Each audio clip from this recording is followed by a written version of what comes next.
So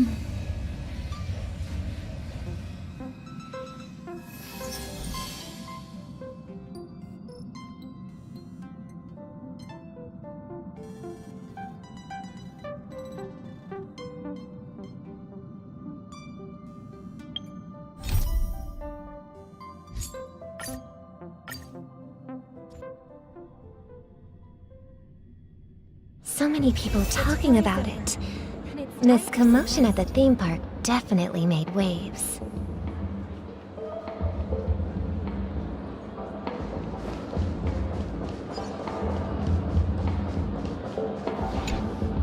The family promised they would protect the guests within the dreamscape, but I witnessed a group of organic life forms making their way to the theme park. And soon after, a rip tore through the sky, and black rain started leaking out of the void.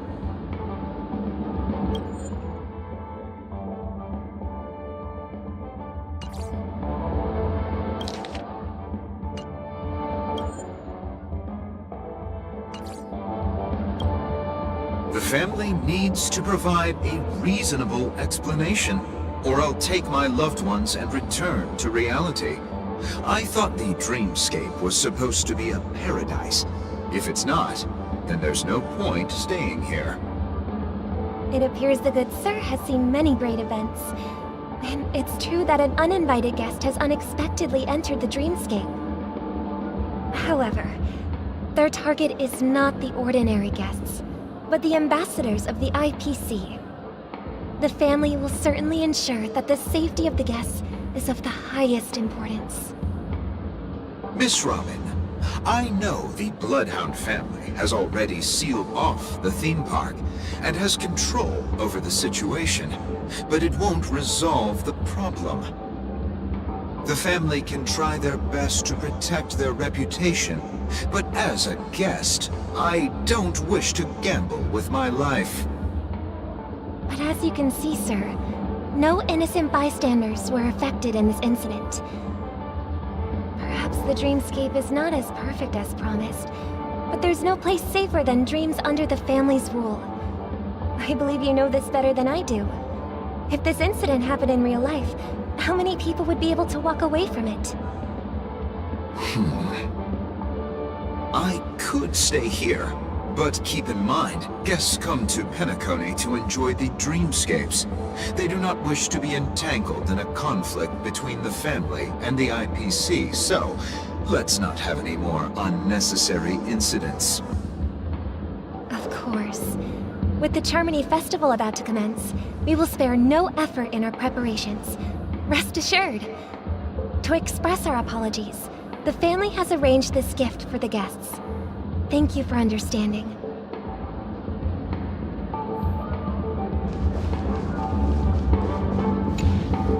Hello. May I ask what happened here? Nothing to be worried about. There's been a small rehearsal mishap at Clock Studios theme park. Please stay calm. Hey, are you a fool? You don't even recognize Miss Robin? Who do you think you're talking to? I'm sorry. I've just been transferred to the Bloodhound family, and I'm still not too used to working on the streets. I didn't realize it was you. I'm so sorry. Hey, don't sweat it. You guys have a tough job. I know how it is. How's the situation looking? Oh, we've sealed off the theme park. Most guests are used to bizarre phenomena in the dreamscape, and so far, no threats have been detected. We can expect order to be restored soon. Rest assured, Miss Robin will intensify our patrols to ensure that no incidents occur. I trust you guys. But regarding what happened in the theme park, what do you hounds think about it? It's okay. Feel free to speak your mind. Well... Actually, I was there shortly after it happened. Is it true that the IPC's ambassadors came with ill intent? And that Galaxy Ranger who easily cut through the sky? Miss Robin, tell you the truth, Everyone's been talking about it. The myriad factions on Penacony have already been causing unease for everyone. Thank you all for your loyalty towards the family. The planet of festivities has indeed run into some trouble. The representative from the IPC, he's trying to regain ownership of Penacony and is prepared for a hostile takeover. Of course, the family did not agree. The result of the failed negotiations is as you see it now. No wonder. So this is the main reason why the IPC staff are banned from entering the Dreamscape. Did they apprehend the troublemaker in the end? Don't worry. Mr. Sunday is currently tracking his whereabouts, and he'll have something to show for it soon. However, given the situation, the IPC surely won't let this go easily. Therefore, we are relying on you hounds to maintain the order and stability of the Dreamscape. Please be assured, Miss Robin, we take our orders seriously. We won't let those IPC cronies get away with this. Thank you for your hard work. If there are any other members who still feel uneasy, please tell them on my behalf that protecting the Dreamscape requires everyone's help. This is a small gift prepared by the Iris family for the guests. There's one for you too. Please, open it at the Charmony Festival for an unexpected surprise. I can't believe I received a gift from Miss Robin. It feels like I'm dreaming. Wait, I am in a dream. If trouble comes knocking on our door, we're not afraid to go to war. Rest assured, the Dreamscape's peace will be protected by the Bloodhound family.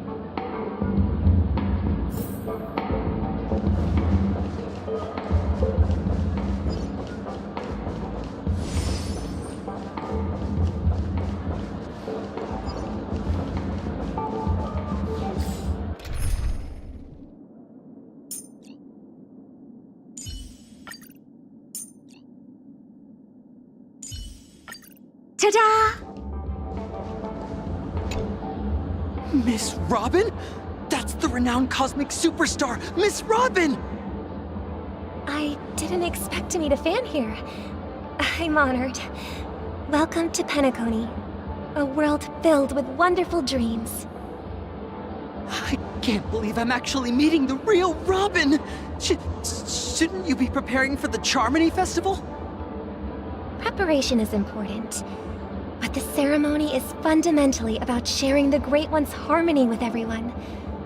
If there's a chance to sing with everyone, I will not refuse. Regarding the recent mishap, I understand it negatively impacted some of our guests. As a member of the family, it's only right for me to come forward and offer my apologies to everyone. But, are you sure it was actually a mishap? Everyone saw those chips descending like rain and the red light tearing through the sky. Claiming it was merely special effects seems a bit far-fetched. Plus, I met that generous gentleman. He looked really out of it and kept talking to himself. Is this also part of the performance? Everyone, please do not panic. I believe that the family will give everyone a satisfactory answer in due time. Even if you say so, Miss Robin, it's hard to believe. Some people just never listen, do they? It's never ending. It just goes on and on. I'm getting really tired of this. Miss Robin? Still, I suppose I should keep on helping everyone. I am the epitome of joy, kindness, and goodness, after all. Huh? What was I just doing? And, who might you be, miss? Here, take this, little guest. This gift has been specially prepared for you by the family. Make sure to take good care of it until the opening of the Charmony Festival. Then, when the show reaches its climax, press the button together with the others around you. You never know. Something very exciting might happen.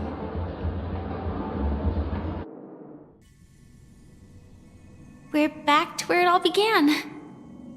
You entered the golden hour from this place. And it is also from here where you will enter the true Penacony. It is a pleasure to journey alongside you once more. But it's time I laid bare the entire truth before you. As you might have heard, I also go by another name.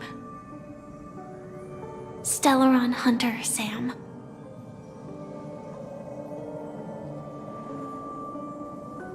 I'm fine. Sorry, I hope I haven't scared you. I know you have many questions. Do you remember when we encountered death in that strange dreamscape? When I was caught by that meme? In that instant before it killed me? I saw the reflection of another dreamscape in its ghastly pupils. So, following the clues in the script, I came up with some theories about the meme. That's why I instructed Silverwolf to issue invitations, drawing everyone to the Dreams Hotel. I intended to call upon death before you arrived, to solve the riddle using more direct means, and then invite you to join. However, contrary to my wishes, I couldn't defy the script. And I didn't get a chance to explain it to you. It is how you see now. I was impaled by the bladed wings of death. The heavy pressure of concentrated memoria miasma exploded in my mind as if it was actually reality.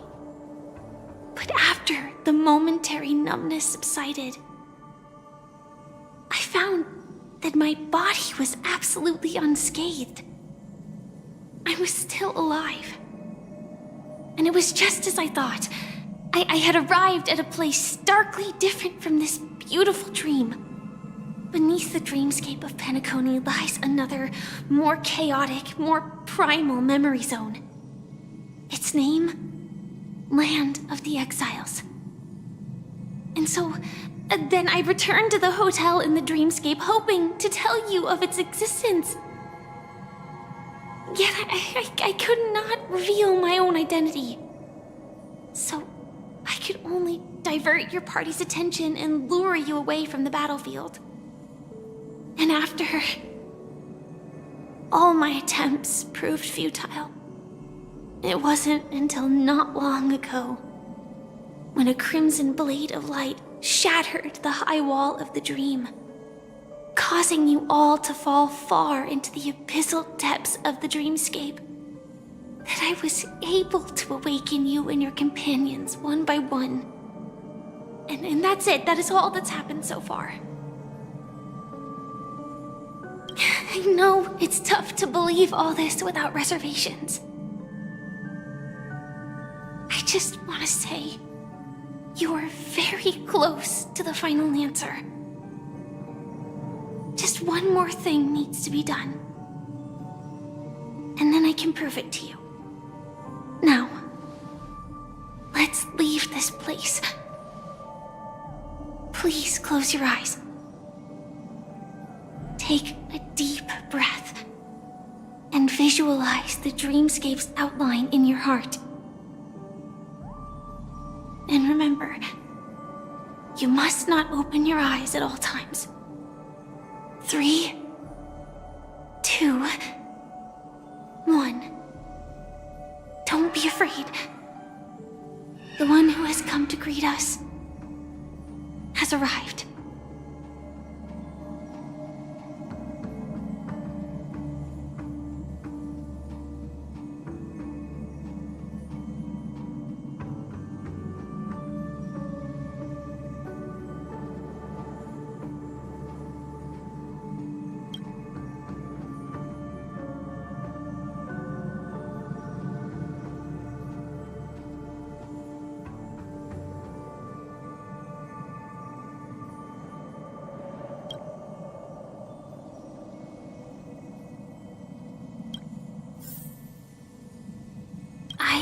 never knew you could do this.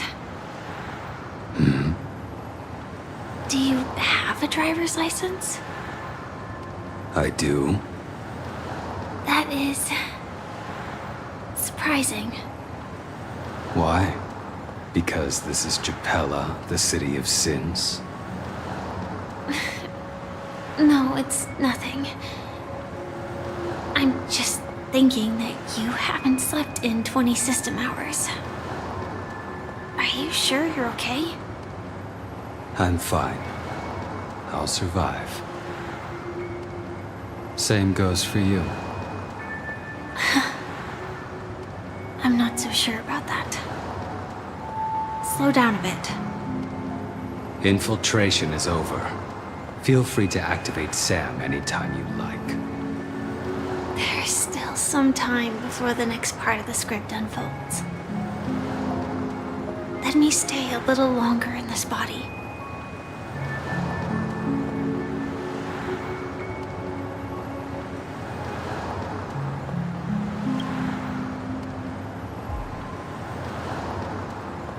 Such a long tunnel.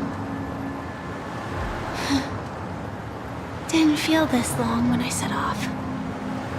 In half a system hour, it will lead us to Kafka. And then comes the downfall of the Japella Brotherhood. Is that also part of the script?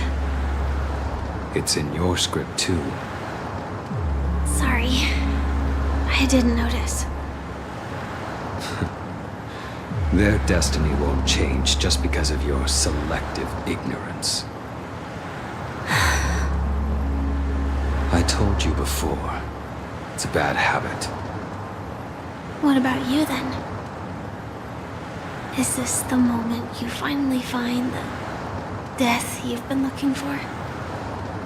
As always, it's a blank slate. It's not on this planet. Why the sudden inquiry? Because I'm currently in a car with a sleep-deprived driver. I just want to get there in one piece. This car has full self-driving capabilities. I'll just put my hand on the steering wheel. Will that do? Hey, don't take everything so seriously. Elio would always say there's only one type of destiny. The inescapable type. He can see the future, and we, likewise, are aware of our predetermined end. But before that moment arrives, we can still choose what we do. We all have this right, don't we? After today, Japella's name will disappear from cosmic history, and the Everflame Mansion will take its place. In the not-too-distant future, you'll receive an invitation. That's your next stop. Land of the Dreams. Penacony. I hope you find whatever you seek there. Be it answers or salvation.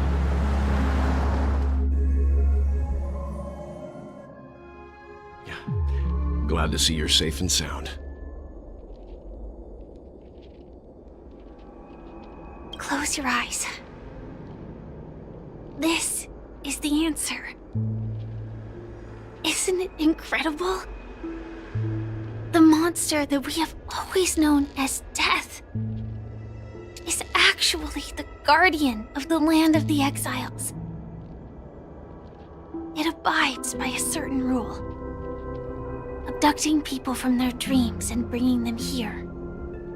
The question that has been perplexing us, does death really exist in the dreamscape, appears to be a cognitive trap. It was laid by those orchestrating events from the shadows to cover up the truth behind the disappearances and the existence of this fortress known as Dreamflux Reef. Every emergence of that meme is related to the Watchmaker.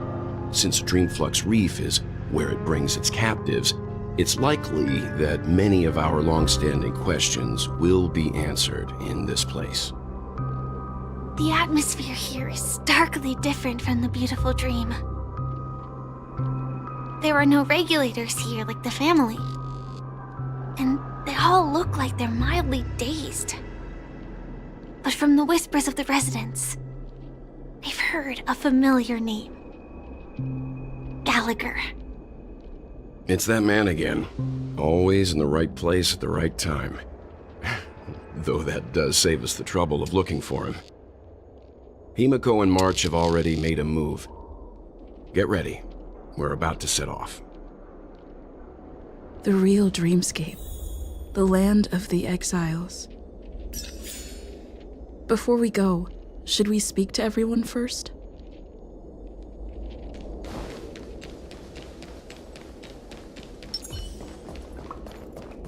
Take a look. Upgrade configured. Keep going straight down this alley and it'll lead to an elevator. It'll take us to the center of the land of the exiles.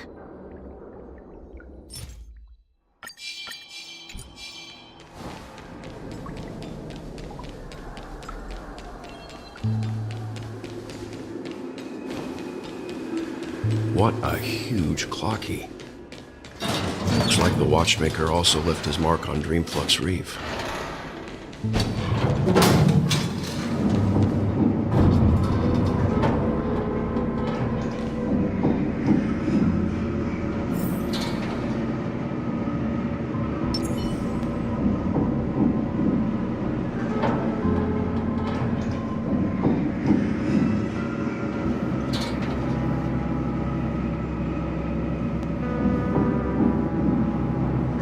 Unbelievable. To think there's a settlement of this size within the dreamscape, and all beyond the family's reach.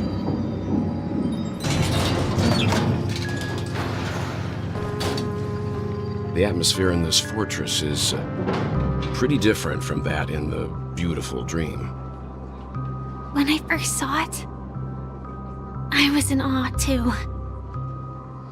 The sky here, it's like a reflection of the 12 dreamscapes. What's even more bizarre is that this place is also separated into trade and residential areas. The layout may be simple, but the facilities are very comprehensive. It seems that there are quite a number of people living here. Though both dreamscapes have distinct styles, the architectural designs are quite similar. Works of the same hand, perhaps. Hard not to speculate on the connection. But there's no point in overthinking things. Let's meet up with Himiko and the others first. Take a right turn at the end of this road and you'll reach the trade district. There are more people there. And perhaps someone knows where she is. Not coming with us? The Astral Express likely needs room for some internal deliberation. In the meantime, I'll try and locate Gallagher. Sure. Let's reconnect later. Letting her go was the right decision. Further observations are needed before we decide whether to trust her. But first, there's someone I need to talk to. Let's go. I'm sure you've already noticed him. He's right over there. The Reverie Hotel's bellboy. How did he end up here? And right after Miss Acheron severed the beautiful dream. We'd better check, just to be sure. It is perfect for me.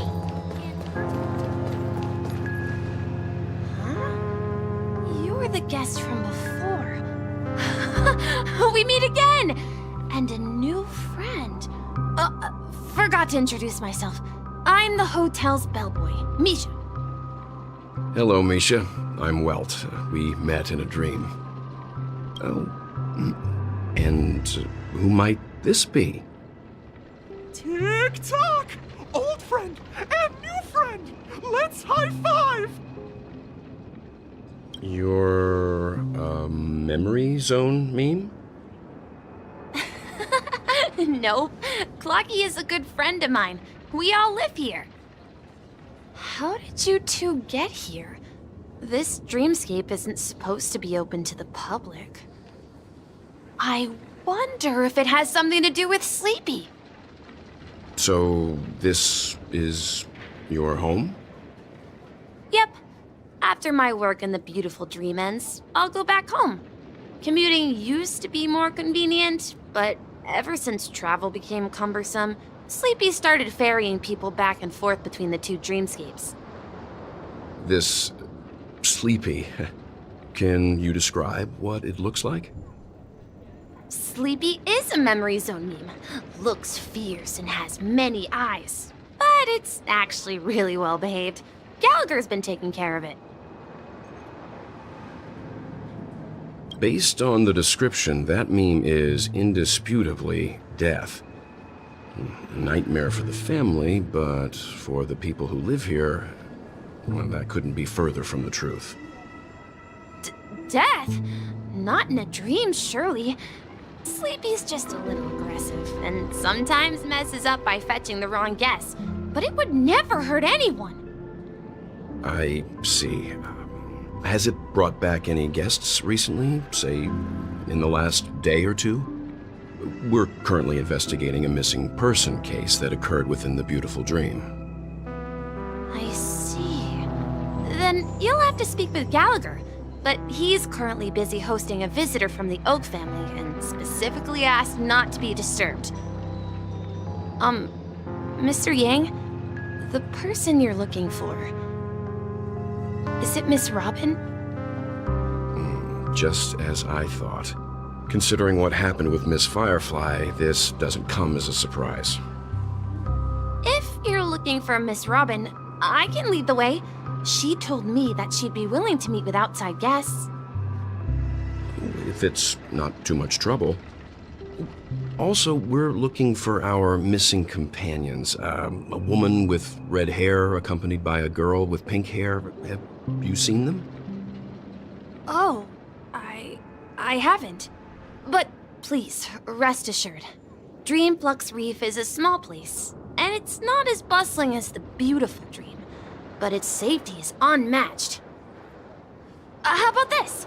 Since it's your first time here in Dreamflux Reef, I'll be your guide and help you find your companions. And then we can all go visit Miss Robin together. She's gone to Mrs. Grace's to visit the children. She won't be leaving anytime soon, so there should be enough time. All right then, we'll follow your plan. Well, we now know the answer to both murder cases that have caused such commotion in Penacony. As for the intentions of the mastermind behind it all, we're still none the wiser. No idea. But its connection to Gallagher is worth digging into. Regardless, we have to find him. Say, you mentioned before that you saw a Clocky that only you could see, right? I can't shake off this strange feeling.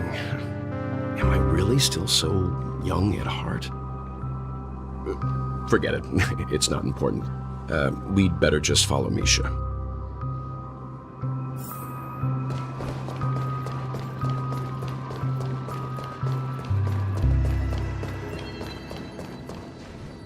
Everyone, look! From here, you can see the most spectacular view of Dreamflux Reef.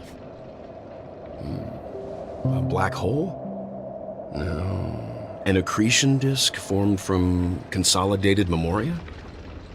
Was Dreamflux Reef built on such unstable memoria? Oh, so Mr. Yang is also versed in memoria dynamics. I was just trying to figure out how to explain this huge hole to everyone. I bet you guys have a lot in common with Miss Kami.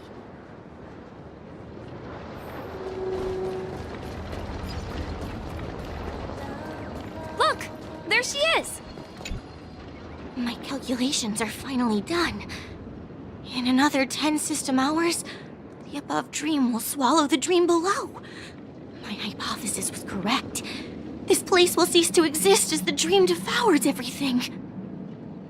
Who are you all, and why haven't you left yet? This place is about to disappear. I'm Kami, a dreamscape surveyor specializing in Memoria dynamics, and this is my life's work that I'm researching. See that huge gaping hole? It was just a narrow rift many years ago, but now it's grown into a giant hole. The surrounding Memoria has been flowing towards the other end of the hole at a constant velocity, slowly but surely. But the scary part is, according to my calculations, the flow rate of Memoria has recently changed, and it's faster than ever before. It's almost as if something is sucking it in from the other side. By constantly improving upon Madame Rosalina's Memoria measurement method, I've finally obtained accurate results. After 10 system hours, the Dreamflux Reef will cease to exist. It will disintegrate like a melting glacier, and then fuse with the sweet dream fragments on that side of the void. Please don't worry. This sort of thing has happened many times before. Miss Kami isn't a bad person. She's just a bit lost in her own world. She'll probably realize she's wrong soon enough. You don't say. There was something else that piqued my interest. Who is Madame Rosalina? Oh, do you know her too? Or are you also a fan of Memoria dynamics? We're very interested in Madame Rosalina's achievements. Could you tell us a little more about them? Why, of course! She's an excellent scholar of Memoria dynamics, and the first person to apply Memoria rate measurement methodology on interstellar travelers. Regrettably, due to the presence of the Garden of Recollection, ordinary people don't pay much attention to the nature of Memoria. She departed this world without much fame, leaving only a few thin journals behind. I came to Penacony to learn more about my idol, and went to great lengths to seek out Dreamflux Reef, all because this is her final resting place. Prodigies always meet their demise prematurely. If only Madame Rosalina had more time, she would have discovered a way to reverse the flow of Memoria. I felt it. The source is in the golden hour. There is a certain anomalous presence stirring the currents of the memory zone. I must uncover more concrete proof. I must convince everyone. Does the name Madame Rosalina sound familiar to you? Before we came to Penacony, the conductor had given us a list of nameless to look into. Her name was mentioned. It seems like she did a great deal of research and calculations in Dreamflux Reef, before abruptly passing away. Miss Kami regularly mentions her. I hear Madame Rosalina passed away during the prison war. She could see the Penacony of today. Its people building homes in the memory zone.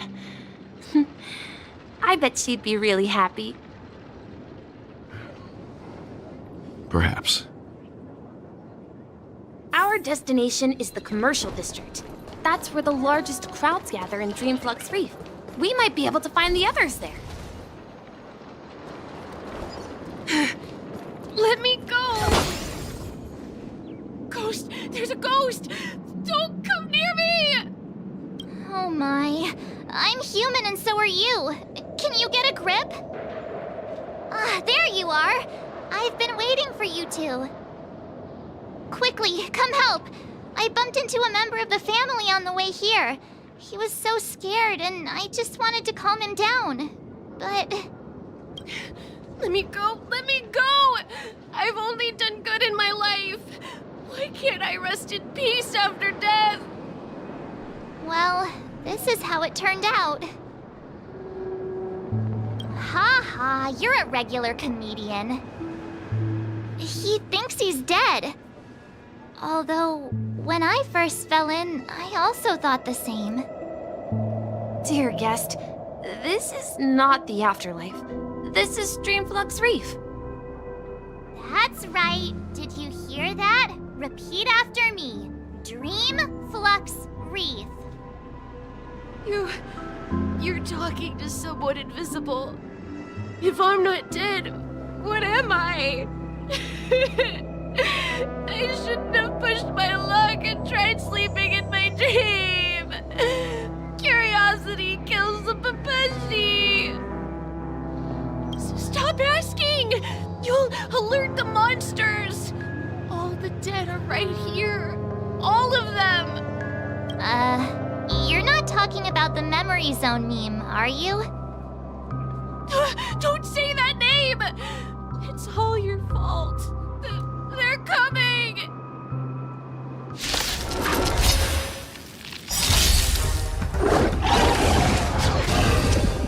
We've entered the storm. To guard and defend! Crush them! Get them! Fiends or devils! I'll crush them all! Curious, endless riddle. Nothing but a boy. Expand your thinking. Watch it grow. Time to twirl! He passed out. His intense negative emotions attracted the nearby Memory Zone memes. I see. But why aren't the other people around here scared? Unlike in the Sweet Dream, people here don't see Memory Zone memes as dangerous monsters. And even if they pose a threat, people can easily escape by forcing a wake-up call. But we can't just leave this man here. Can we take him somewhere safe? We can ask Jessie for help. I've gotten to know many locals while waiting for you guys. Everyone here is living a self-sufficient life. I don't know how to describe it, but this place feels like the real dreamscape.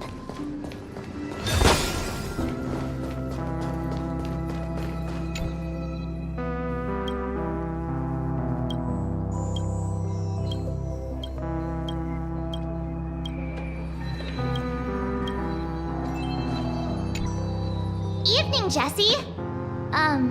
Is it evening? Welcome, Miss March. Who might these be? These two are my friends. As for the man lying on the ground, he's a scaredy cat who fainted from fright. I see. Another poor guy who accidentally ended up here. I'll take care of him. There have been a lot of new faces lately. Things must be tough in the beautiful dream. The few remaining havens of freedom in Asdana will soon face trouble. Do such things often happen here? Not really, but they're becoming more frequent now. Guess it's one of the signs of the Sweet Dreams collapse. This man has had quite the shock. Could you help me find a Halovian lady, March? Her songs can heal mental wounds. A Halovian lady? That must be Robin. She's also here in Dreamflux Reef. Huh? Robin? But I thought she... Oh, right. If Firefly is here safe and sound, then it means Robin must be okay too. Misha is about to take us to her to find out what happened. But before that, let's meet up with Himiko. You were with her earlier, right? We met some stowaways in the residential area. Most of them came from neighboring star systems. I heard that places like Dreamflux Reef are scattered throughout the memory zone of Asdana, like islands in the ocean. They existed before the family arrived.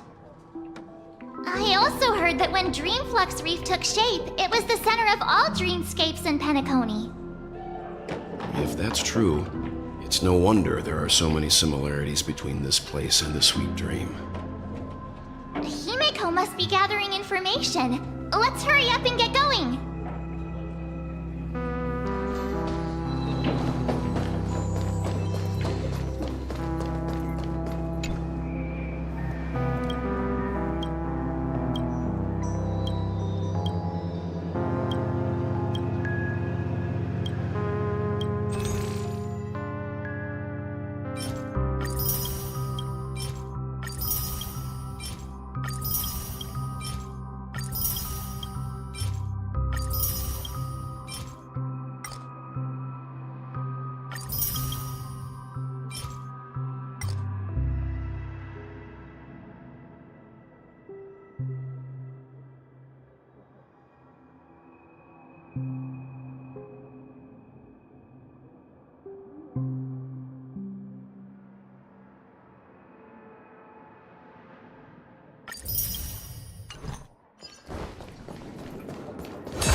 No!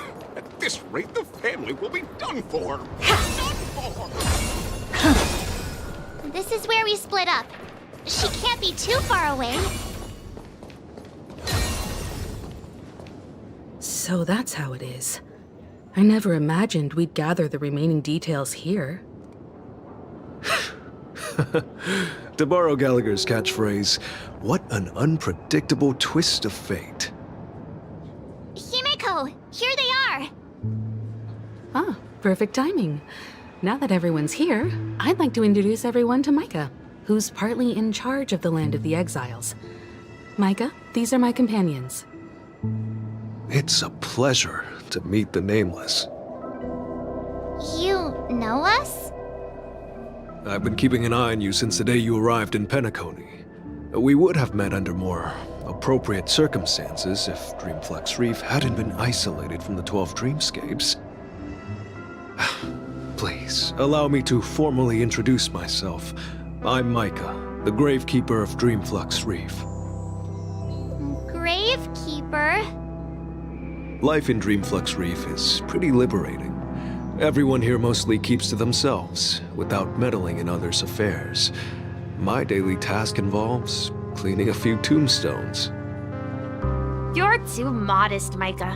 When lost dream chasers stumble upon this place, you're the one who takes care of them, guiding them back to the sweet dream, or showing them how to survive the wild dream chaos. So, a guardian of sorts. Were you talking to me, Mr. Yang?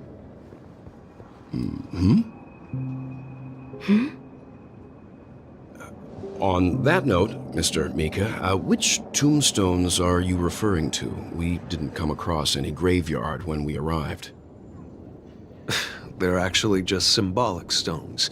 But since you're curious, Mr. Yang, I'll take you there. I have a feeling you might find something of interest there. But before that, you have an important guest joining you. An important guest? Who could it be? This way, please. The roads here in Dreamflux Reef are a bit run down, so watch your step. At this rate, the family will be done for! Done for!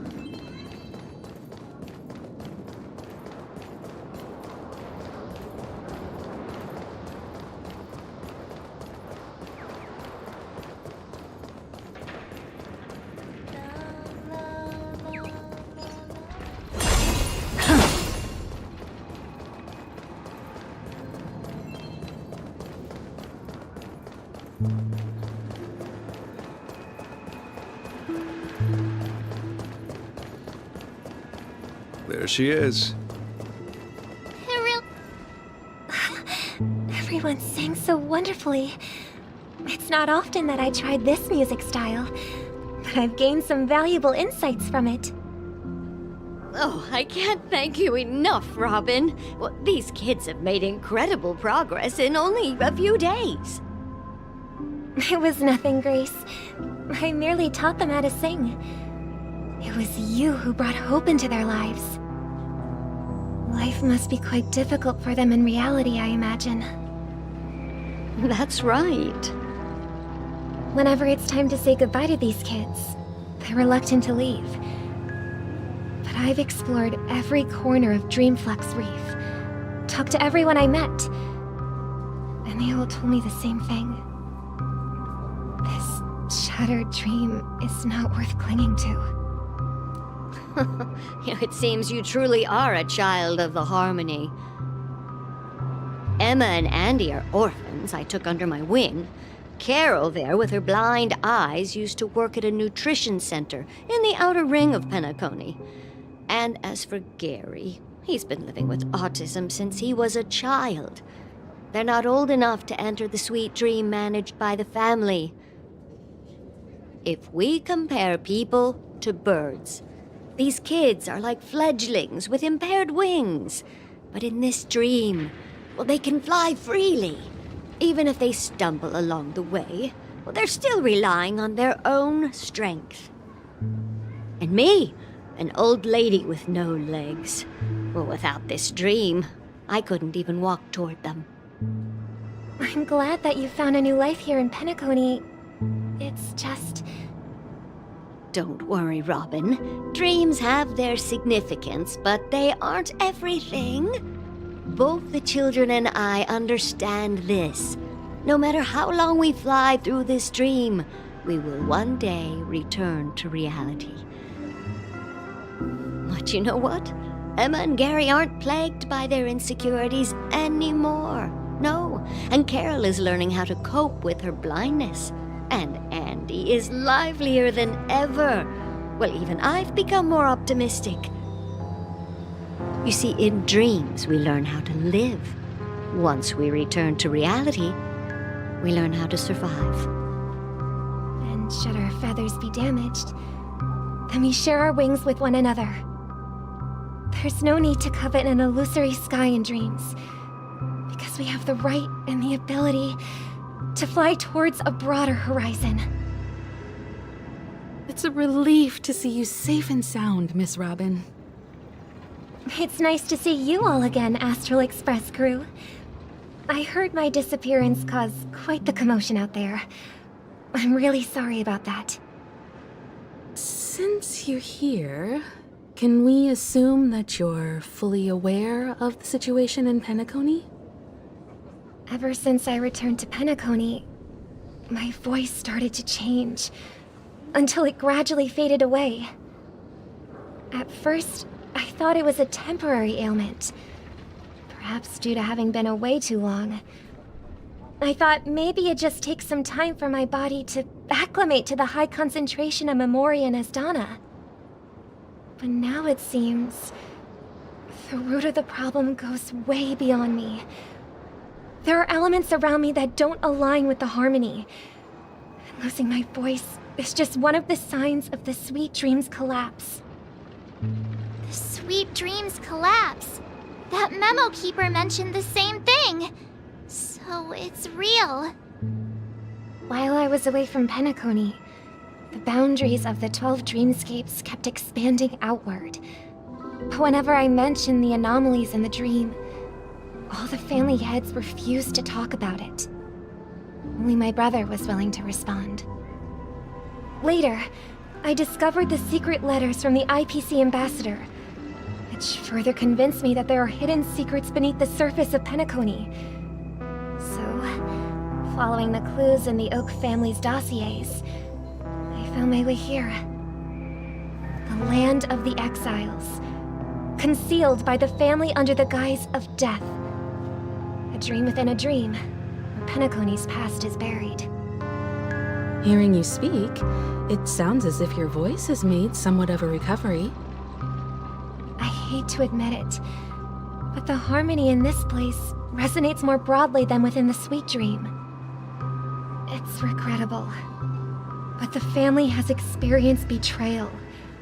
The traitor, or traitors, abandoned their original principles and, using the name of harmony, exploited people's weaknesses to turn Penacony into the planet of festivities, trapping everyone in the illusion of the Sweet Dream. This is not the strong defending the weak, but rather the strong exploiting the weak. A world without equality won't ever be favored by the harmony.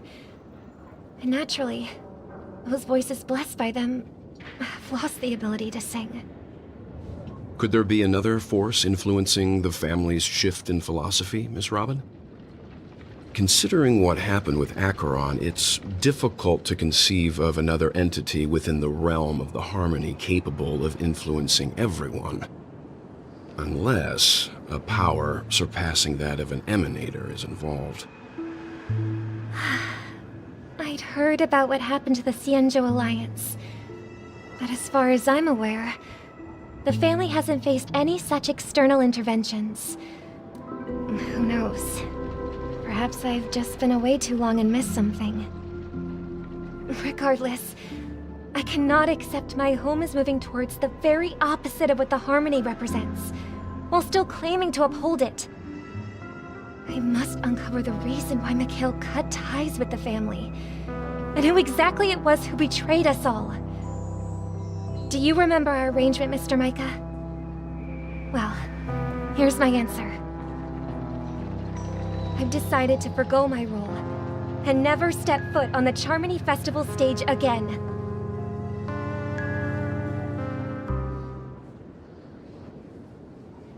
Look here, brother. A little bird. Looks like a fledgling Charmony dove. But Charmony doves don't live here. So how did this little bird get here? Maybe its parents abandoned it? It looks weak and frail. Why don't we find something soft and make a nest for it? This place is too dangerous for a fledgling. Let's take it with us. We can put it on the wooden shelf in front of your window. Okay. A bird like that must have a beautiful singing voice. But where will it live? I'll ask the family head to build a cage for it. A cage? But then it won't have the freedom to fly, right? Let's see. What is it that has captured the attention of the two best interpreters of the Great One? To the point that they've forgotten how to enjoy their dessert. Oh, poor little thing. Doesn't look like it's doing well. Do you want to rescue it? I do. But I don't want to lock it up in a cage. Why? Even if it's small and not fully feathered and can't sing, it didn't come into this world just to be locked up in a cage. Birds belong to the sky. That's quite the romantic idea. And what about you, a young scholar? Do you agree with your sister? I think she's right. But if we leave it out in the wild, it won't survive for more than a few days at best. Ah, I see. It seems our little scholar is still a bit unsure. Well, let me tell you youngsters a story. As you probably know, Charmony doves can fly through the air. When they fly really high, the friction caused by the flapping of their feathers against the atmosphere creates amazing lights, so that they look like shooting stars. We've seen this spectacle so many times that we think it's just something they can naturally do. But that's not the truth. Their radiant display is the result of countless struggles against nature over generations. Their ancestors were too weak to survive on the ground, so to escape predators, they started seeking new opportunities in the air.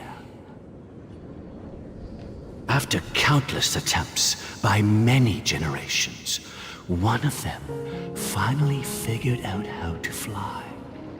It soared into the sky and never looked back at the ground again. So, you mean birds aren't born to fly, but they find a way to do it through their determination, right? Well, that's an idealistic way of putting it. So, what are your thoughts, Sunday?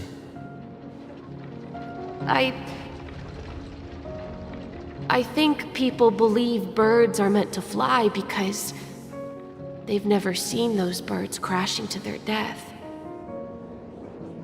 That's an interesting perspective. So, have you decided what to do with the bird now? For now, I'll keep it in a cage until it can take care of itself because I want it to live, no matter what. Well said, kids. It seems each of you has found your own answer. Your insights are truly remarkable. And I hope they come true in their own way. We will take good care of it. Won't we, brother? Yeah. But, Mr. Gopherwood, there's one thing I don't quite understand. And what might that be, my son? What if this little Charmony dove never learns to fly in the end? I mean, if there are fledglings in this world that can never fly throughout their lives,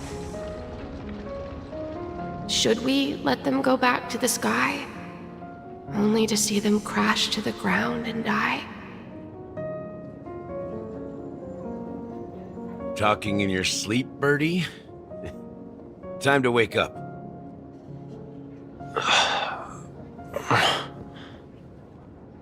You look a little unsteady. Need a hand? I'm still alive? Yeah. Happy about that. Where is Robin? Tell me. Now. I knew that was going to be the first thing you'd ask. Don't worry, your sister is here, safe and sound. She's probably walking around the streets now.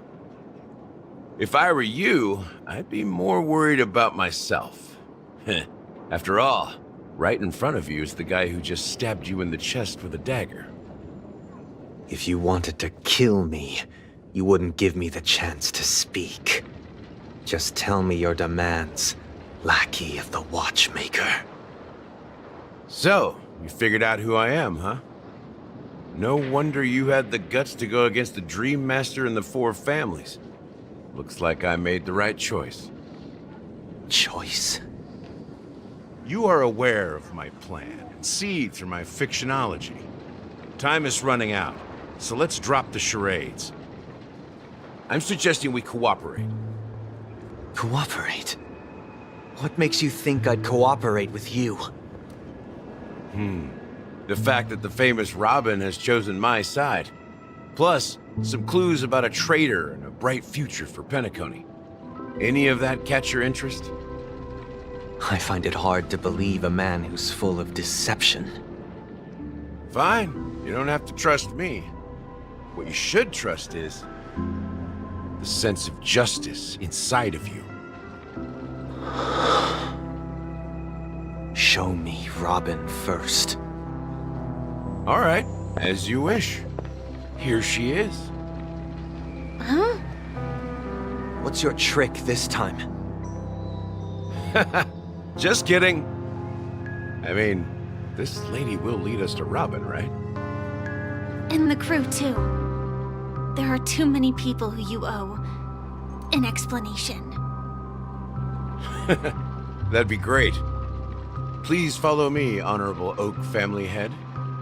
Now, all the actors are on the stage.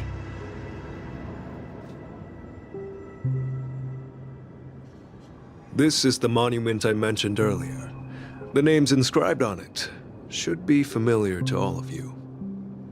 Rosalina and Tiernan. When Penacony was known as a frontier prison, it was the Trailblazers who connected it with the stars.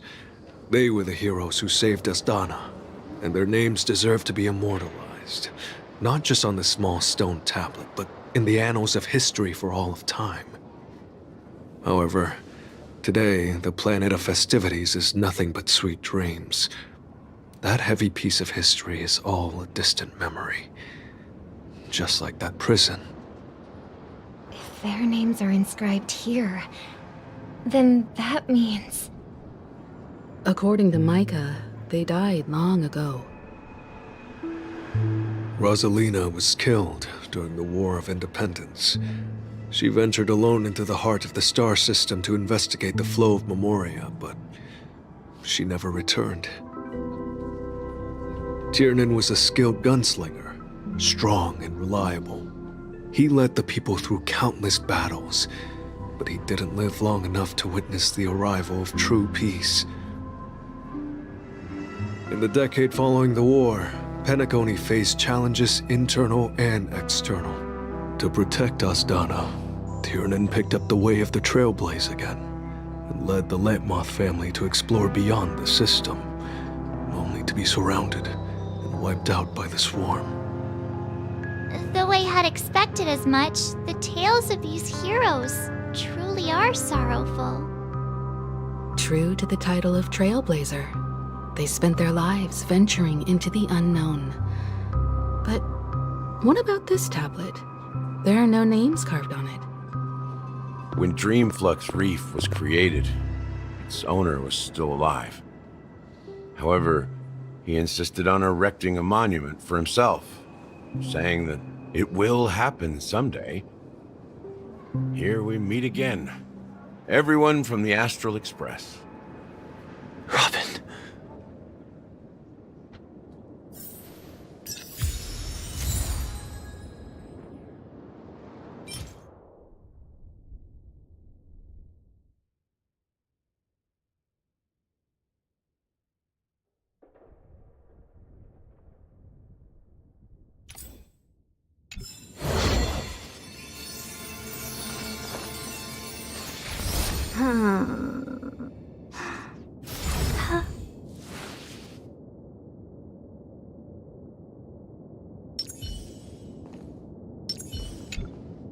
I promised to give the siblings some privacy, so let's talk about our business first.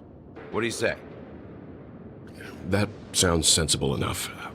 Since you went through the trouble of gathering the family heads, the crew, and the Stellaron hunters, I'm guessing you have something important to say, Mr. Gallagher? Oh? Is it that obvious? The look on your face is practically screaming, I'm the one behind all this. You're right, Mr. Yang. It is indeed time to come clean on everything. The siblings already know what they need to, and they've made their choice. But you, Nameless, arrived a bit late. So it's only fair that I answer your questions. Before we begin, let me reintroduce myself. I'm the founder of Dreamflux Reef, the deputy of the Watchmaker, and the one who sent out that invitation. As Gallagher, the history fictionologist, I humbly extend my greetings to you all. History fictionologist? So what, everything you told us was made up? Well, don't worry. Almost everything I shared was true. Well, except for the part about the family accepting me back. I double-checked with Micah, and everything he said about the family, the Watchmaker, and Mikhail is true. Thank you for your understanding. Now let's get down to business. I'm sure you're all wondering why I went through the trouble of setting up this battle for the legacy, inviting different factions and stirring up a ruckus all over Penacony.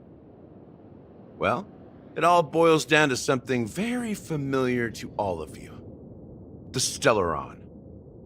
The Stellaron? But how is that possible? Penacony is a free-flowing interstellar hub. There are no signs of contamination whatsoever.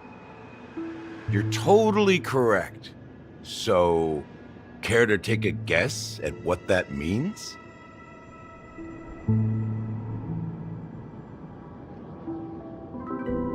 The sweet dream doesn't come out of thin air. If you think of the memory zone as the sea, creating the land of the dreams is like filling that wild ocean with earth to make an island. To achieve this feat, without the help of an emanator of remembrance or enigmata, the only way is to use a Stellaron. And that's not something you can achieve with a simple wish. It requires vast quantities of knowledge, time, and manpower. I'm sure you get what I'm hinting at. In Asdana, the planet of festivities itself is a Stellaron disaster. The planet of festivities itself is a Stellaron disaster? It all started a long time ago, back when the Watchmaker and his crew liberated the frontier prison. They faced countless challenges as they began building Penacony from the ground up. That's when the idea of using the Stellaron came into play. The Stellaron first entered the Asdana system during the war.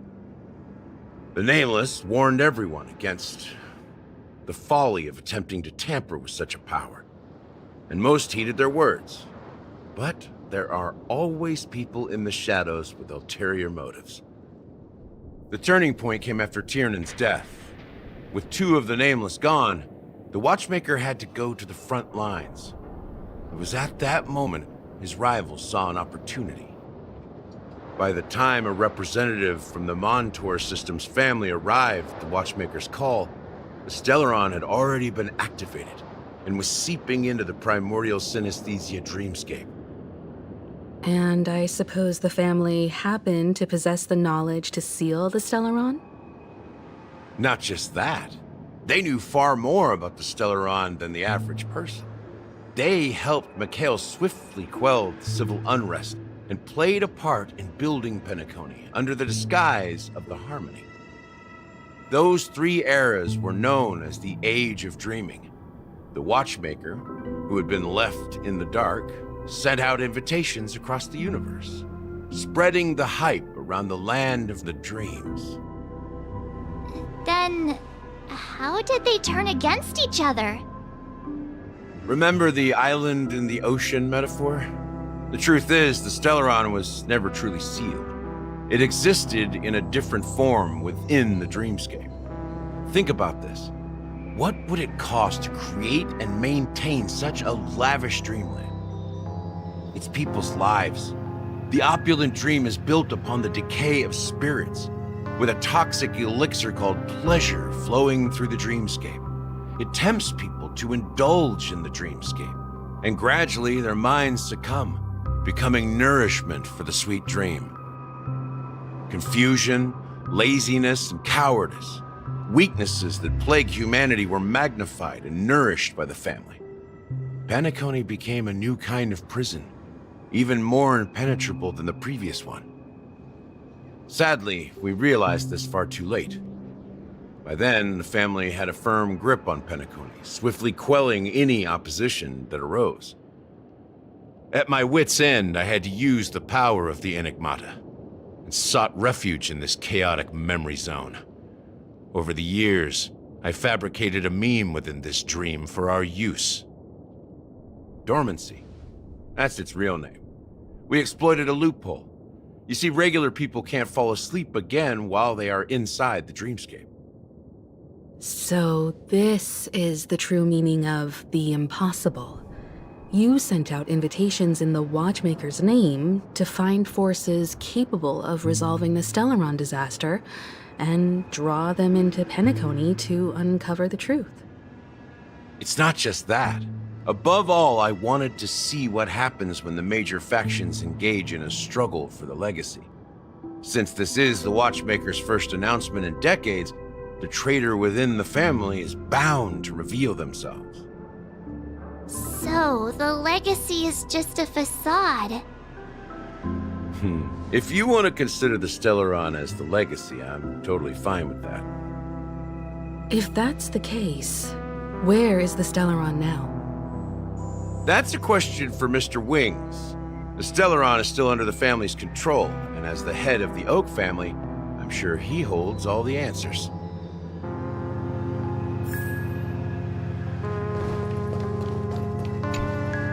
Are you done talking? So, will you tell us where the Stellaron is?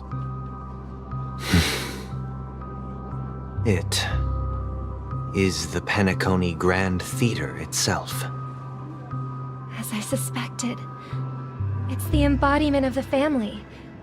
The edifice that first materialized within the sweet dream. That's what turned Penacony into its current state. As for the person who employed its power, it is in fact Mr. Gopherwood, the current Dream Master. Well, that was easier than I thought. Did you conduct your own investigation already? Correct. when I was trying to track down the person who murdered my sister, apart from you. Gopherwood was my second suspect. Confronting me first turned out to be a smart move on your part. I didn't have other options. The Dream Master has been elusive, and even the heads of the families can hardly get an audience with him.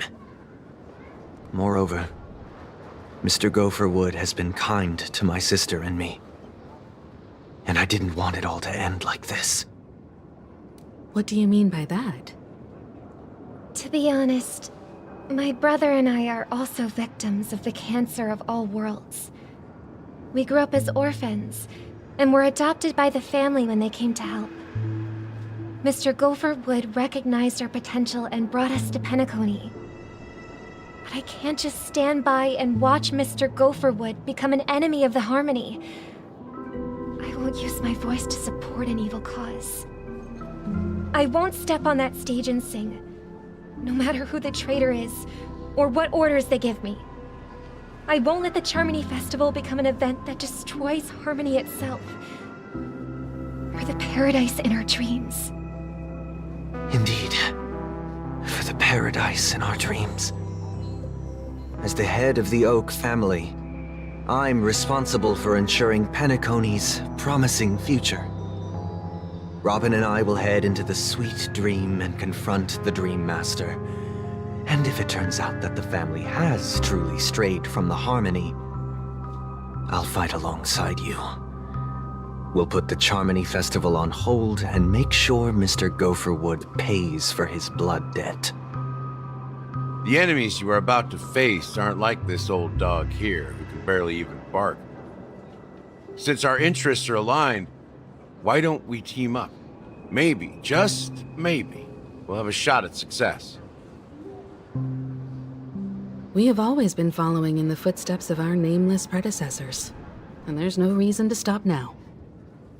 Yeah, we Nameless won't back down from a challenge. Isn't that right, Miss Trailblazer? That line actually makes me a bit nervous. Rest assured, sitting on the sidelines isn't in our nature. Mr. Sunday, Miss Robin, I'm willing to accompany you on behalf of the Astral Express. Having a third party present should help with negotiations, and could make all the difference if things get ugly. Thank you, Mr. Yang. Thank you all very much. The Charmony Festival is about to start, and time is against us. We must hasten. Everyone, let's gather over here. We still need to make some preparations. I may have been quick to step up to the plate, but confronting the Dream Master could be a very dangerous affair. Huh? Even you're saying that, Mr. Yang? How powerful is that Dream Master? He's the leader of the families of Penacony, and he has the entire power of the Harmony behind him, not to mention the Stellaron in his possession. We must proceed with great caution. Maybe you can just stay behind this time, Mr. Yang? No, that won't do. Even if we count Robin as an ally, something felt off about Mr. Sunday just now. Although, I can't quite put my finger on it. I have to make sure he won't turn against us when things start to get dicey. You're still carrying the keepsake the IPC envoy gave you, right? May I borrow it for a moment?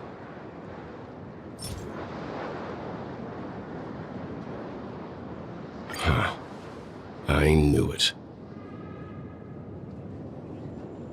As I suspected, this chip Aventurine gave to you is actually a miniature transmitter.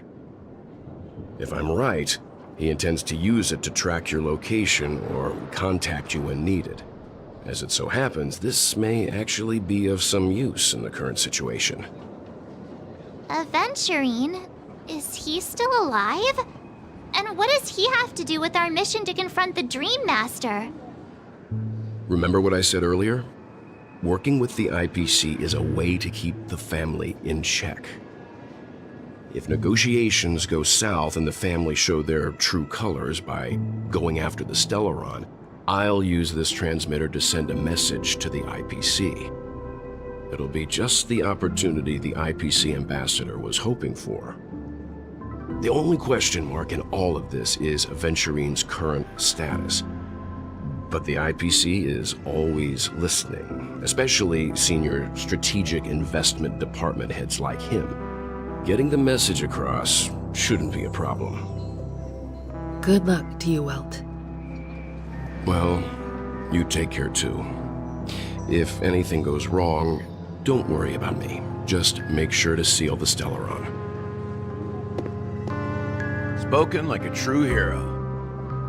Even if the Dream Master is innocent, the family's corruption runs deep. I won't make the same mistake Mikhail did. Let's wish him the best of luck.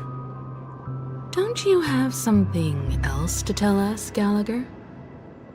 Why would you say so? Before we departed, the conductor asked us to inquire about the 3 nameless in Penacony.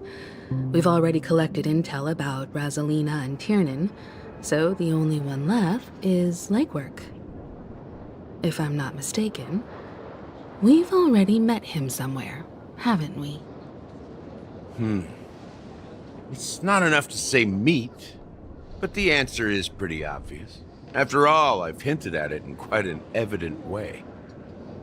I've been watching over you ever since I received the reply from the Astral Express, and I've seen the great effort you all put into linking different realms together across the cosmos.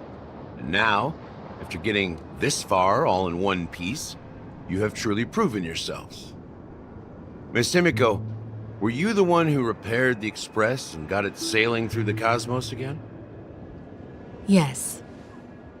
And you two, young Nameless, you have very interesting life stories and extraordinary skills.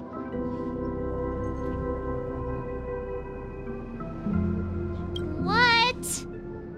Hey, you can't just make up titles like that. You're full of energy. Please send my regards to the conductor, Pom Pom. Please let them know that their friend has fond memories of his time aboard the Express, which he reminisces on every time he has a good drink.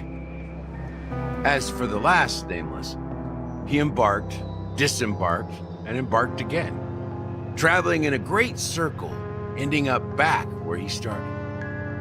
On his deathbed, he told me to find the Astral Express and deliver an invitation to the future Nameless. He left behind a special gift, a true legacy. Something that belongs only to the successors of the Trailblaze. Come with me. Now is the time to reveal it.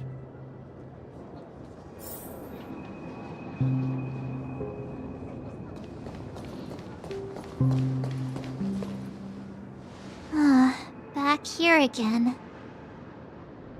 Sometimes I feel like you're still alive, old friend. Like you've still got so much to say and do. I've kept my promise and brought the future Trailblazers you've waited so long for. I don't know why you were so obsessed with that train, but I remember your last words.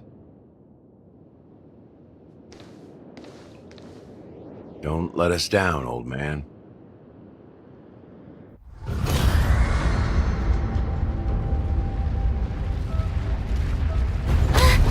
What's happening?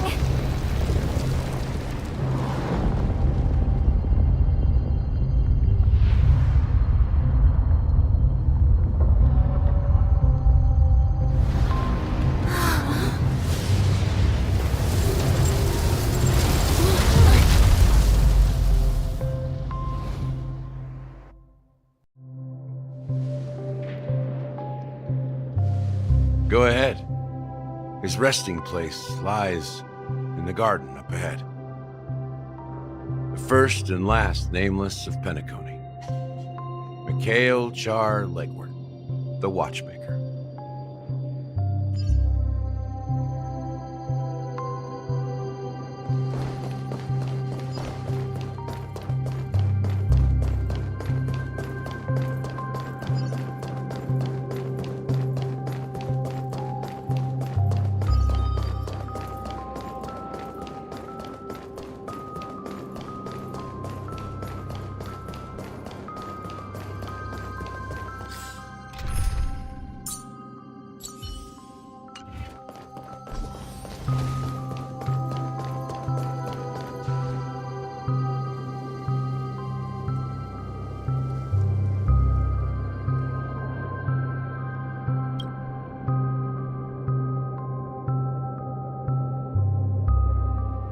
Sure enough, the watchmaker is the third nameless.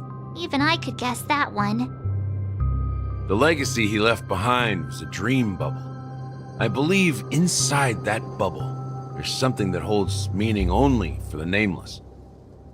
After all, when I checked its contents, I found nothing inside. Maybe some Trailblaze runes? Even more enigmatic than me. Well, let's have a look.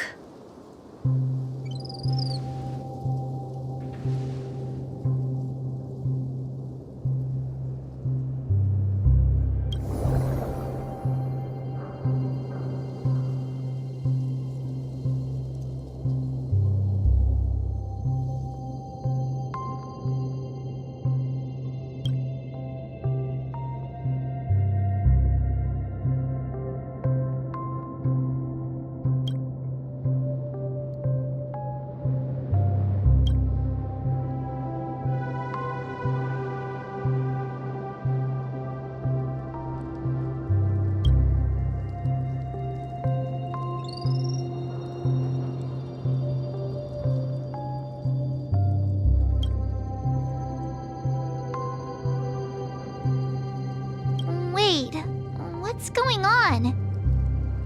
Seriously? There's nothing inside this dream bubble? How could a dream bubble be empty? Just as I suspected. That old man always had this strange belief in the nameless and the Trailblaze, and I never understood where he got that confidence from. Especially since he never managed to get in touch with the Express while he was alive. I could never figure out what was going on in that old man's head. But this empty dream bubble is so typical of him. He was always full of weird fantasies and incomprehensible romanticism. That mischievous old man. Well, I didn't expect him to leave anything concrete behind anyway. Don't think that's the case, Gallagher. I'm sure Mikhail has left us the most precious thing of all. Don't start getting all philosophical on me, all right? Just as Mikhail believes in the nameless of the future, we unconditionally believe in the nameless of the past. How could they leave with regrets for the future when they were ready to dedicate their lives to the land they loved? There must be something contained in this dream bubble. It's just we haven't figured it out yet. You also have faith in the watchmaker, don't you, Gallagher? Well, I'm a follower of the Enigmata. My philosophy forbids me to have faith in anything. That's why I understand what faith means in the path of Trailblaze. And I also want to know what he left behind. I'll leave it to you guys then. Can I borrow your pet? I need to make a trip back to Golden Hour and check something at the Dreamscape sales store. It's for Mikhail, and for the future of Penacony.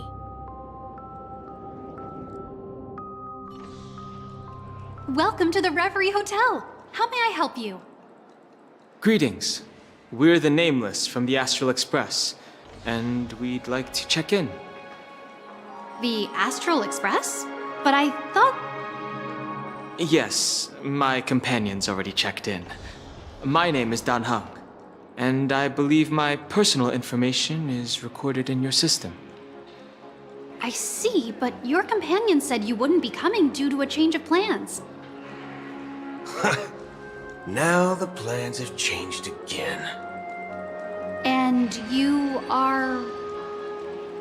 Me? I'm Pom Pom, a new Nameless who's also with the Astral Express. He's my fellow Trailblazer.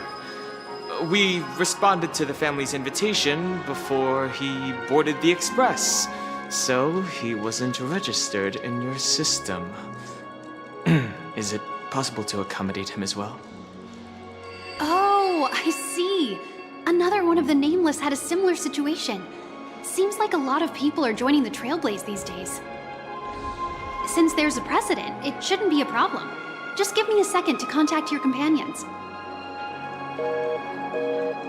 I'm sorry, dear guests, but it seems I'm unable to reach the other members of the Astral Express. What do you mean by unable to reach them? My apologies. This is the first time I've encountered a situation like this. However, the system indicates that those guests are still in the dreamscape. How about this?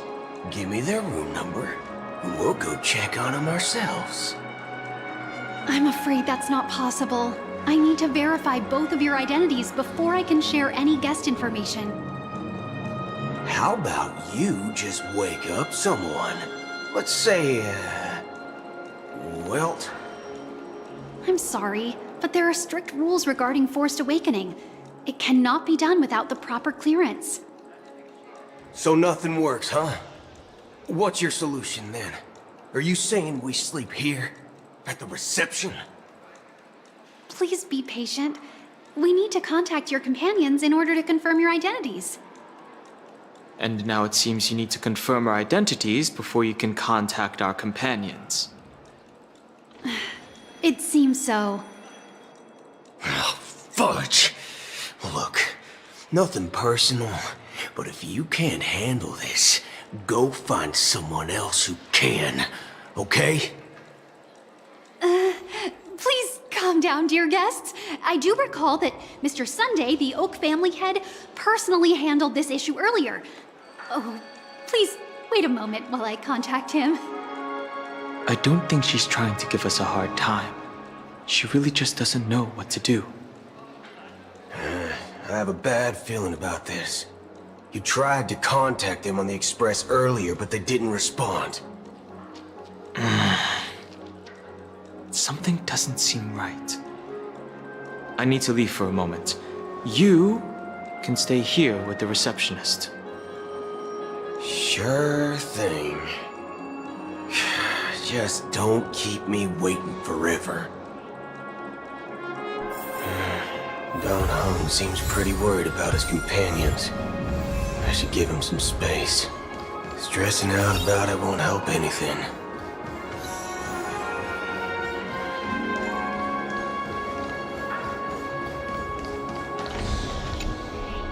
The Charmony Festival is about to start! I'm so excited! Hey! You guys here for the Charmony Festival too? Well, I didn't come all the way here specially for the festival. Honestly, I don't really even know what it's about. But I heard it's a lot of fun! Well, back in my homeworld, Anaria, we have festivals like that all the time. My dad threw me a birthday party one time that was just as extravagant as the Charmony Festival. Oh, come on! The Charmony Festival is a once-in-an-Amber-era event! How can a birthday party compare? Well, you never know, right? Maybe on her world, birthdays only happen once in Amber Era. Anyway, let's forget about that. Have you heard about the, unsettling things happening in the dreamscape? Unsettling things? What could possibly go wrong? It better not ruin the Charmony Festival! I've been looking forward to it! Relax. With a big event like this, there's bound to be lots of gossip and rumors. Don't worry. If anything does happen, the family will be on top of it. Oh, that's a relief. I didn't come all this way to see the festival go down the drain. Well, looks like I won't get any fudging clues out of these two. They're clueless.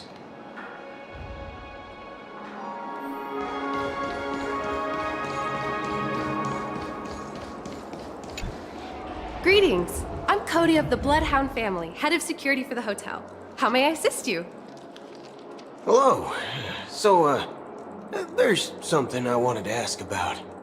I've been hearing some unsettling rumors about certain incidents that might affect the Charmony Festival. Do you think there's anything to be worried about? I traveled all the way from the Hayaii Federation, and I don't want my trip to be ruined. What do you mean?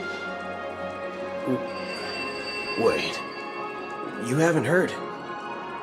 I'm not sure where you heard those rumors, but they're completely baseless. I can assure you, as a representative of the Bloodhound family, that everything is going smoothly for the Charmony Festival. At present, all of the families are focused on making sure the festival starts on time. Even the Dream Master himself has arrived. So don't worry, your trip won't be in vain. That's a relief to hear. She doesn't appear to be acting. So, it seems that even the hotel staff are out of the loop. Back already? Hasn't she returned yet? Nope. I'm starting to wonder if sending her to contact Sunday was a good idea. Neither the staff nor the guests seem to know anything about what's happening in the dreamscape, and wherever we go, all we see is people enjoying themselves. Definitely not a good sign. I agree. Another unusual thing is that the Oak family is supposed to be in charge of organizing the council and managing everything inside and outside the dreamscape. However, I walked around the hotel but didn't meet a single member of the Oak family on such an important day. Well, I'll be forked. If I remember correctly, the head of the Oak family is that Sunday guy, right? We shouldn't linger here too long. Let's go back to the Express for now. Not so fast. Have you ever robbed VIPC, bro? If you run away now, everyone will be chasing after you. Are you suggesting we sit here and do nothing? I wouldn't say do nothing, but let's stay put for now. Even if the family has ulterior motives, they couldn't have anticipated us showing up here. We're the surprise factor for them. They don't want to attract unwanted attention from certain outsiders, so they won't do anything reckless. See? The IPC lackeys are keeping a close eye on this hotel. If I were a family member, I'd find an official excuse and keep the surprise factors here. If we just wait here, that would be like walking into their trap. Of course, we don't need to walk into their trap. I gave a backup plan to the memo keeper. If it turns out we won't be allowed to enter the dreamscape, she'll order a drink for me in the VIP lounge at the hotel. In reality... a secret signal. That's right. Oh, a concrete object can indeed help the memo keeper establish a connection with you. But Boot Hill, if you have more backup plans in the future, I hope you'll let me know in advance. I'm sorry, but it's one of my quirks. I have too many unreliable friends. And if I reveal that I have backup plans, things can go awry. And that would leave all backup plans completely useless. How do we get into the VIP lounge? This is where my street smarts come into play. You're the lobby manager, right? Yes, I am. How may I assist you? We're the Nameless from the Astral Express. We wanted to check in, but there's something wrong with your system. The lady at the front desk said she would contact the manager, but now she's nowhere to be found. Now, we've been waiting here forever, without any food or water. What the fork, man? Is this how the family treats its guests? Is this your idea of street smarts? Starting an altercation? It's called standing up for your rights.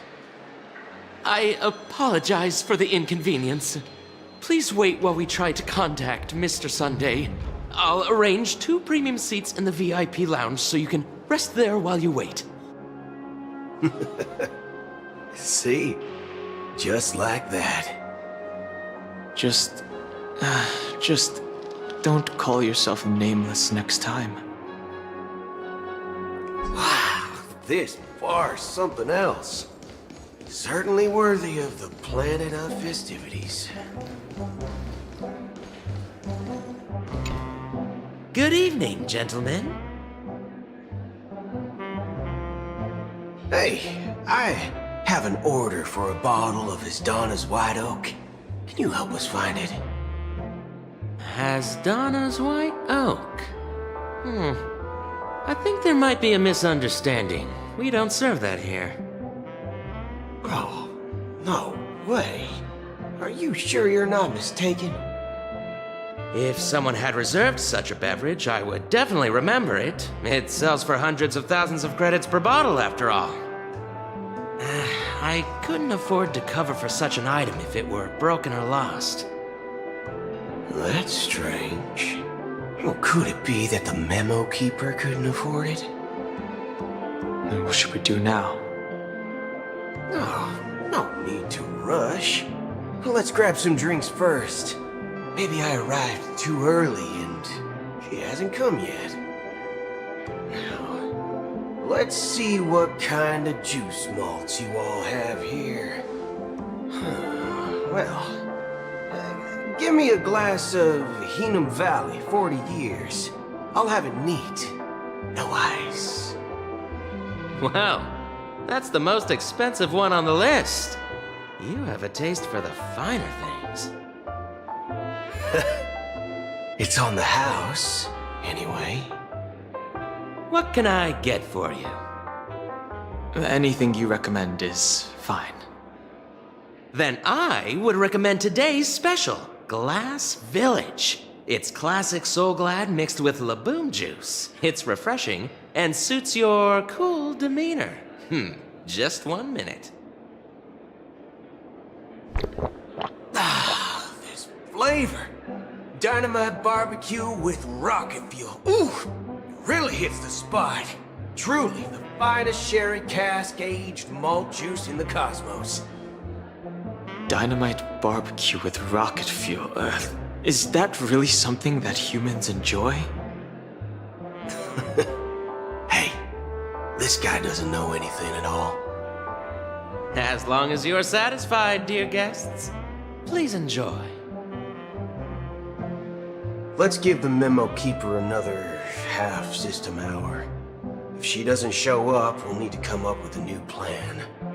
In the meantime, let's take stock of the situation. What do you think? The situation is unclear. Something must have happened on the planet of festivities, but the public is unaware of it. Someone in a position of power within the family must be covering it up. It's unusual for the followers of the Harmony to invite other factions, let alone the IPC and the Masked Fools. If what you said about the Emanator of the Nihility is true, the situation in Penacony is a little complicated, to say the least. Actually, there's something else I'm concerned about, regarding Acheron. As you know, the faction that follows the path of the Hunt are some of the most dangerous folks in the cosmos to mess with. I mean, who in their right mind would impersonate the Cienjo Alliance or the Galaxy Rangers? It's like asking for a death wish. Isn't there a saying among the Cienjo people that the Rainbow Sect lets their Lux arrow do all the beating? Talking. Do all the talking. Well, You know what I mean. Even though the Galaxy Rangers have been out of sight for years, we've been keeping an eye on this region. Even the dumbest criminals know better than to mess with the Annihilation Gang, much less the Rangers. But that Acheron lady, she doesn't seem like a lunatic at all. On the contrary, she's highly logical and organized. She knows exactly when to hold back and when to strike without mercy. And do you believe that someone like her would have an ulterior motive for impersonating a Galaxy Ranger? I'm not entirely sure, but I do have my suspicions. Maybe she knows a Galaxy Ranger, or perhaps she's trying to lure us out for some reason, which I can't figure out. Anyway, what worries me more are the anomalies within the family. They've summoned followers from various paths for the festival. No matter how generous the family might be, this move seems highly unusual. Unless the invitations weren't sent by them. If that's the case, it's even more intriguing that the family insists on organizing the Charmony Festival, despite the chaos. Maybe it's Shipei the Harmony pulling the strings. You find it beyond human understanding because it wasn't arranged by humans at all. People do stupid things out of irrational impulses. They abandon their principles when self-interest is involved. They believe in things they know they shouldn't, and fudge, they even break their own rules. But Eons don't. They stick to their determined path and never turn back, even if they reach a dead end. You think Shipei's will is behind all this? It may not necessarily be Shipei, but there's definitely some higher entity involved. I know it may sound pessimistic, but if human free will were reliable, why would we even need Galaxy Rangers? It's much simpler when you boil it down to the eons and paths. Like how Lon always follows the path of the hunt, or how the Express stays true to the Trailblaze despite Akavili's disappearance. But in my opinion, Akavili's fall holds significance for the Nameless. Oh, so you're saying the Nameless now have to take responsibility for their own choices because their absolutely right leader is gone? Exactly.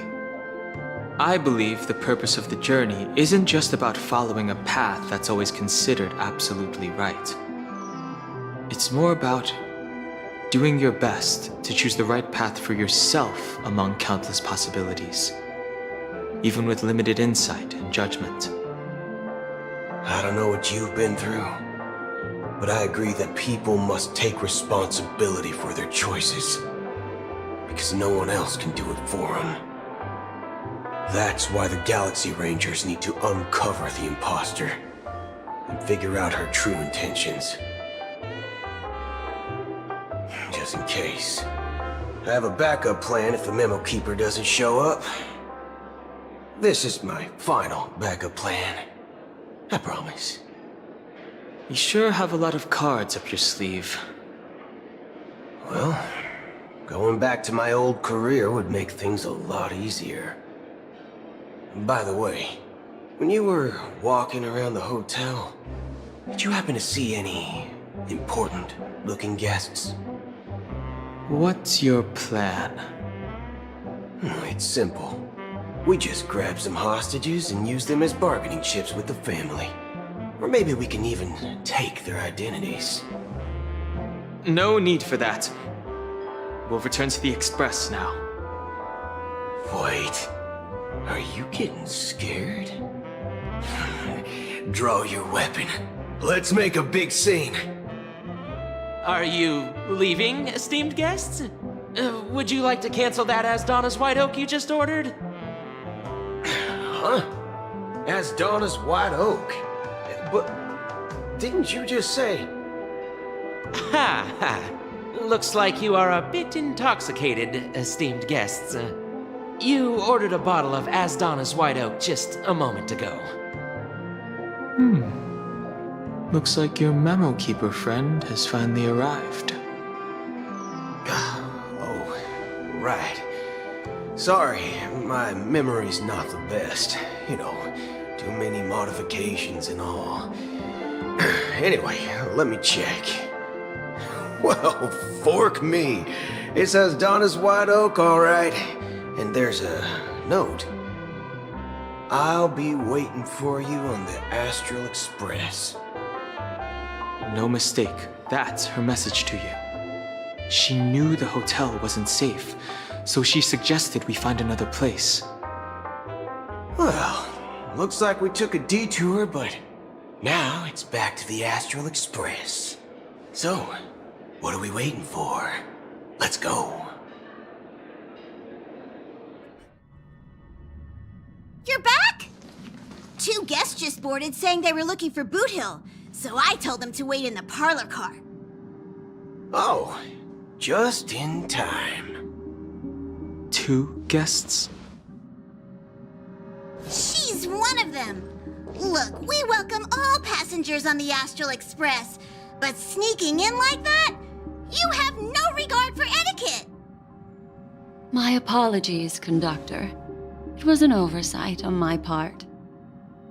I assumed you were already acquainted with the garden. Given the chaotic situation in Penacony, the Nameless are the only ones we can truly trust right now. You are the memo keeper. Pleased to meet you, Dan Hung. I've seen you in others' memories. And as for Boot Hill, this is our first face-to-face meeting. I hope you enjoyed that bottle of Astana's White Oak. You sure have a refined taste. Finally, Memo Keeper. Well, let's cut to the chase. Spill everything you know. That's precisely what I intend to do. But before that, please allow me to introduce myself. My name is Black Swan, and I serve the Garden of Recollection as a memo keeper. As for Acheron's story, I'm sure she knows it better than I do. Greetings. I'm Acheron. What? You Garden of Recollection shirtbag! You betrayed me! I apologize, but she did that at my request. Due to certain reasons, I have been exiled by the family. Thankfully, this memo keeper came to my aid and helped me escape their surveillance unnoticed. To be honest, it was more like stalking than helping. And the process was far from unnoticed. But we did escape. I asked her to guide me to a place beyond the family's reach and to contact a few trustworthy individuals. Namely, all of you. Trustworthy? Son of a nice lady. You think I'm dumb or something? How about this? I'll put a few bullet holes in your head and see what secrets spill out. Then, we can talk about trust. It doesn't have to be like that. I'm willing to answer all your questions, but not right now. If my cover hadn't been blown, we might have had more time, but at the moment, we don't have any other options. No other options? What do you mean? This is the only way I can ensure everyone's safety. I kindly request an immediate warp jump out of the Astana star system.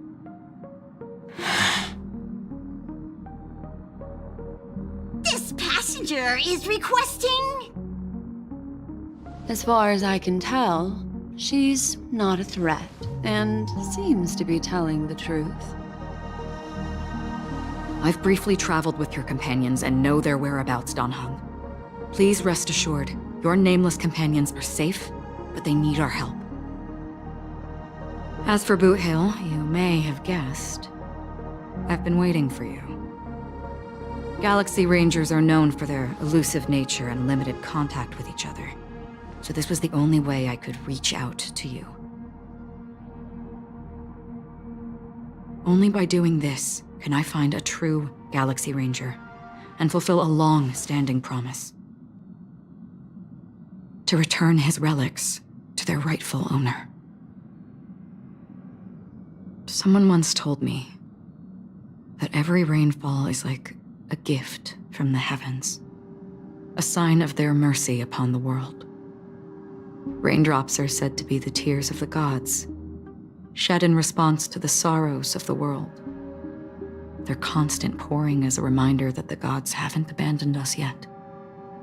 So,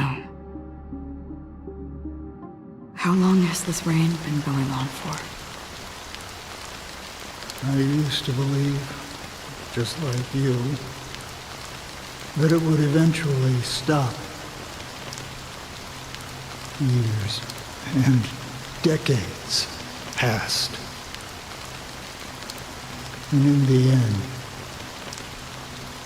such hope faded away before the rain did. Looks like the god you mentioned doesn't exist after all.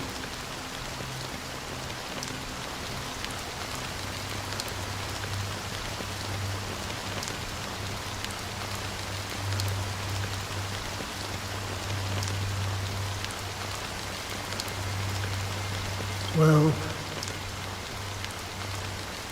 let me share a story with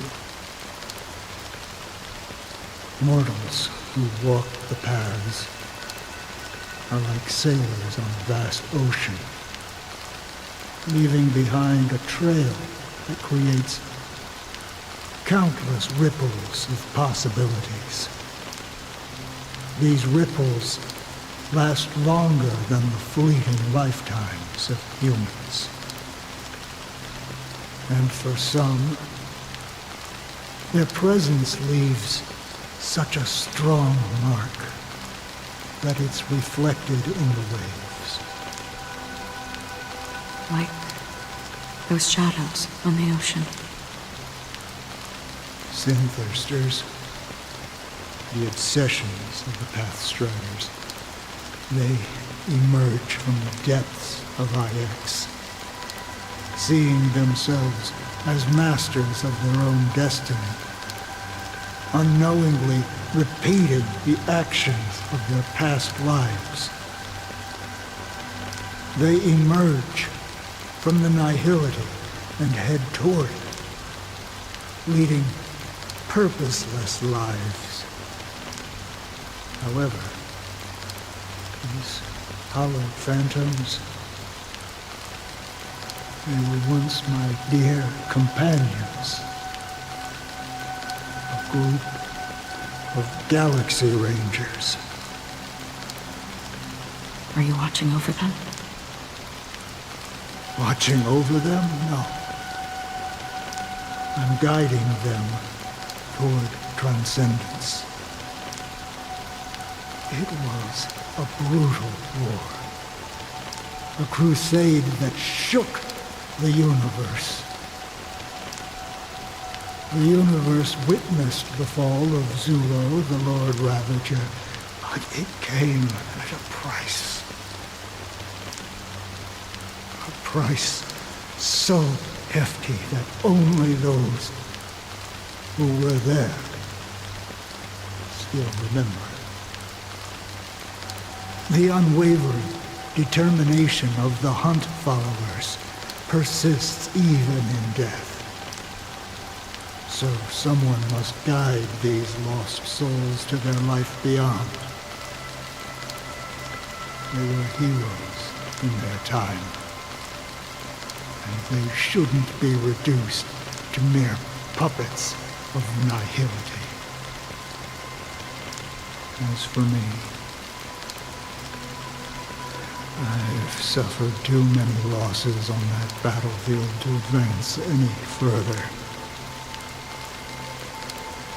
And that makes me the most fitting person to carry out this task.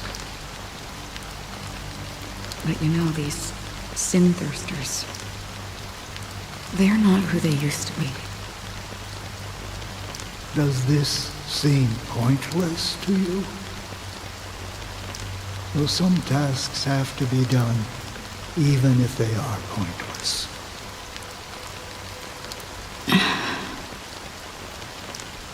I can help you.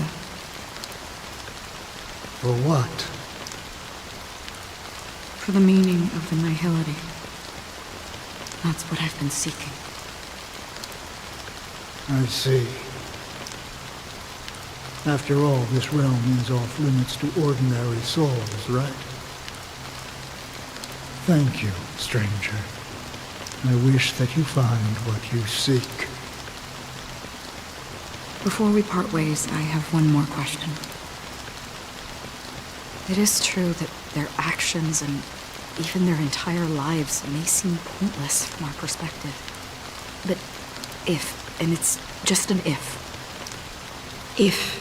this is what the departed ones expected, should we try to change it? A good question. And a profound one.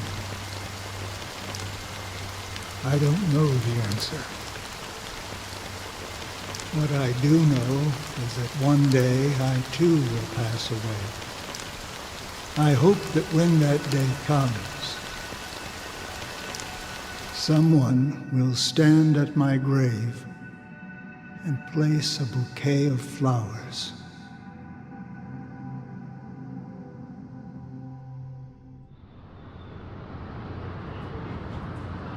When I appeared as a child, my speech, mindset, and soul reflected immaturity and innocence. As I grew into adulthood, I left behind my childlike side.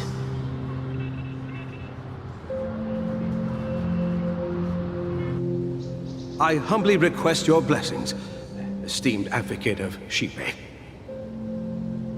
Come to me, my kinship. I have sought their presence with us. As you wish.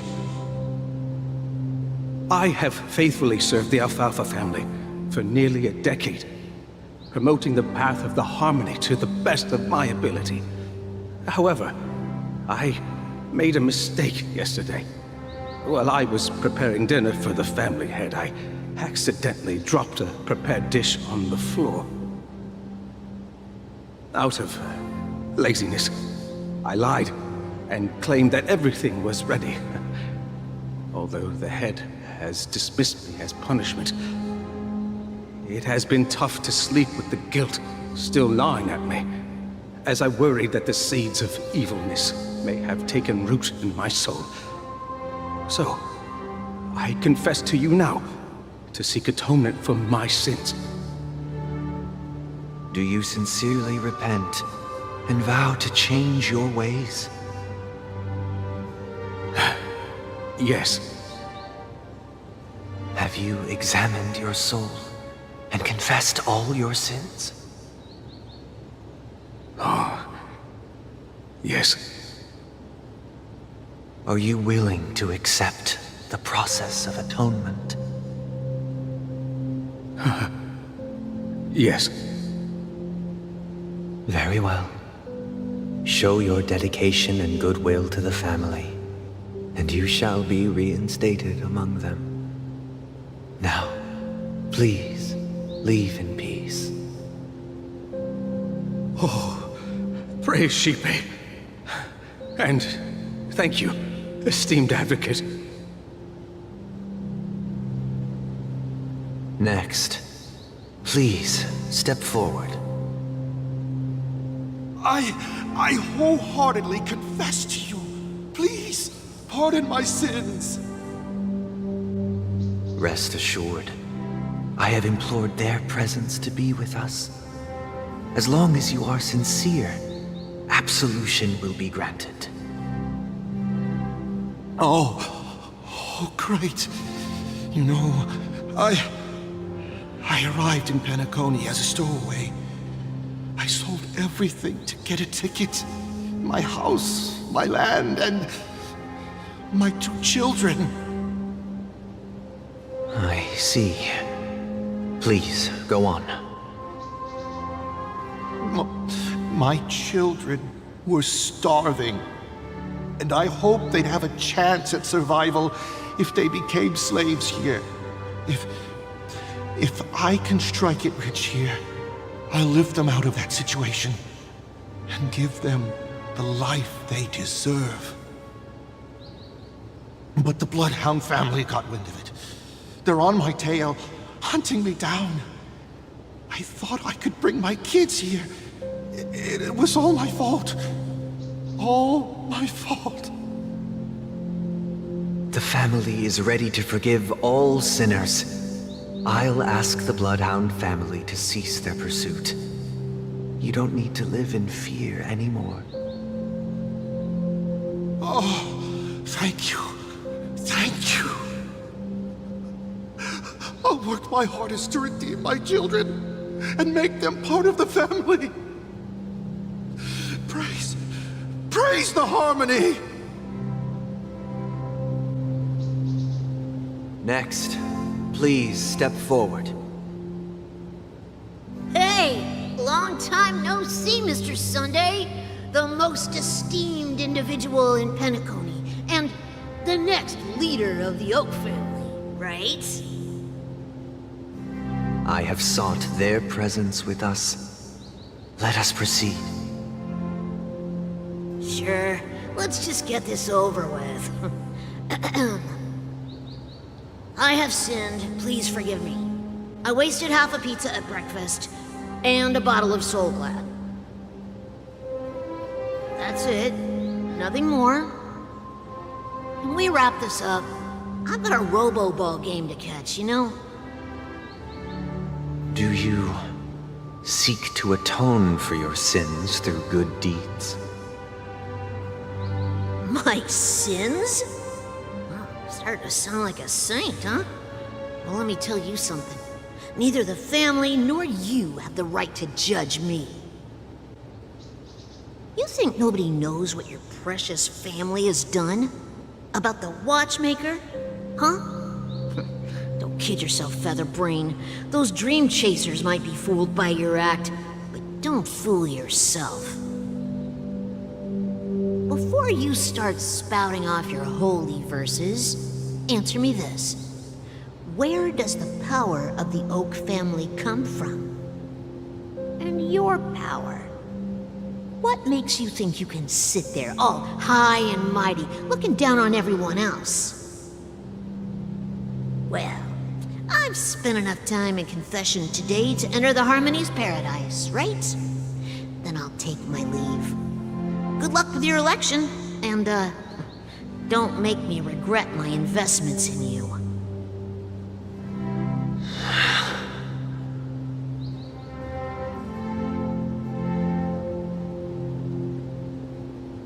Oh, revered triple-faced soul, hear my doubts. Who can judge the strong when their power hides their crimes? Who can vouch for the weak when they will pay any price to survive? Who can comfort the purest souls when even they get led astray? If the strong defending the weak is truly the foundation of paradise, then who is responsible for the suffering and anguish in this wretched world?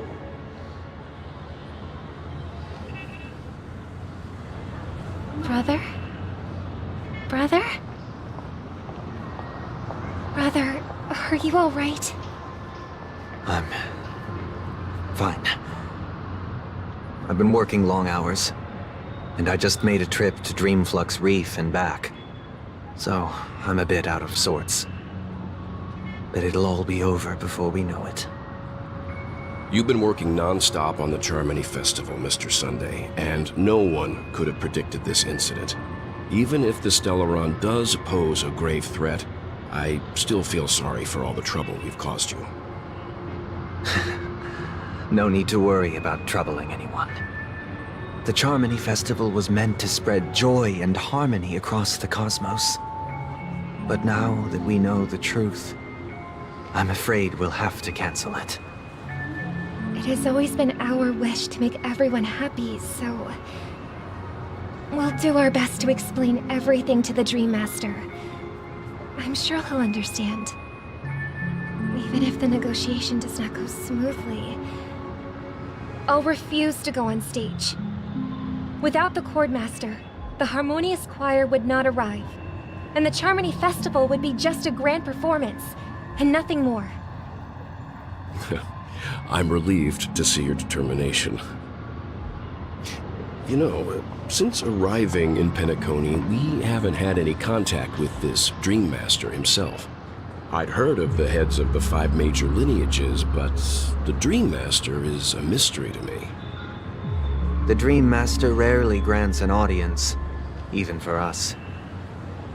But, given the urgency of the situation, he's agreed to meet us in person. Perhaps he'll be the first guest to meet the Dream Master in years, Mr. Yang.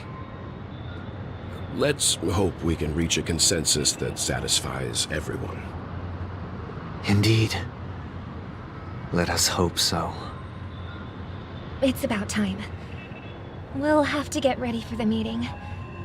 I apologize for any inconvenience caused by the urgency. Don't worry. I'll be waiting here. It's Mr. Sunday! Hey, come over here! Looks like someone needs help. Let's go check it out.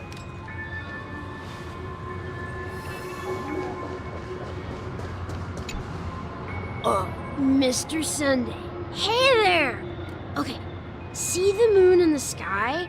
It's about the size of the cap on my Soul Glad bottle.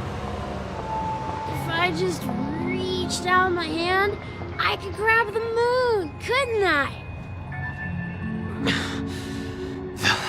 The moon? You mean the Grand Theater?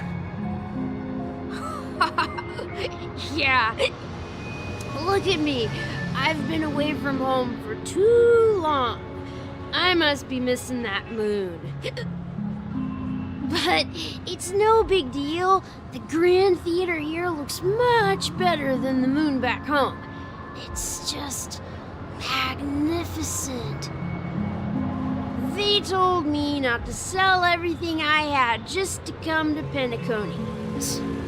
How short-sighted. Selling everything you had? Why would you go to such lengths? Why? Can't you see? Life back home is miserable. It's not really living at all. It's better to be here at Penacony. No pain, no worries about tomorrow, just sweet dreams. You can do whatever you want. That's what I call living. Yeah, now this is the life. Is this truly living?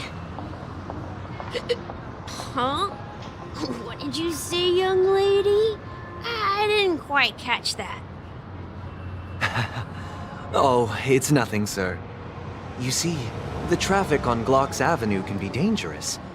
How about I ask a Bloodhound family member to escort you to Ideen Park over there, so you can continue enjoying your sweet dream? Oh, yeah, that's a great idea. Wow, no wonder you were the leader of this sweet dream. You're totally a lifesaver. See you around, Mr. Sunday, and it was nice chatting with you.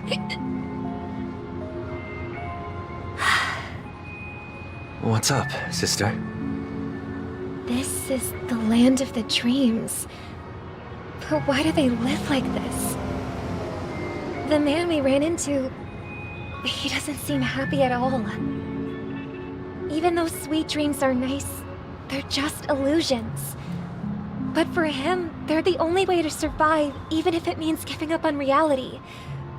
That's not really living at all. I suppose you have a point. But, in my opinion, that's how most people live their lives.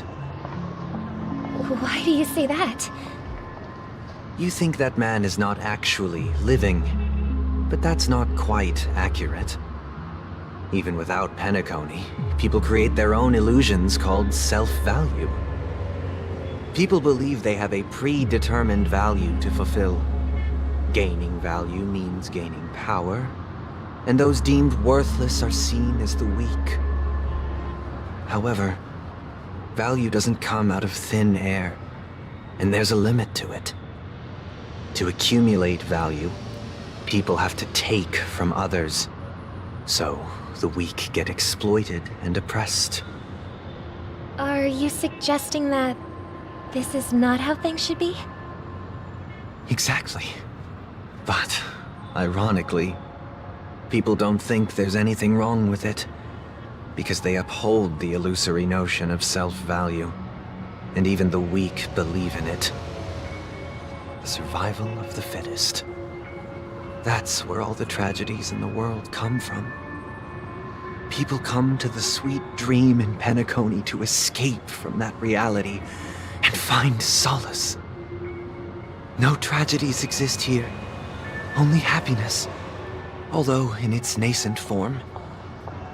Isn't that the same paradise we yearn for in our dreams? Perhaps that man is just an exception. Let's not jump to conclusions. We should experience the dreamscape ourselves, just as I did at Dreamflux Reef. Yes, seeing is believing. I'll accompany you. The Dream Master hasn't shown up yet, so we have some time for a stroll.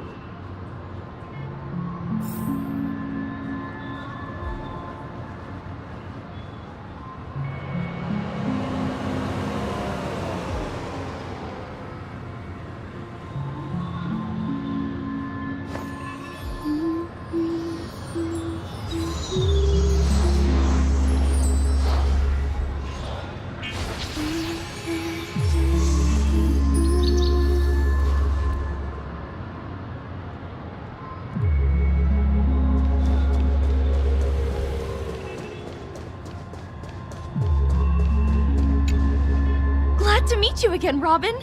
How are the preparations for the Charmony Festival coming along? We're all so excited about it. It's going smoothly. Thanks for making the trip to join the festival. You're too kind, Robin. It's a pleasure to have guests from all over the universe celebrating day and night. I can't stand being lonely or bored, so this jubilant dreamscape is perfect for me. But if this went on forever, would it get boring too? Nah, not at all. Who would get tired of having so much fun? Every day, you get to wear fancy clothes, explore all sorts of dream bubbles, indulge in delicious food without gaining weight, and you never get old or sick. As long as you can afford a room, this place is the ultimate paradise. But you know that only a few things can be brought back from the dreamscape to reality, right? That's exactly why I don't plan on bringing anything back. Just enjoying the dream itself is good enough for me. I mean, I'm not one of those long-living species. I only have around 60 or 70 years in this lifetime, and there's so much to worry about. Being happy here is pure bliss. Only in this sweet dream can I truly feel like I'm in control of my life and fate. Who would want to go back to reality after experiencing this bliss? I see. I genuinely wish you all the happiness in the world. And I wish you a fantastic performance, Robin! I'm off to the Blue Hour for the ball. See you later.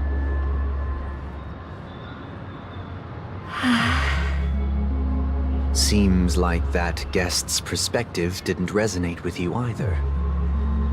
She had a valid point. I could sense her genuine happiness. It's just that... What you're trying to say is, She thinks she's in control of her life, but in reality, she's just escaping from reality and seeking solace in this sweet dream. Once she steps out of this sanctuary, everything will be lost. Well, she did make mention of being able to afford a room, didn't she? However, the paradise in our dreams, it doesn't have to end. No. And the paradise we yearn for shouldn't be just a fleeting dream either.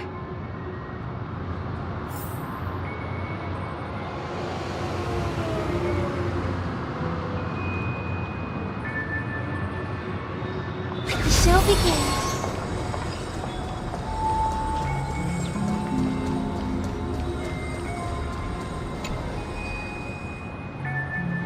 The scenery in this dreamscape is truly breathtaking, isn't it?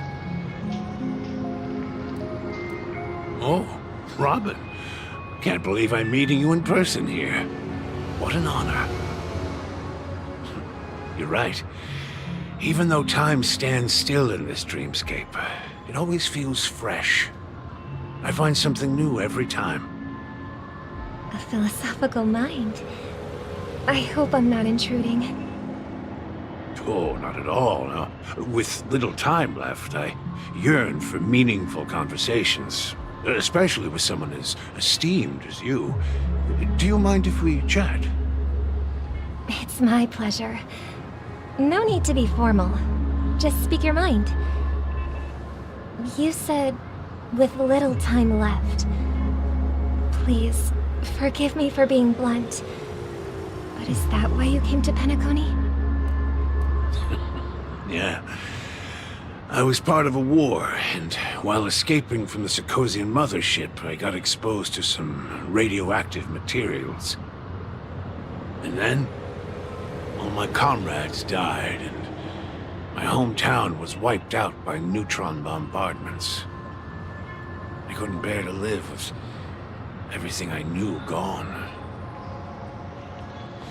That's when I heard about a possible solution here, so I came. How heart-wrenching. I hope the family has been able to help you. They have, and I'm truly grateful for that. They provided me with a comfortable room, the most advanced life support devices in the cosmos, and a stellar team of caregivers. My physical body is now in the dream pool, sustained by life support. The me you see here is whole, rational, and no different from any other person. But I can't say the same for the me in the hotel room. My true appearance? Huh? I hope you never have to witness it, Robin. So, you'll be living forever in this dreamscape, right? Just being able to live at all is good enough for me. Whether it's in this dreamscape or not, well, I don't really have much say in the matter. My world has been torn apart, and my life could end any second. So, even if this whole place is an illusion, it's still my paradise, and I'll treasure every moment I spend here. How I envy those everlasting things. That old man's story. It's so tragic. Fortunately, this sweet dream gives him joyful memories to hold on to for the rest of his life. That's precisely why this sweet dream in Penacony exists. However, even the sweet dream has its limitations. While it provides solace to the disillusioned, it can't completely eliminate pain in reality. There will be a way out. Penacony is already on the right track.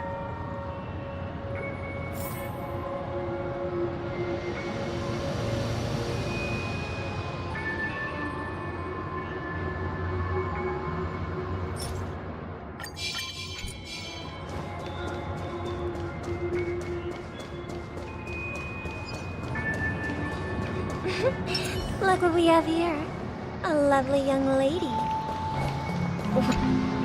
Brother, what a surprise to see you again. Show yourself. Your trick won't work on us. I've heard that a skilled mass fool received an invitation too. That must be you, right? Did you enjoy yourself? Barely. The people here are way too gullible. A little bait is all it takes for them to bite. And they run away at the slightest hint of danger. In other words, they're naive and cowardly. Now that you've had your fill, it'd be wise to leave before it's too late. The music of the harmony doesn't tolerate discord. What? Now that you have the real Robin, I'm useless? Oh, how disheartening. I've done so much for the family. You should be thanking me, because if it weren't for me cleaning up this mess, Penacony would still be in shambles. Don't you think? That was a personal request from the head of the Iris family, and it has nothing to do with us. Step aside and stop causing trouble for the Charmony Festival. The Charmony Festival? You think you can scare me? You think I have no idea what you're planning? I don't care what you're thinking, Chicken Wing Boy. But I'm pretty sure our lovely Robin won't be appearing on stage. After all, you're well aware of what a sorry state this dreamscape is in under the banner of harmony. Penacony, the land of the dreams. Is this truly the paradise you desire? Stop it. What's the rush, Chicken Wing Boy? Did I get to you? Our paradise is none of your concern, masked fool. Leave now, or the family won't tolerate you anymore. All right. I'll go. But Robin, I suggest you seriously consider this. Do you really believe those living in dreams can escape pain and find true happiness? Well, I've done my part, and now I'm simply waiting for the fireworks to begin. Here, the last 2 gifts for both of you. And don't lose them. If by some unfortunate chance the Charmony Festival starts against all odds, remember to use them during the show. And it'll be thrilling. Bang! I heard a raven cawing in the distance. It seems the Dream Master will arrive soon.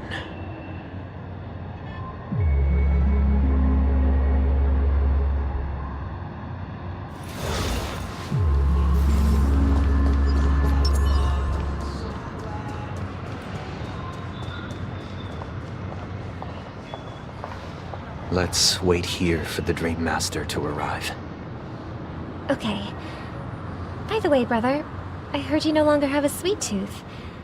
Back when we were kids, you used to steal my desserts. Seems like a lot has changed during my absence. What exactly happened? Well, someone has to stay awake even in this sweet dream. But that someone doesn't have to be you, or anyone in particular. You're carrying too much on your shoulders, brother. The paradise in our dreams. It shouldn't be like this. Penacony is nothing more than a dream. It can't erase the worries and pain of reality, or bring true happiness. It only offers an escape from reality. Nothing more. Remember the old man we met earlier? Without this dream, he might have completely lost himself. That might be true, but even without Penacony, he could have chosen another path. As far as I know, the Intelligentsia Guild has been promoting their rehabilitation techniques for a long time now. That path may have been more ordinary and challenging, but now he's in a comatose state, And the sweet dream has become sort of end-of-life care. His fate is sealed.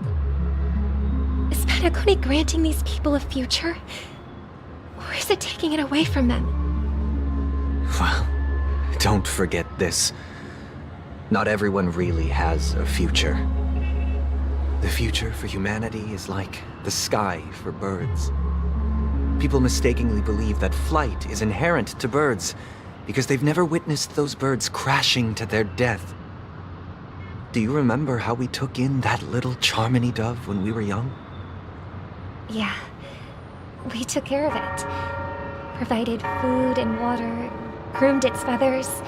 And later, when I decided to leave Penacony, I opened the cage and set it free.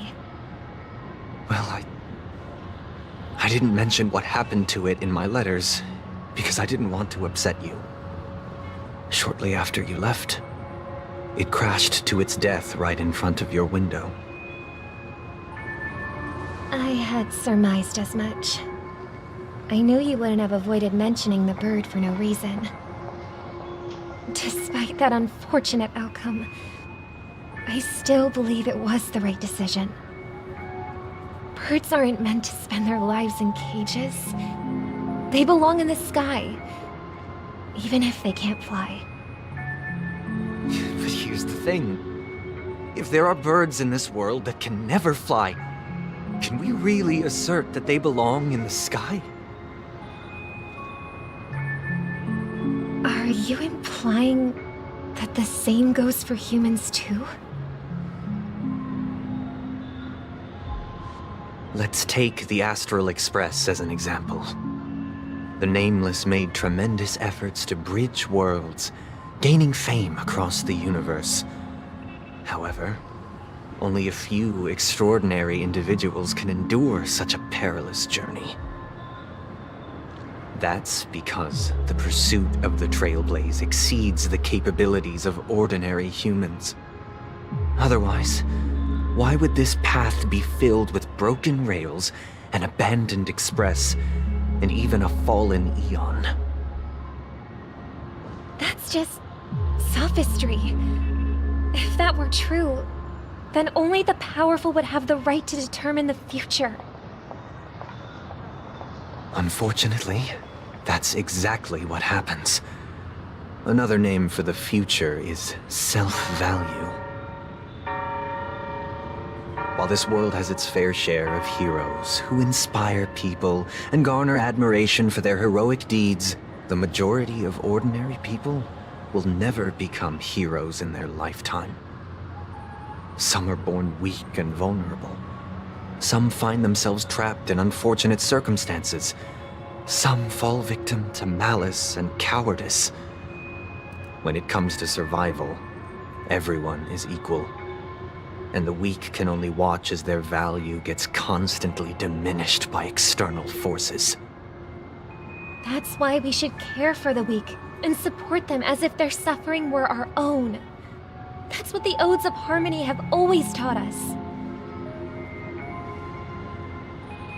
While the Harmony holds noble aspirations, the strong will always be strong, and the weak will always be weak. Even in this carefree dream. Human nature contains greatness, but it also harbors inherent weaknesses that can't be eradicated. In the end, if people can't even secure their own survival, they won't care about the illusory future of equality. As long as the law of survival of the fittest prevails, there will always be fledglings crashing to their death. But if people don't live for the future, do they merely exist for survival? If even you, my brother, don't believe that the Harmony will save the weak, then which Eon can make our dreams come true?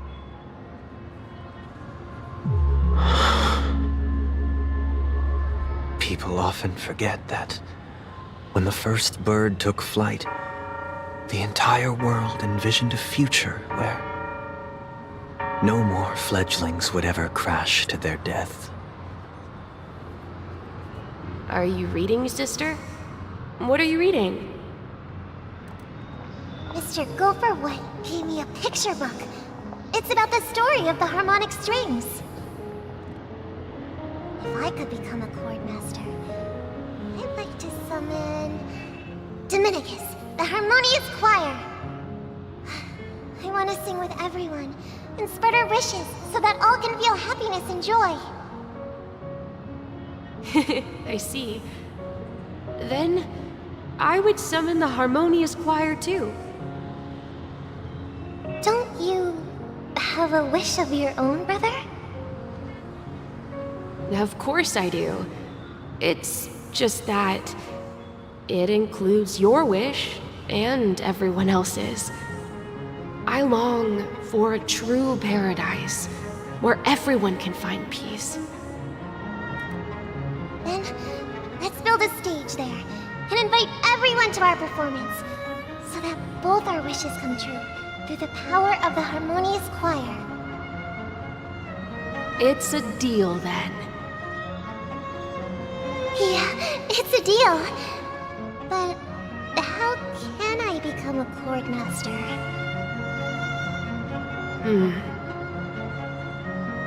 Maybe you'll have to become a star first.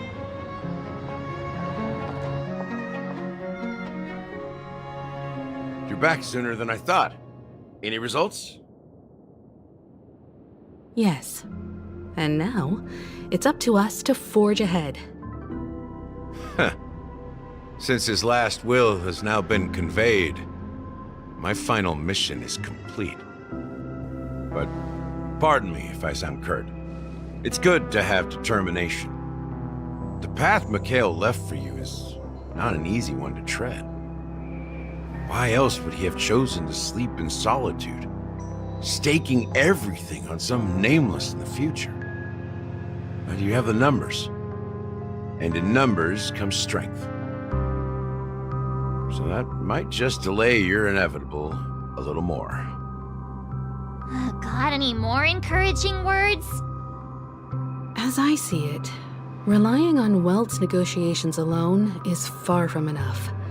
Regardless of whether the other party will be compliant, negotiating simply allows us to meet them as equals and won't grant us an upper hand.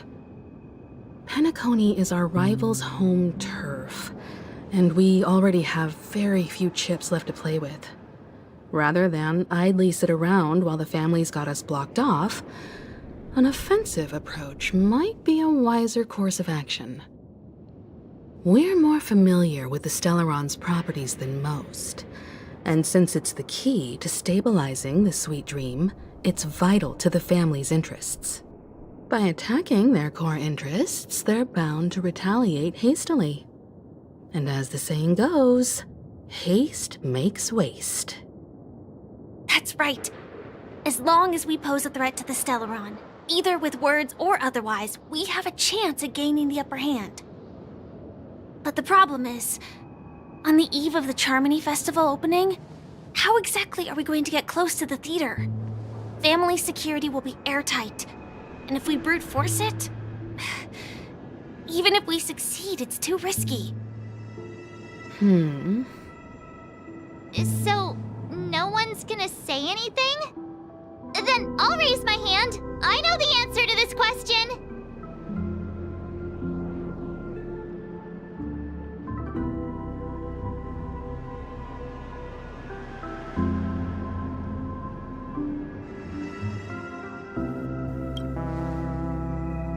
The express crew would have been disbanded long ago if it weren't for me.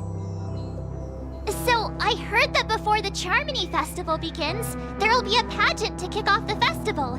It's called the Soul Glad TM Festivity Auditions, or something, and it's going to be held in the moment of Scorch Sand.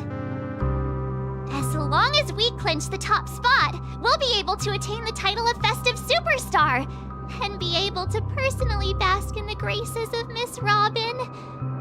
Not that that's important. What's crucial is that we can enter the Grand Theater before the audience arrives. So, how do we go about participating in these festivity auditions? I've already procured special invite tickets from Miss Robin's fan club. To tell you the truth, I had been preparing to join the auditions all along. But now it looks like even if I scrape through, I probably still won't have the chance to shake Miss Robin's hand. So they're still running this thing, huh? It was originally just a publicity stunt, set up by Mikhail to drum up attention. But it looks like it might be worth a shot. We'll follow Marge's plan. Mr. Gallagher, will you be joining us? I'm afraid I won't have the time. As a virtual character, I've already completed my final mission. Whether Penacony can awaken from this dream is all down to you. Should we ever cross paths again? I'd love for you to visit the Express. All right. I'll have to add to that databank of yours you've got on the Express. And Miss Firefly, we thank you for all your support. We're faced with a formidable enemy. As long as the Astral Express and Stellaron Hunter's objectives are aligned, we're willing to cooperate with you. We've already come this far together. I'd like to join you for the rest of your journey on Penacony. I'm pleased that we can finally fight shoulder to shoulder. I couldn't ask for a better ending. This is also the spirit of the Trailblaze. Now everyone, let's prepare to move out. Ladies and gentlemen, welcome to Scorched Sand Hall. This is where challengers thrive and dream chasers shine, all under the watchful eye of the entire universe. If you have ambition, dreams, and the drive, dear friend, the next superstar of Penacony's Charmony Festival could be you! Oh, wow! They've really outdone themselves! Oh, I'm starting to get excited! Behold! Here come 4 friends with spirit high and full of steel! Are you aspiring to be the superstars of the festival? Is he talking about us? Yes, you! There's no doubt about it. I see you have all the potential of a superstar in you! Excuse me, you 4. What are you hoping to get out of all this? As the last group of contestants, how confident are you in overcoming all of the challenges? Would you be open to a brief exclusive interview with us? It'll be quick. Your journey is long and fraught with peril, yet under a sky blanketed by banners, you vie for the crown. The sword and rose! Protect the beauty! The beauty, the beauty! Magnificent and majestic! A knight's head is hard as steel. Brother Lance's focus is stubborn as a heel. We don't all have to be winners, but if we don't have fun, we'd all be sinners. People are pouring in. It kinda feels like all sorts of baddies are showing up. Let's get in there quickly and enter the competition. Ladies and gentlemen, please make way. Make way. Coming towards us now is one of Penacony's top 10 wealthiest tycoons and the soul-glad business empire's founder, Mr. Dean. Allow me to introduce myself. I'm the director of Soulglad's factory, Dean Leader. My 4 friends, introduce yourselves to the audience across the cosmos. Hello, everybody. I'm Himiko, a nameless from the Astral Express, and these are my companions. Don't you guys need to hide your identities? Can't hide it anyways. Penacony is plastered with our posters. And because the Astral Express is so well known, the family won't dare to make any rash moves.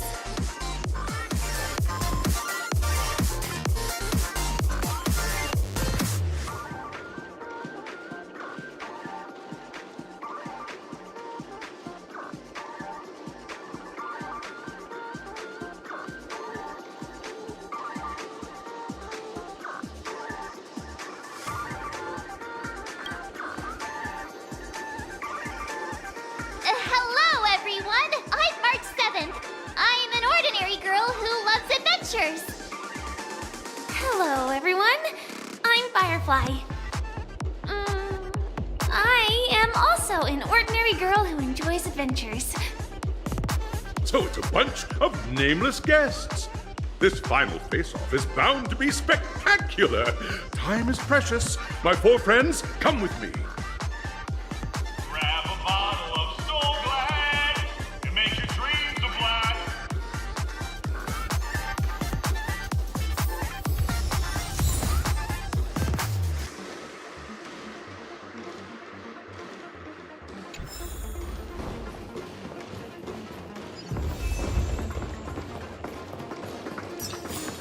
This place is buzzing. That's right. This venue is a miniature representation of that time known as the era filled with boundless possibilities.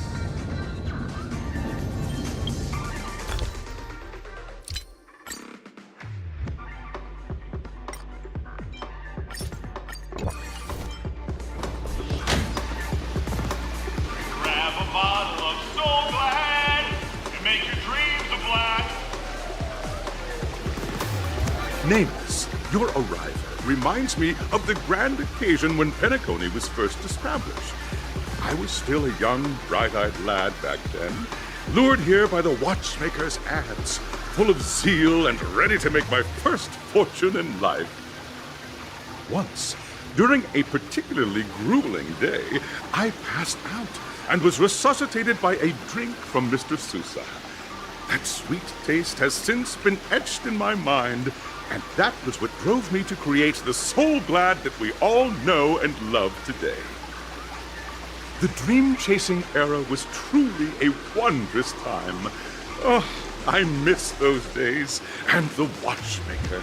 Scorched Sand Hall is my homage to that time of boundless possibilities.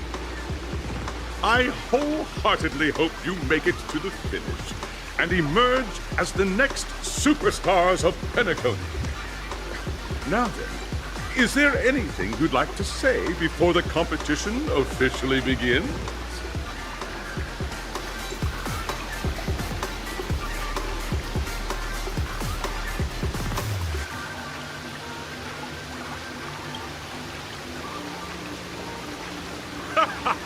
There's that, the ever-vigilant, trailblazing spirit we all know.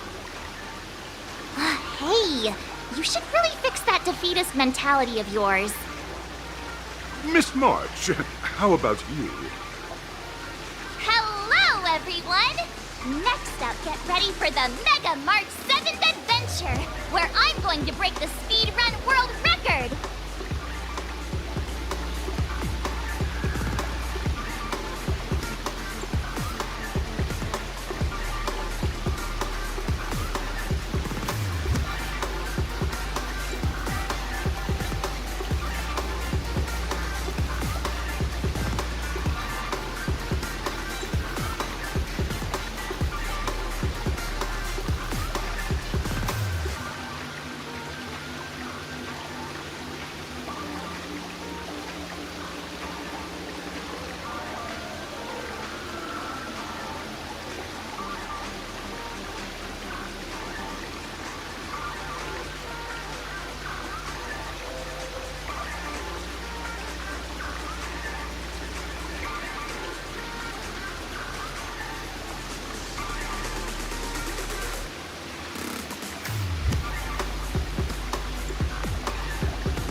trailblazing into the uncharted and challenging the limits.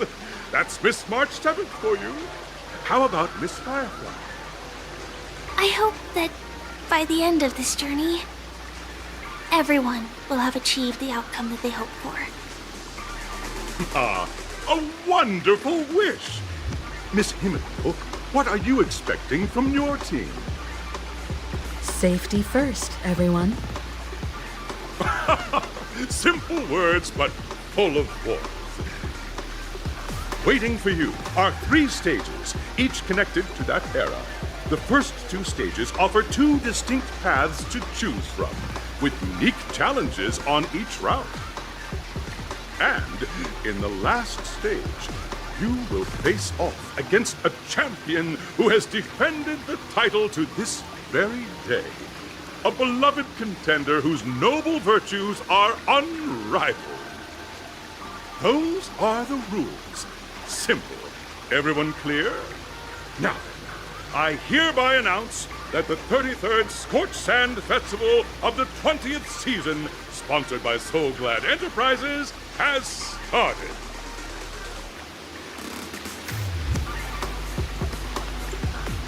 Everyone, as the Charmony Festival is drawing closer, we must reach the end as quickly as possible. Factoring in efficiency and safety, splitting up into 2 groups is the best choice. March and I haven't known Miss Firefly for too long and aren't overly familiar with her. It'd probably be better if the 2 of you paired up. Fine by me. Let's do it. All right. I don't have a problem with that.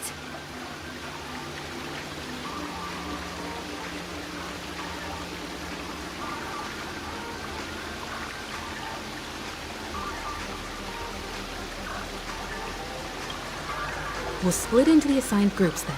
Let's not waste time.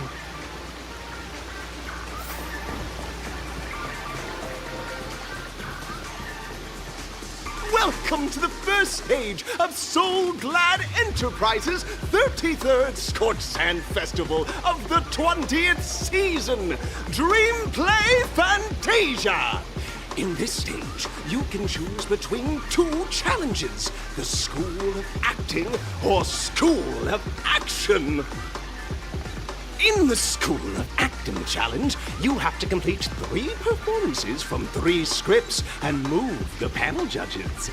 In the School of Action challenge, you have to defeat 3 groups of enemies convincingly and reach the end. Now, make your choice.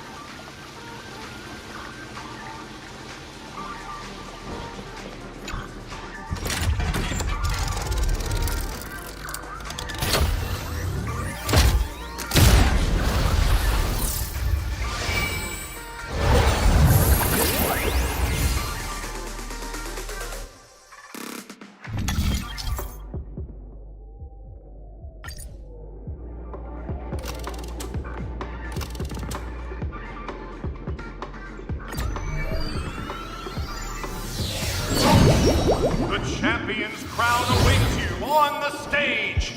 Welcome to the arena. Competitors, allow me to introduce the rules of this challenge to you. There are a total of 3 stages up ahead, each with their own challenges. The enemies you will contend against are antagonists from the film Once Upon a Time in Dreams. Defeat them swiftly and decisively to set a new record. It's worth mentioning that the fastest time of this stage was achieved by a contestant with fiery red hair. Astoundingly, he overcame all enemies across the 3 stages in only 5 minutes. Time is of the essence. Let's make this quick.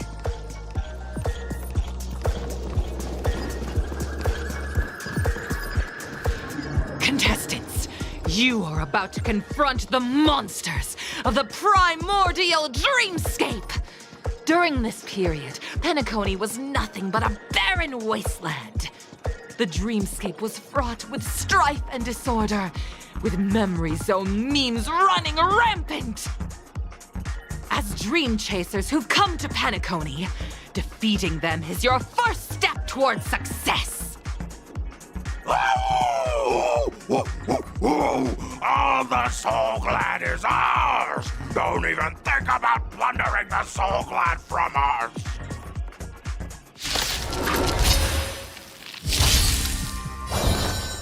Get this! Lend me your strength. Expand your thinking. Impressive, almost. Do you know who this big diamond? It's all yours!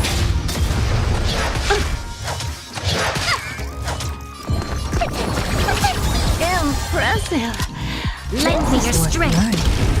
I don't have time for games. I won't break. We've entered the storm. To guard and defend. Crush them. Get them! Lend me your strength. Open sesame.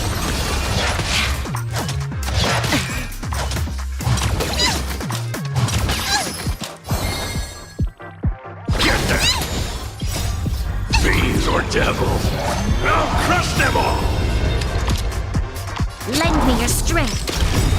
Never seen entered the storm. To guard and defend. Crush them. Curiosity. Endless riddle. Nothing but a boy.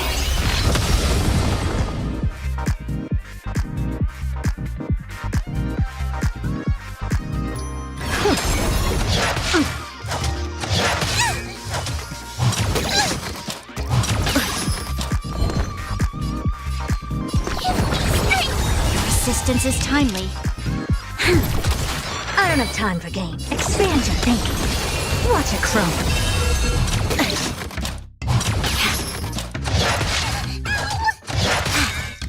We've entered the storm. To guard and defend. Crush them.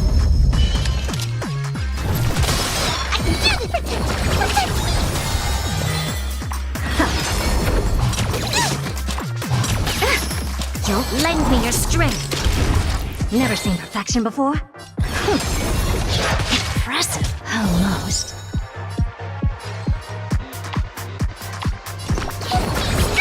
Impressive. This is worth learning. Bees or devils, I'll crush them all!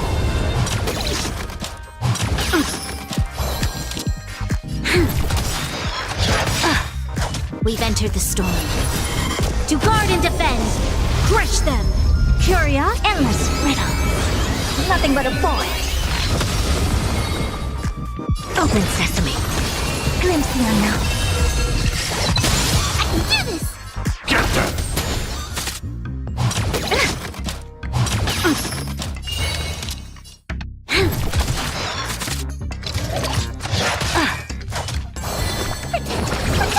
Impressive. This is worth learning. Expand your thinking.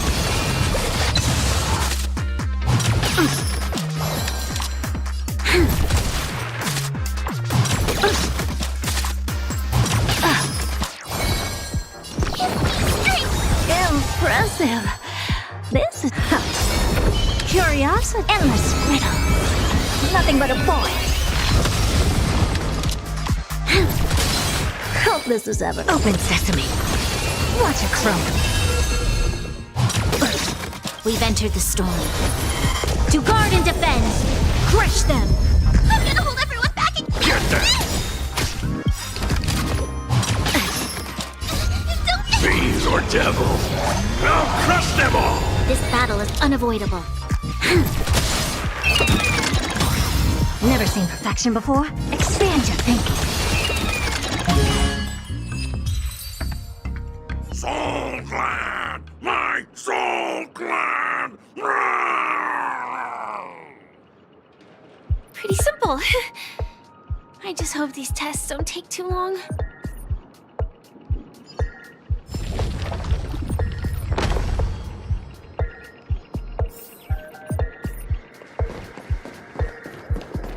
Take a look.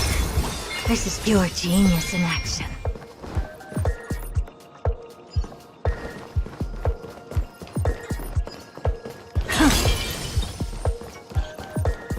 Upgrade configured. Show your courage.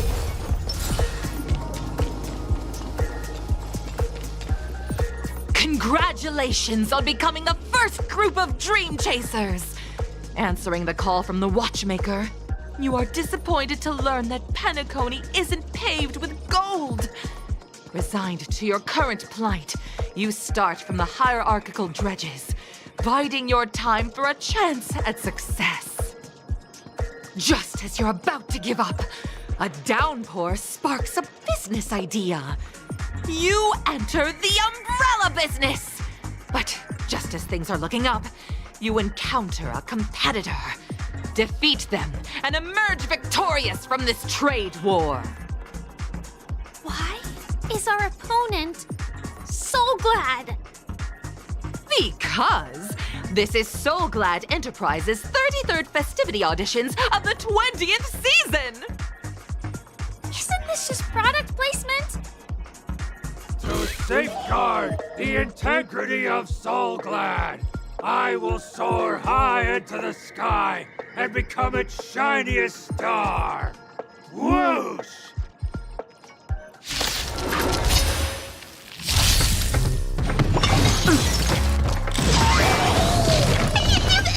Forward! Get them! Lend me your strength. We've entered the storm. To guard and defend, crush them. I don't have time for open sesame. Curious, endless riddle. Nothing but a void. Expand your thinking. Watch it grow. Impressive, almost.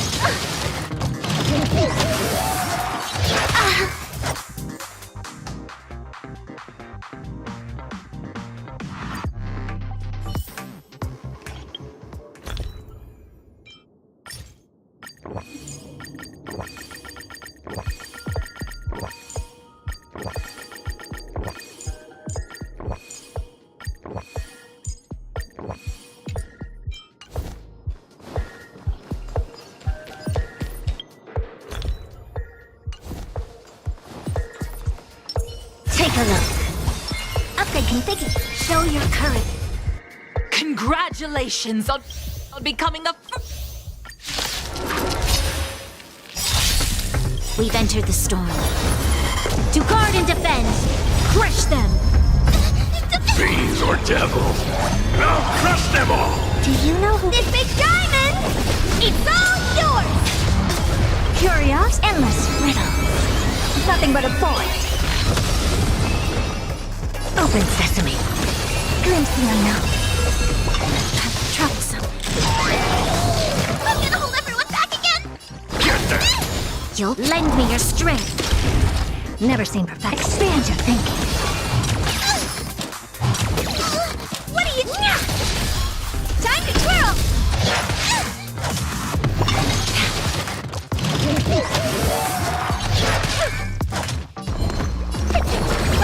Your resistance is timely.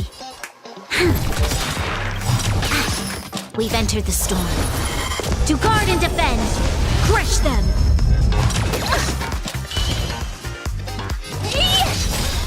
Do you know who This big diamond! It's all yours!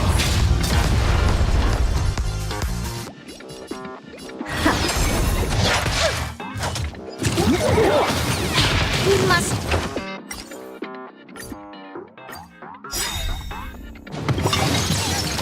We've entered the storm. To guard and defend, crush them.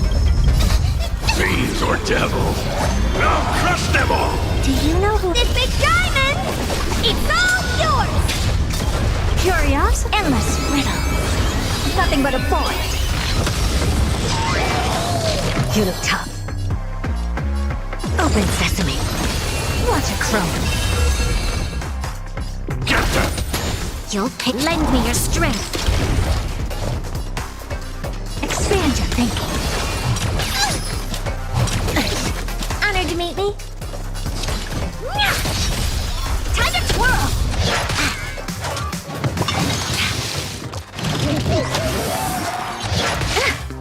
I'm scared! Stay put!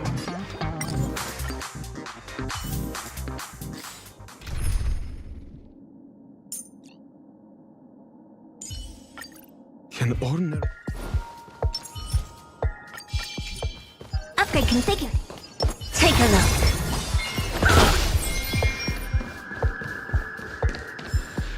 Congratulations!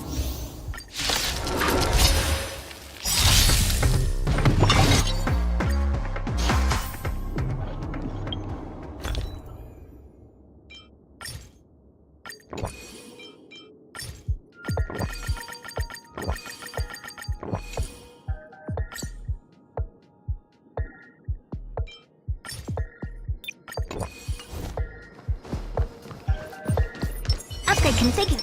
Take a look. This is pure genius.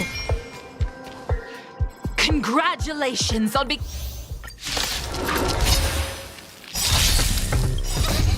Fiends or devil, I'll crush them all! Do you know who this big diamond?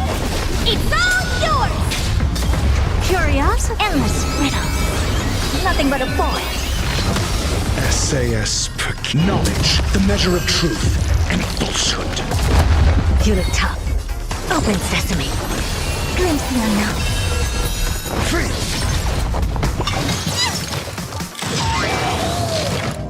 Mediocre. Get them! A test. 0 points. Expand your thinking. Free! I won't break.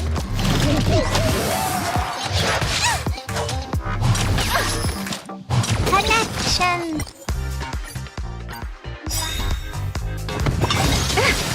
Do you know who this big diamond?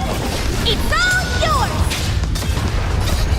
Fiends or devil, I'll crush them all! Curious, endless riddle. Nothing but a boy. SAS knowledge, the measure of truth and falsehood.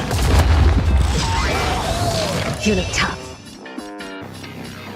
Open sesame. What a crone. 0 points.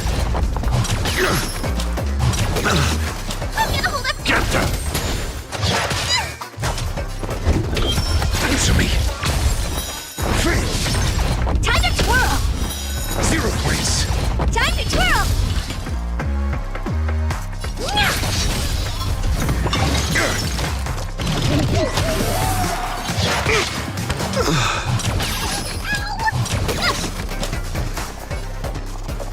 Expand your thinking. Stay put! Get them!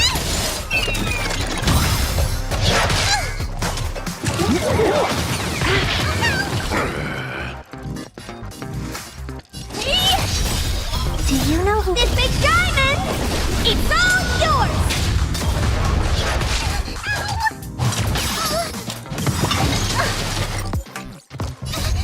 Fiends or devil, I'll crush them all!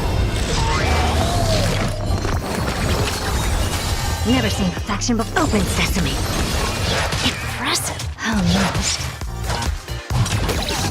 Honored to meet me.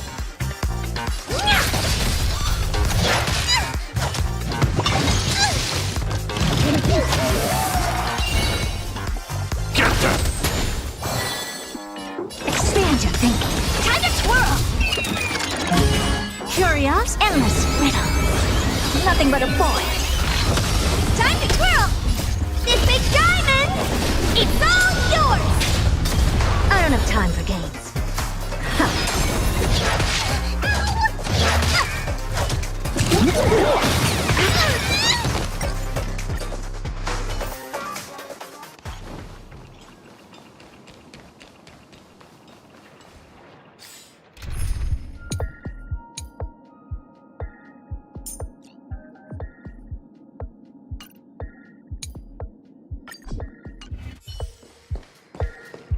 Congrat!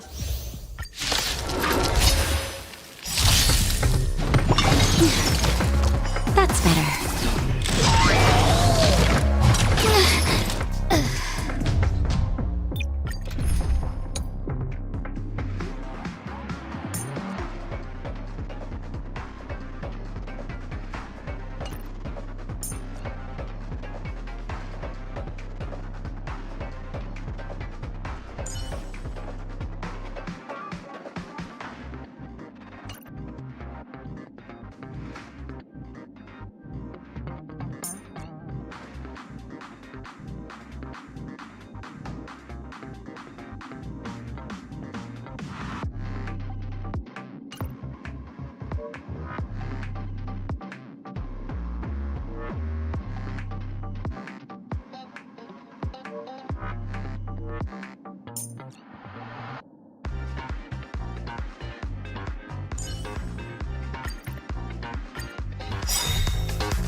We've entered the storm. To guard and defend, crush them! Fiends or devil, I'll crush them all! Curiosity, endless riddle. Nothing but a point. SAS, knowledge, the measure of truth and falsehood. You look tough. Expand your thinking. Watch it crumble.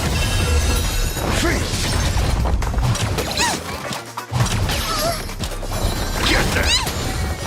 0 points. This battle is unavoidable. Lend me your strength. Answer me.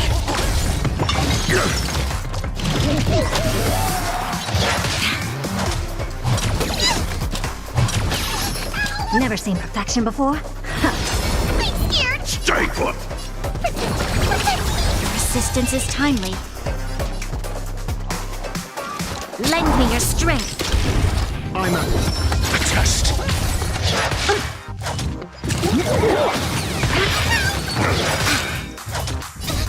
Fiends or devil, I'll crush them all! We've entered the storm. To guard and defend, crush them!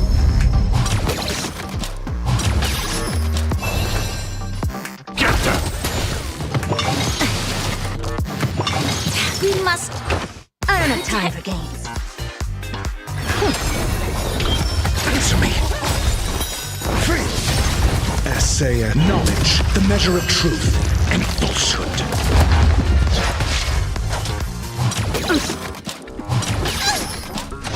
Mediocre. I can do this! Give me strength! 0 points. Your answers? Impressive. Curiosity? Endless riddle. Nothing but a point.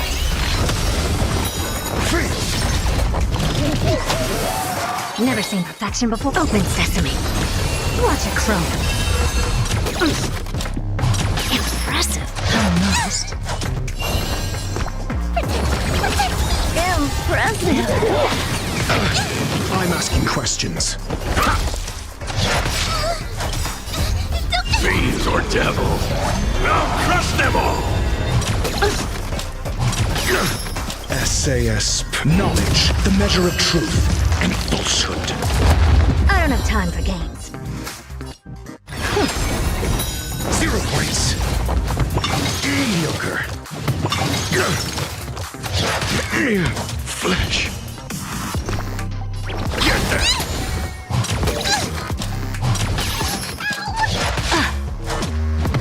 Impressive. Almost.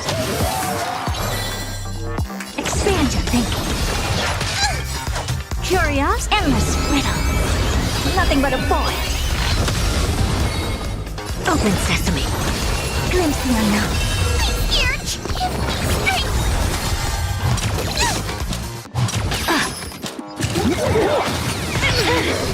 Now summon your own fiends or devil, I'll crush them all!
Show your courage.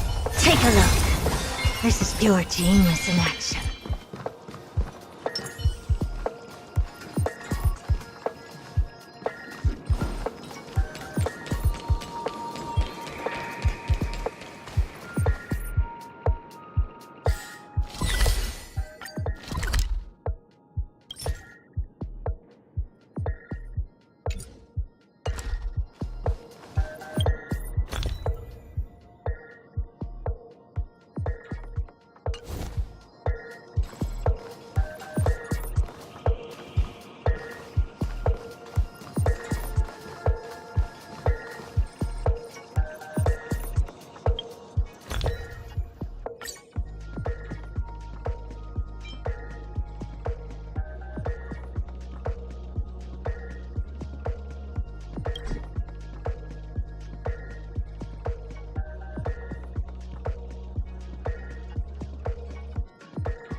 Such a peaceful spot.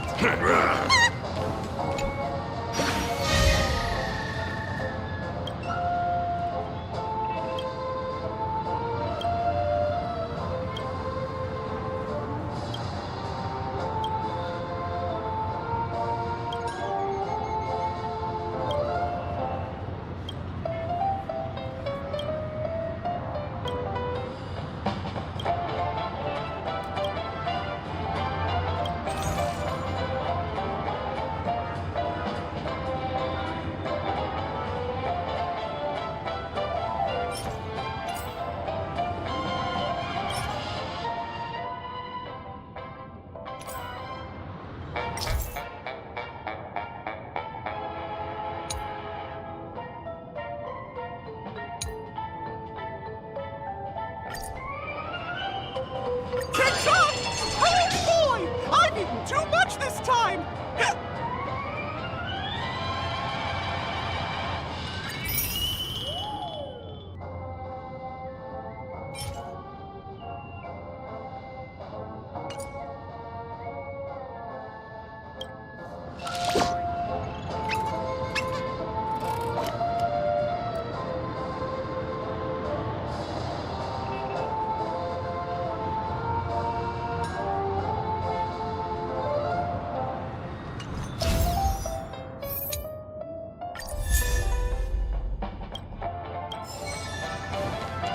Checked off the list. My dream.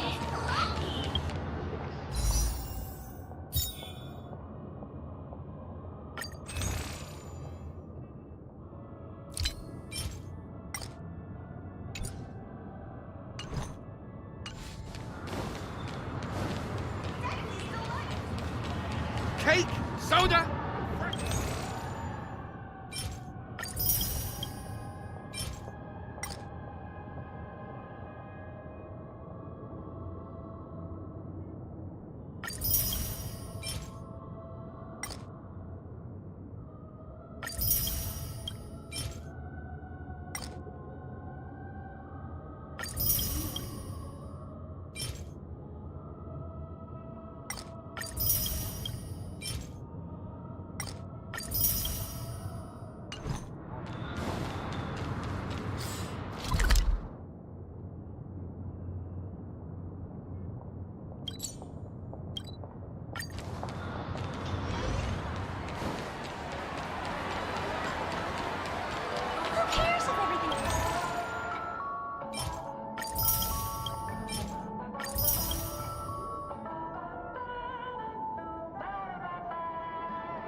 Give him a kid's meal.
Our newspaper is practically selling itself.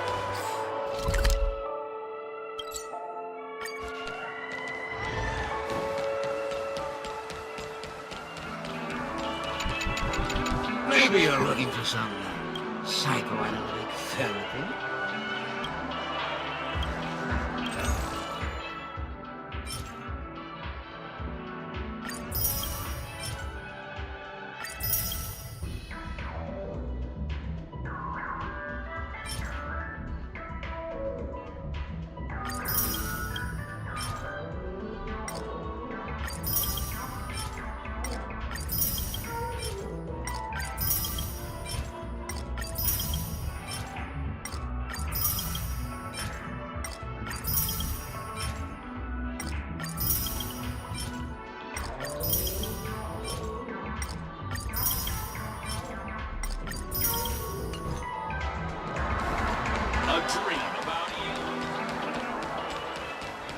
How about we bite the bullet?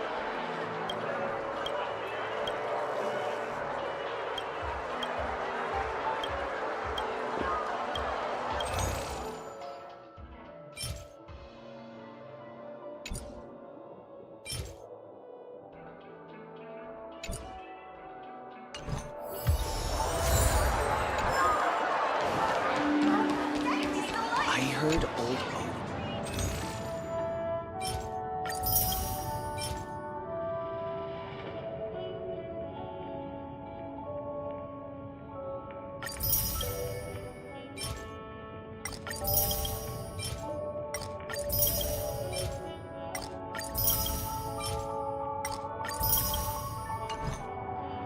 I heard old Odie came to pick him up.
We've entered the storm. To guard and defend, crush them! Fiends or devil, I'll crush them all! Curios, endless riddle. Nothing but a boy. SAS, knowledge, the measure of truth and falsehood. You look tough. Expand your thinking. Glimpse the unknown. 0 points.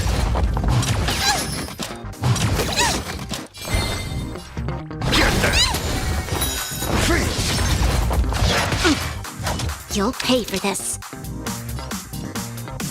Lend me your strength. I'm asking questions. A test. 0 points.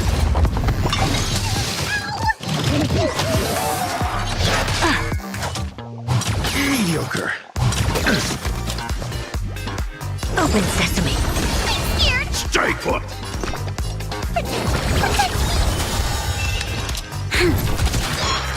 Mediocre.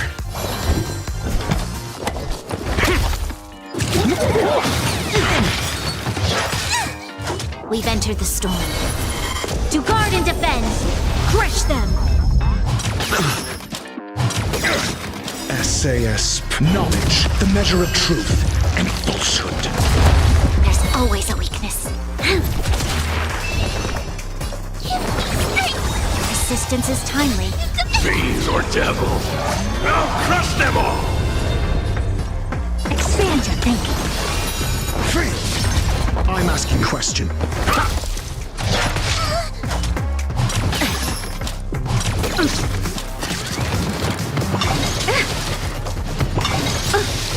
Curios, endless riddle. Nothing but a boy. 0 points. Open sesame. Watch a crumb.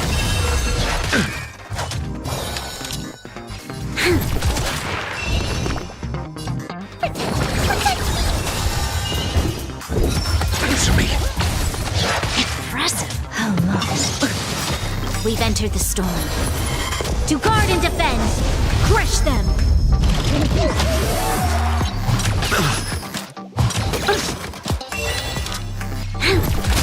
I don't have time for games.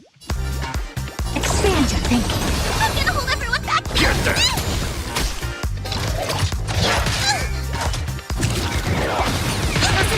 Your answers? A test. Free! SAS, knowledge, the measure of truth and falsehood.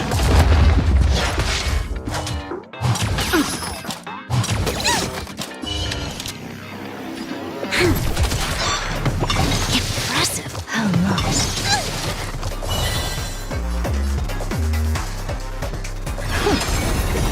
Zero points. I can do this!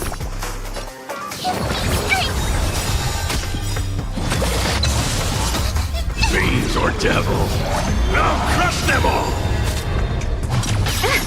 Curios, endless riddle. Nothing but a boy. Free!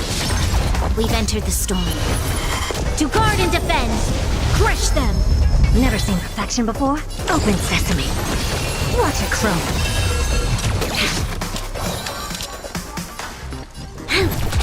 I'm asking questions. Get them! Troublesome.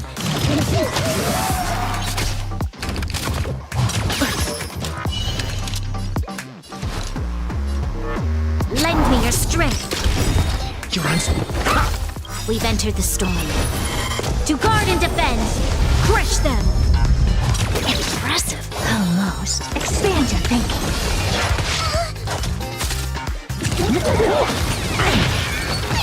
Stay put! Your assistance is timely.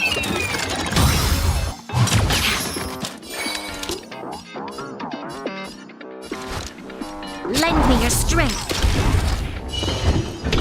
Answer me. 0 points. Essay and knowledge, the measure of truth and falsehood. The world kisses me with pain, and I provide with Soul Glad in return. Whoosh!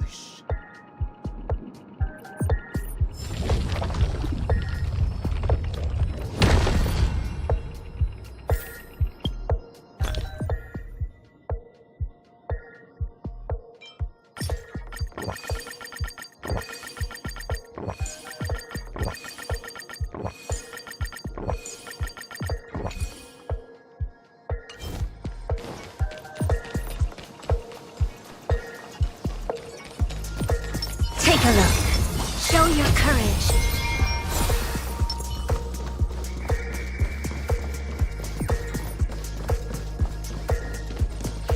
Congratulations to our 2 Dream Chasers for establishing yourselves as budding stars in Penacony. However, now you face a competitor selling at low prices, pushing you to the brink of bankruptcy. No matter how lengthy the battle, you always persevere. Topple this powerful opponent, and the tides will turn, paving a way to success! None will take my Soul Glad away from me. I will use the Transmutation Arcanum to turn into a dinosaur! Oh, dinosaur! Devour my enemies! Grab a bottle of Soul Glad and make your dreams a blast!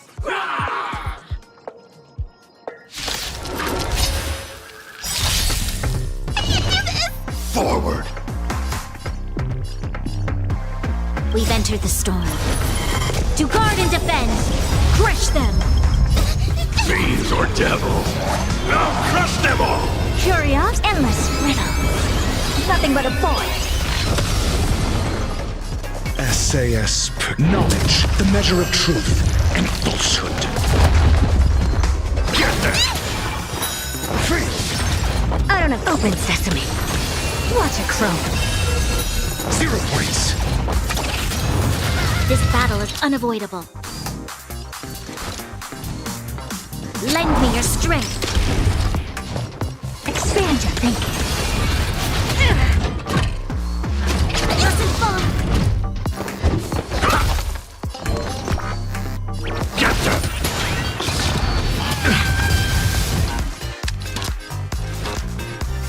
Lend me your strength.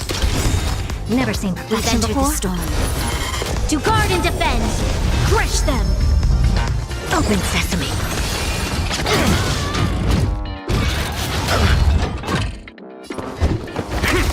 I'm scared. Strike!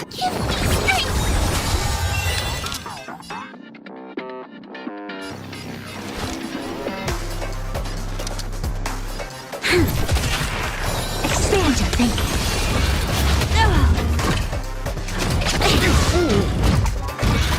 Feeling bold? Curious? Endless riddle. Nothing but a void.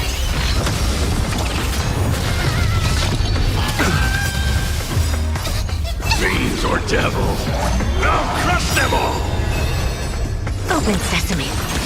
Glimpse the unknown. We've entered the storm. To guard and defend, crush them. SAS, knowledge, the measure of truth and falsehood. You'll pay for this. Lend me your strength. Expand your thinking. Freeze! Get them! 0 points.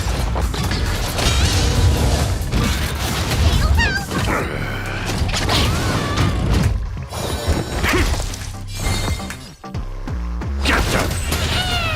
This battle is unavoidable. Lend me your strength. I don't have time for games.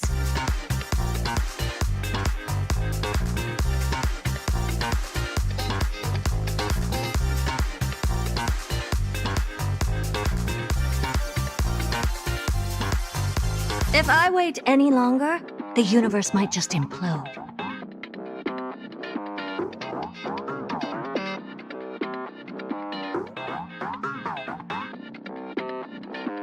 Open sesame.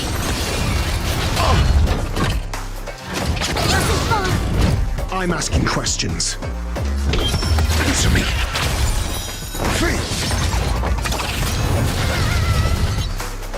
Get that. You'll pay for this.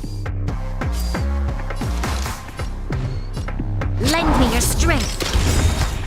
We've entered the storm. To guard and defend. Crush them. Mediocre. Curiosity. Endless riddle. Nothing but a boy. Expand your thinking. Watch a crone. Essay knowledge, the measure of truth and falsehood. Fiends or devils, I'll crush them all! 0 points. Never seen perfection before? Open sesame. Free. I'm gonna hold everyone. Get them. Lend me your strength.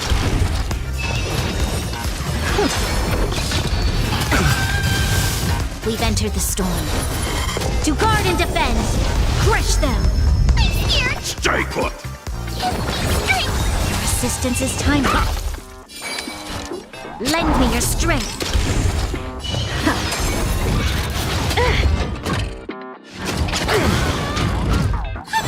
Get that! You'll pay for this. Lend me your strength.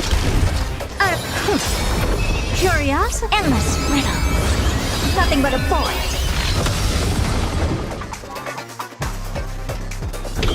A test. 0 points. Knowledge, the measure of truth and falsehood. Expand your thinking. Glimpse the unknown. Free. I'm scared. Stay put! Get them! 0 points.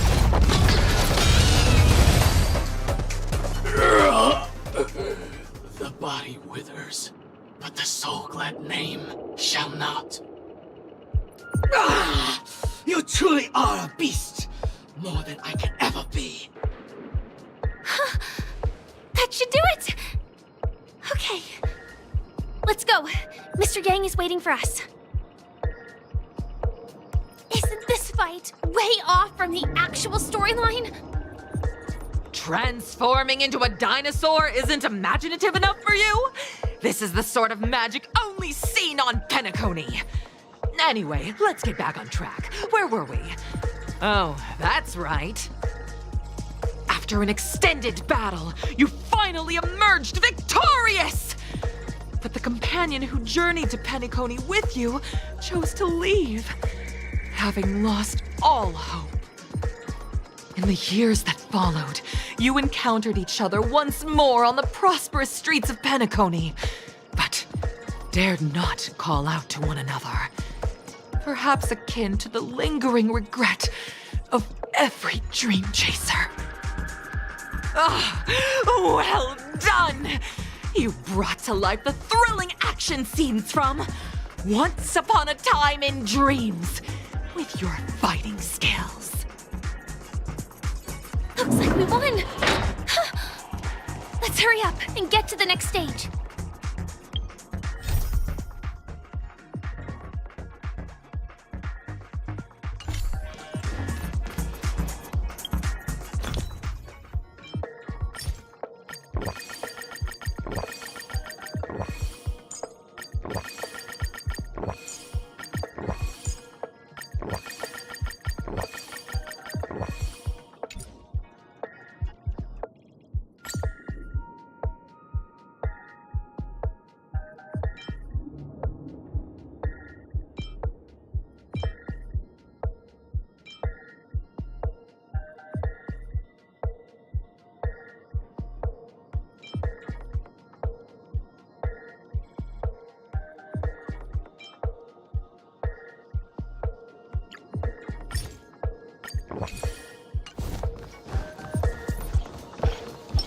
Show your...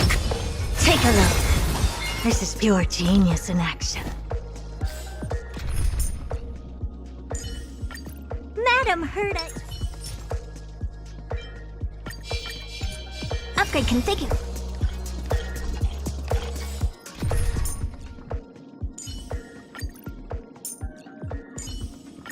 Madam Herta is a peerless gem.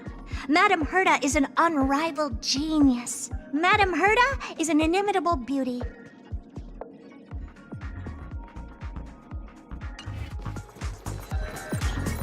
Upgrade configured.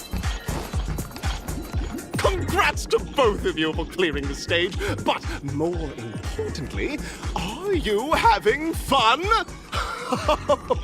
Fun is more important than success. Look at the time! You finished much faster than that red-haired contestant did. That red-haired contestant. Who is that exactly? You'll find out eventually, but only if you clear the next test first. Welcome to the second stage of the 33rd Scorched Sand Festival in the 20th season, sponsored by Soul Glad Enterprises. Gunfire time! You have the option to choose gunfire and undergo Brother Hanu's trial, or time, where you'll face Clocky's trial. And now, make your choice!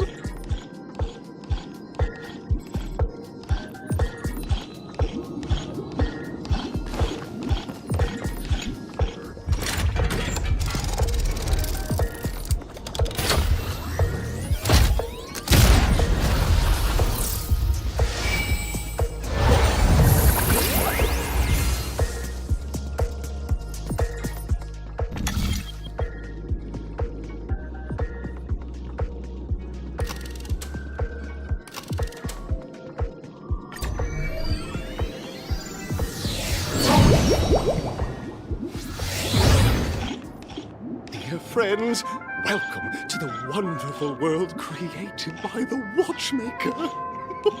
Awaiting you up ahead is the titular character from the beloved Clocky animation, Clocky!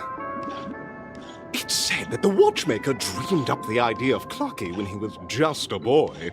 Back then, he was merely an apprentice in a clock shop, and one night, he dreamt that all the broken clocks started sprouting arms and legs.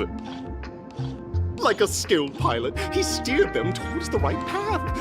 As a classic figure who grew up with many, Clocky truly shaped a generation, solidifying the Watchmaker's pivotal role in popular culture. Contestants, may you have a wonderful time with Clocky. The trial of time. I hope it won't waste too much of our time.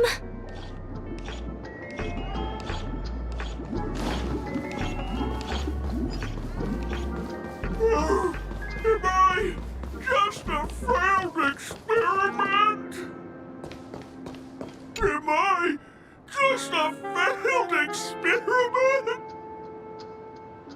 I'm just an expendable failure of a clock, aren't I? Hey, so I'm not just a failed clock, I'm also a failed toy. You guys are just like the other challengers. You want to enter my inner self? Then please be my guest. But you won't find anything worthwhile. I'm just a failed piece.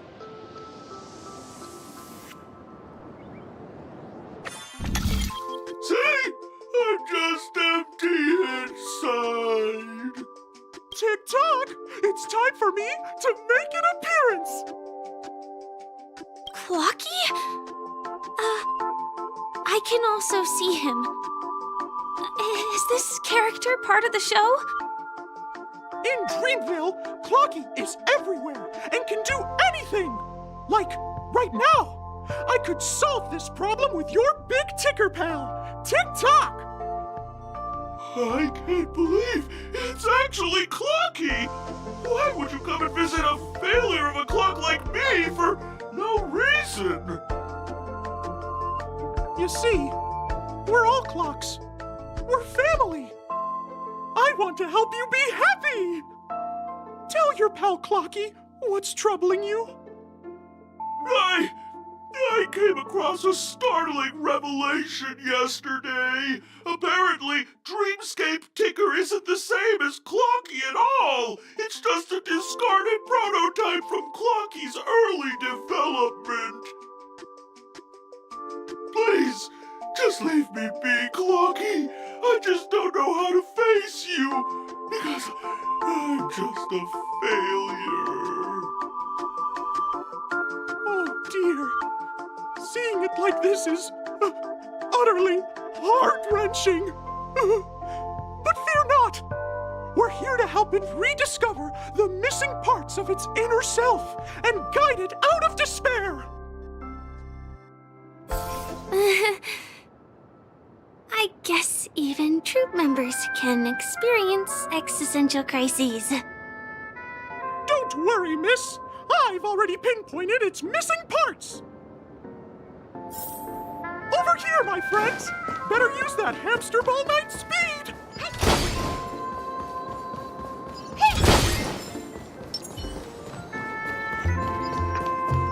This must be one of the missing parts that Big Tinker needs! That's great! We're here! There's a missing part on the opposite side. But how do we get over there? There's also a dream side left here by a Dreamweaver. We're running out of time. We'll have to use it if necessary.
It's an origami bird! What's it doing in beyond Overcook's tail? Is that Clocky, Tweet? Please save me, Tweet! I'm being roasted alive, Tweet! A roasted bird?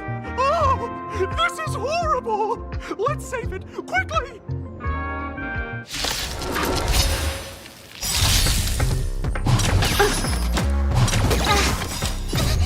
Fiend or devil, I'll crush them all! Do you know who I am? This big diamond! It's all yours! Curious, endless riddle. Nothing but a boy.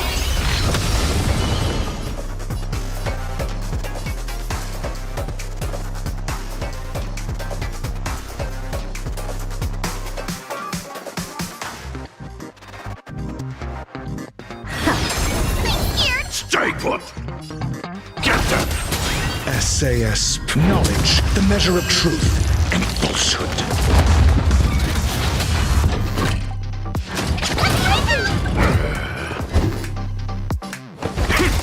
Honored to meet me.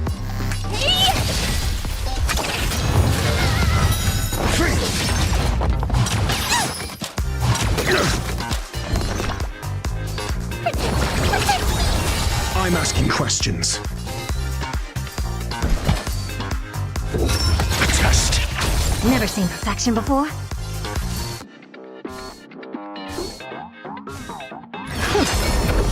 Zero points.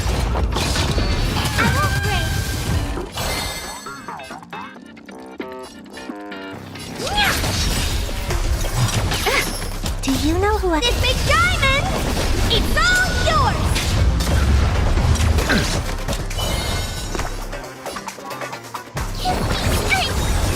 Your answers? Fiends or devils? I'll crush them all! Answer me. SAS. Knowledge, the measure of truth and falsehood.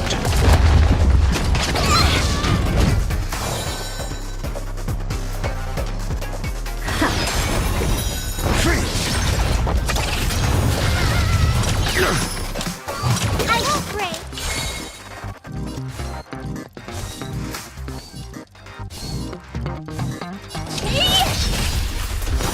Zero points.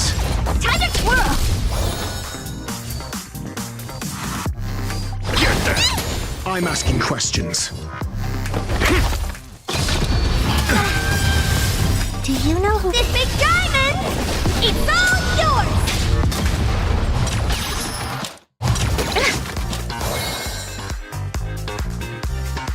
Curiosity. Endless riddle. Nothing but a point. Expand your thinking.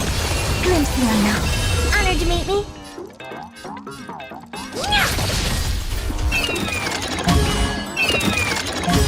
Do you know who this big diamond? It's all yours! Get them. Your answers?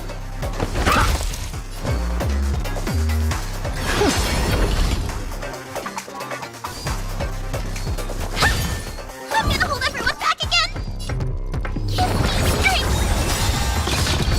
Mediocre. Fiends or devils? I'll crush them all! Essay and knowledge, the measure of truth and falsehood. I don't have time for games. Open sesame. Watch it crumble.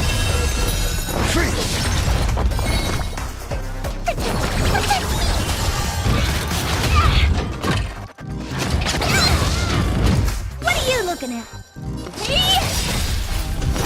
0 points. Curious, endless riddle. Nothing but a point. Time to twirl! This big diamond! It's all yours! Expand your thinking. Glimpse the unknown. Get there.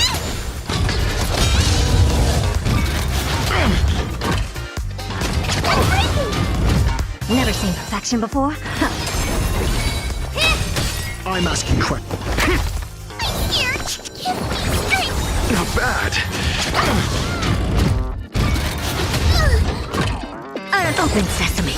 Honored to meet me. Your answers? I'm gonna hold everyone back again! Get them! Fiends or devils? I'll crush them all! Expand your thinking. Do you know this big diamond? It's all yours!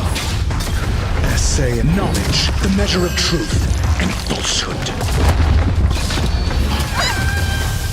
I'm asking questions.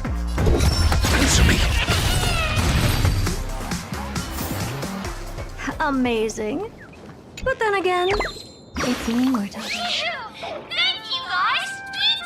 I heal I'm about 70% cups. Tweet.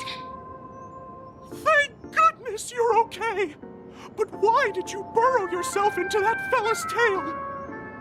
Because that fella stole one of Mr. Big Ticker's pots. Tweet. I wanted to help retrieve it, but I accidentally got myself stuck in the oven. Tweet. Go ahead and get it, but be careful. It's hot. Tweet. An inner self fragment belonging to the Sweet Dreams troupe? This is just too surreal.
We've gathered all the missing parts.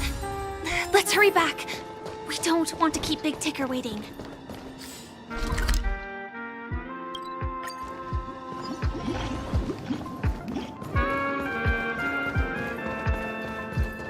We're back! As long as you have these, you'll be able to find closure.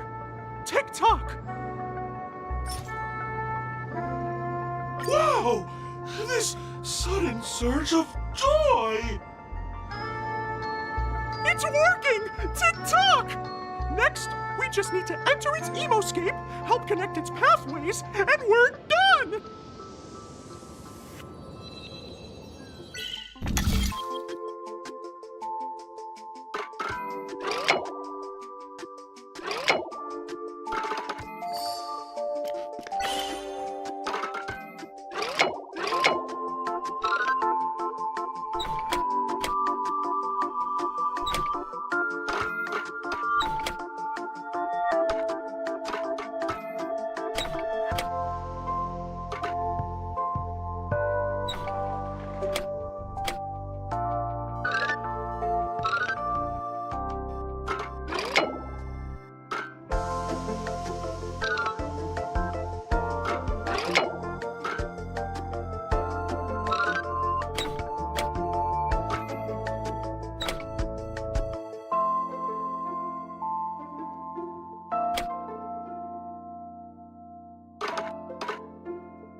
What's going on in here? Your inner self is a mess! I'm not qualified to be the real Clocky! Just give up, Clocky! No! This is unacceptable! You have to face your fears!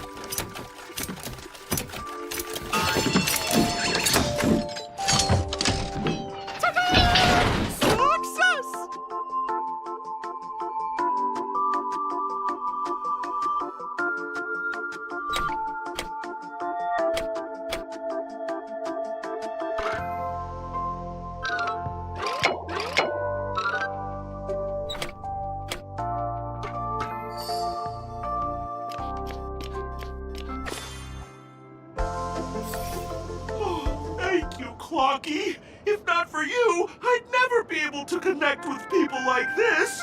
You helped me find myself again! No problem at all! As the guardian of Dreamville, it's what I'm here for! Tick-tock! Oh, my friends, you still have other important things to do, right? Go forth, my friends! When the moment comes, all the Dream Tickers and I will cheer for you! It's all done! Victory's in sight! Let's head to the final stage.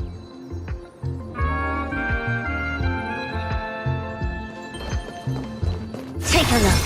Upgrade configured.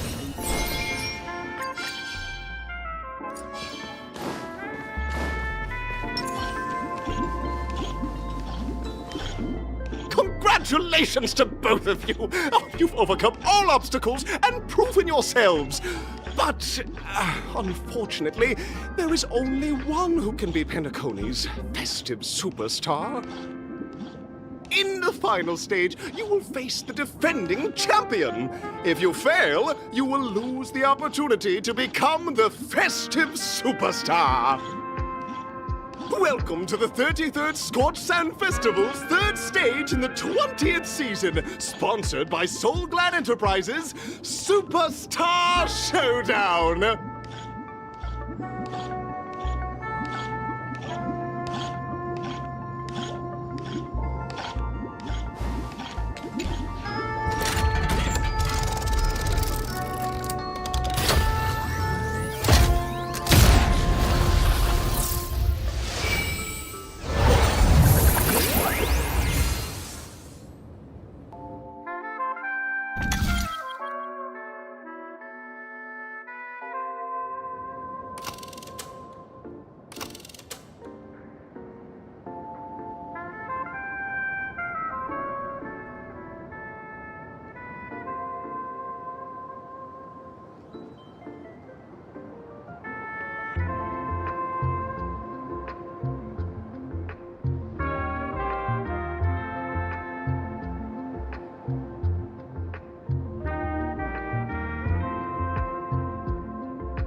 No way. I think I just saw someone. Someone extraordinary.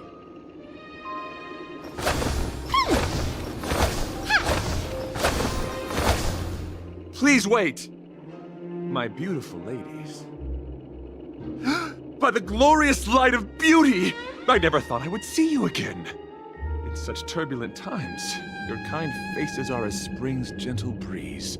bringing solace to my scorched heart. Are you a Knight of Beauty?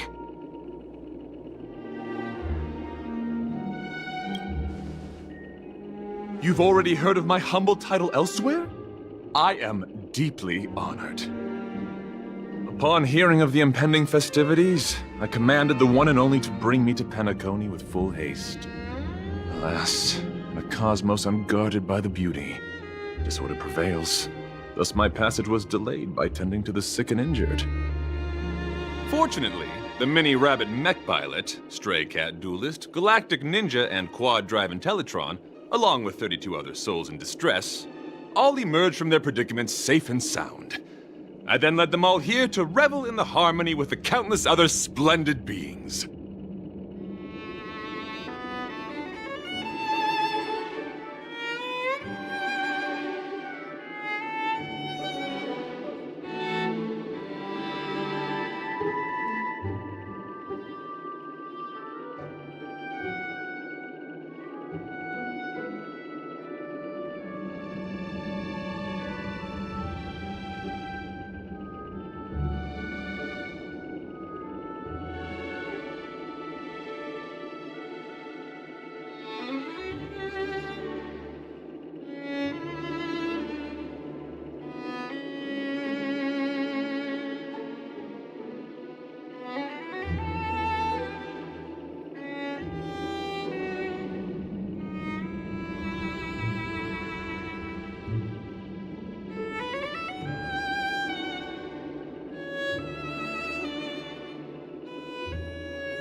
Saving the world?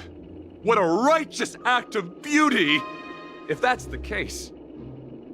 No, that won't do! The rules of the contest are sacred and inviolable, just like the beauty. What would be the noblest choice?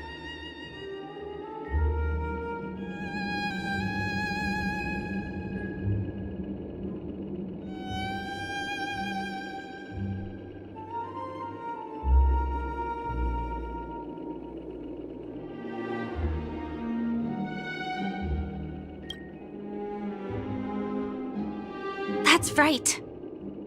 This magnificent dream is built upon the Stellaron and the countless sacrifices of many people. Oh, to encounter deeds so vile they stir one's very soul. However, present-day Penacony bears no marks of the Stellaron's taint, and the family has always been renowned for spreading harmony. How can I be sure your words hold truth?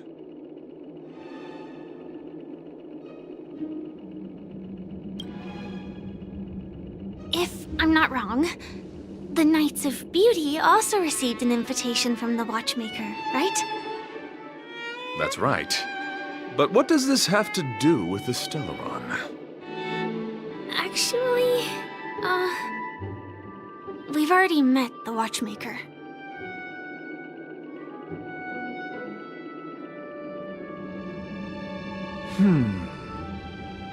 It's clear to me now. Evidently, you are traveling in pursuit of the beauty's ideals. Go forth, my dear friend. Beautiful miss. The audition's crown is yours to claim. I shall remain here, gazing from afar as you bask in the limelight, joining the audience and offering you the most heartfelt cheers and applause. Thank you, Knight of Beauty. We don't have much time left. May we meet again. In that case, let's make our way to the end. Penacony's really thronging with talent. I hope we make it in time.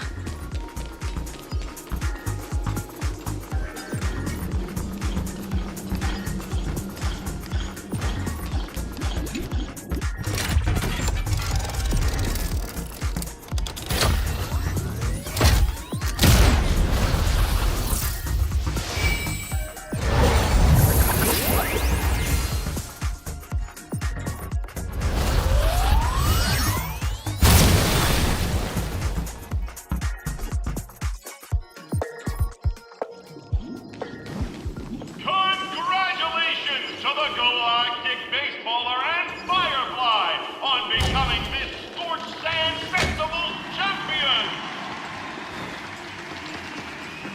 We look forward to their amazing entrance in the... Congratulations to the both of you on becoming the festive superstars of this year's Charmony Festival. Before entering the Grand Theater, I, on behalf of the organizers, extend my sincere congratulations to you, wishing you joy under their radiance.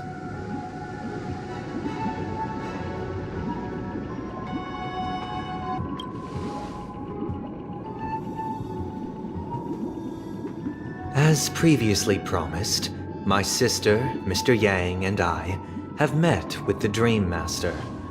We delved into the truth about Penacony and its Stellaron, and have come to a consensus. Both I and the Oak family cannot acquiesce to your request. Just as expected. We acknowledge the perspective of you, Nameless. Penacony does require change, but not as you propose.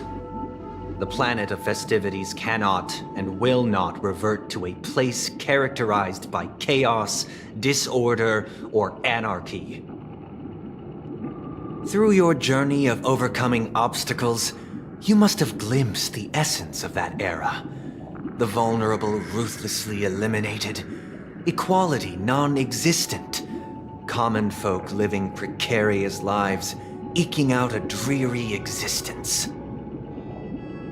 Ultimately, only heroes like yourselves manage to achieve success. But I would dare ask, if you did not possess the special status of having a Stellaron, and you were but an anonymous and frail member among the masses, which Penacony would you prefer? A dystopia for the survival of the fittest, or a sweet dream paradise for all?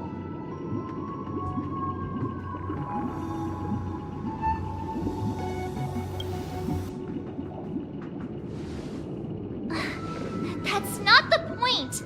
Don't let him mislead you! Mr. Sunday, even if the members of the Oak family can't fully agree on what to do about the Stellaron, now's not exactly the time to be holding an extensive discourse about Penacony's past and future, is it? The Stellaron issue concerns the life and death of everyone on Penacony. If anyone has a better suggestion, the crew is more than willing to listen. Also, it'd be best to tell us the ins and outs of that meeting. This way, we'll at least know what Welt and Miss Robin are dealing with, and the reason why they failed to make our appointment. Ah, Navigator. That is precisely my intention. With all present, let's begin by discussing the details of that meeting. Let's talk about our tribulations and choices, our ideals and beliefs, and our final course of action. The only path to take.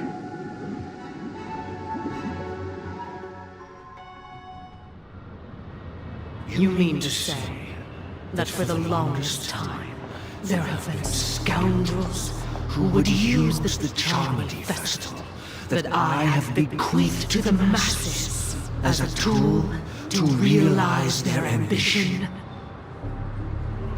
Indeed, Dream Master. Once the Charmony Festival begins, the Stellaron's powers, along with the song, will be broadcast across the entire planet of Penacony. And then everyone in their dreams will be unable to awaken. This is indeed surprising to me. The dreamscape is maintained by the collective effort of the 5 families. If someone were to use the Charmony Festival to recklessly disseminate the power of the Stellaron, this individual must hold a position of great authority. Do you have any suspects? I'd like to ask, did you really not know of the Stellaron's existence? I would have never thought that this nameless would point the spear at me. Quite astonishing indeed. If I have offended, the Astral Express extends its sincere apologies. But the current circumstances are dire and leave no room for meticulous inquiry. We're doing this out of concern for the Dreamscape's safety. So, if you could, please alleviate our concerns. Dream Master, it's just to prove that the Charmony Festival has nothing to do with the Stellaron. If we're being overly cautious, I will return to the stage to offer tribute in song, just per the arrangement.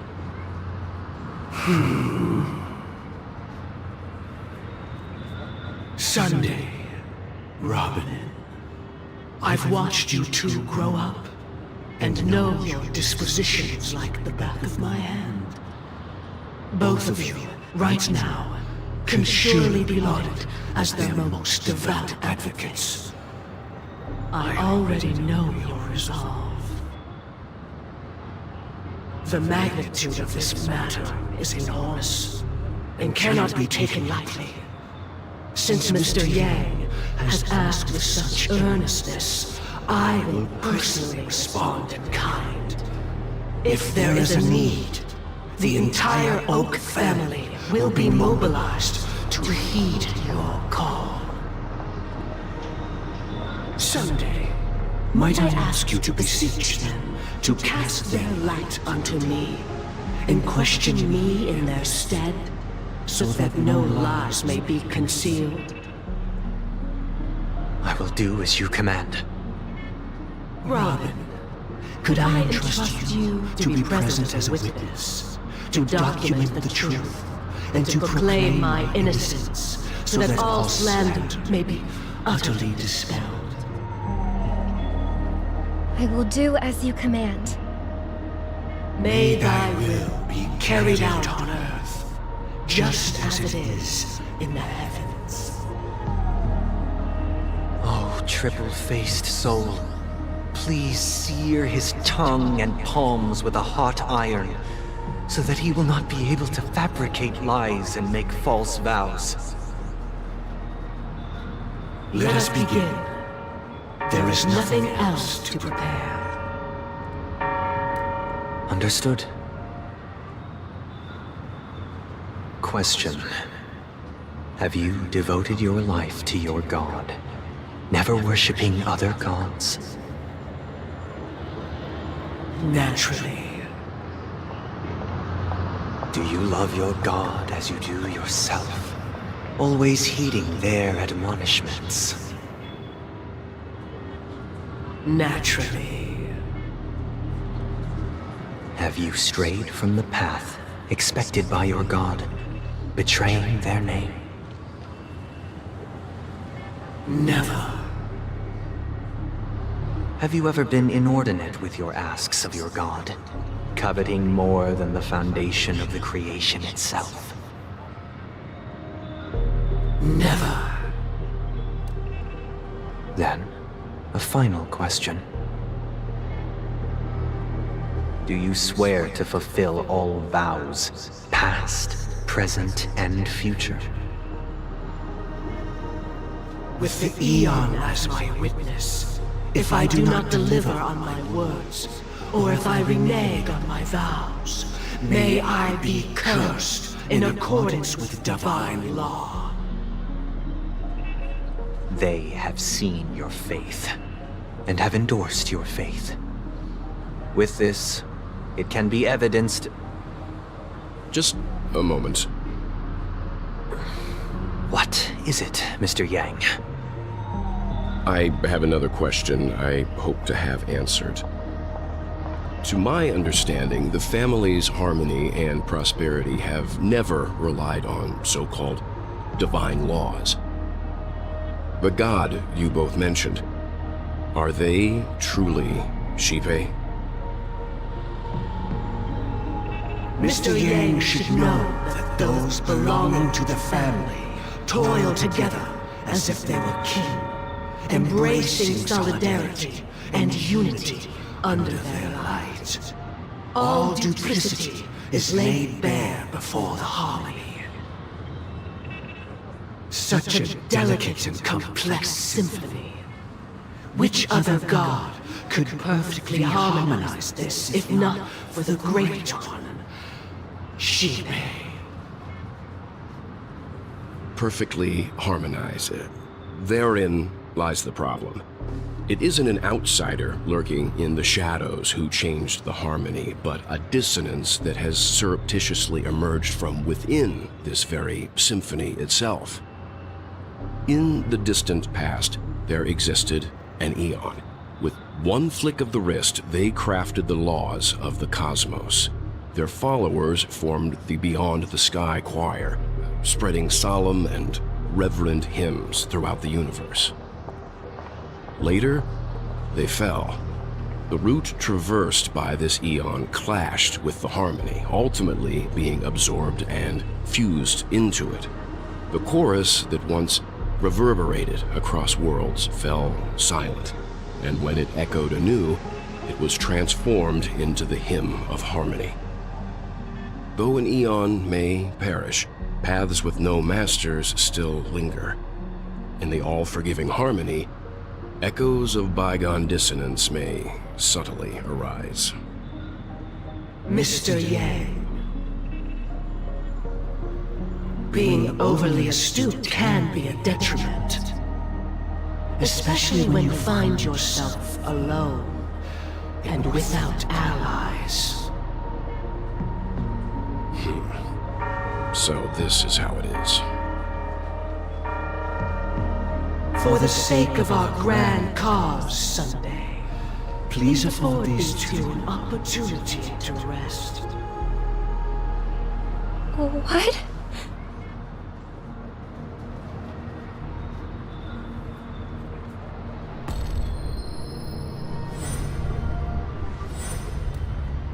Sorry, Robin. It's just you. I did not wish for you to know this. It's a pity that things have turned out this way. So, this is the true reason I can't sing? The shadow that envelops Penacony is actually... We were never children of the harmony. Our ideal paradise could not have been crafted by Shipe. True bliss can only be guaranteed by the one who transcends the many. Within the foundation of law, humanity establishes civilization, and through harmony, we obtain order. Unbelievable. To think that there would be remnants of the Order on Penacony. What have you done with Mr. Yang and Miss Robin? Don't worry. I just gave them some time alone to ponder their fates. You should know that these actions make you an enemy of the Astral Express. Should we need to stand against the Nameless, it would only be myself and the Oak family involved. But we haven't reached that point yet, have we? Your efforts for the justice of Penacony are evident to everyone, and have been widely observed.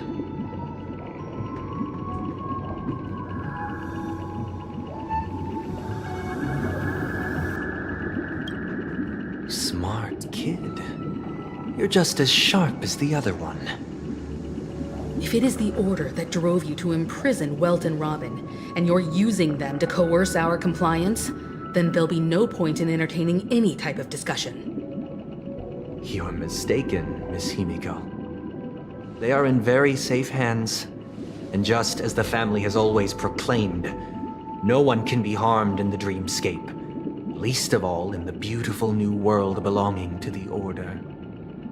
Penacony and the entire universe have witnessed far too much innocent bloodshed. The strong wield their blades against the weak, and the victors push the vanquished to the brink of life. Natural selection. The world abides by this principle, establishing the well-being of humanity atop the corpses of the downtrodden. Only we, or rather, I, possess the power to put an end to this farce. So you've decided to resurrect a dead Eon? No one's ever done such a thing. If Miss Himiko is interested, let's draw back the veil and speak candidly. I've always firmly believed that people can understand one another through peaceful means. I'm willing to divulge the unembellished truth as to the intentions of the Order's Pathstriders, so that you will make better judgment for the Astral Express, for Penacony, and for this stretch of the universe. Words can hardly do justice to the beauty of that ideal. So, come with me, everyone. Let us retrace our steps and see once again where this road leads. Huh? Where'd he go? Welcome. This isn't any location in Penacony's dreamscape. It's my inner world. The reason the scenery before you remains unchanged is because your consciousness has drawn on similar concepts to fill in the gaps.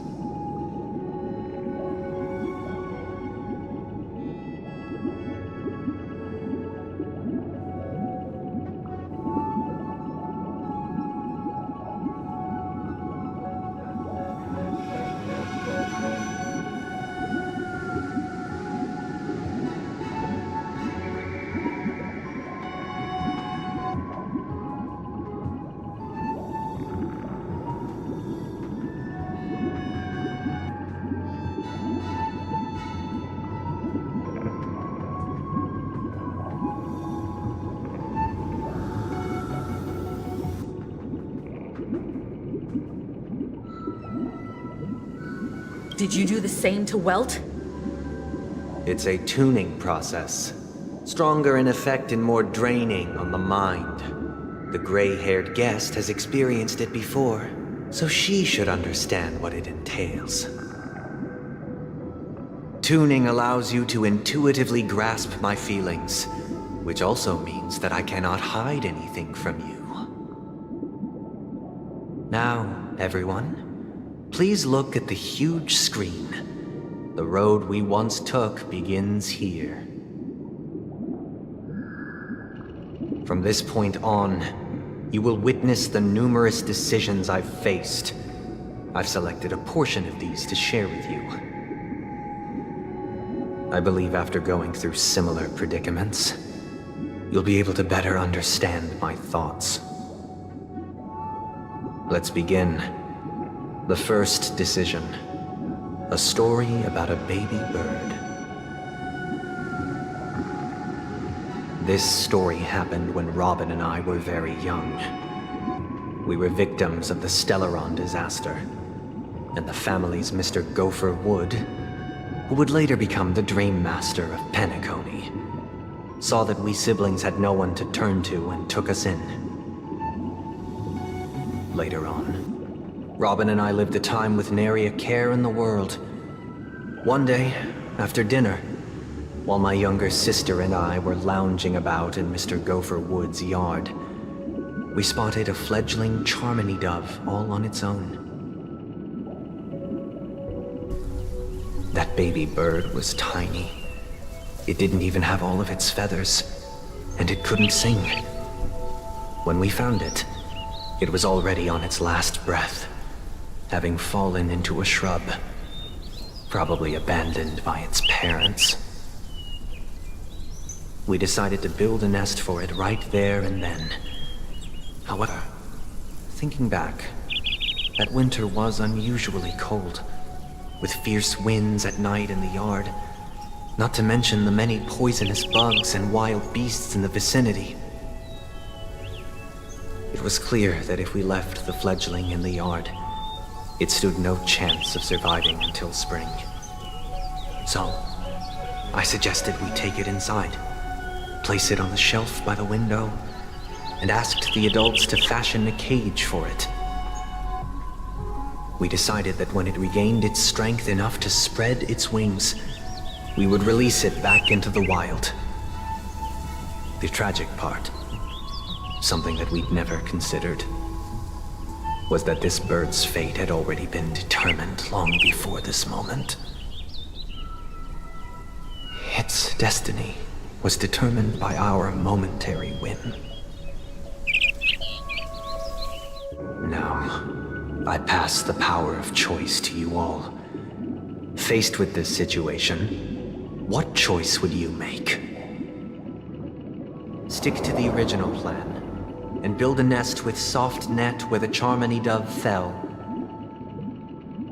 Or build a cage for it and feed it, giving it the utmost care from within the warmth of a home. I eagerly await your answer.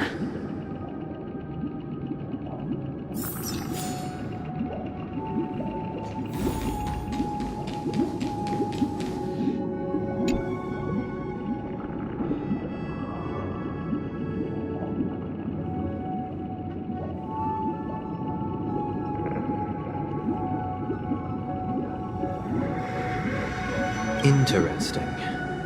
Since you've made up your mind, allow me to reveal what fate this choice will bring to the fledgling. From what I've observed, there are at least 3 predators in that yard that prey on small birds. The Vossicle scorpion, Asdana wolverine, and the Huntington winged snake. Even if they shy away from humans, these animals are still near apex predators in a fenced location like a yard.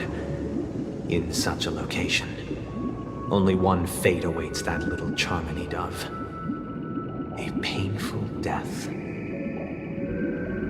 As for the choice you made, I am deeply sorry. Now, let us advance to the second decision. This time, it's the story of a dream chaser. This story happened when I was appointed as Bronze Melodia, a position exclusive to the Oak family, charged with listening to the problems and vexations of Dreamscape residents, and providing them with the relevant guidance. It was during that period that I had the opportunity to hear voices from all corners of the Dreamscape. Joy, sorrow, arrogance, regret. The complex tapestry of human nature that formed the world. And I was fortunate to catch a glimpse of it. He was a dream chaser, and an illegal stowaway. Just like the rest of them, he came to Penacony in search of a better life, except that, to most people, the price he paid, I suppose you could say it was everything. He told me I sold everything I could at home. The house, the land, even his 2 children. He said he could not afford to raise them, and that at least they could eat if they lived as slaves. He had a plan in place. He would buy back his children once he had made his fortune, and enjoy Penacony's beautiful dream with them. Alas, his plan to smuggle himself was somewhat clumsy, and he was sniffed out by those pig-headed hounds. After hearing the Dream Chaser's story, I immediately appealed to the Bloodhound family to cease their pursuit. That way, at least he could live peacefully. But I was still too naive to the ways of the world. I did not anticipate that what I thought was a kind gesture would later lead to dire consequences. I'll tell you the outcome soon. For now, I'd like you all to make a choice. Will you do as I did and try to convince the Bloodhound family to stop their pursuit so that the Dream Chaser may live peacefully and realize his wishes? Or will you remain silent, leaving him to languish while the hounds are hot on his heels until his inevitable judgment arrives? I look forward to everyone's decisions. Who knows? Perhaps they might even alter the outcome of this tragedy.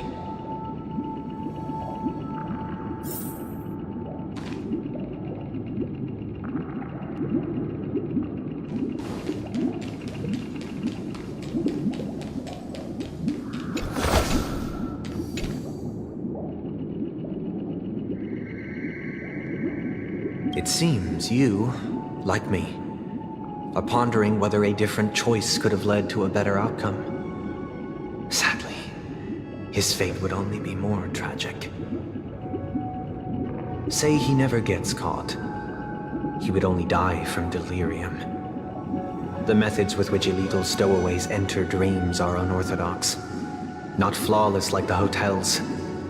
Living in the dreamscape would be a mere pipe dream. Should he be apprehended? Could the hounds afford to turn a blind eye? The answer is a definitive no. They couldn't bear the resulting consequences, and thus wouldn't dare extend a helping hand. As to your choice, I once again offer my heartfelt apologies. Next comes the third and final decision. And the story this time is my own. This story happened the day I was appointed the Oak family head. At that time, Mr. Gopherwood was the current Dream Master, and as per his wish, we had a private conversation. What surprised me was that the Dream Master had only come to deliver a letter to me. He let me read its contents, and it was a letter from my sister. The letter contained the usual pleasantries, anecdotes from her travels, nothing out of the ordinary. Just as I started wondering how this letter related to our discussion, the Dream Master began to speak. Do you know who wrote this letter? My sister, of course. But why would you personally visit me to hand me a letter from my sister containing mere trivialities? To help you grasp the full scope of this issue. Do you know where Robin is at this moment? From what the letter indicates, she must be in Caspelina 8, correct? She's touring there right now. Correct. Has she mentioned anything about a stray bullet? A stray bullet? What? A war has broken out on that planet. It is because of this very reason that Robin chose this destination. To spread the word of the Harmony. And to save the lives of that planet. She personally made for the front lines. She hoped to ease the people's suffering with song, and was willing to brave mortal danger to deliver the IPC's medical supplies. Unfortunately, stray bullets show no such compassion. Is she all right?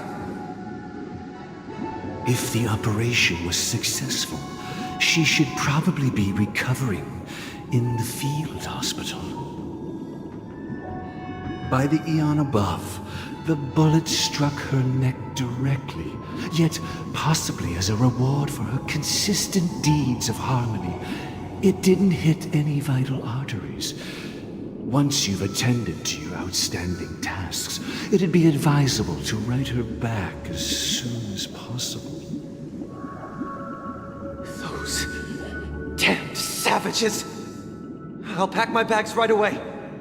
My gratitude for bringing this to my attention, Mr. Gopherwood. Now you understand why she always wears such elaborate neck ornaments, don't you? How could this happen? Miss Robin. It's all in the past, so please don't worry. I share this in the meager hope that you will understand the Harmony's limitations and predicament. As grandiose as the strong defending the weak sounds, many times, it is nothing more than wishful thinking. Likewise, I've prepared one last question, one last choice. But rest assured, this choice will not have any grave consequences. Because this is merely a figment of imagination, a nightmare that has haunted me through countless nights.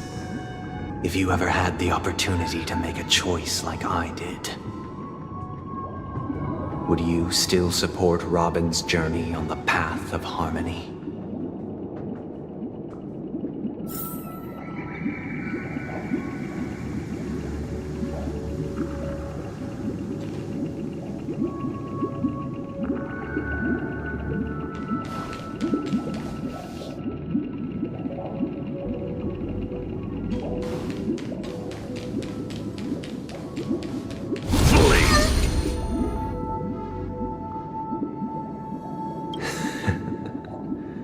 I see. I am now aware of everyone's stances. Raising these questions merely serves to illustrate one point. The plight of Penacony cannot be salvaged by the Harmony. The true foundation for a sweet dream paradise can only be established through the Order, where the strong govern the weak. I know the suffering of being tormented, the turmoil of losing your way, how sorrow and even despair set in when matters don't work out. All of this causes me unending pain, because this is not what happiness is at all. We must teach the weak how to live a happy life. And this life isn't some noble propriety that the upper crust preaches, but in definitive terms, a way of survival that belongs to everyone. So what is your definition of living a happy life? Good question. Human consciousness is fundamentally an illusion, a cage known as self-worth. People lured in by this illusion make mistakes, yet still ask that external influences bear the burden. When one mistake after the next permeates the masses, they become impossible to trace. Thus, the amassing of these individual cages culminate to form a prison, a place dictated only by the rule of survival of the fittest. Nature is always accompanied by predation and sacrifice. Its antithesis is known as order. That is what I want to do. Unite people's happiness under the banner of order. They won't need to make bitter choices any longer, nor face the weaknesses of humanity. They can cast aside their primal instincts to build a haven for mankind. Simply describing thoughts is far too abstract, so allow me to provide a simple example. As you all may know, there are societal norms like weekends and long weekends that exist on some worlds. During these hard-earned rest days, people are given the chance to extricate themselves from the stresses of everyday life, allowing a certain tranquility to return to their souls. And it is only on these days that people do not have to adhere to the law where the strong prey on the weak. They can live out their lives happily during these brief intermissions. It's just a pity that 2 or 3 days are still too fleeting compared to the span of a lifetime.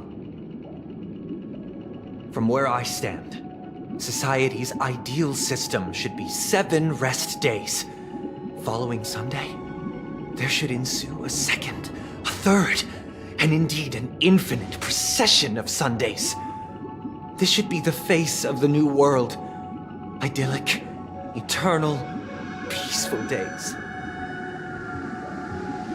And thus, every person can return to their base selves in this utopia. Some gaze in reverence at the stars, pouring their whole beings into calculating the distance between us and the isolated world of Pagana.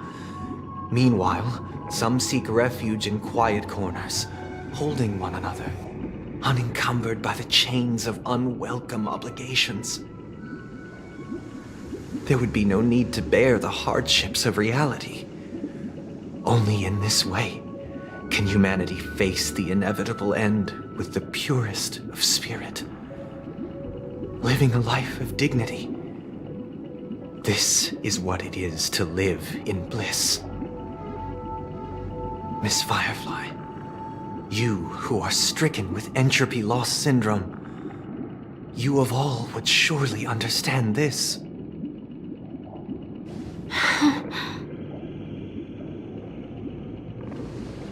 It sounds like a flawless theory.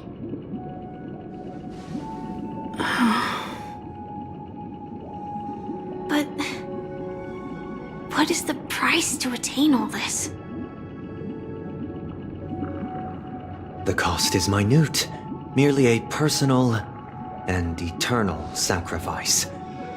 If this paradise is to be maintained for everyone, someone must remain trapped in solitary awakening until the end of the cosmos. Awakening. Which means that this so-called paradise is still a dream. Stepping into this paradise means forsaking reality, correct? It is not forsaking, but transcending. Flesh, blood, sorrow, weakness. If the physical is the root of spiritual suffering, it is only logical that we defeat it. But in this supposed bliss, people won't have defeated their demons. The chance to overcome their tribulations would be forever lost to them. In other words, it is an escape. That's another way of understanding it. But there is no shame in escape. On the contrary, the seeds of escape exist in everyone's hearts. Don't you agree, Miss Firefly? And as for why life slumbers, it is because we are afraid to awaken from our dreams. But this is not in conflict with the grand plan. Only in acknowledging this can we truly understand the frailty of human nature, and from there, show compassion and protection.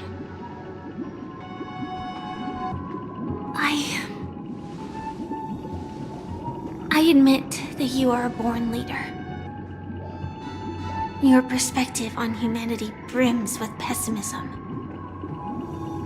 Yet you express compassion for all, even when your heart pities them. But unlike you, I live for the self. From my perspective, individuals making choices for themselves is their birthright. The want to escape may be innate in the weak. But whether they are weak or not, it is not up to another to decide. Perhaps in your mind, you also view me as weak?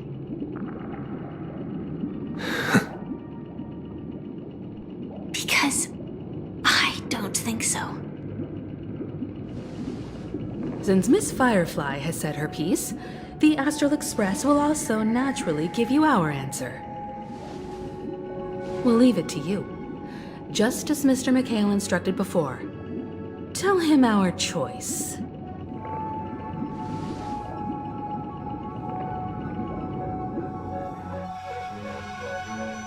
What is this place? Does this place ring any bells, Misha? I don't know, but I feel a sense of déjà vu. What is this place?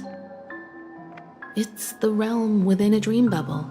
This was left to the Astral Express by a nameless, but weirdly, when we entered it, it was completely empty. Dr. Edward from the Dreamscape sales store told me that dreams are formed from memories, and a dream bubble can't take shape if its core is empty. So I thought you might be able to help us in unraveling this mystery, Misha. As a hotel doorman, you know Penacony best among us.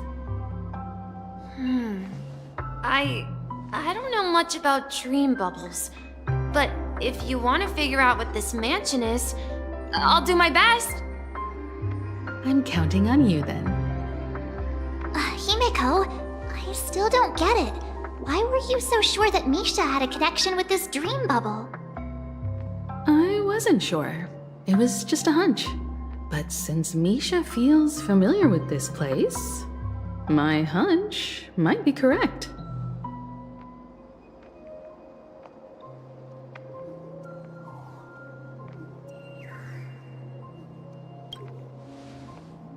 Exactly.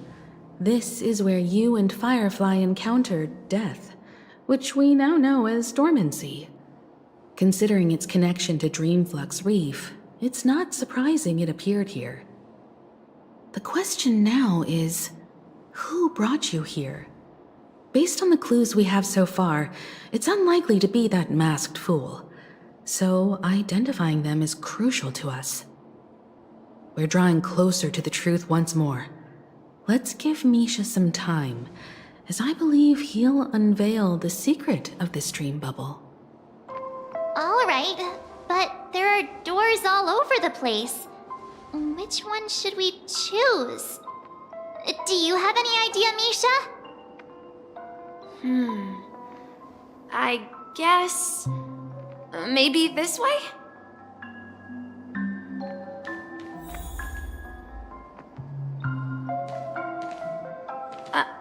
I'm not entirely sure, but... let's give it a try.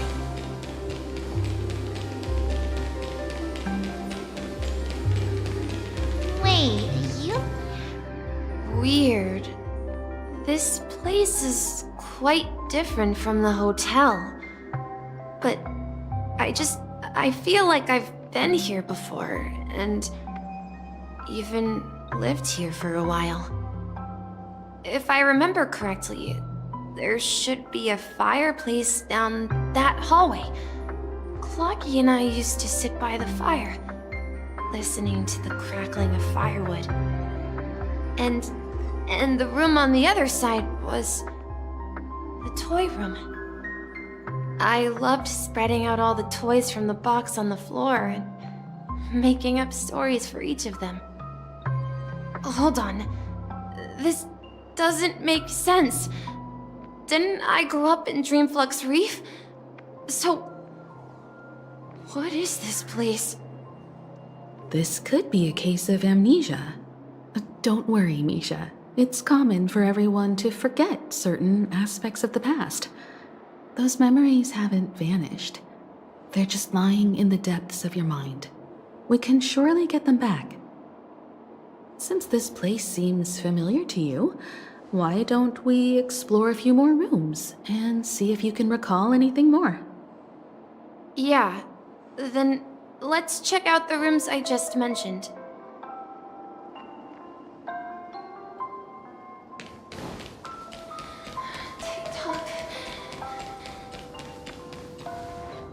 Mikhail, that's the name. Now we all know him as the Watchmaker. So, who is he talking to? Do you know anything about it, Misha? I'm sorry. I don't know much about the Watchmaker. But, Mikhail... Anything special about that name?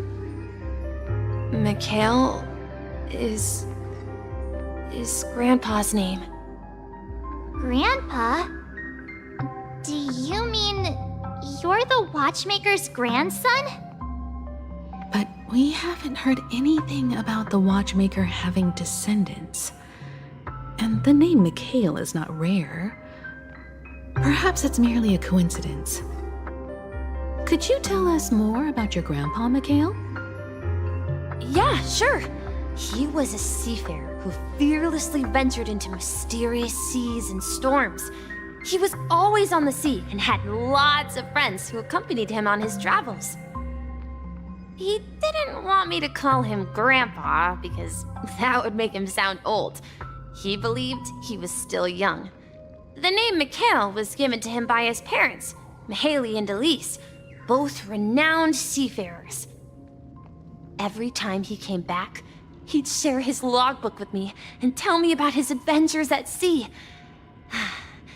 I want to become a great adventurer, just like him. It appears that the seafarer has nothing to do with the Watchmaker. So, perhaps it's just a coincidence? So, where is your grandpa now? He went off on a new journey, and it's been quite a while since I last saw him. So, where has Clocky gone? Did he leave to protect Dreamville?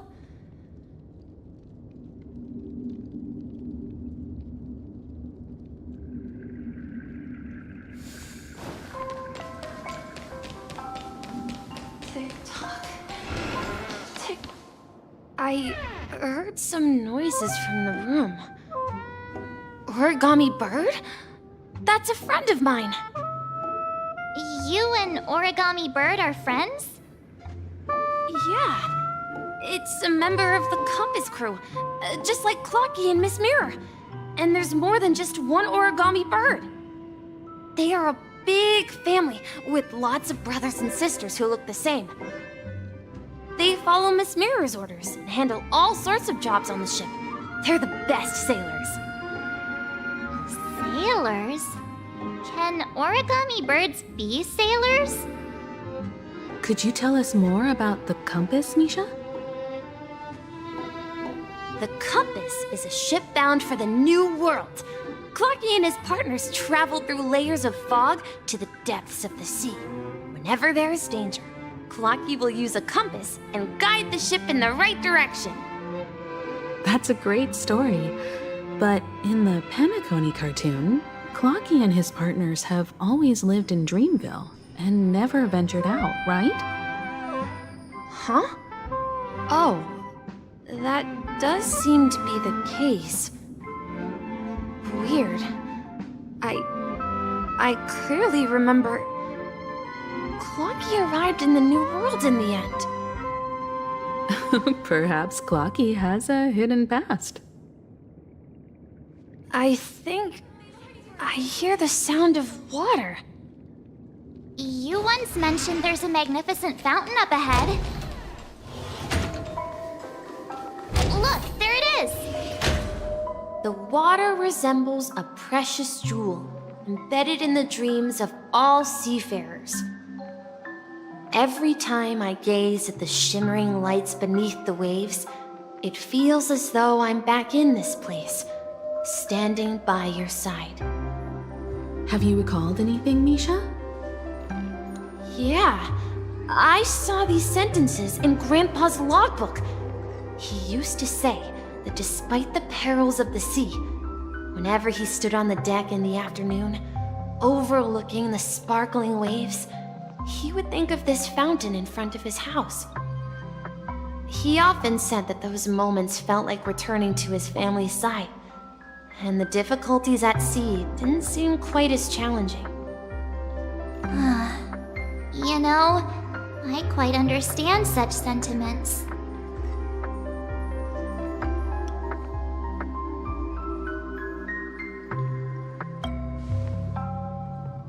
I'm not an elder. I was just being a bit sentimental. Perhaps every adventurer far from home carries a fountain within their soul.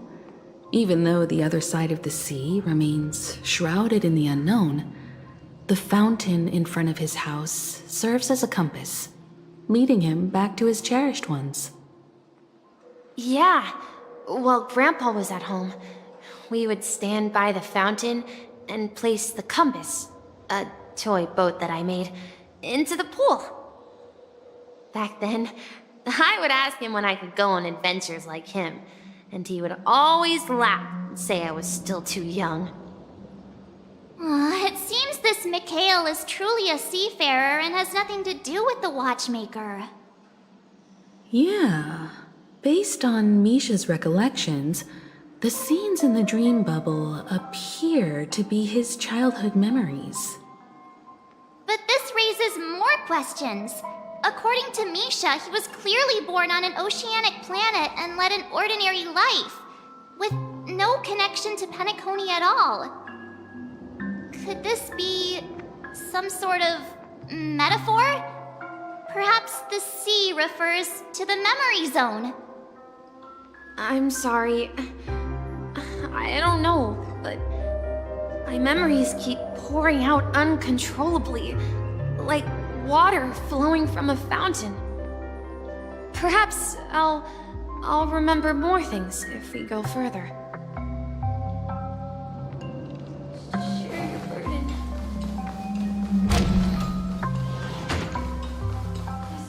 We're going to the opposite side, right? No, we should... Huh? Something feels different about this place. Up ahead is... Grandpa's study. The atmosphere in this room feels totally different. Misha! You finally come! Clocky! You're here! Huh. Yeah. This is the room where we first met each other. Are those books on the bookshelf logbooks left behind by that seafarer? Yeah. Whenever he came back, he placed a logbook on the bookshelf in his room. They contain records of his expeditions to every corner of the world. He described our world as a fountain. At some point, the sea started to gradually swallow up the land where people lived. To ensure that everyone had land to settle on, he had to continue exploring the sea and search for the source of the rising seawater. On that day, he called me to his study, telling me that he was embarking on another journey. However, I could sense the gravity in his expression. It was the same look I had seen on my father's face before his final voyage. I asked him if I could go with him, but he said that my adventure lay elsewhere and told me to stay home and patiently await a certain sound at the door. What sound? He told me about a vast ocean in the sky. An ocean of stars. He spoke of a train that transports children with a desire to venture far away, traversing the sea of stars without ever stopping. He said that he knew the crew on the train, and that he had asked them to take me along. He said the journey I had always dreamed of would start there. A train? Could it be? It's the Astral Express. I remember now. Grandpa's friends are a group of nameless who came to this world to resolve a disaster caused by a star. Then, he gave his pocket watch to me. It was his cherished treasure, appearing in every one of his adventure tales. He explained that difficult times were ahead, but assured me that the watch would guide me.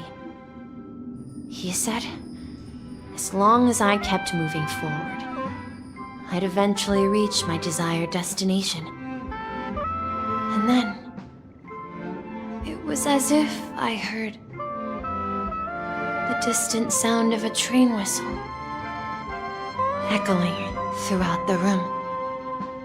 Exactly, Misha! And then we followed that whistle, didn't we? Yeah. I think I can still find the way we took back then.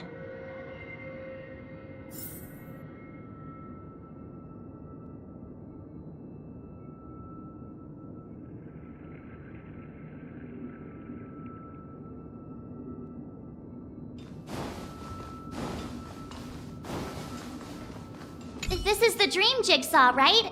So we're supposed to find the exit. But where can we find the last piece? Do you remember? You said you obtained a mysterious shard when you stumbled into this place. Hey, the shape seems to match. So this shard is also connected to Misha? Looks like we're just one step from revealing the truth. Let's get to the other side and investigate.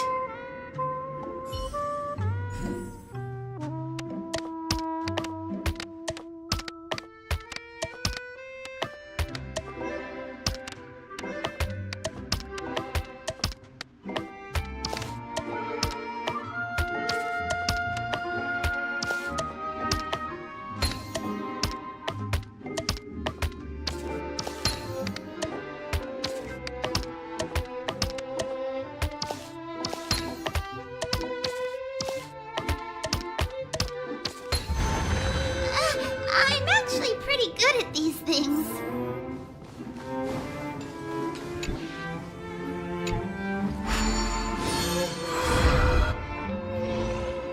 This is it. This is my room of clocks. While I spent my time waiting for Grandpa to return from his voyage, Walter gave me this workshop, and it became my secret base. Here, I learned how to repair clockwork and gears out of my fondness of precision mechanics.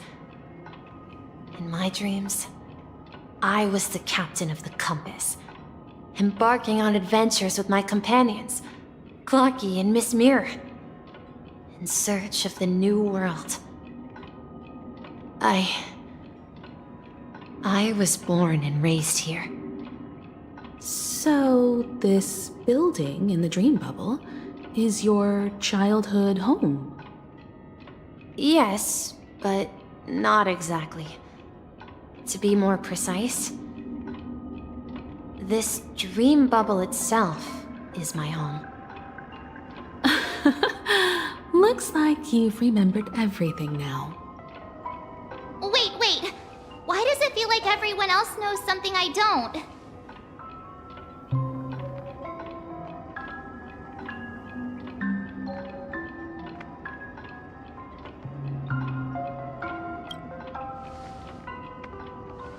Marge, do you remember when she mentioned the clocky that only she could see? Yeah, the little guy here, right? But we all saw him in Dreamflux Reef, right? And Mr. Yang even greeted him. Looks like everyone on the Astral Express has a childlike spirit. The answer lies in the Astral Express. Her experience shows that neither Firefly nor Acheron can see this clocky. And when we were in Dreamflux Reef, you may have noticed that for some reason, nobody outside of the crew had ever talked with Clocky.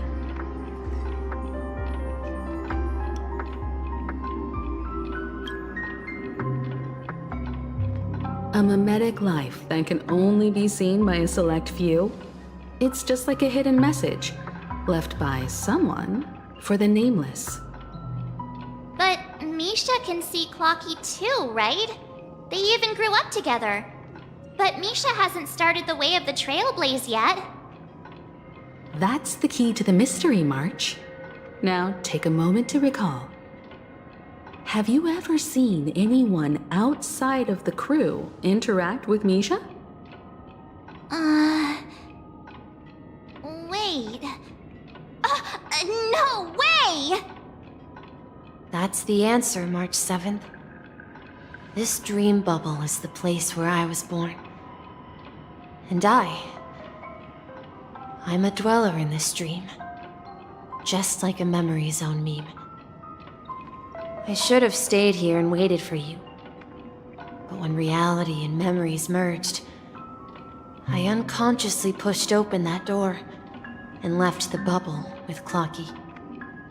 So it's not that the Watchmaker's dream bubble is empty, but rather the stuff inside ran away?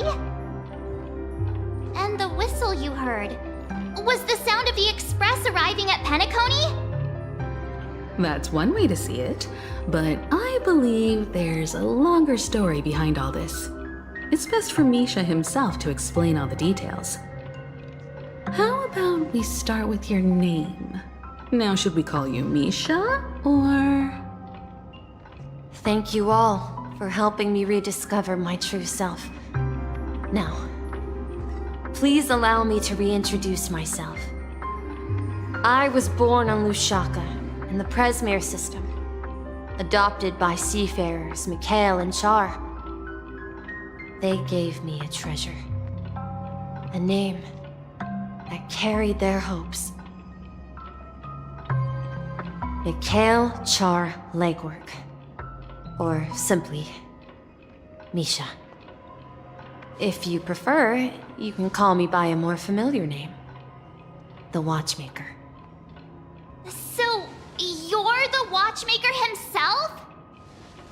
Unfortunately, that legendary figure is no more. I am only a reflection of his life.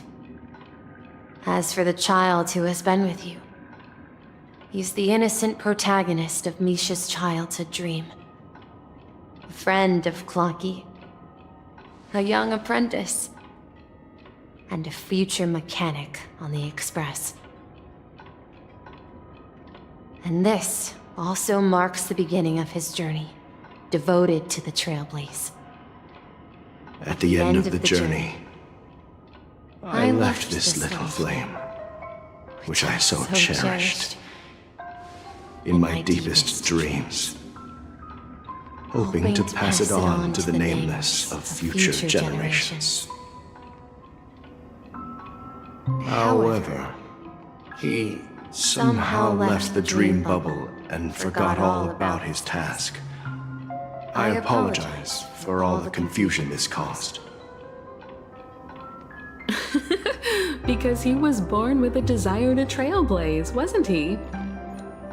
I don't think Misha has forgotten his role as a guide. He remembered it, and that's why he mistakenly appeared as a hotel doorman in her dream from the very beginning. The one who brought our unconscious friend here must have been Misha. If that's the case, we encountered the Watchmaker's legacy from the beginning, didn't we? Well, I have a sarcastic friend who says I always take big detours and end up back where I started. Perhaps that's what every nameless has to go through. But in the end, you found me. I'm sure you're all wondering what my legacy is. I believe my hound has mentioned the Stellaron and my wealth. If I may apologize, the Stellaron part is real. As for my wealth, however, it's nothing more than a baseless rumor. I left my homeland as a child and embarked on the journey of Trailblaze. I traveled to various planets until finally reaching Asdana. where my friends and I built the original Penacony and fought for its future ever since. I've been moving forward all my life, doing what I could to overcome the obstacles in my path. But ultimately, my journey reached its end, and I left behind no possessions worth entrusting.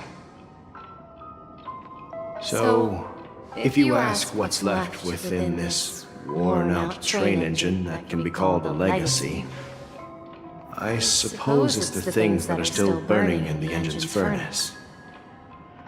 Now that you're well aware of the current situation of Penacony, I certainly hope that you'll help me get this world back on track.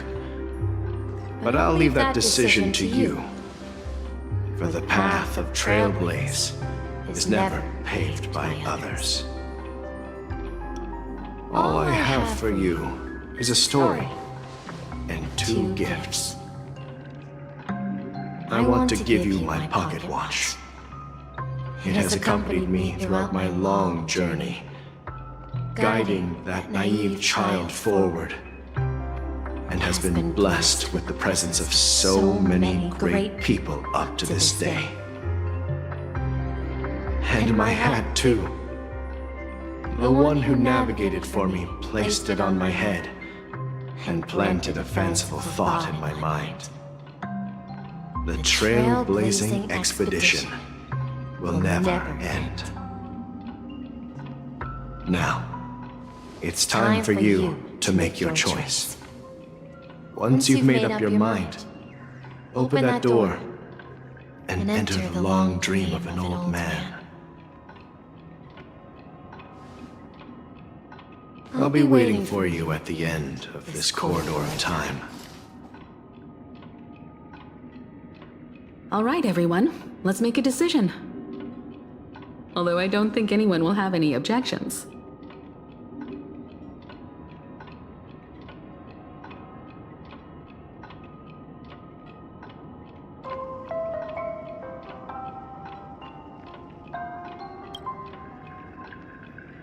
Come on, stop joking at a moment like this. We've come this far. Surely there's no other option than moving forward. In that case, the vote stands at 2-1. Then let's proceed together to the end of this dream and tell Mikhail our decision.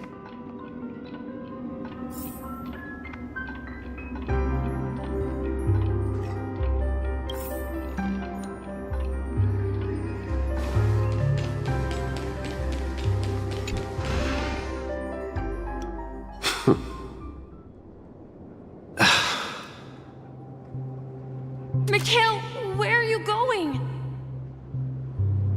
Someone has to step up and save Lushaka. So why can't it be me, Misha? Please don't go. And if you must, please take me with you. Don't leave me alone. Even without me, you know how to proceed forward, brave Captain Misha. The compass is waiting for you. Haven't you always wanted to be a better adventurer than me? Now go, board that train and start your journey. Where are you going, Mikhail? I'm going to clean the floor in the parlor car. I've promised the conductor. Wait, first tell me, did you fix this watch? Yeah? I know what it looked like before. Its chain was broken, the back case torn, and the marks on the dial all worn out. How did you manage to fix it? Well, it's hard to explain, but I knew it could be fixed. It's the hands, Mr. Amundsen. Its hands were intact and pointing in the right direction, so I knew there would be a way to fix the rest.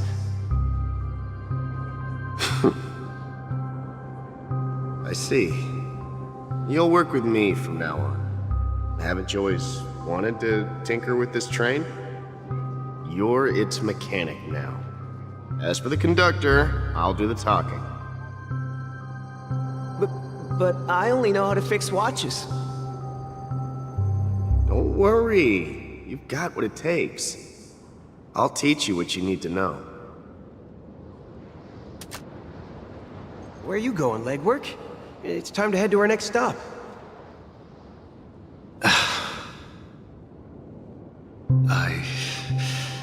I'm staying in Astana with Rosalina and Tiernan.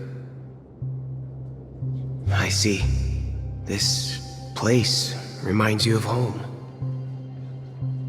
The people of Astana have only achieved a tiny victory, and still have a long way to go towards true freedom.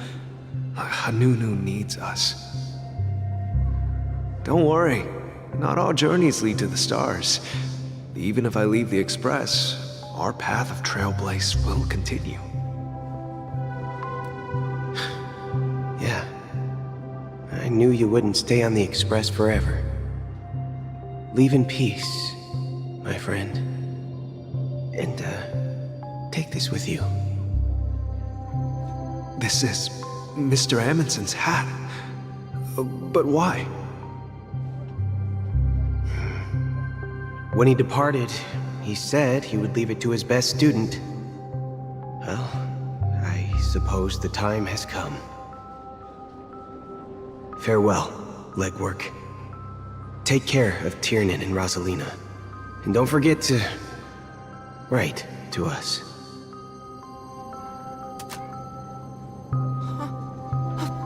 Where are you going, Watchmaker?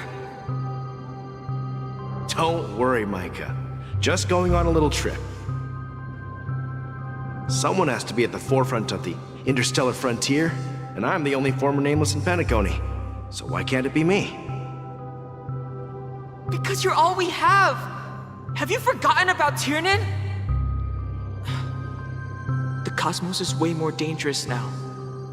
What will happen to Penacony if we lose you too? But what will happen to Penacony if we don't find a way out? Tiernan. How could I ever forget him?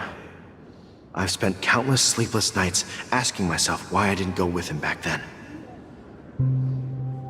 We Nameless won't stop. Don't worry, Micah. It's just a matter of getting back to my old profession. Just wait for me to come back. But if, and it's a big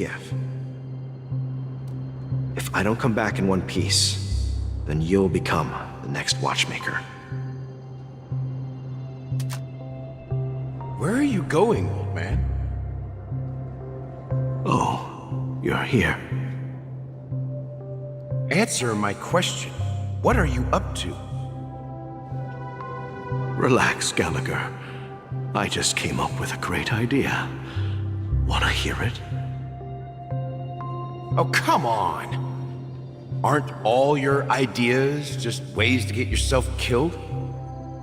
I may be blunt here, but you're the last remaining hero in Penacony. If you die too, the secret of the Stellaron will go to the grave with you. Yes, I'm afraid there's no way out in Penacony, so I'll have to consider alternatives beyond Astana. We'll organize a festival using the Watchmaker's legacy as a facade, and send invitations to the entire cosmos to gather people here. So, a desperate struggle against the family? Desperate? Don't we have you here, my friend? This task is challenging, but what hasn't been challenging for us along the way? Well, whatever you do, remember, make sure to send an invitation to the Astral Express. Misha! Where are you going? Oh, it's you, Clocky. Take me to Dreamflux Reef. Last night, I had a long dream about the day we met. I want to write down that dream. Write it down? Why? Oh, so I won't forget it.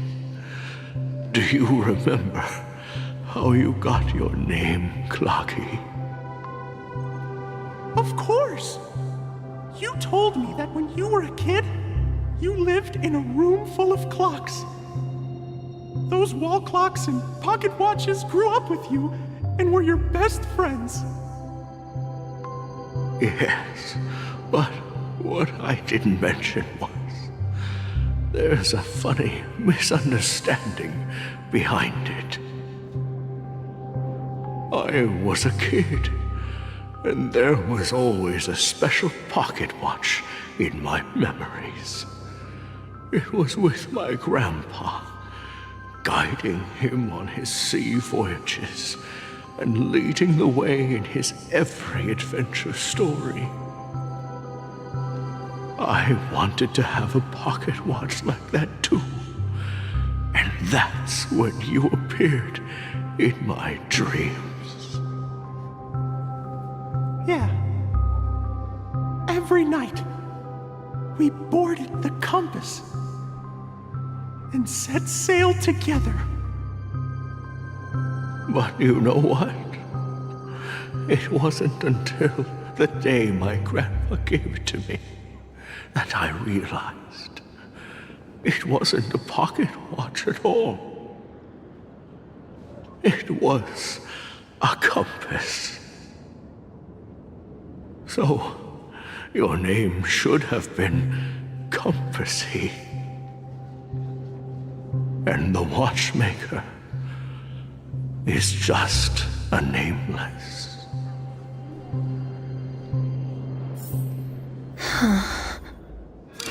We've arrived at Dreamflux Breed. So, where to next? You know, Clocky, I don't think I'll be going anywhere else.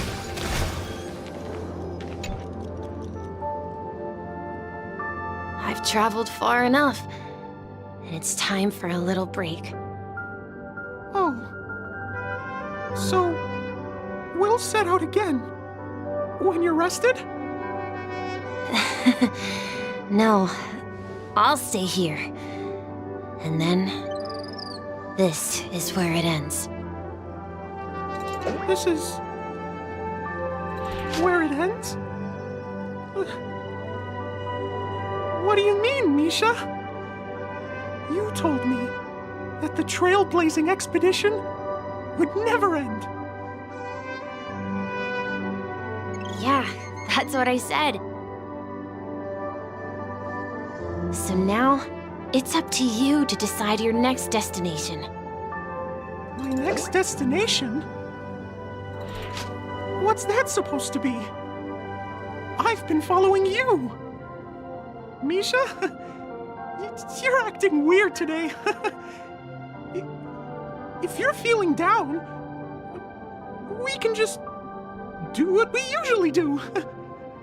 With the clockwork. No, I'm not feeling down. As for clockwork, yeah, it resolves all problems in this dream. So, do you know what clockwork actually is? I'm not quite sure. Well, everyone gets lost at times. They may hesitate and doubt which way to go. That happens in this dreamscape and beyond. But don't worry. Everyone goes through moments of uncertainty and hesitation.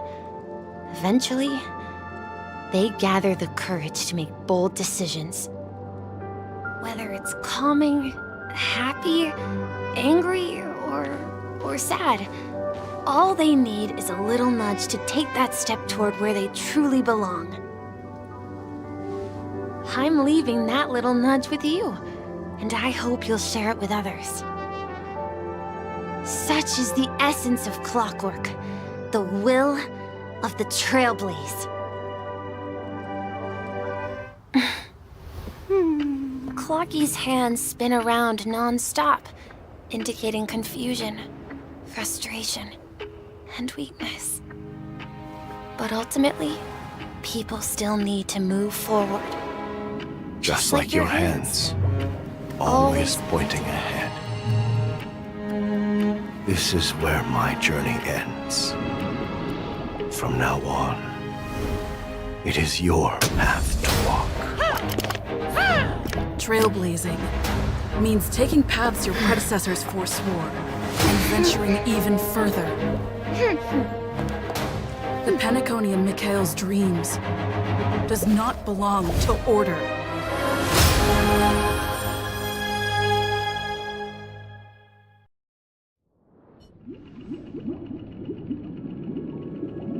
I can't believe that Eon would cast a glance at Penacony at a time like this.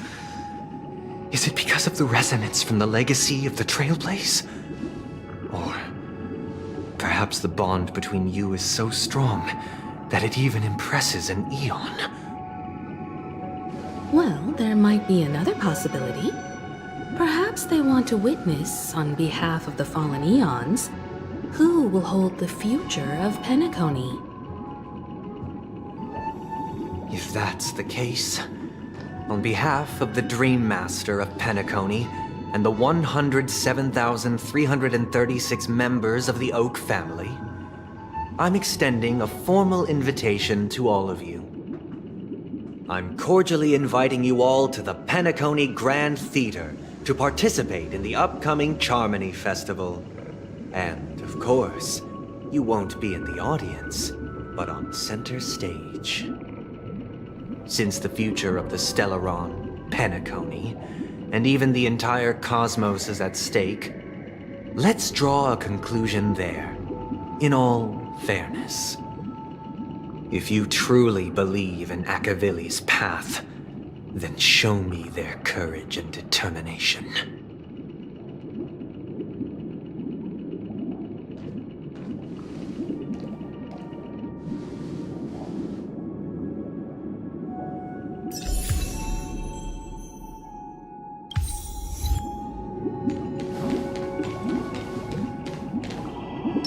Take a look.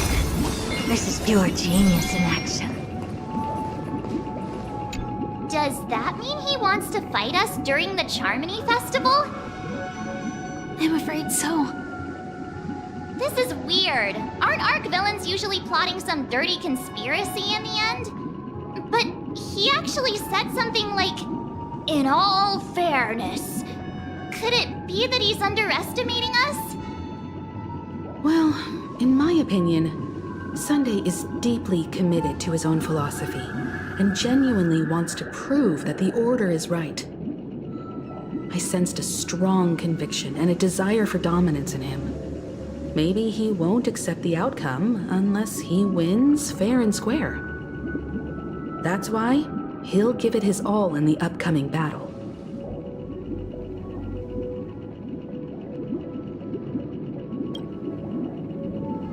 Yeah, you're right. We've even dealt with a Lord Ravager of the Destruction, so a follower of the Order won't be a big deal. Anyway, we can't leave the Stellaron unchecked.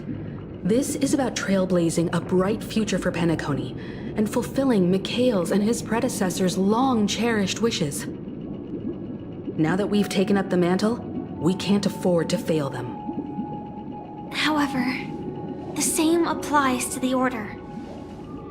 Their plan didn't materialize overnight, and they have the profound collective consciousness of the planet of festivities behind them.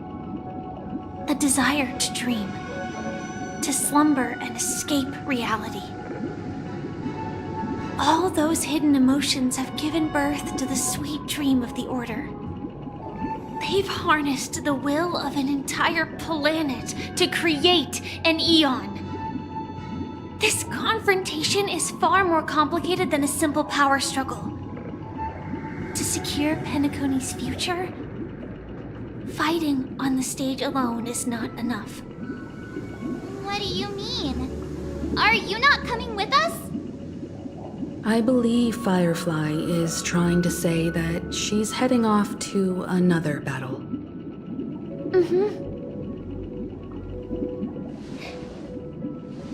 Before I left, the The Destiny Slave told me that this journey would bring unforgettable rewards.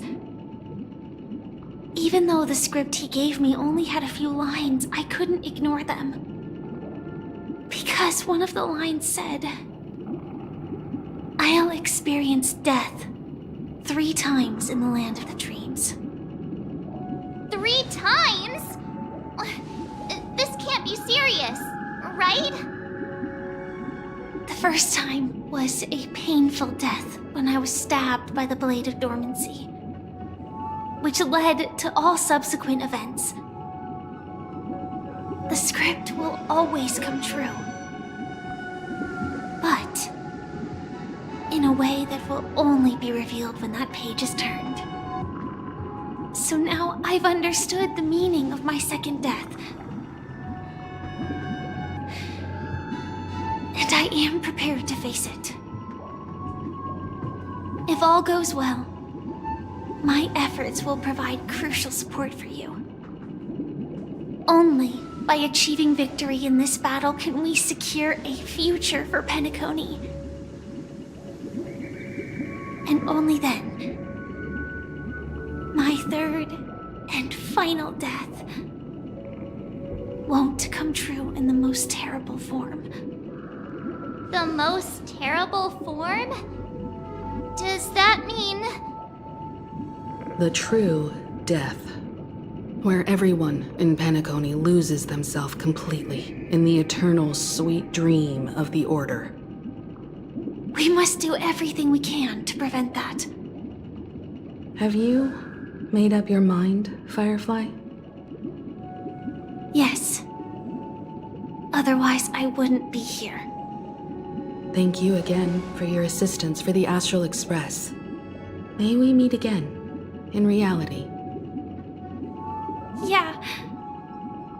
Farewell, everyone. May your trailblazing expedition never end.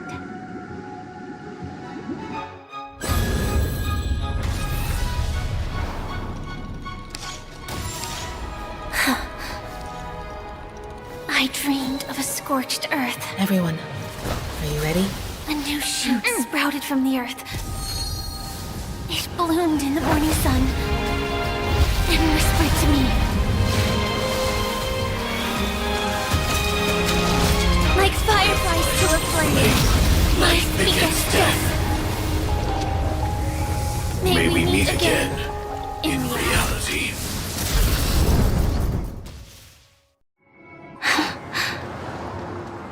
After today, Japella's name will disappear from cosmic history, and the Everflame Mansion will take its place.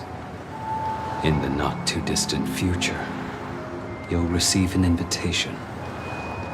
That's your next stop. Land of the dreams. Penacony. I hope you find whatever you seek there. Be it answers or salvation. You mean my 3 deaths? Silverwolf told me about it. It's such a shame that it's not part of my script. Well, I want to live. I'm never afraid of death. The opposite of death is eternal life, and that's something I'll never desire.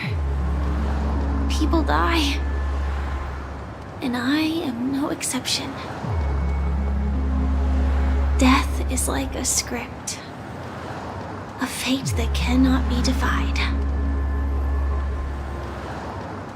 But that's exactly why we have to choose where we want to rest forever. Do you exist just to perish? Are you not the same, Blade? The end you desire is not one dictated by others.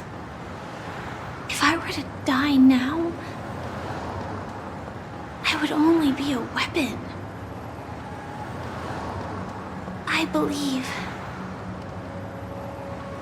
I should die as a human. Though its definition escapes me, isn't this the answer that ordinary people look for their whole lives? A name that can be carved onto their tombstone. The tombstone that belongs to me once bore the inscription, Glamoth's Iron Cavalry. Then it changed to Stellaron Hunter. But one day, it will bear the name Firefly. And all the brilliance she showed at the end of her life.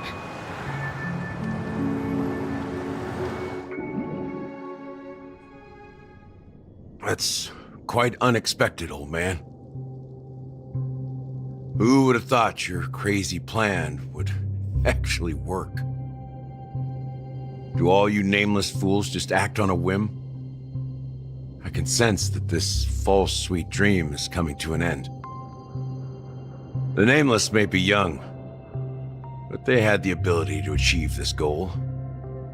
Just like you did in your time. It's a shame you won't be able to see it firsthand. Maybe I won't either. Once something fictional is seen through, it ceases to exist. Yeah, not just those Nameless. Even Mr. Wings is just like you. Stubborn, won't listen or give up, no matter what. Well, fate is unpredictable, I guess. If we weren't bound by those cursed paths, maybe we could have had some good talks. But in the end, we managed to do it. And now we can find solace. Remember how those idiots cursed us? They said, "Go to hell, you worthless traitors!"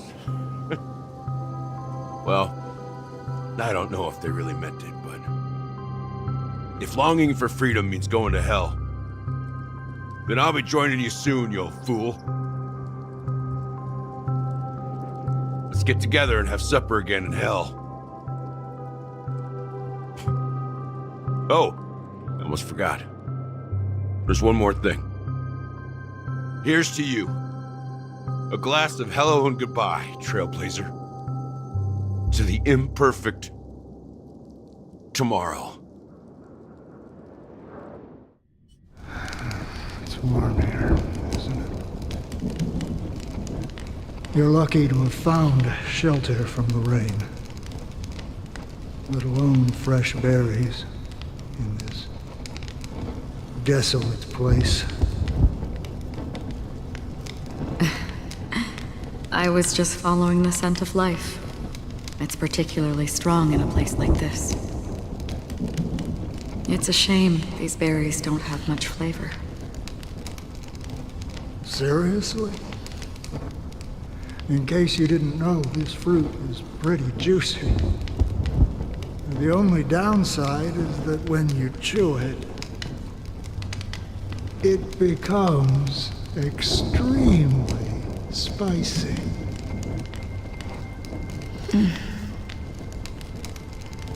Have you lost your sense of taste?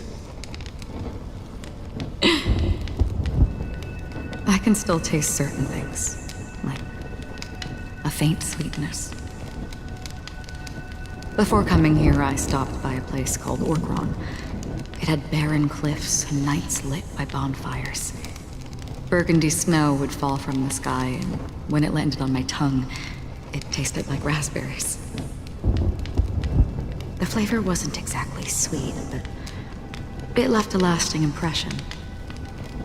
When I think back on my past, I realize that what's tying everything together isn't the big events, but rather these small yet unforgettable moments. Don't worry about it. Losing oneself is a reality that every self-annihilator must face. At least I haven't completely lost my senses and memories yet. Well, congratulations on adding another footnote to your journey. By the way, are you always alone? No, I had a companion in Orkron. She's a short, nameless girl who aspired to explore IX. She always said she'd walk a path deeper and farther than Akavilis. Quite an ambition for such a small girl. So what happened? She became stagnant water. Well, my condolences. Condolences. I don't need them. The girl left with a smile. She never regretted her choice and most definitely wanted me to say goodbye with a smile. So, that's what I did. That's proof that you're grieving for her. Or perhaps I'm just afraid. Afraid? I rarely sense that emotion from you. What do you fear? I'm afraid I'll forget the 30 days I spent with her. Just like all the other days in my life. Most of them have already washed away with the rain, disappearing into an unseen realm. I fear that those vivid red memories will fade away too. There isn't much color left. And besides this faint, warm red, there's almost nothing. Hard to imagine. A ranger accustomed to bloodshed, destruction, and chaos finding warmth in the red color. Because I have experienced this warmth many times. Long ago, I promised someone that I'd bring it to more people. And that for every remaining moment of my life, I'd strive for a better ending for all. As long as this red color still lingers, I have a chance to fulfill that promise. It represents a burning fire, a blooming flower, the berries in this cave, and life itself, fleeting yet still dazzling. In the end, it will lead me beyond the horizon of existence. And on the other side, I will cut off nihility. The one blessed by the sleeping and shapeless is considering how to kill them. That's truly pure nihility. But you're right about one thing. After spending so much time near this stagnant water, only when I look at this vibrant red fire do I realize that I'm still alive. When will this rain ever stop?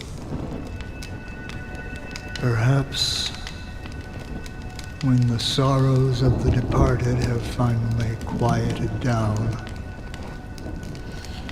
the sky will clear up.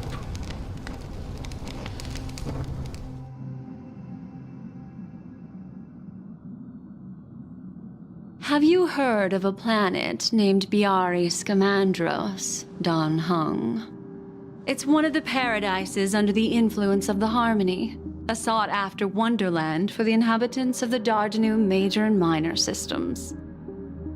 Half an Amber Era ago, the family held an unprecedented festival there. And after that, everyone on the planet became part of the family. Do you think the same thing will happen on Penacony? Yes. Or how else can we explain it? The family deliberately used the Watchmaker's invitation to keep all the Pathstriders here, but banished the Emanator of the Nihility. Because of the nihility, I'm rarely affected by the power of other paths, but somehow I can unconsciously infiltrate them. Maybe that's the risk they're trying to avoid. I would disagree. Biari Scamandros is not part of the credit system or connected to the Silver Rail. It's nothing more than a remote civilization sheltered by the Harmony. But Penacony is different. If the family messes with Penacony, that would be like declaring war on almost half of the factions in the cosmos. They have no reason to do that. No, they don't. If they truly serve the Harmony, that is. What do you mean? The path in Penacony is impure. The Harmony here has impurities. Do you remember the Ancient Swarm disaster? Tazerond, the propagation, brought endless havoc to the universe, and it eventually evolved into a fierce battle among all eons. 2 paths lost their eons in that war, the propagation and the Order. Coincidentally, their downfall is related to a certain eon. Xipe, the Harmony. Legend has it that they participated in the crusade against the Imperator Insectorum, and devoured Anna the Order for unknown reasons. Holy forgaroni. So you're saying that the 2 leaderless paths are working behind the scenes? But I don't see any descendants of the propagation in Penacony. Could it be that the remnants of Beyond the Sky Choir are hiding within the family, trying to resurrect a fallen eon? I can't say for sure, but they're definitely planning something for the Charmony Festival. Dude, this is getting way too complicated. Is this why you want us to leave Astana right away? Are you giving up? The Charmony Festival will start soon. There's one thing that I need to confirm no matter what. A warp jump is the best way to do so. Time is running out. I have another plan.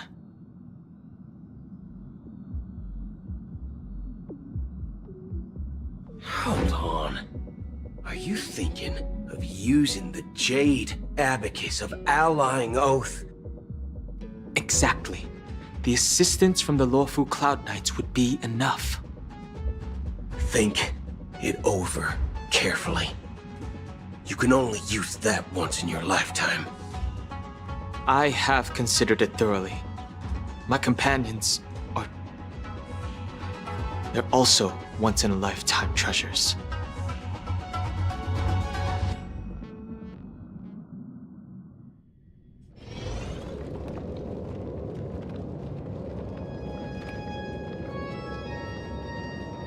Are you the only one here, my child? The Nameless is quite the diplomat. Our secrets have spread like wildfire within the family. And IPC starships are gathering towards Astana. This is a crucial moment for us. So, where is the Chosen One who harmonizes the varied sounds?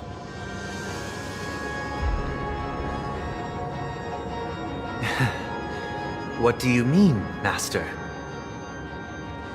I'm right here in front of you, aren't I? You know, she was supposed to be the star of the Charmony Festival in our plan. But the plan has changed. As her brother, I know she doesn't want to sing for the Order, so I'll take her place. You've always been wise beyond your years. I'm sure you understand the consequences of your choice. If you consider this a betrayal, well, there can't be 2 suns in the sky. I'll step up and take down the other sun if necessary. Do you believe in karma? If karma exists, then everyone has their own karma. You have yours, and I have mine. And my karma has nothing to do with you, Mr. Gopherwood.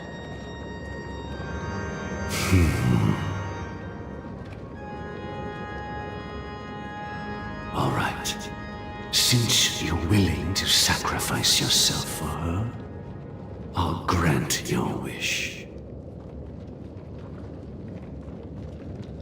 Well, the compromise came sooner than expected. Why? You and your sister were born as twins of the Order. And one of you is destined to follow this path to the end.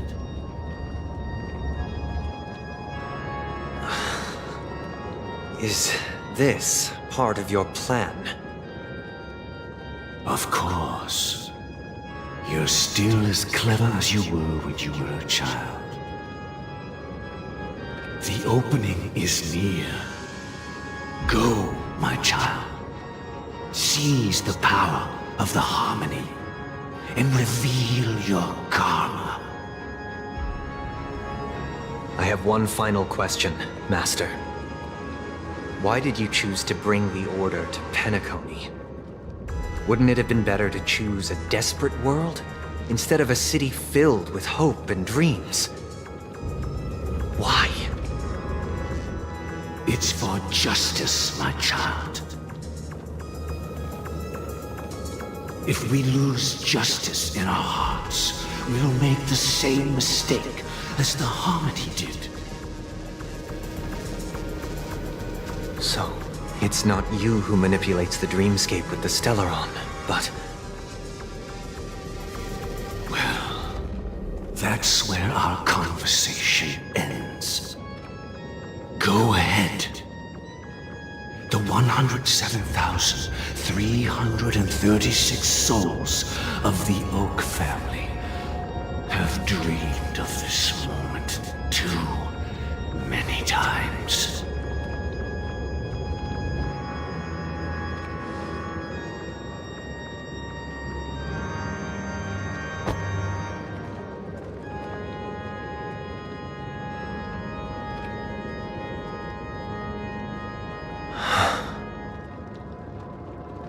I shall ascend to the heavens, becoming the scorching sun. Bathed in my light, my people shall flourish, while all evil shall be eradicated.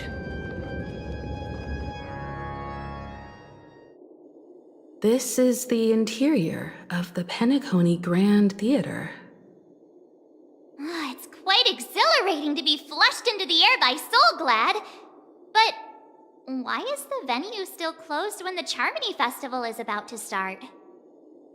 And not only that, the entire theater is eerily quiet. No audience, no staff, no one around.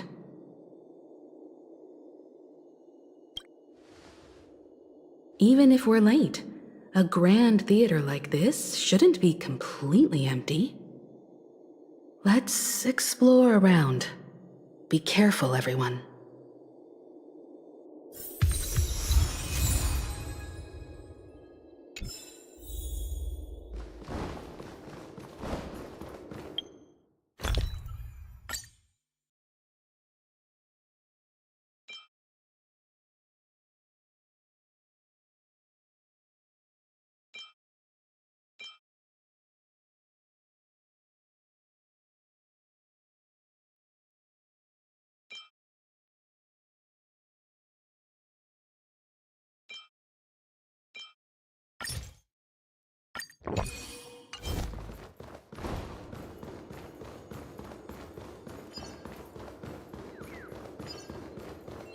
Gosh, the atmosphere here is so creepy and unsettling. Even if there's no audience yet, there should be some staff around. Why is it so silent?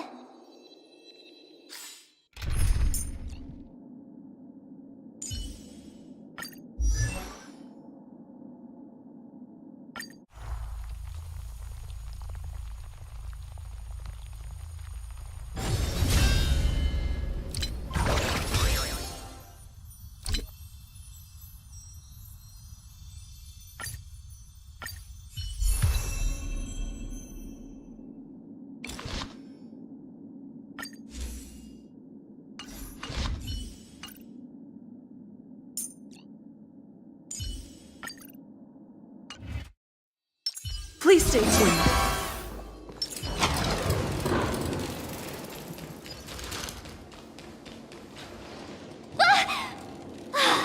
Yikes! They scared the life out of me!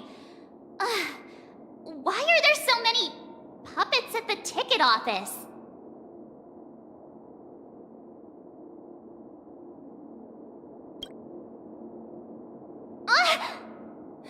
Stop it! Are these puppets part of the stage setup? Even so, it's so eerie that the entire front hall is empty.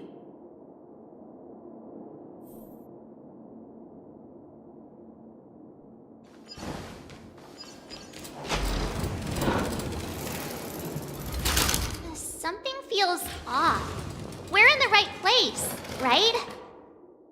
There's no other grand theater in the dreamscape. So Sunday's messing with us? He said we'd have a final showdown on the stage, but why is there no one here? My apologies for the delay, March 7th.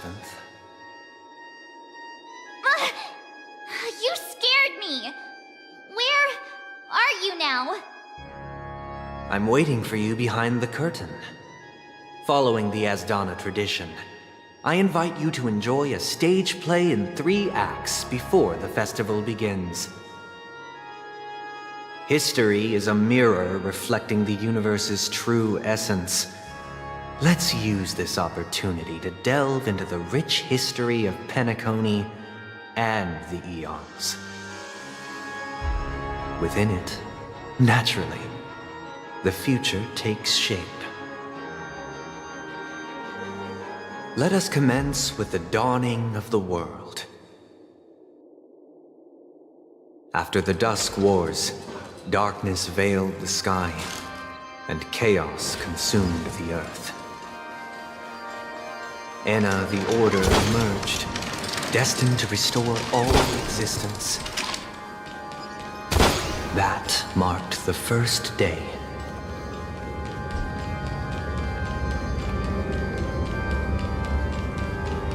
They gathered nebulae and forged them into picks, thus creating a grand lyre with black and white keys. Strike the white keys, and the sun rose. Strike the black keys, and the moon rose. And so, the cycle of day and night arose. That marked the second day.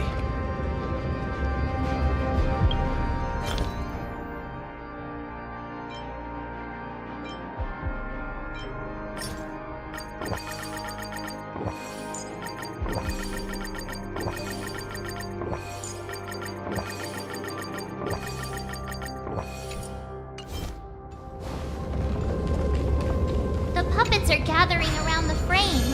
Are they expecting us to enter it?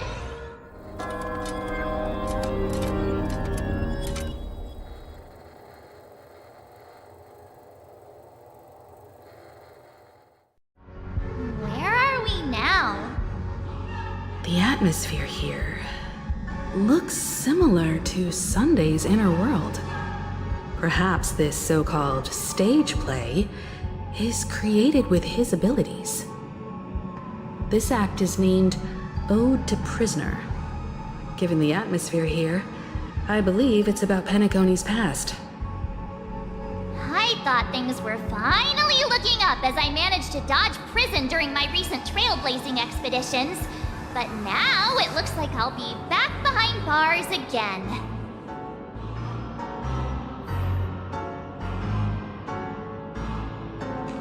I genuinely wish to avoid a violent clash with my esteemed guests from afar. Therefore, I've arranged 3 acts before the situation becomes irreparable. Where shall we start our narrative? Well, let's start with the time when Penacony was still a frontier prison.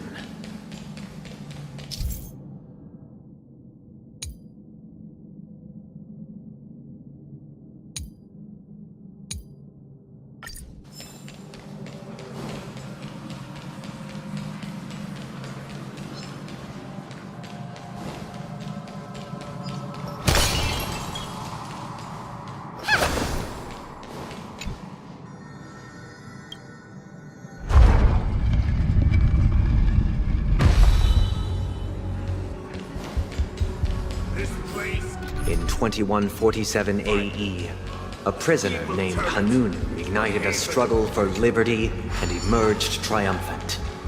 IPC referred to it as the War of the Frontier, while the Afghanians dubbed it the War of Independence.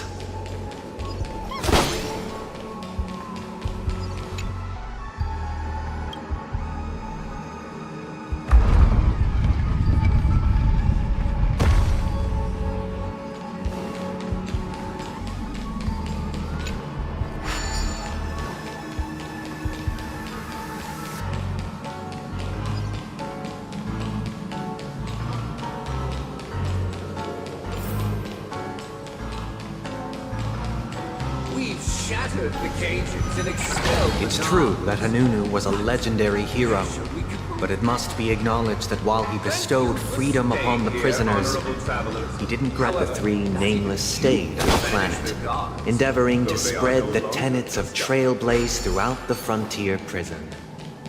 Alas, their efforts proved futile. another prison. Once again, as Dana was engulfed in war, this time the enemies originate. I hope you like this land of freedom on a scorched earth. As you can see, their sentences have long ended, and the IPC guards have long been expelled. Yet, these prisoners remain enslaved, not by external forces, but by the confines of their own minds. Freedom permeates every corner, except fragile souls. It gives solace only to those who believe in its existence. Prisoners, this is my order. Learn the essence of freedom and teach your fellow prisoners to fight for their lives.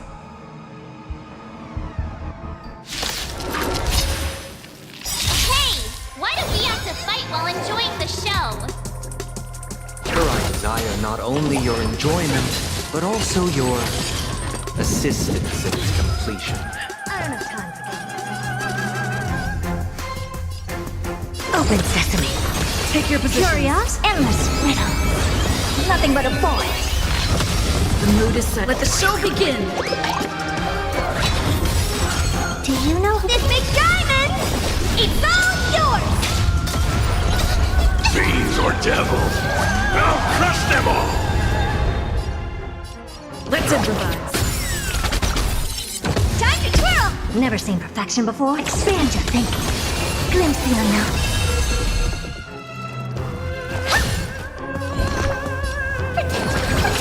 How appropriate. I don't have time for games. Open sesame.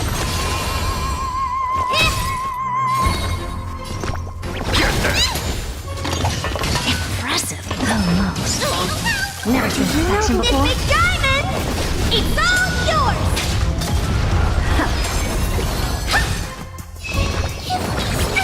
Impressive. This is your turn. Show on your own side! Honored to meet me. Captain!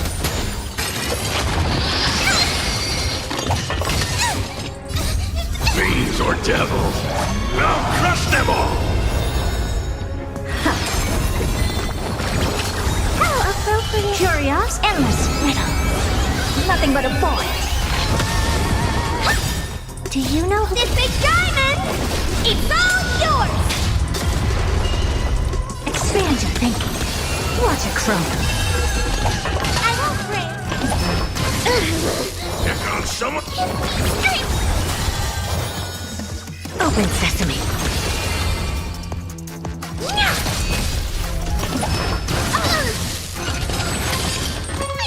Stay put! Get them! Never seen perfection before? Expand your thinking. What are you looking at?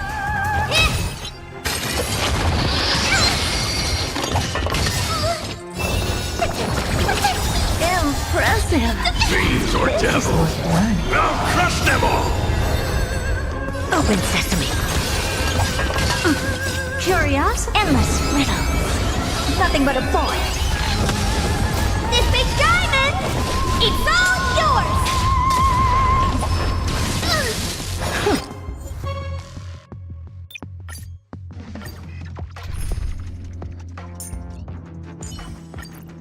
Can ordinary men still manage? Hey! Why do we have to fight while enjoying the show? For I desire not only your enjoyment, but also your assistance in its completion. Nothing but a fall. Expand your thinking. Glimpse the unknown.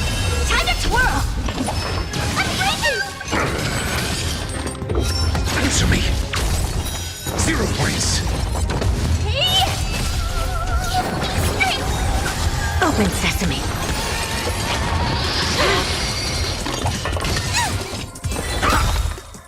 Knowledge, the measure of truth and falsehood. This big diamond! It's all yours! 0 points! Get there! I won't break. Expand your thinking. Get them! Fiends or devils! I'll crush them all!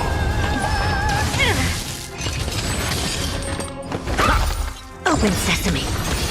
Endless riddles. Nothing but a void. Huh. This big diamond! It's all yours! Protect me! Expand your thinking. Watch it grow. Get them!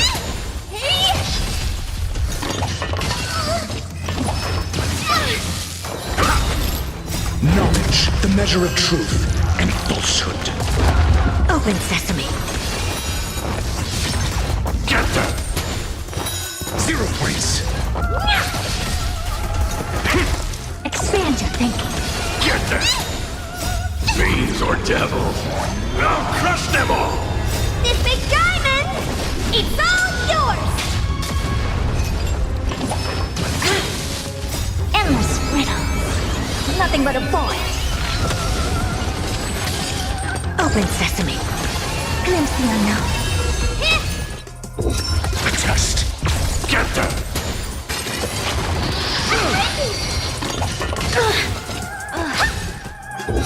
Answer me!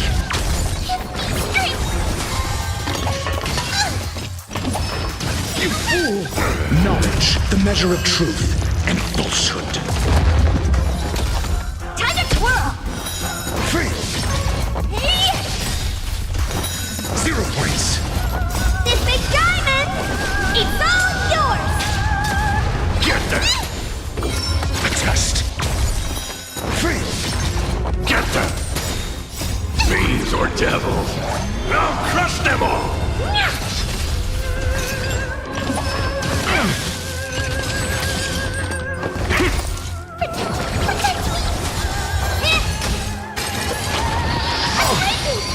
This big diamond! It's all yours!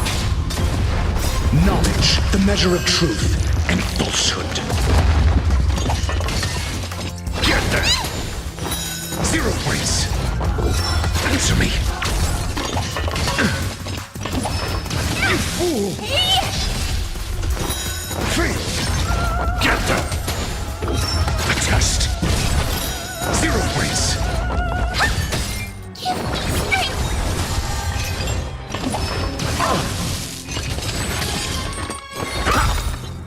Knowledge, the measure of truth and falsehood. This big diamond! It's all yours! 0 points! Fiends or devils! I'll crush them all!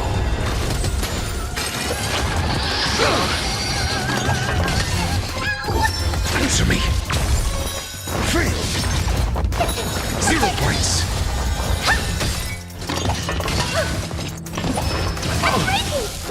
A test! Get them! This big diamond! It's all yours! Answer me! Fail! Knowledge, the measure of truth and falsehood. Get them! No one can restrain you anymore. You are free. Thus concludes the first act. Amidst a raging war, the frontier prison headed toward becoming Land of the Exiles. This must be how Penacony was constructed. With the aid of outsiders, the prisoners were finally liberated and established the Land of the Exiles. However, it appears that Sunday aims to convey the spiritual plight of the prisoners more than the physical aspects of imprisonment. This show is a bit too literary for my taste. But the battle part is quite easy to understand. Anyway, we've arrived at the exit. Let's go!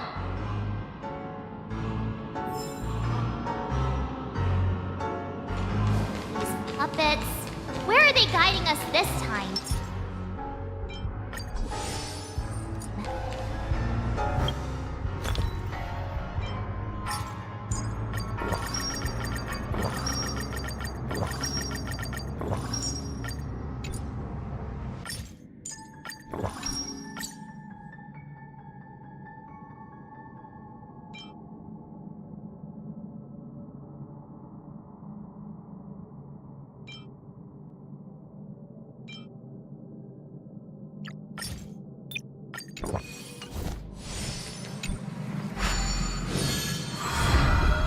They transmuted streams of stars into inked nibs, creating symbols to be pronounced and counted. They molded stardust into flowing rivers, assigning the righteous upstream and the unjust downstream. Thus, all things were marked, and the world learned to discern between good and evil. That Look! Another frame!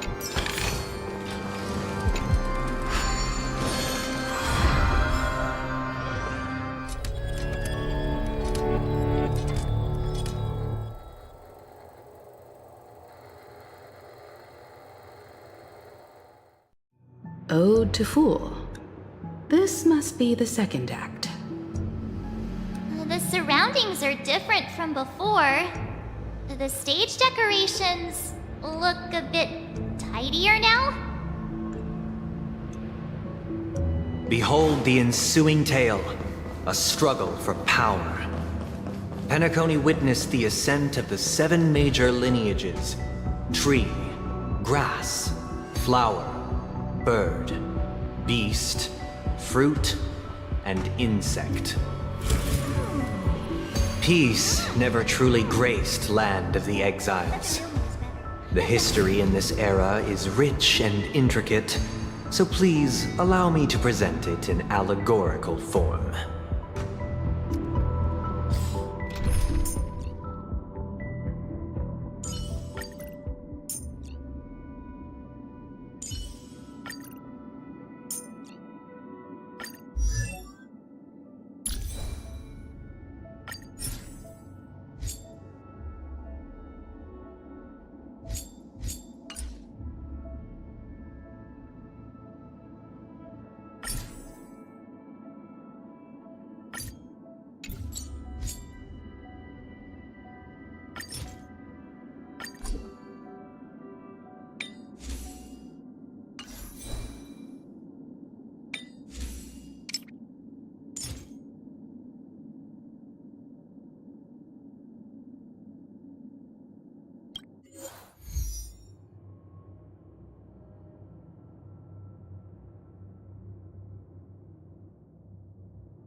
Unknown to each other, yet united in purpose, we make the same choices.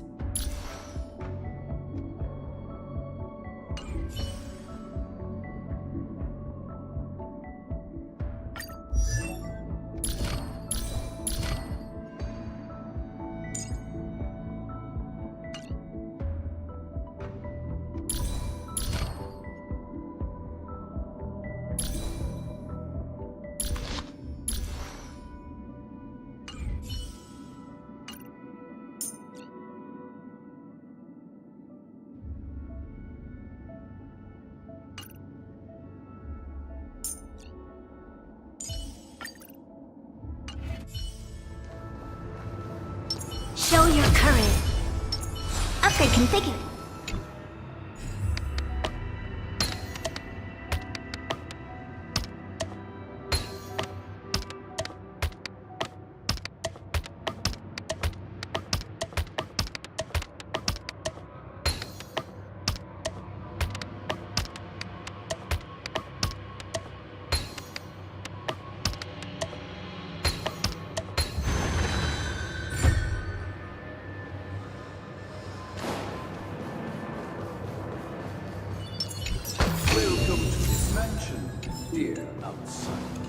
Land of the Exiles was in disarray, besieged by both internal and external perils. Though the 7 major lineages appeared united on the surface, each harbored their own ambitions, leading to ceaseless conflict. Did I do it? Natch accountant! We are the pillars of this mansion. The Black Plum family was the first to fall. They withered away in the White Desert event, orchestrated by the Alfalfa family. You did not serve the old master. The leader of the Alfalfa family sought to defect to the IP. Because of our freedom, he can also grant it to us.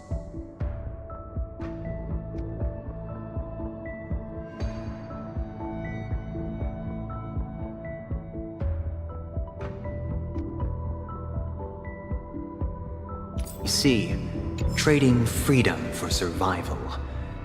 However, his eldest son slew him in the name of righteousness and ascended as the new family head.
Only when Gopher Wood led the family to Land of the Exiles and earned recognition from all 5 major lineages did Penacony earn its new name, the Land of the Dreams.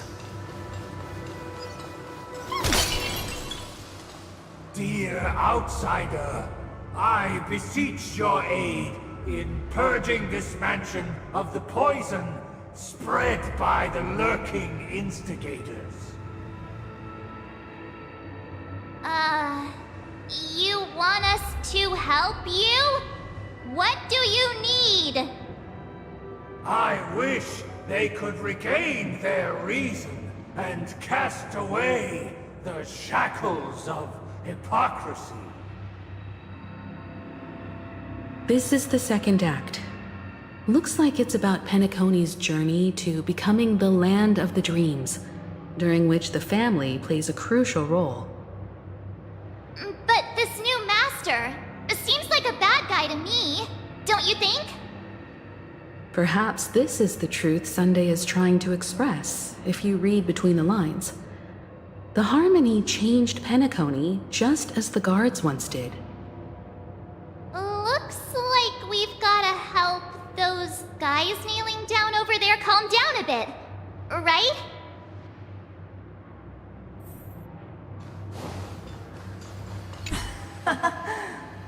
absence of my master, I am free. But without their guidance, for whom shall I sing?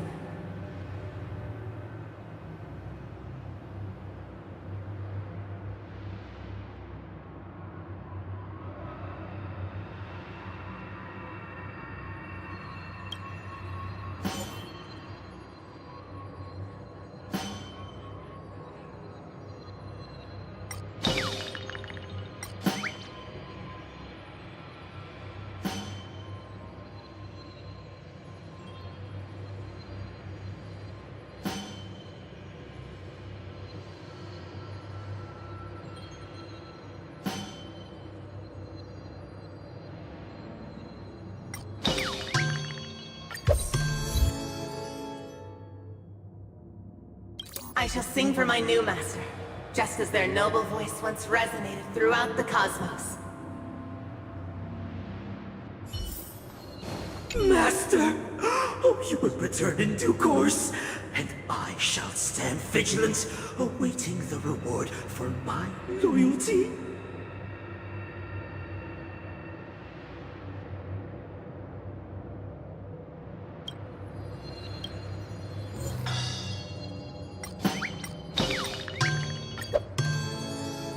Master, now that you have gone, I shall wait no longer for my reward. I shall seize what is rightfully mine.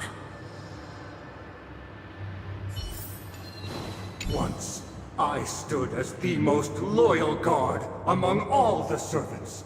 Now, with my master banished, it's my right to assume control of his dominion.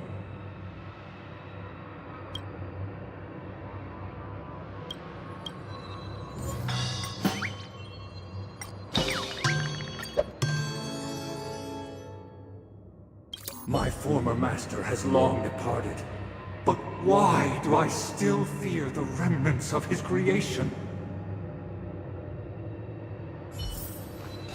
Master is no longer here. I thought I'd be free, but I'm not. Now, without my master's command, I'll have to seek guidance from the blind.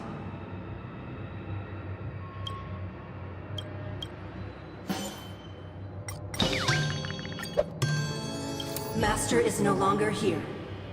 I must seek a new master and serve them faithfully.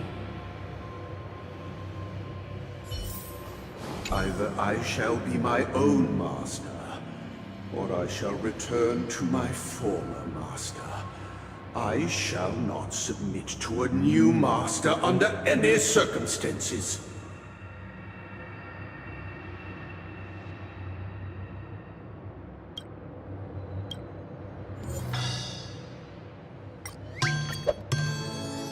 Without a master, who can grant me true freedom? Thank you, dear outsiders. My servants have regained their sanity. Heed me, one and all. Your former master shall not return. It is through righteousness and unwavering support for one another that we shall attain true perfection. Cast aside the veils of hypocrisy and embrace one another. Get ready. Looks like another fight is about to begin.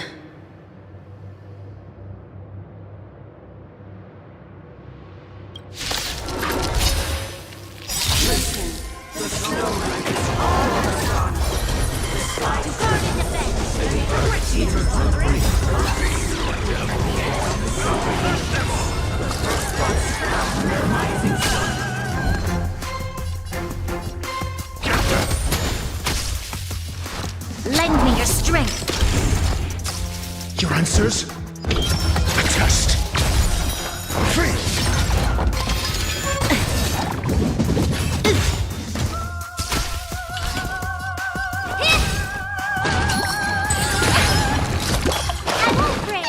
Stay put! I'm asking questions. Answer me! You fool!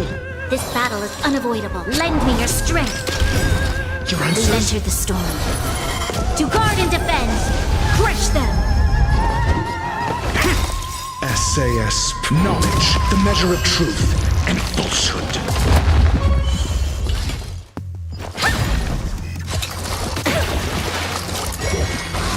Troublesome. Get that! 0 points. There's always a weakness. Lend me your strength. I'm asking questions. A test.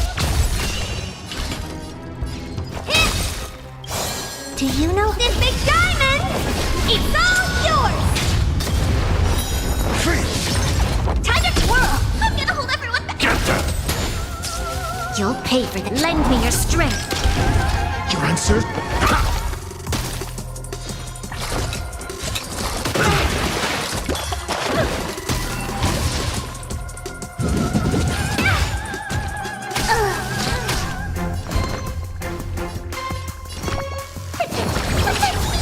Resistance is timely. Mediocre. Fiends or devils, I'll crush them all!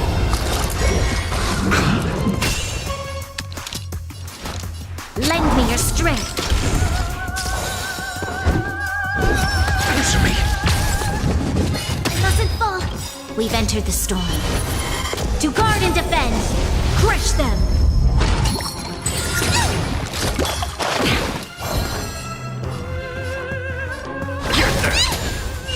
This battle is unavoidable. I'm asking questions. A test. 0 points. Knowledge, the measure of truth and falsehood. Troublesome.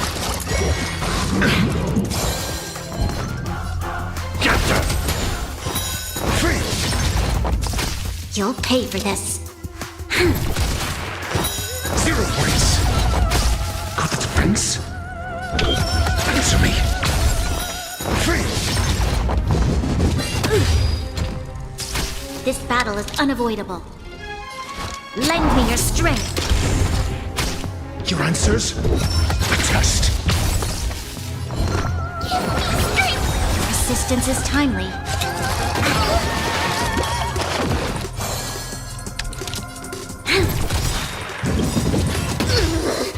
We've entered the storm. To guard and defend. Crush them. I'm asking questions. Answer me. Get that! Troublesome. You'll pay for this. Lend me your strength.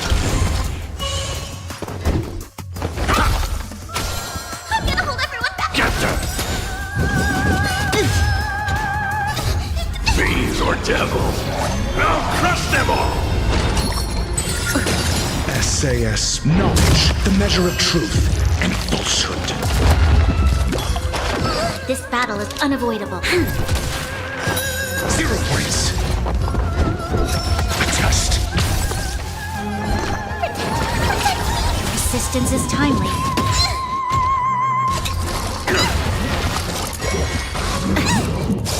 You'll pay for this.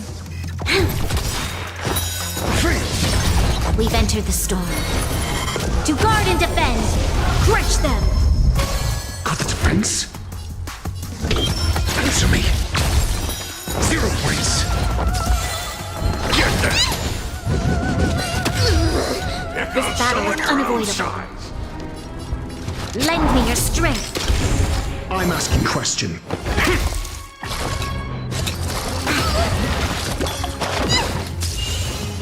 Get that! You'll pay for this. A test.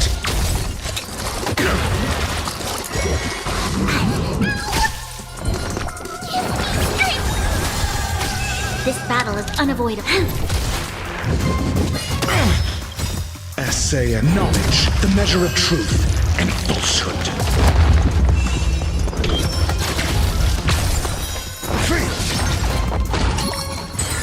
Troublesome.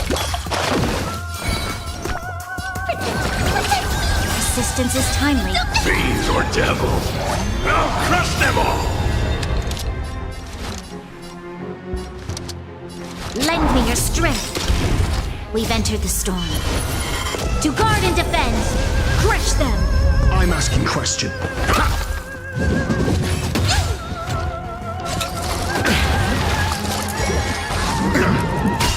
I'm gonna hold everyone back again!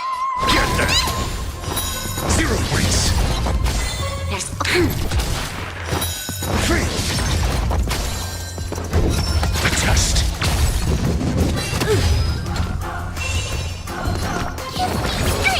Resistance is timely.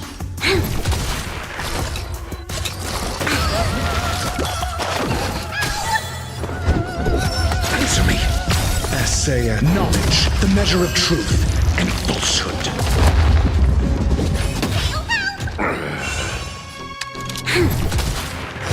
0 points. Get them. Free. Mediocre. Your answer? A test. 0 points. We've entered the storm. To guard and defend, crush them.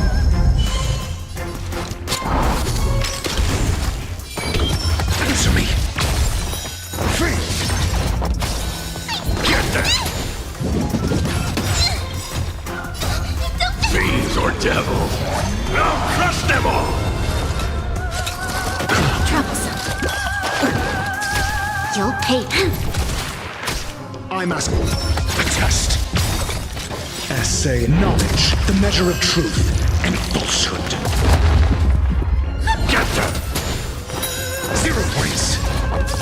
This battle is unavoidable. Lend me your strength. Your answer. Answer me. We've entered the storm. To guard and defend, crush them. I'm scared! Get them. Free. You'll pay for this.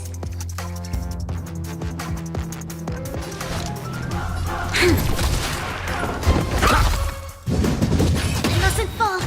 I'm gonna hold up protect me! Your resistance is timely. A test. 0 points.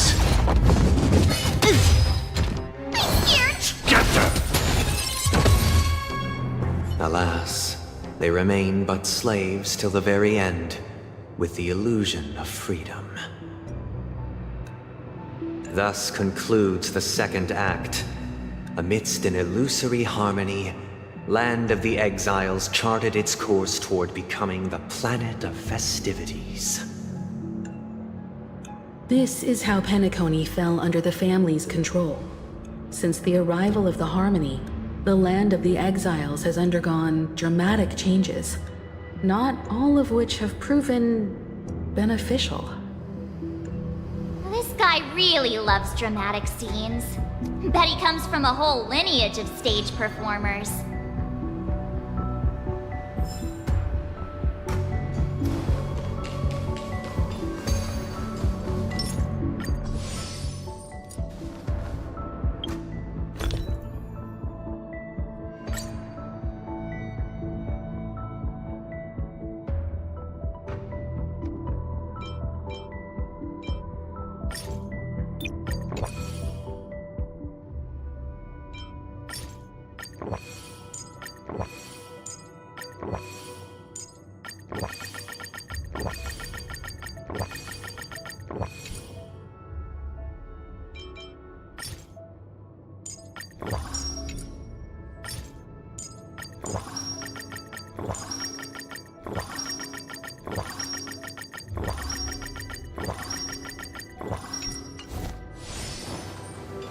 Show your courage. Upgrade configured.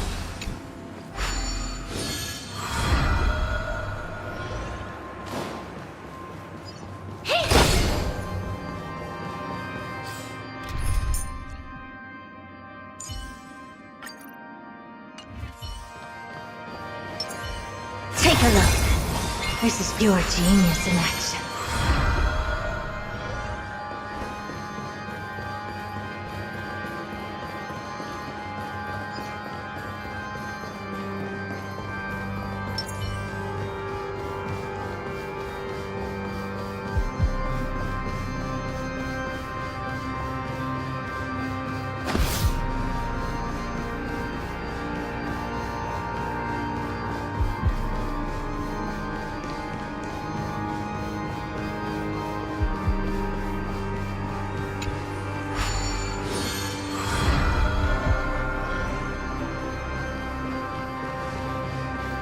used the planetary rings to establish the law, forging a code of conduct among the masses.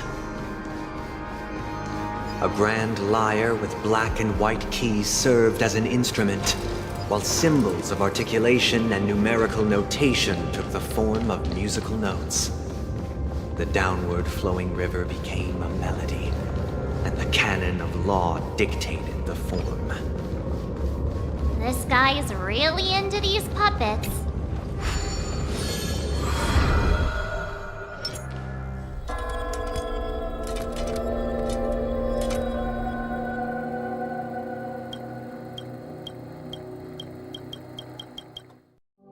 Oh, I get it now. The last scene is all about singing the praises of the Order. And the atmosphere here is completely different from the previous two scenes.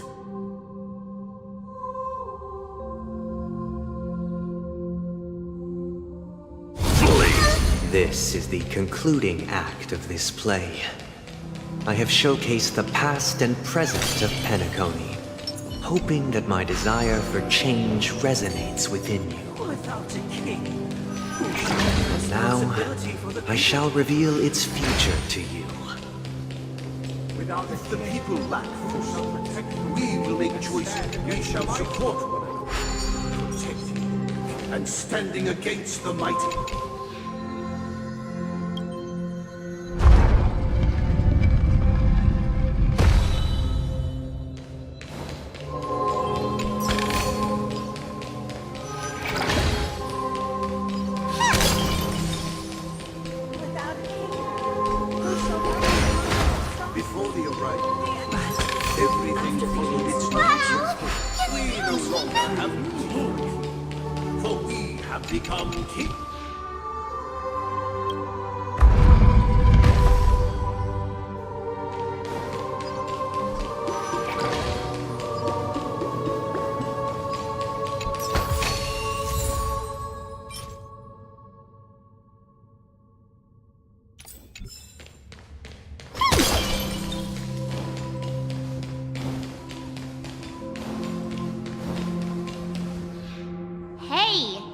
Supposed to kick off a short story and have a fight here just like we did in the previous acts?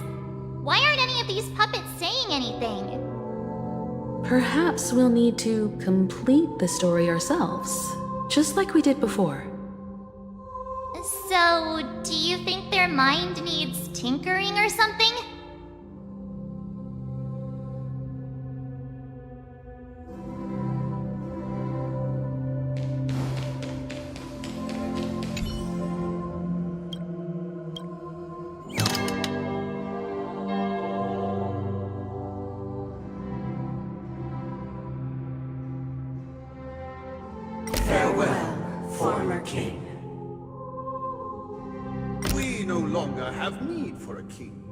For we have become kings of all things. Farewell, former king. How did it go? You can't change them? What does that mean? My apologies for my negligence. I forgot to inform you that the final part was scripted long ago. Let our previous king recount it to you. Now it is time for the final rite. Prepare for battle. Looks like we'll have to fight again. Descending from the infinite skies, I traverse towards the future with measured steps. No need to remember or seek my assistance. For the contours of my heart shall be stretched from other experiences.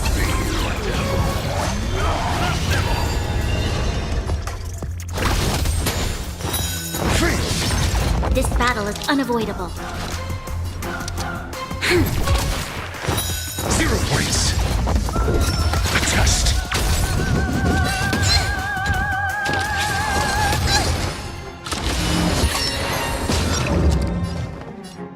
Expand your thinking. Get there! I'm asking questions. Answer me. 3.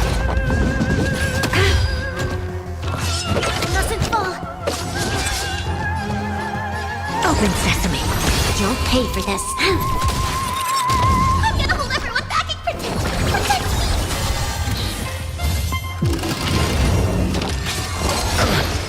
Your answers? A test. Essay and knowledge, the measure of truth and falsehood. Expand your thinking. 0 points. 3. We've entered the storm. To guard and defend, crush them! Get them! I'm out. Answer me. 0 points.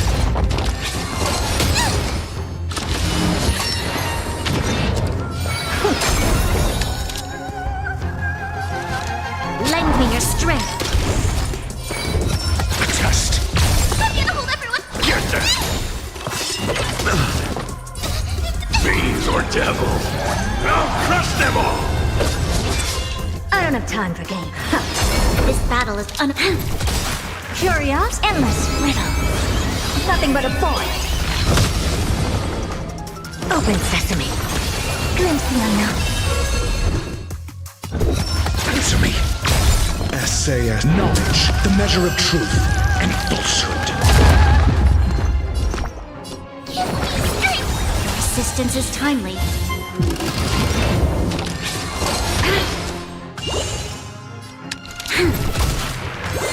Your answers? A test.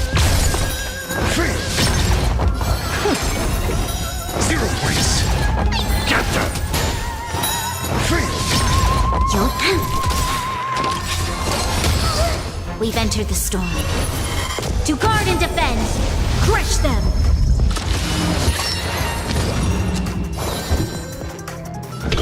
Answer me. 0 points. Get them!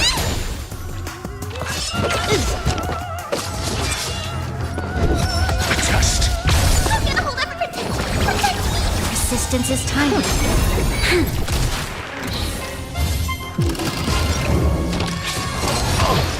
I'm asking questions. Answer me. 3. Essay as knowledge, the measure of truth and falsehood. Get them! 0 points. Fiends or devils, I'll crush them all! You'll pay for this. Lend me your strength. Expand your thinking. 3.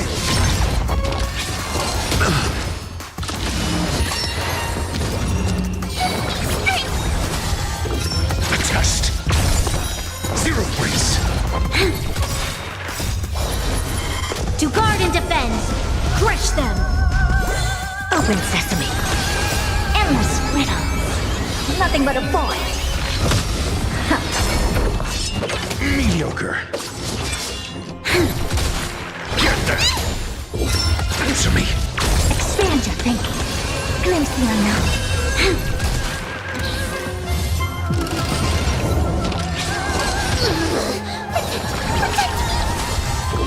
A test. 3. Knowledge, the measure of truth and falsehood. 0 points. 3. Get them!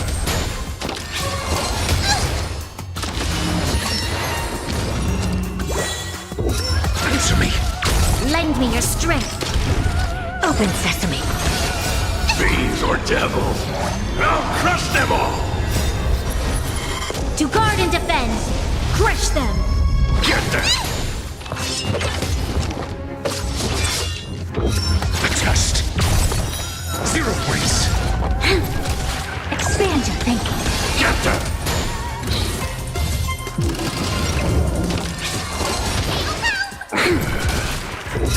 Answer me. Open sesame. Endless riddle. Nothing but a void.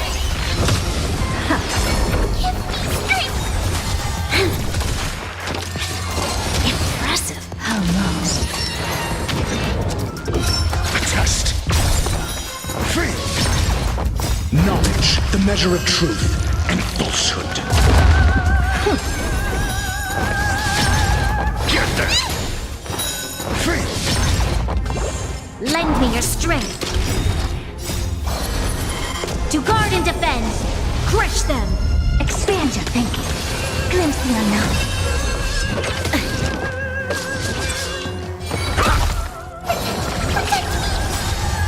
Fiends or devils? I'll crush them all! Open sesame.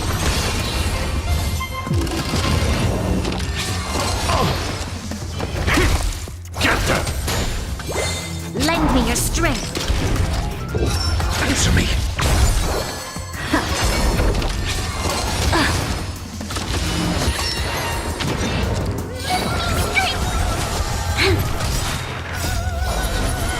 To guard and defend.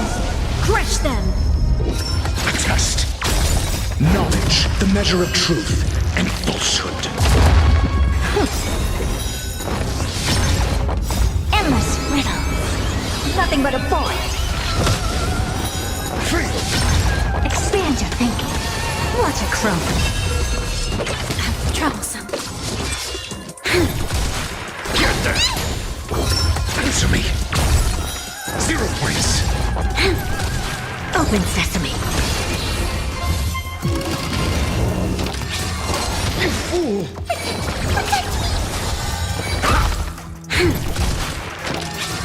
Mediocre. Expand your thinking. Get them! Fiends or devils? I'll crush them all!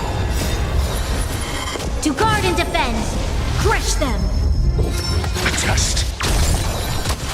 Get them! Open sesame. Lend me your strength. Expand your thinking. Endless riddle. Nothing but a boy. Answer me. Knowledge, the measure of truth and falsehood. Get them!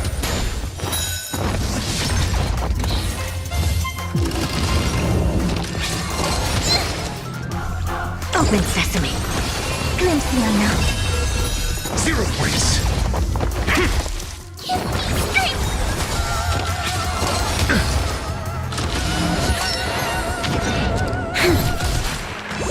Expand your thinking. Get them! To guard and defend. Crush them. Open sesame. Get them!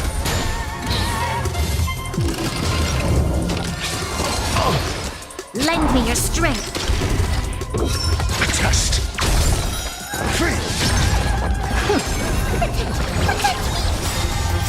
Fiends or devils? I'll crush them all! Knowledge, the measure of truth and falsehood.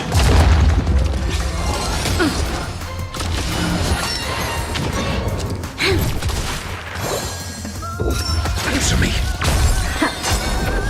0 points. Endless riddle. Nothing but a boy. Expand your thinking. Watch it crumble.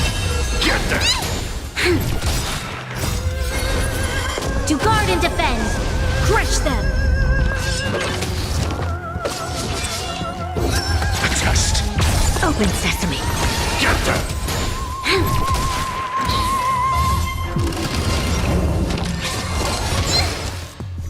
Expand your thinking.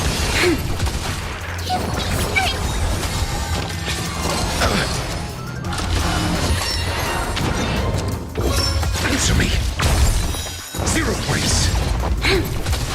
Get them! Open sesame. To guard and defend. Crush them. Mediocre. Test.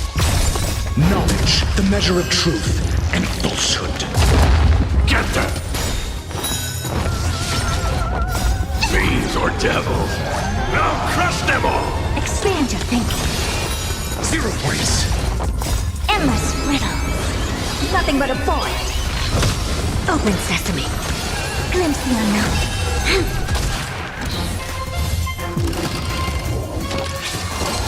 Troublesome. Answer me. Get them! Expand your thinking.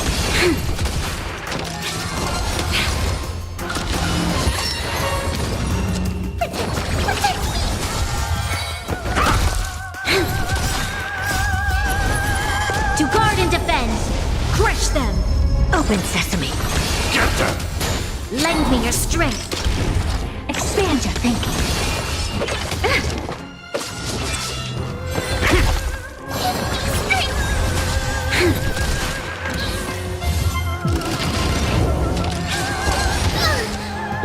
A test. Knowledge, the measure of truth and falsehood.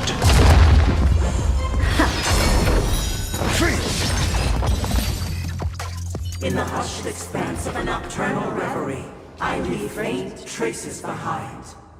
No need to remember me, or to recall the essence of dreams. What is mine shall wane, while you shall transcend its delicate nature.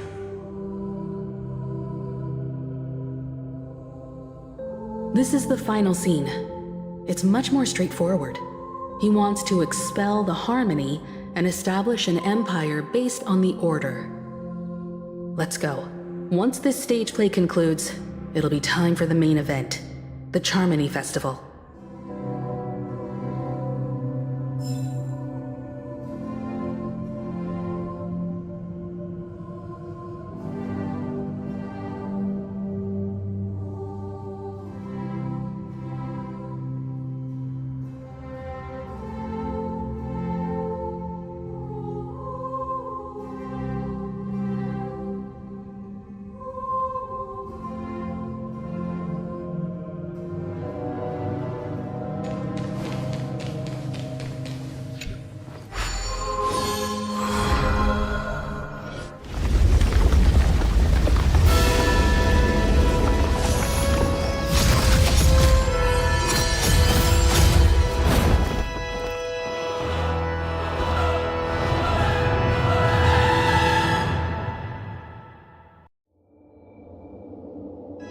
They imbued the world with meaning, perfecting all things in the heavens and on earth. Then, they rested from the labors of creation. Yet, all beings cried out to Enna. Under the banner of the Order, you have defined all things in the cosmos. But this made us realize that we are but puppets in your hands. Thus, on that day, all beings united and cast the Eon into the abyss of oblivion. This Grand Theater looks totally different. Is this the power of the Order? Everyone, get ready. This could be a tough battle.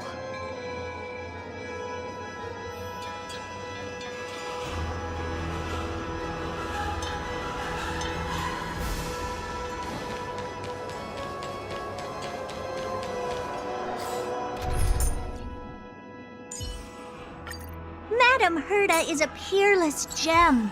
Madame Herta is an unrivaled genius. Madame Herta is an inimitable beauty. Upgrade configured. Take a look. This is pure genius in action.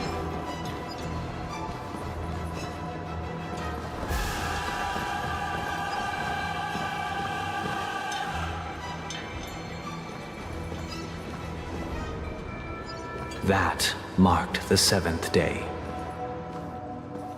Cheers and chants reverberated in the music. The stars shine bright.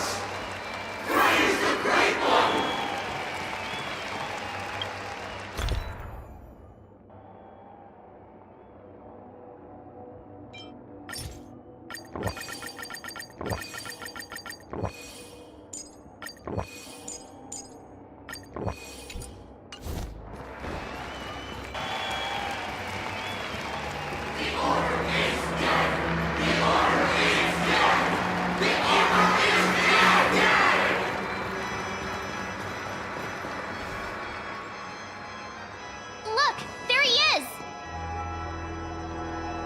That concludes everything related to the Order.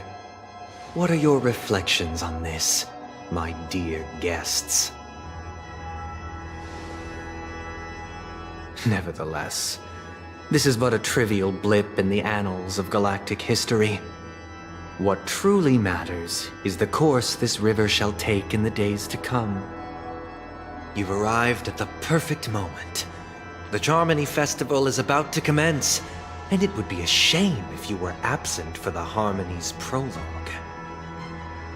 Allow me to extend my warmest welcome once more. Welcome to Penacony Grand Theater, the very core of the sweet dream, the abode of the Stellaron, the grand stage of the Charmony Festival.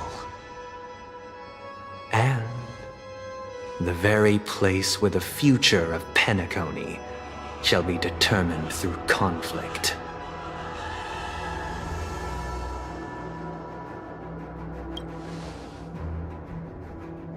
It hides behind the curtain, or rather, it is the theater itself. However, if you want to see it, you must display faith equal to its immense power. True goodness can only be achieved through faith. Allow me to point out that falling into a permanent slumber is not happiness, especially when those people are driven by someone else's will in their sleep. Do you still believe that the Order only seeks to control the universe as their puppet, Himeko? No matter how perfect your vision of paradise may be, a cage remains a cage. People will never achieve true happiness in a world like that. They would just be toys for the Eon. It seems you have misunderstood my intentions. Allow me to clarify. My desire is not to resurrect a fallen Eon, or become one myself. My sole objective is to create a paradise free from Eons, where the Order ensures the dignity and happiness of all humanity. A paradise exclusive to us human beings. That's not the case. If people are to live with dignity, there must be nothing and no one above them.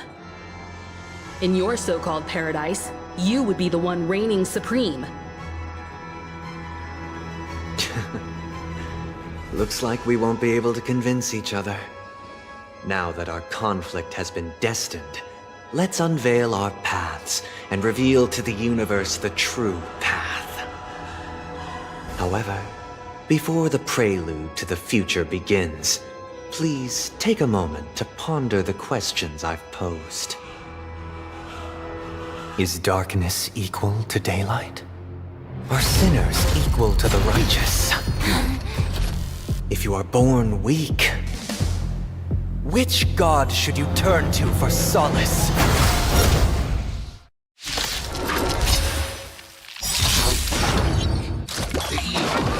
Great might. Under the banner of the Order, you have to...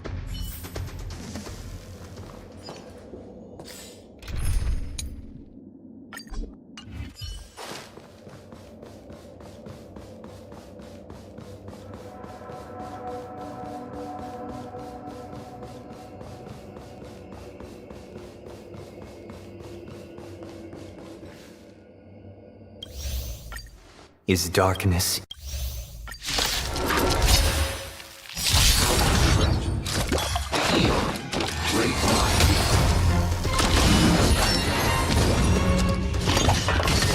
all things in the cosmos?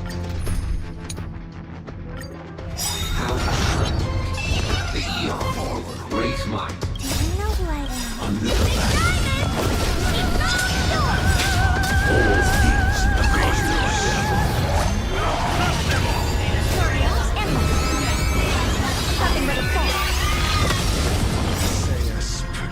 Knowledge, the measure of truth and falsehood. Gather! 0 points! Expand your thinking. Watch it grow. Free! I'm asking questions.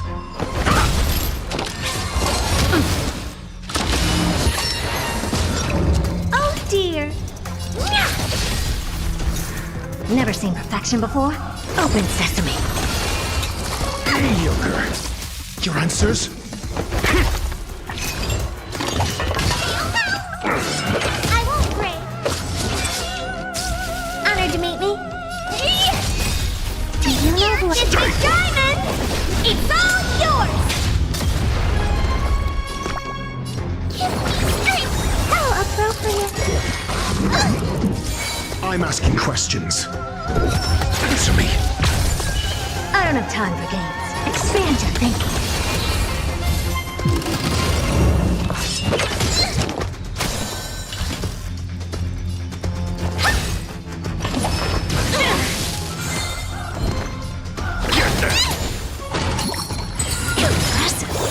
Your answers? A test. 0 points. Never seen perfection before. Open sesame.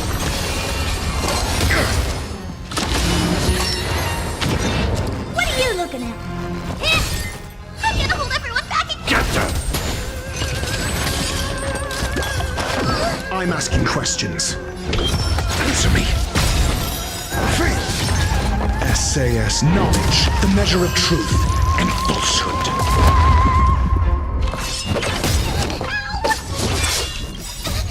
Fiends or devils, I'll crush them all! Get them! 0 points. Faith. Do you know who... This big diamond! It's all yours! Your answers? I don't have time for games. Expand your thinking. Time to twirl! Curious, endless riddle. Nothing but a void. Open sesame. Glimpse the unknown. I'm scared! Stay put, get them!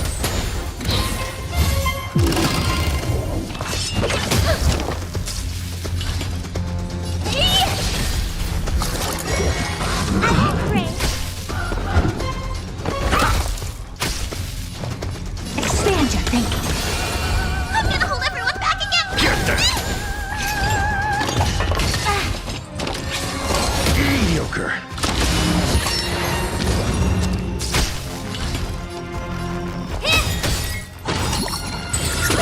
Do you know this big diamond? It's all yours! I'm asking questions. Answer me. I'm scared! Stay put! How appropriate!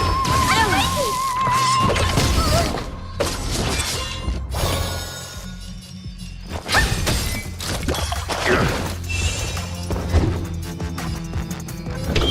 A test.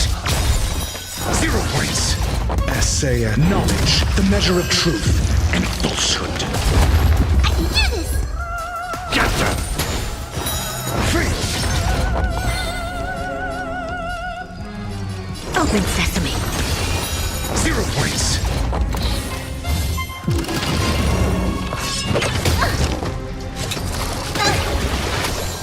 Your answers?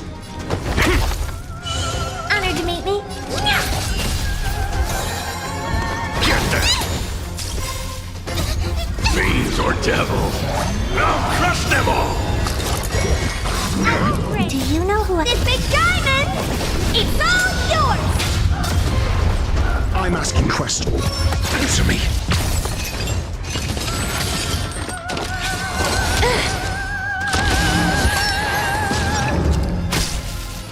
Get them!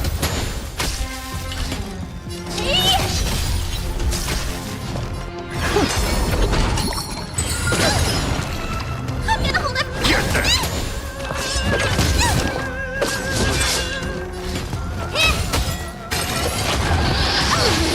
Pick on someone your own size! Expand your thinking. How appropriate. Curious, endless riddle.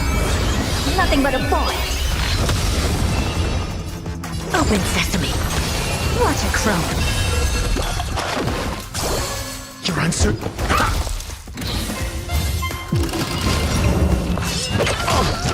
What are you looking at? Do you know who... This big diamond! It's all yours! I'm scared! Get them! Expand your thinking. I'm asking questions.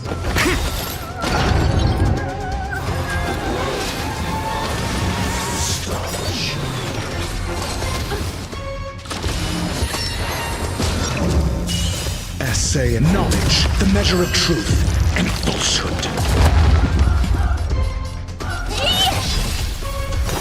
0 points.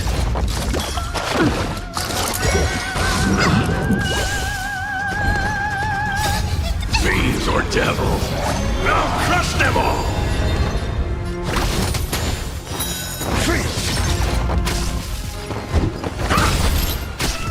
Helpless as ever. Open sesame. Impressive. Almost. Honored to meet me. I'm gonna hold everyone back again. Give me strength. How appropriate. Never seen perfect. Expand your thinking. Curious, endless riddle. Nothing but a boy. Open sesame. Watch it crumble.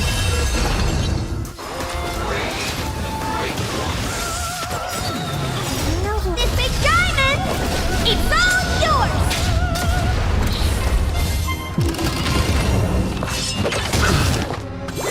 I'm scared! Strike at them!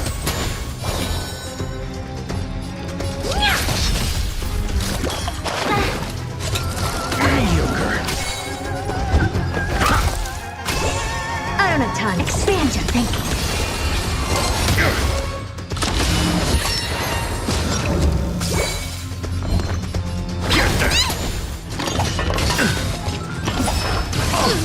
Essay and knowledge, the measure of truth and falsehood.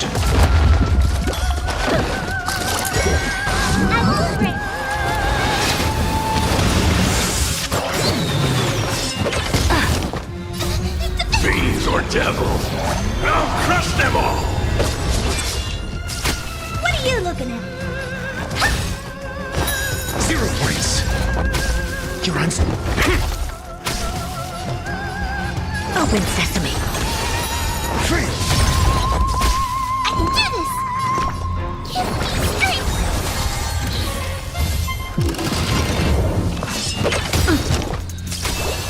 Curious, endless riddle. Nothing but a boy. Do you know who this big diamond? It's all yours!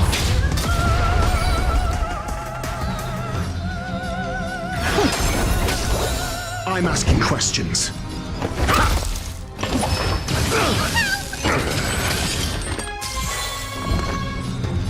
Get them!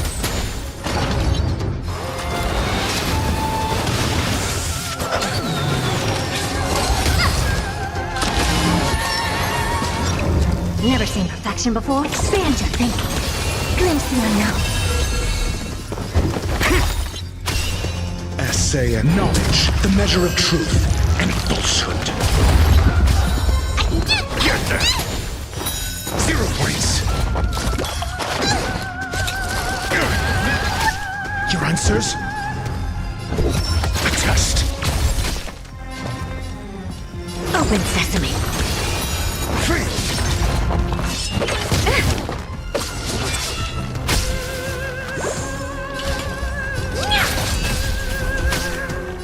Get them! Mediocre. Answer me.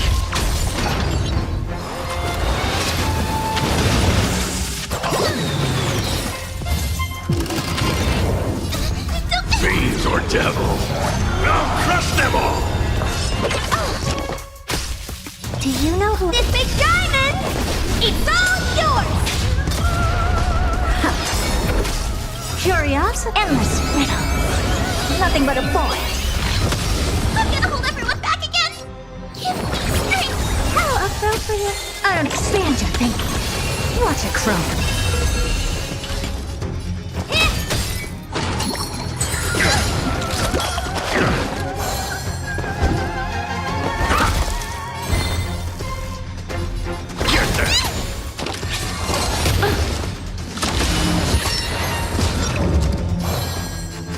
Open sesame. Honored to meet me.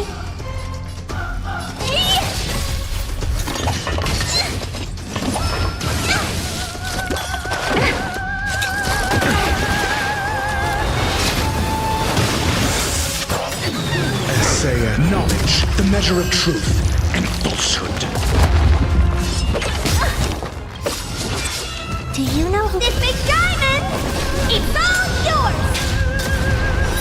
0 points. Your answer?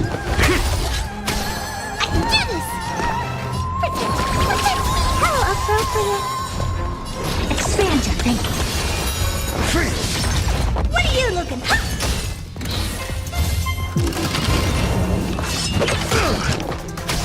I'm scared! Stay together! Fiends or devils, I'll crush them all!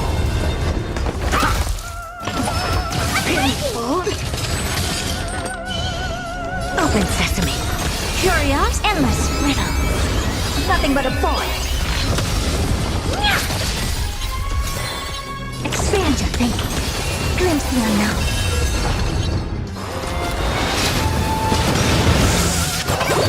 Do you know who this big diamond?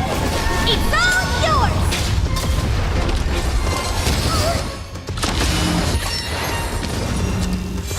I'm gonna hold everyone back and Get there! I'm asking you. I won't break. Honored to meet me. Get there!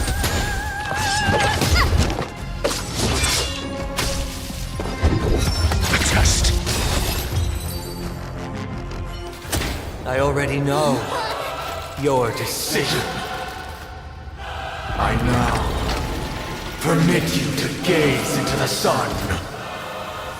On these 107,336 stones, the almighty and powerful strings of harmony are at my disposal. The supreme tuner, harmonious choir, Dominicus!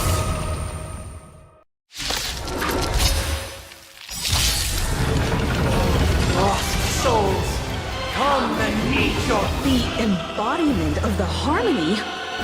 So the true purpose of the Charmony Festival is to usurp it?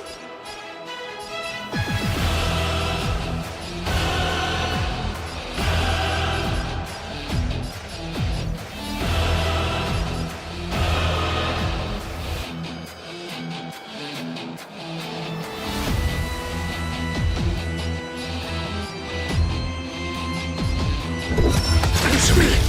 Essay knowledge, the measure of truth and falsehood. Open sesame. Now noisy. Free. What are you looking at? 0 points. Do you know who this big diamond? It's all yours! Wise and receptive as you are, answer me this. Why could the harmony and the order merge into one? Never seen expand your thinking. Because neither side could tolerate discord.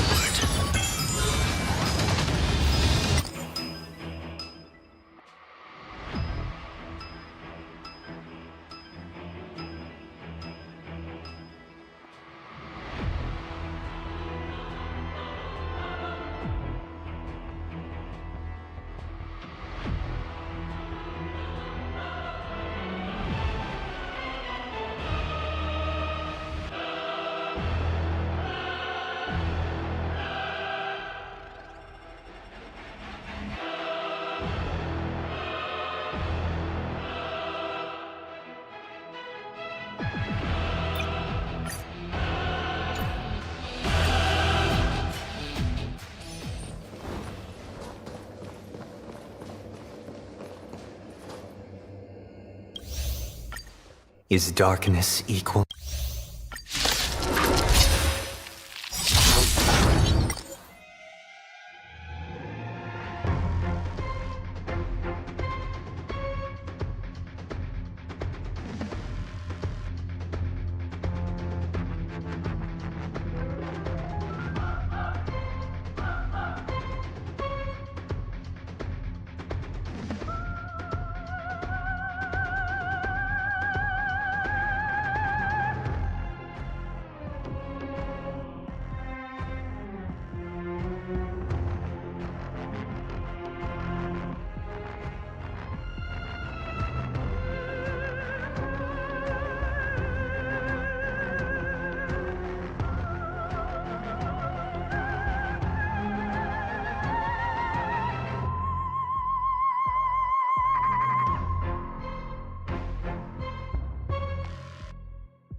Take a look.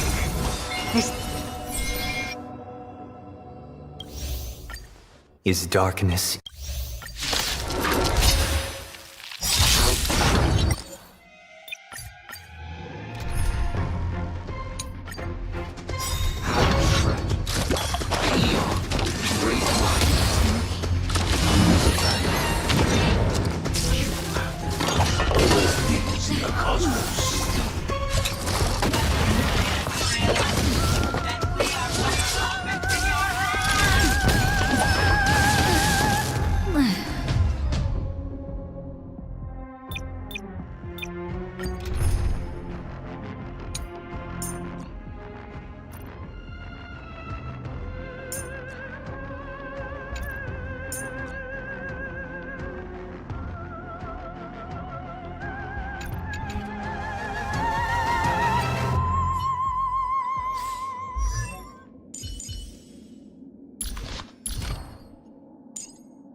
better be good.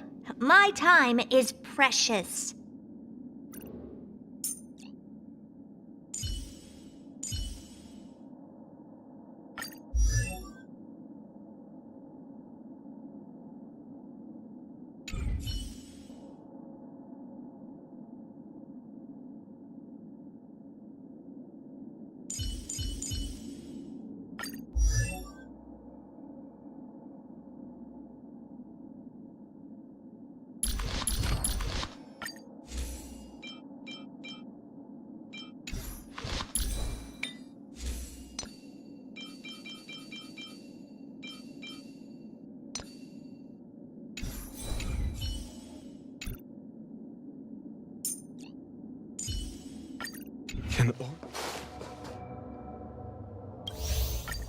Is darkness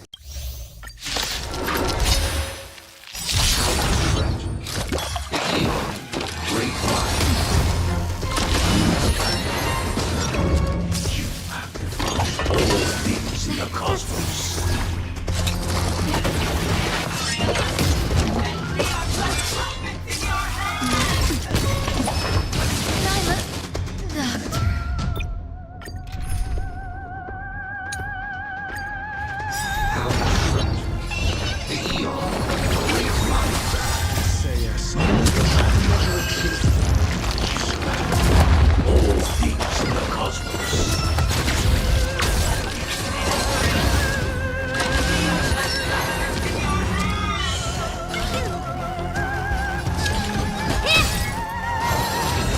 Open sesame. Get them! Your answers? A test. 0 points. Honored to meet me.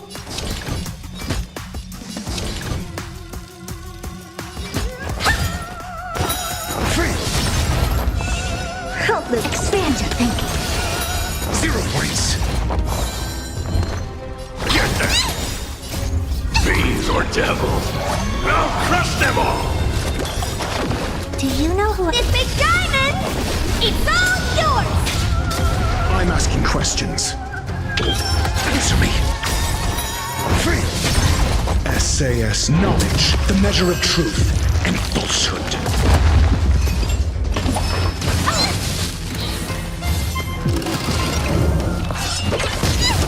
Oh dear. Never seen open sesame. Not bad. 5 points. A test. 0 points.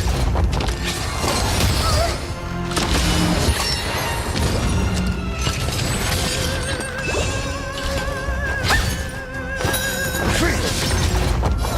Expand your thinking. 0 points.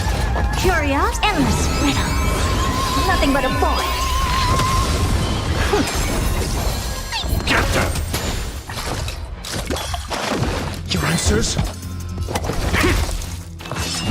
Mediocre. I'm gonna hold everything. Not bad. 5 points. I don't have time. Open sesame. Glimpse the unknown.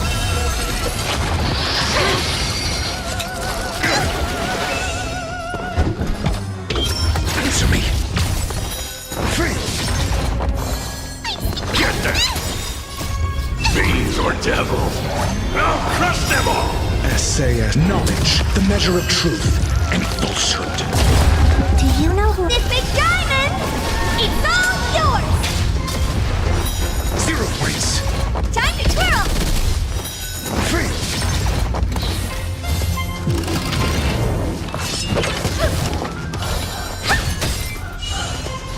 Expand your thinking. You fool! A test.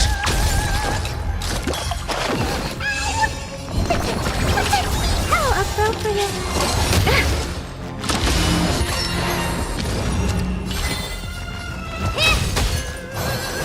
Open sesame. You're gonna get them! Mediocre.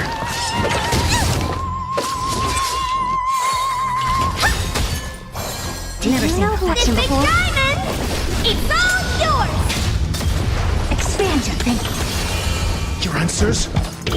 Answer me. 0 points. Not bad. 5 points.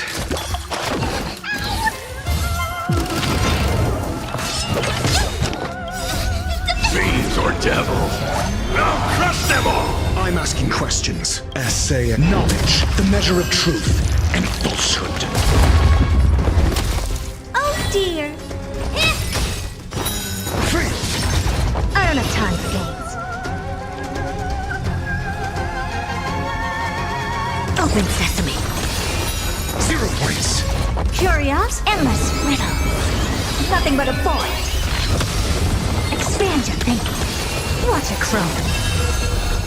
Get there! Your answers?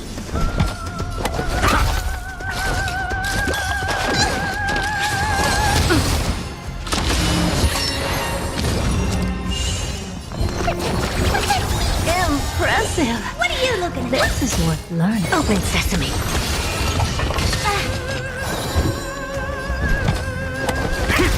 I'm scared. Stay, get them!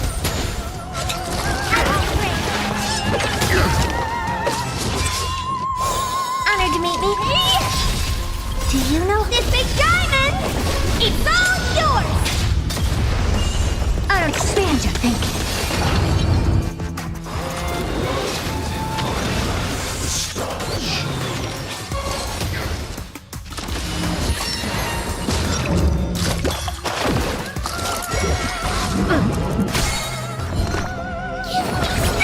Not bad. 5 points.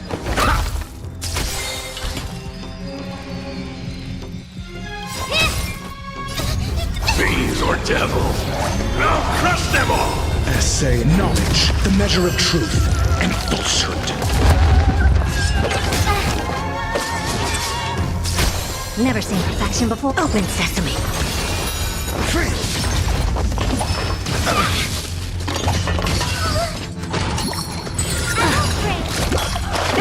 I'm gonna hold everyone back and Get them!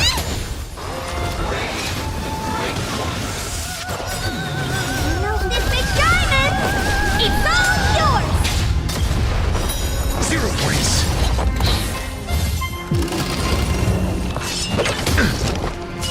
Got the defense. A test. Free! I'm scared. Stay put! Impressive. This is worth learning.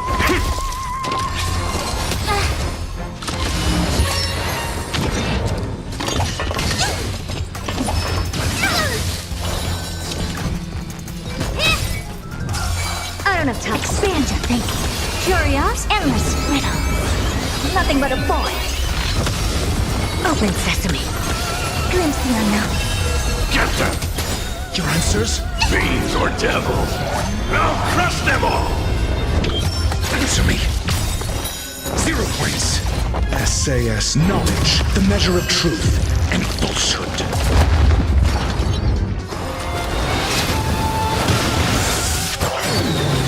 I'll show them your own shot! Do you know who this big diamond?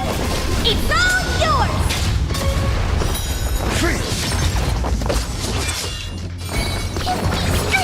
Not bad. 5 points. I don't expand your thinking. 0 points.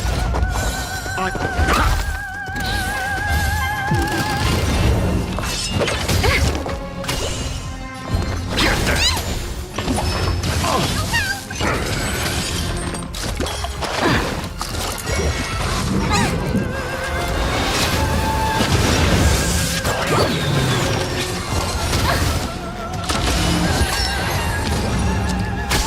What are you looking at? Time to twirl! Never seen perfection before. Open sesame.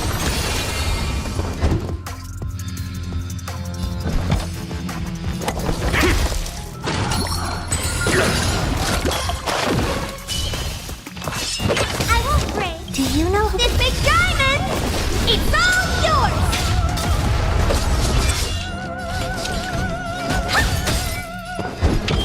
A test. Free! Essay knowledge, the measure of truth and falsehood.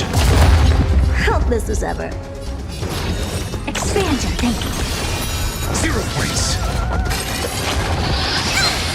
Curious, endless riddle. Nothing but a void. 3. Open sesame. Watch it crumb. How appropriate. Fiends or devils, I'll crush them all!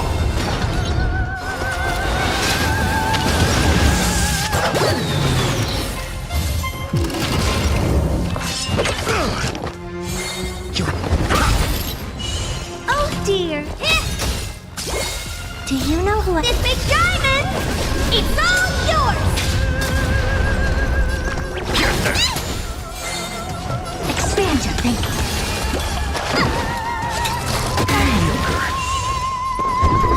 Answer me.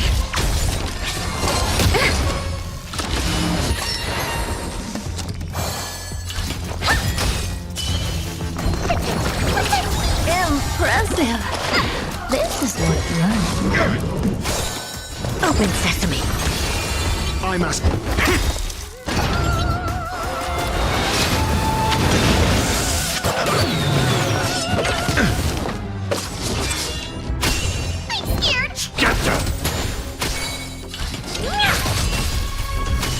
I don't have time for games. Expand your thinking.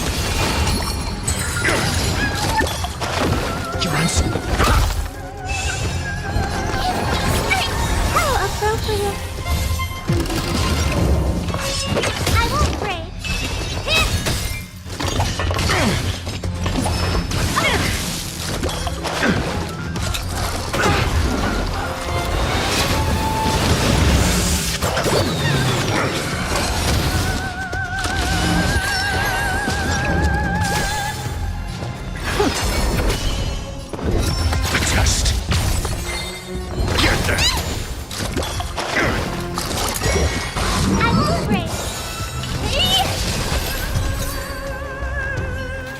I already know.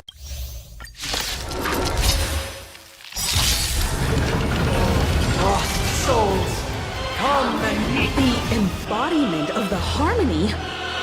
So the true purpose of the Charmony Festival is to usurp it? Do you know who I am? This big diamond! It's all yours! Essay knowledge, the measure of truth and falsehood. Curiosity, endless riddle. Nothing but a void. 3.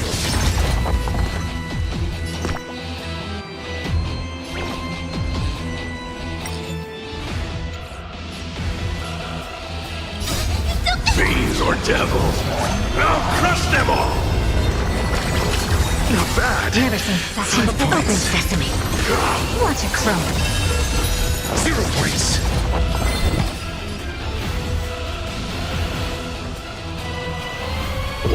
Answer me. What are you looking at?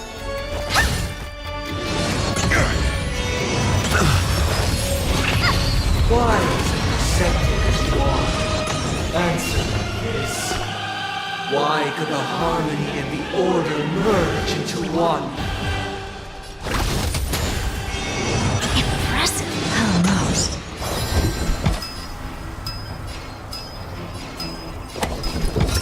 Test.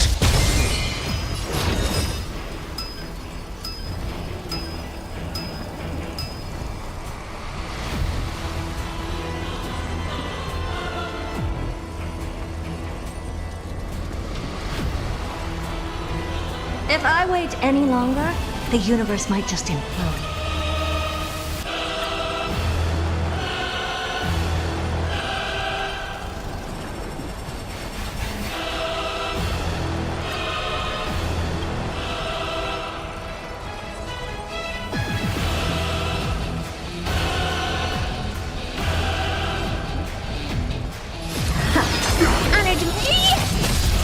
Because neither side could tolerate discord. Stay put! Impressive. This big guy! SAS Perkibi. Knowledge, the measure of truth and falsehood.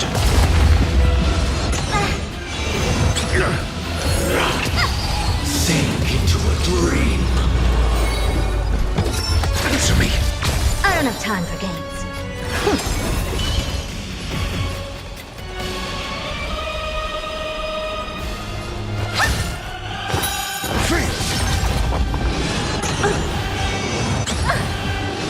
I won't break. I'm gonna hold everyone back again.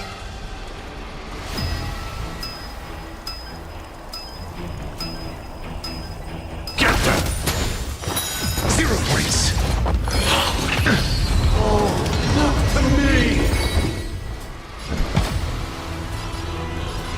A test.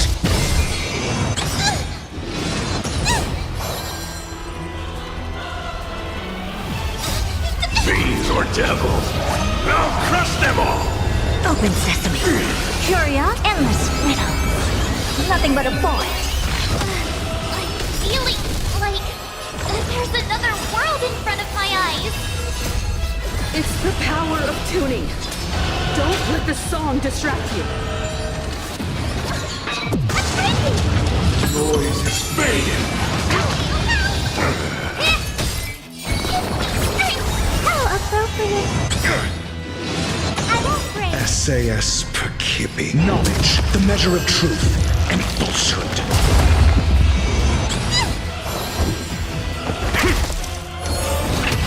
Enjoy eternal peace.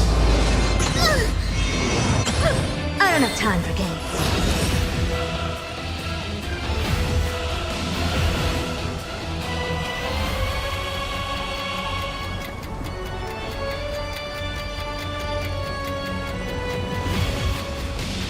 If I wait any longer, I'm gonna hold everyone back again.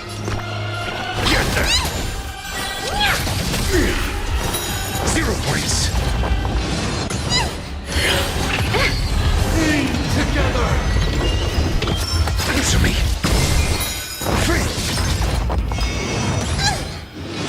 Mediocre.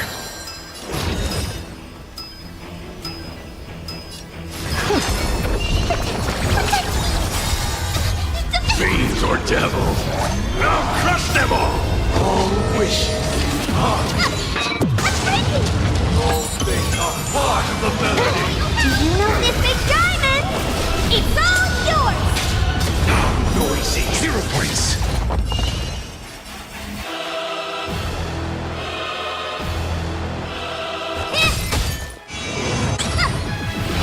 I won't break. I'm asking questions. A test. SAS knowledge, the measure of truth and falsehood. Enjoy eternal peace.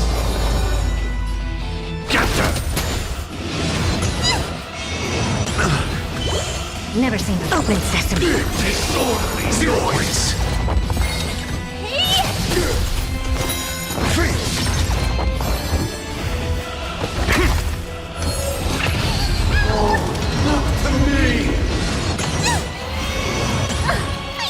Stay put! Get there! I don't have time for games.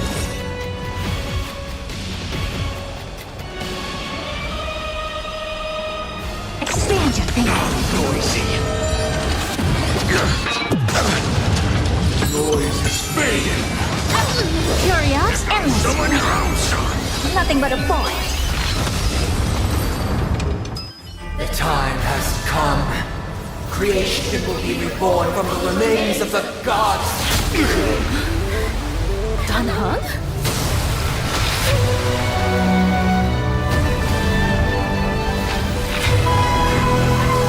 Radiant spirits, heed my word. Show no mercy!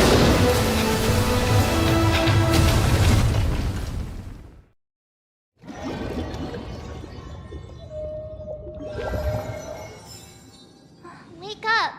Wake up! Hey, wake up! The sun's frying your butt! Are you alright?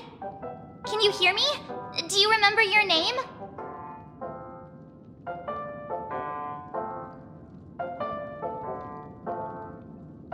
Oh, not good. Try to remember. Your name is... All right. Stop joking around. The Lightning Lord may be all-powerful, but they're not going to cause sudden memory loss. I'm just glad you're okay.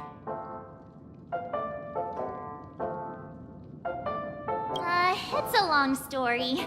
Simply put, Don Hung used the Jade Abacus of Allying Oath when we were in the middle of a fierce battle, and summoned the General to help us just in time.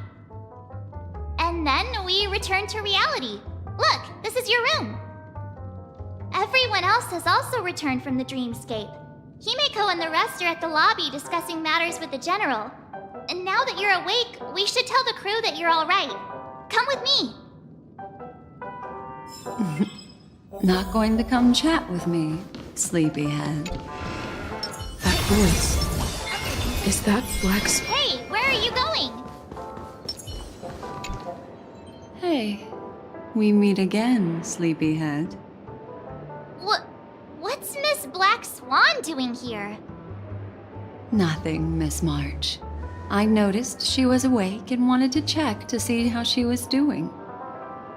Though the strike from the General was timely, its destruction was also immense.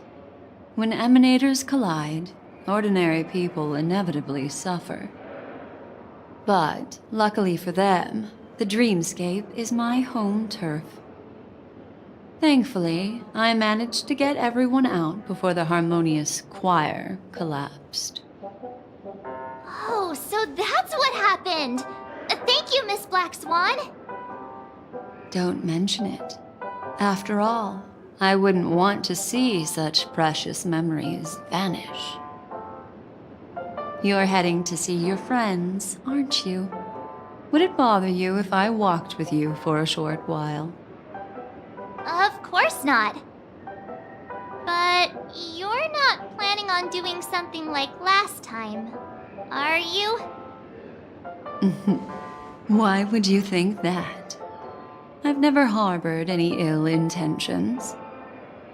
Well, not when you are around, anyway. Himeko and Mr. Yang are probably still busy. Let's go look for Don Hung first!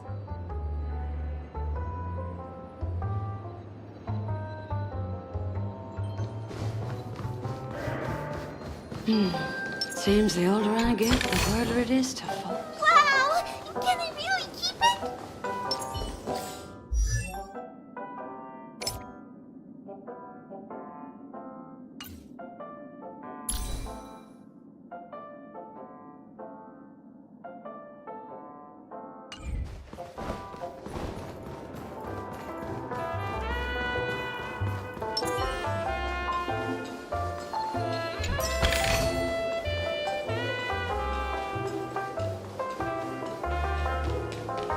Look, he's still talking to that cowboy. You're awake. How do you feel? Well, fork me. You must be that Stellaron they were talking about. Don't worry, she's been up and about for a while now. But hey, Don Hung, why don't you introduce this cowboy to her first? Allow me to introduce him to you. This is Boot Hill, a Galaxy Ranger. During our pursuit of a certain person, we crossed paths and just so happened to uncover a shocking plot being concocted by Mr. Sunday. Which is why we sought you out, to help the Astral Express save the world together. No need for thanks. The Galaxy Ranger's principle is correct every injustice one sees. That's how you lot in the Xianzhou put it, right, Don Hung? More or less. Wait, hold on a sec. This is the first time I'm hearing about this certain person. Who are you chasing? And why would that lead you to the Express? Good question. It's, who was it again? Don Hung. Do you remember? No, that ain't it. I just can't seem to recall. Weird. My neurochip hasn't registered any malfunctions. I can't seem to remember either. What's going on? Heck. Forget about it. If it slipped all our minds, reckon that person was just a minor scoundrel. Unimportant. Ain't gonna stop us from piecing together the story anyhow. Yes, when the dust settles, I'll just think of a way to recall it in the memory zone. Everyone, let's hurry up and look for Miss Himiko, shall we? She's now a minor star on Penacony, and the entire hotel's concerned about her well-being. You're right. Let's head to the lobby then. One peach sold, lad?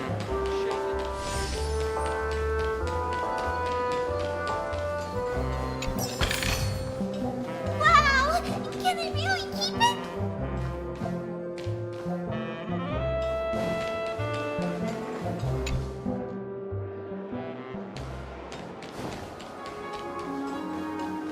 Look, they're with the... That's all right. In these times of conflict for the sake of utmost safety, it is only right that the Alliance steps forward to mediate on behalf of the Astral Express. We must not allow you to take unnecessary risks. Furthermore, despite the IPC's eagerness for success, it prioritizes peace above all. And the family, trapped though it may be, professes a desire for harmony. The Alliance has always won people over with reason. I firmly believe both parties can indeed put aside their differences and come to a peaceful agreement. The General possesses a deep understanding of the greater good. With the Cienjo Alliance mediating, peace for Penacony is within reach. You flatter me. But ultimately, it's been all down to the Express. Without your efforts, this sweet dream paradise would have been claimed by the last remnants of order before there was even a shot at peace. Well, would you look at that? Here comes the big hero.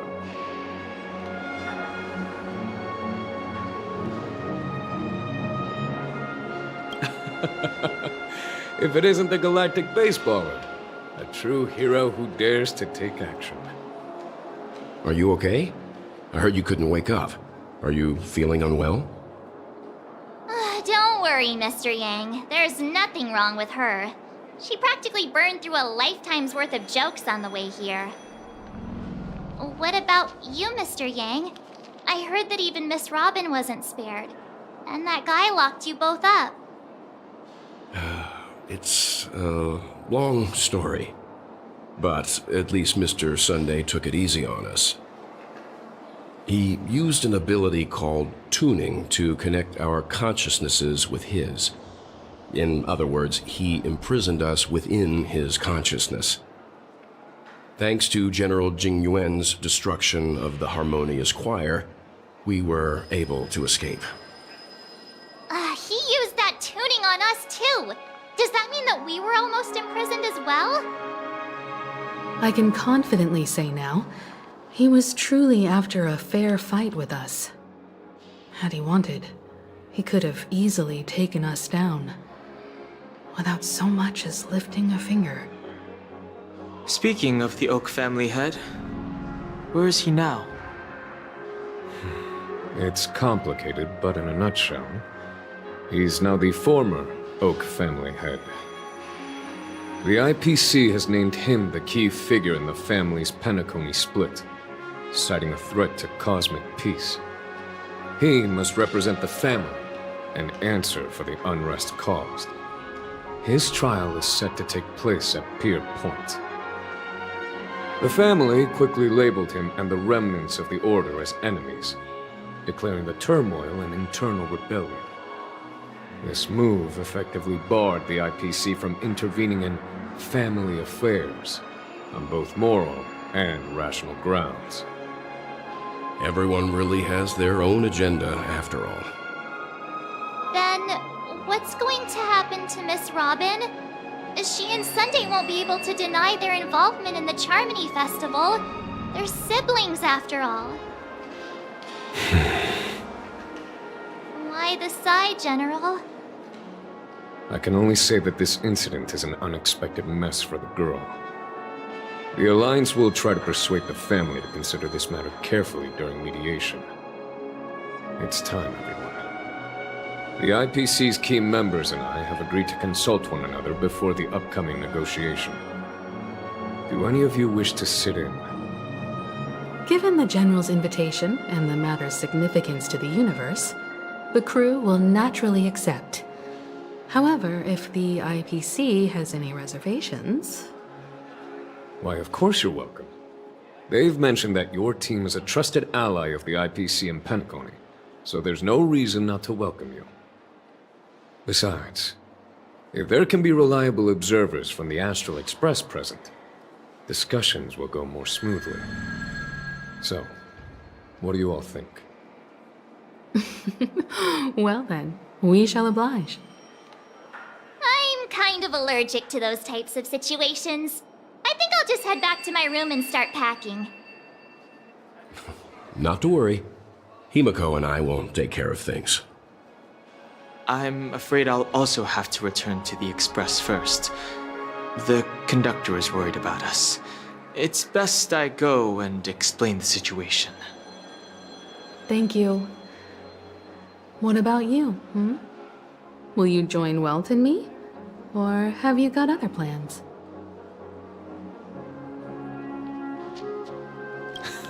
Great. Although I'm not too sure of the reason, the representatives from the IPC have insisted on her presence. Allow me to lead the way. Follow me, please. The negotiation will commence at the hotel lobby. Everyone, please follow me.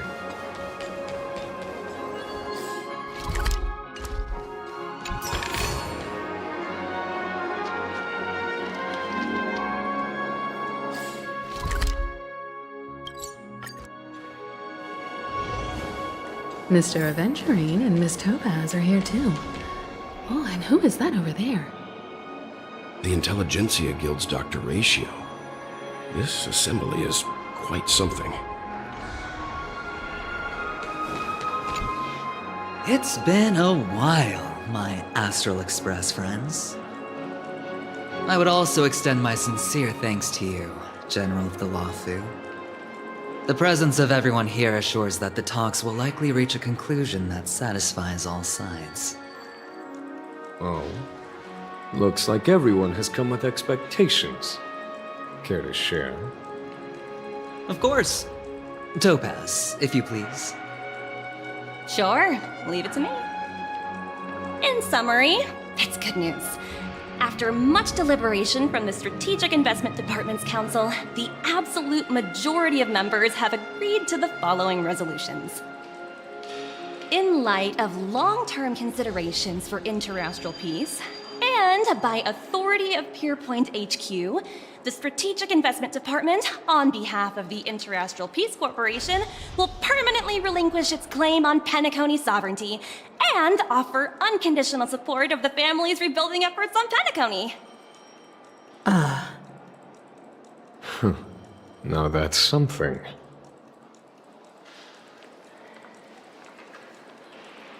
All in the name of peace. That's our motto. Has the IPC finished sharing all its thoughts? Then it's our turn. The Guild, much like the Genius Society, has taken a keen interest in the recent calamity in Penacony. Ultimately, both parties have agreed to a comprehensive collaboration, offering technical support for the reconstruction of Penacony. The floor is yours for the finer points, Mr. Screwlum. Enlighten us, please. Organic life's unrelenting search to understand the realm of inner spirituality is something I both admire and envy. Inorganic life has no mechanism to evoke dreams. But when my mechanical impulses are activated, my inspiration circuits will start to operate, and I will enter a state defined as imagination. Every time, within the realm of imagination, there emerges a fire from the shadows. It is warm, bright. I frequently ponder this flame might represent the essence of intelligence. A cluster of inspiration ignited by high temperatures. The future direction of the universe may well lie within it. Alas, they are nothing but projections of my thought system to me. Desired, but unattainable. But after learning of Penacony's accomplishments, I have come to realize that the flame is not beyond my grasp. After deliberations with my partners, we have decided to defer the progress of the Simulated Universe project, and instead assist the Intelligentsia Guild as technological consultants in the research of the Dreamscape and Memory Zone, so that these assets may be better used to serve humanity. Not only that, we've also established contact with the Garden of Recollection through the IPC, and they've pledged their support for our research endeavors. I'm truly happy for the Dream Chasers on Penacony. The cosmos' brightest and, let's admit, dimmer intellects are now at their service.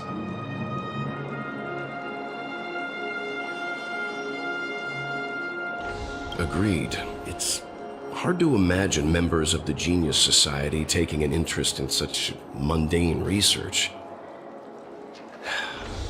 Never mind. At the end of the day, this is a positive outcome. No wonder everyone insisted that she be there. It heartens me to learn that everyone is willing to put aside their differences for Penacony's plight. I trust that everyone will surely reach consensus in the upcoming negotiations. Looks like Penacony's future is decided.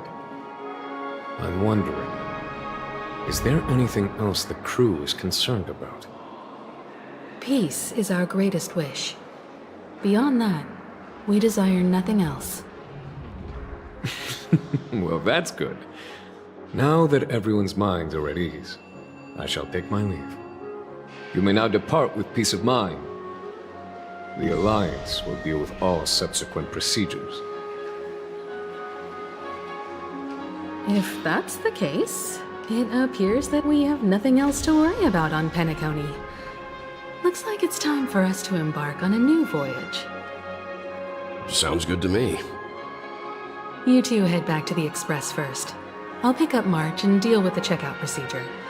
Oh, also, Miss Black Swan, you have a matter to discuss with me, yes? Nothing escapes your attention, Miss Navigator. You've been with us this whole time, huh? In any case, she and I will be waiting for you in March on the Express. Let's go. Our time on Penacony has come to a fruitful end. Penacony's journey ends here. I guess it was pretty fruitful.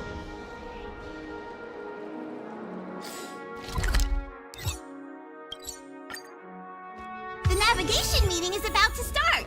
We're all waiting for you. Ahem. Looks like everyone's present. Let the navigation meeting commence then. This a meeting to decide our next stop? How we doing this? A show of hands. Hold your horses, cowboy. It's for those to decide.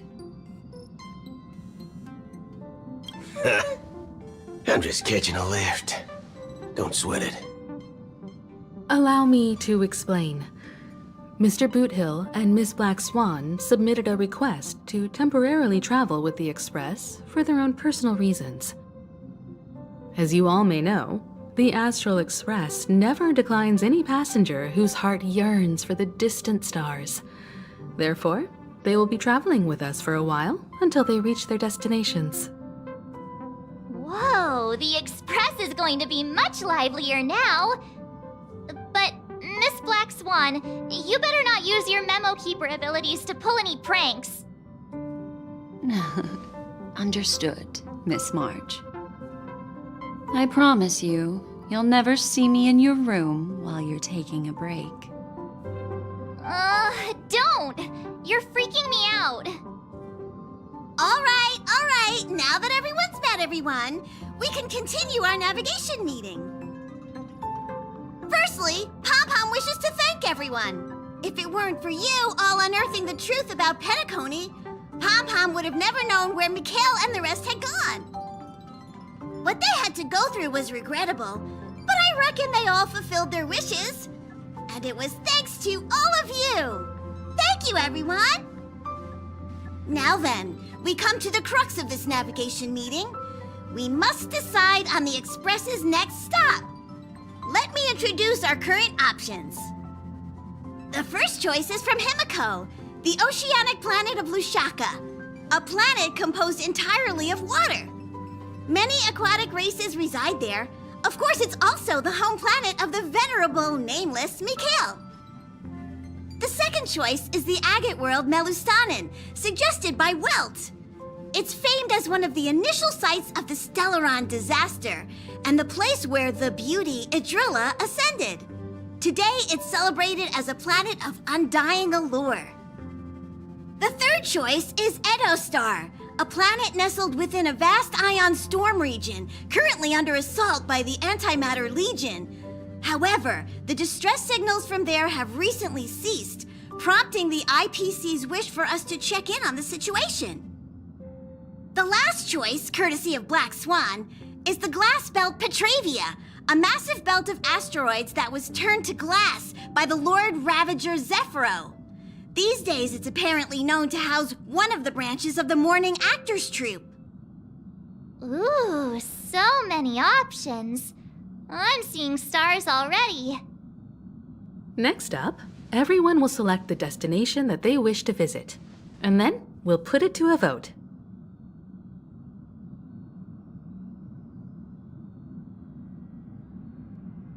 If that's the case, how about we go to Edostar first? If that planet really is in danger, then we should go help them out. March is right. Though the fact that the distress signals have ceased means we're probably too late. But I still think we should investigate the situation there. You and Dan Heng make good points. I'll throw in a vote for Edostar too. If that's the general sentiment, then we should indeed investigate. I vote for Edostar too. 4 votes for Edostar. 1 vote abstained. Looks like we have a winner. Next stop, Edostar. Then this navigation meeting is adjourned. I'll go check the warp jump coordinates. Everyone can catch up on some rest in the meantime. When it's time to make the jump, Pom-Pom will make an announcement. There's still some time before the jump. What should I do? Oh, you're here.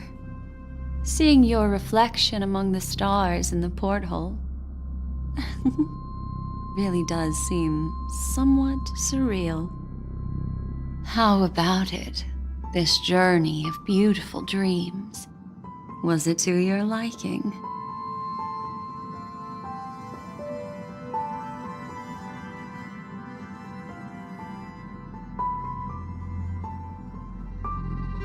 Oh, such elusive emotions. I've never encountered memories quite like this before. It stirred my curiosity. So, how about you hand that small parting gift back to me? I'm quite eager to have it back.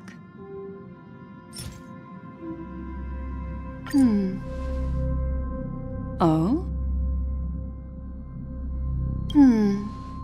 Never mind. I just stumbled upon a particularly fascinating spot in your memory. Before I explain, I would like to apologize to you.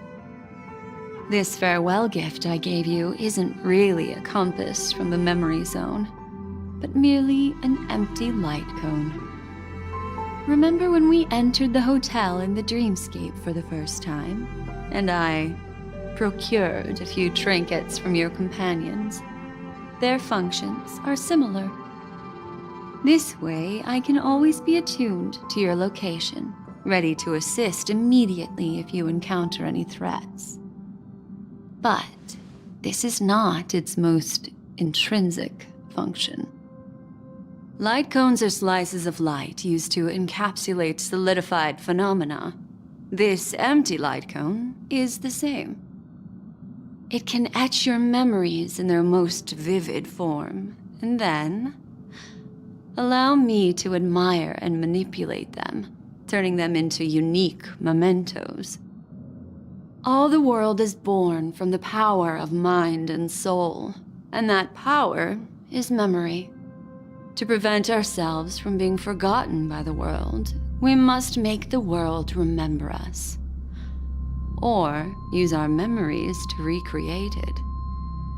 Life, seemingly vast, offers but a scant collection of impactful memories. Some joyful, some sorrowful, some light, some heavy. But you are different. Memory is a reflection of the future. Within that reflection, I see your unparalleled worth. You have the power to craft memories that can captivate the world. Your memory can illuminate the universe's future path. And that memory will be as scintillating as the star clusters you see in this porthole.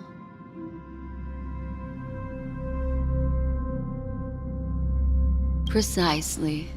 But do you know the deeper meaning behind it? The reason is simple. In this grandiose and ostentatious dream of the families, only you personally experienced the entire course. Patience, my friend. I will reveal the answer to you, but that time is not now. Turn around and take a look at your friends. Every one of them is reveling at the arrival of their next destination, all filled with hopes and expectations of their own present and future. Revealing everything at this moment would be a bit of a buzzkill, wouldn't it? I'm looking for an opportune time, a time when you're totally at ease. Perhaps when the night grows hazy and you're about to drift off would be the most opportune. How about one fine night? I will prepare the candles, aromatics, and even a cushy couch to create a cozy dreamland for you. And then I will tell you the answer in the form of a little bedtime story to lull you to sleep. Hi! Hello! Attention all passengers! The express is about to make the jump. Please be seated and hold on. It looks like we're finally about to set off. There are countless gleaming memories out there waiting for us. Why don't we just leave it at that for now? Ah, that's right.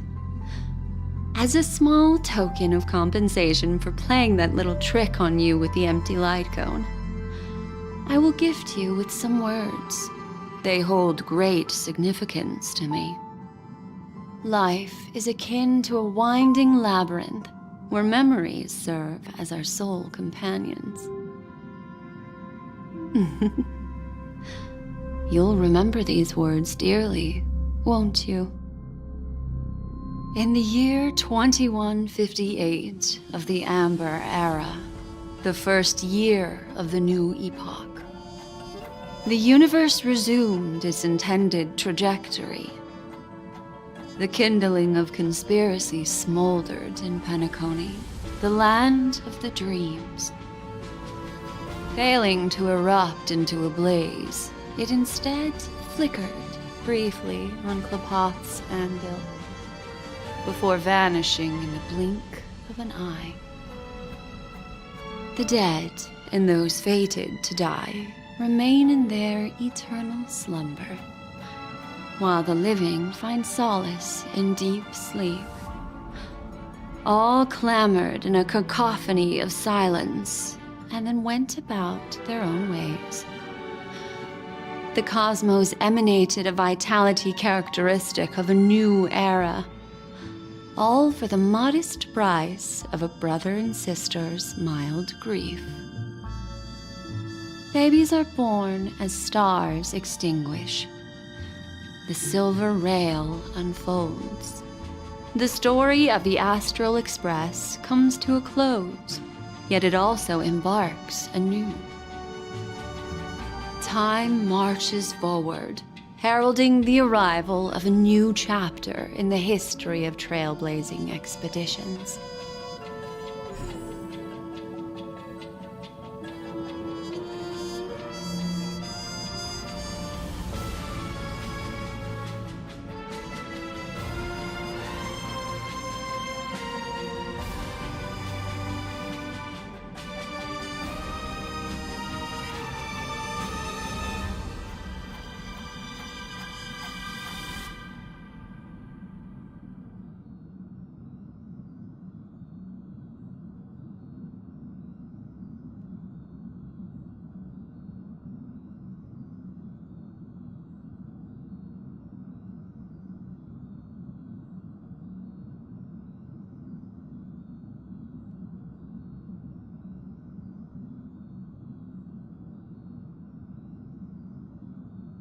Countless shooting stars streak the sky tonight. If you can pick the right one, it will carry your wish to thousands of distant worlds. You're feeling very relaxed now, aren't you? So, then, it's time to tell you a little bedtime story. Well, let's start with a conclusion. The crew was defeated in the battle against Sunday. Everyone in Penacony failed, and no one survived. But don't panic. The truth, as horrifying as it may be, is not yet irreversible. There's still a glimmer of hope, and that's why I'm here. Next, I'll use this empty light cone that carries all your memories to relive everything that happened before. And when this story reaches its end, I'm sure someone as clever as you will notice that. There's a major flaw in the story you have experienced, yet within that flaw lies a glimmer of hope. Are you ready for it? Do you remember everything? When the clock turned back, the Express started a warp jump, sending you to a strange dream. You were bewildered back then, and then a Galaxy Ranger named Acheron showed you a way out. When you arrived at the Reverie Hotel, you met the doorman Misha and had a confrontation with Aventurine, an IPC representative. Thankfully, Acheron appeared again and helped you. After that, you saved Firefly and explored Penacony together. During the tour, you ran into Sparkle disguised as Sampo and accidentally entered a child's dream. There, I rescued both of you from death, but Firefly didn't return to reality.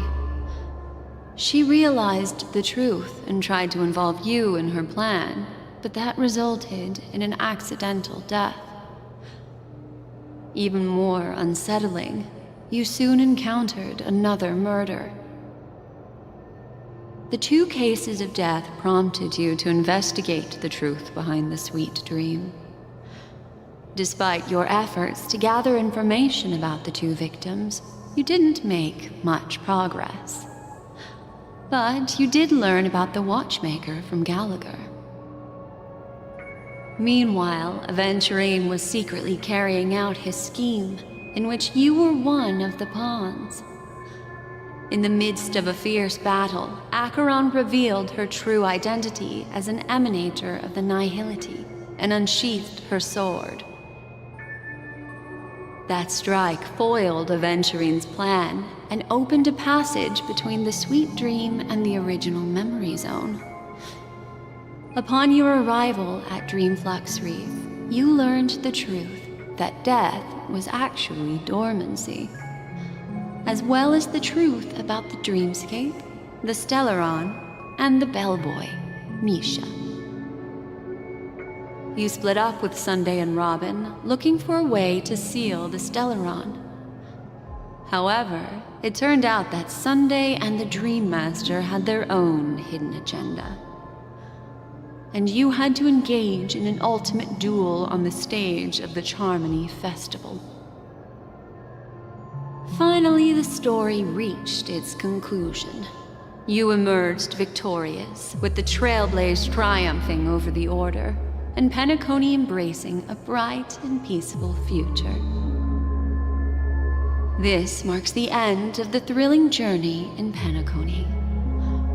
I'm sure you've already noticed something unusual, haven't you? The major flaw, which contradicts all the known information, hides in this story.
It is true that Gallagher is a history fictionologist, but he didn't lie in this matter.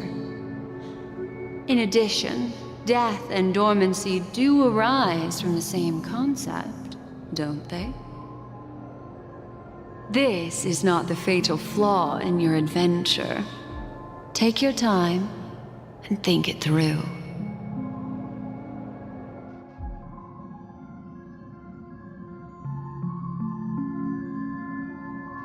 Are you suggesting that the sleeping and shapeless never bestows its gaze upon anyone, and thus no one can truly possess the power of the Nihility? That's a very astute guess, but unfortunately, Acheron did progress further down the path of the Nihility. Her unwavering belief in liberating the world from the grasp of paths surpasses the capabilities of ordinary humans. I'll discard that incorrect answer for you. Take your time and think it through. What is the fatal flaw?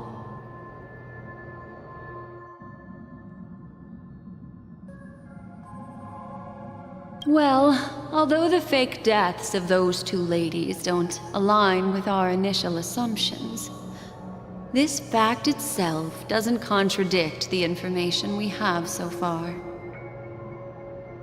I'll go ahead and eliminate that incorrect answer for you.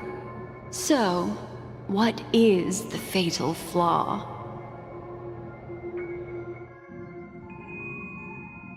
Sparkle. Yes, Sparkle. The most enigmatic and elusive character in the entire story. But, unfortunately, she was the first to uncover the truth, and she did purposefully attack you to create confusion. By the way, she left me a message to pass on to you. Always make sure you can distinguish reality from imagination. Is that a clue, you may wonder? I'm not sure, although I'm pretty sure that the fatal flaw has nothing to do with that masked fool.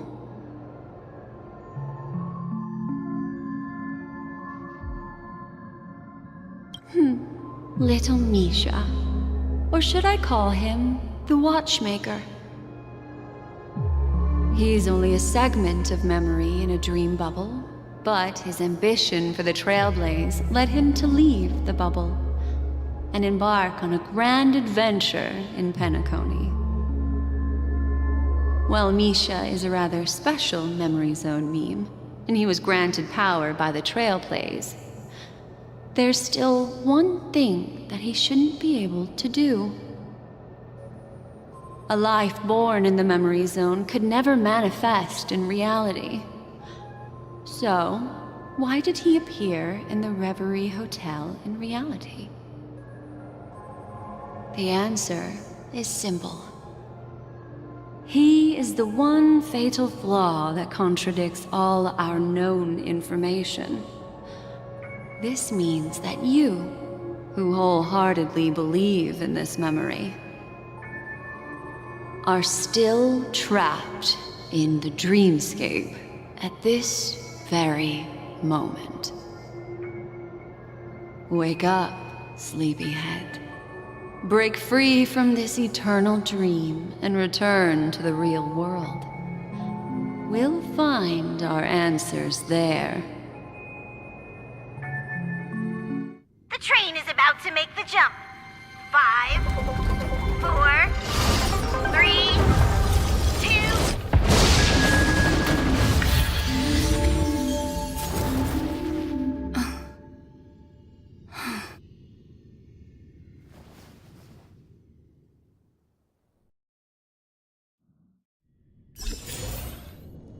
This way, darling. Not another one. Thank you so much, Black Swan. Finally, I can breathe a sigh of relief.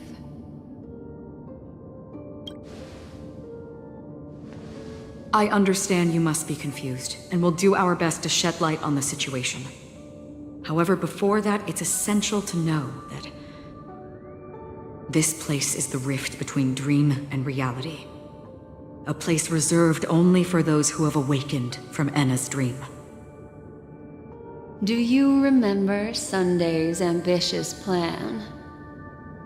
He intended to harness the power of the Stellaron, the collective will of over 100,000 Oak family members, and the desires of everyone in Penacony to usurp the harmony and restore the order. Unfortunately, it didn't stop there. From the early days of our journey into Asdana, we were already affected by the Stellaron. That strange dreamscape where we met. Maybe it was a sign that your thoughts were beginning to drift away.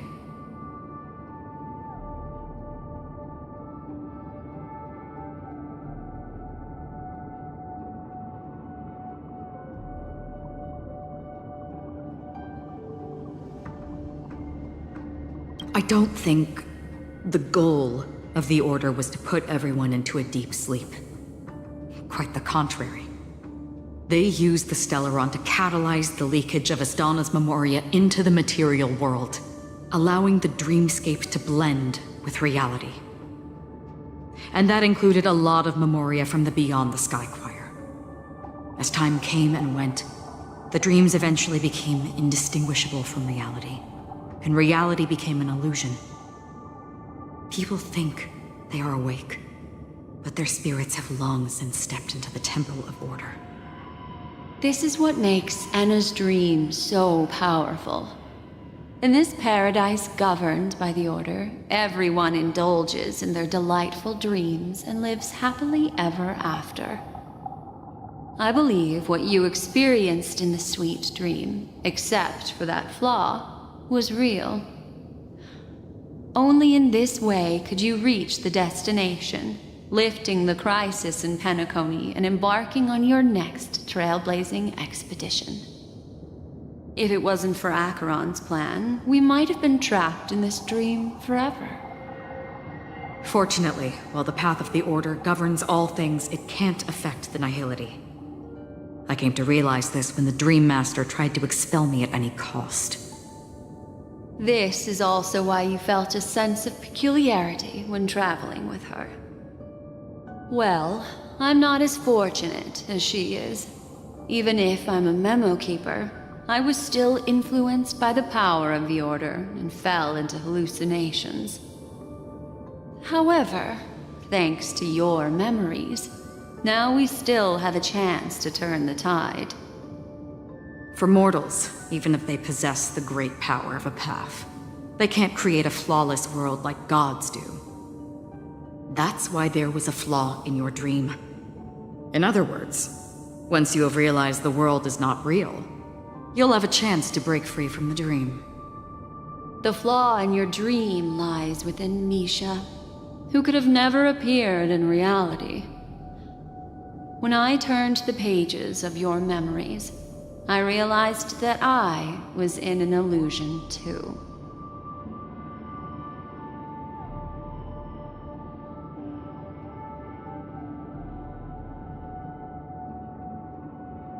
Now Sunday has usurped the power of the Harmonious Choir through the Charmony Festival. Asdana has thus fallen into Enna's dream, transforming everyone equally into the notes of the Eon. Failure doesn't mean weakness. Only the strong can gather the will to resist the Order and try to break free. We still have a chance, though. To make it happen, please, Black Swan, guide us to those with a strong will. All right, please come with me. These people are... They're the ones who accept Enna's dream and indulge in their happy illusions. We have no means to wake them up now. Not even your clockwork will do the trick. However, there are still other things we can do. Let's keep going.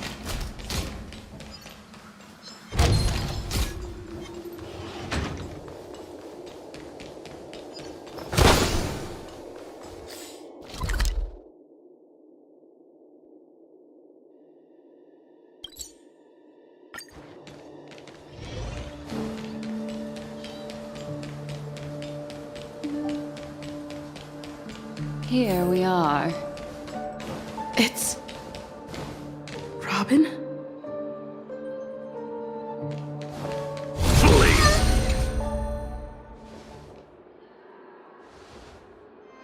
Finally, you've arrived. Let me introduce you to Robin. She woke up from Enna's dream by her own will, and it's this tough lady who led us here with her song. I woke up for the same reason as all of you. In the dream, I experienced something that could never occur in reality. Are we going to lock it up in a cage? I want to see it fly freely in the sky. Without us, this bird would be too fragile to survive on its own. Do you want it to die? No, but...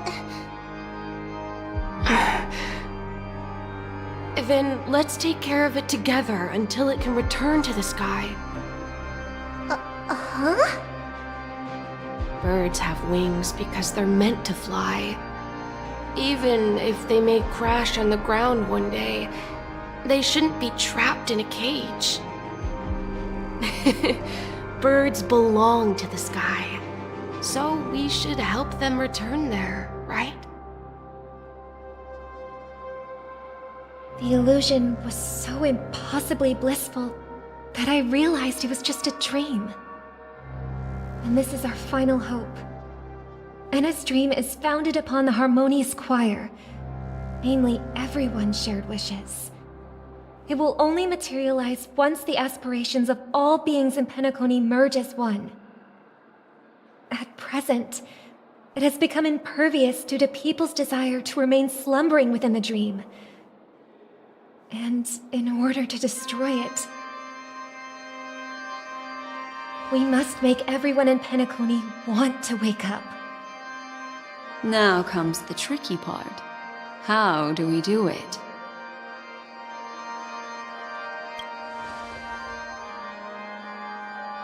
Humans yearning for sweet illusions borders on obsession, leading them to subconsciously resist the harsh reality. Therefore, I carefully selected a moment where she was completely unguarded, guiding her to uncover the truth herself to make her regain her consciousness.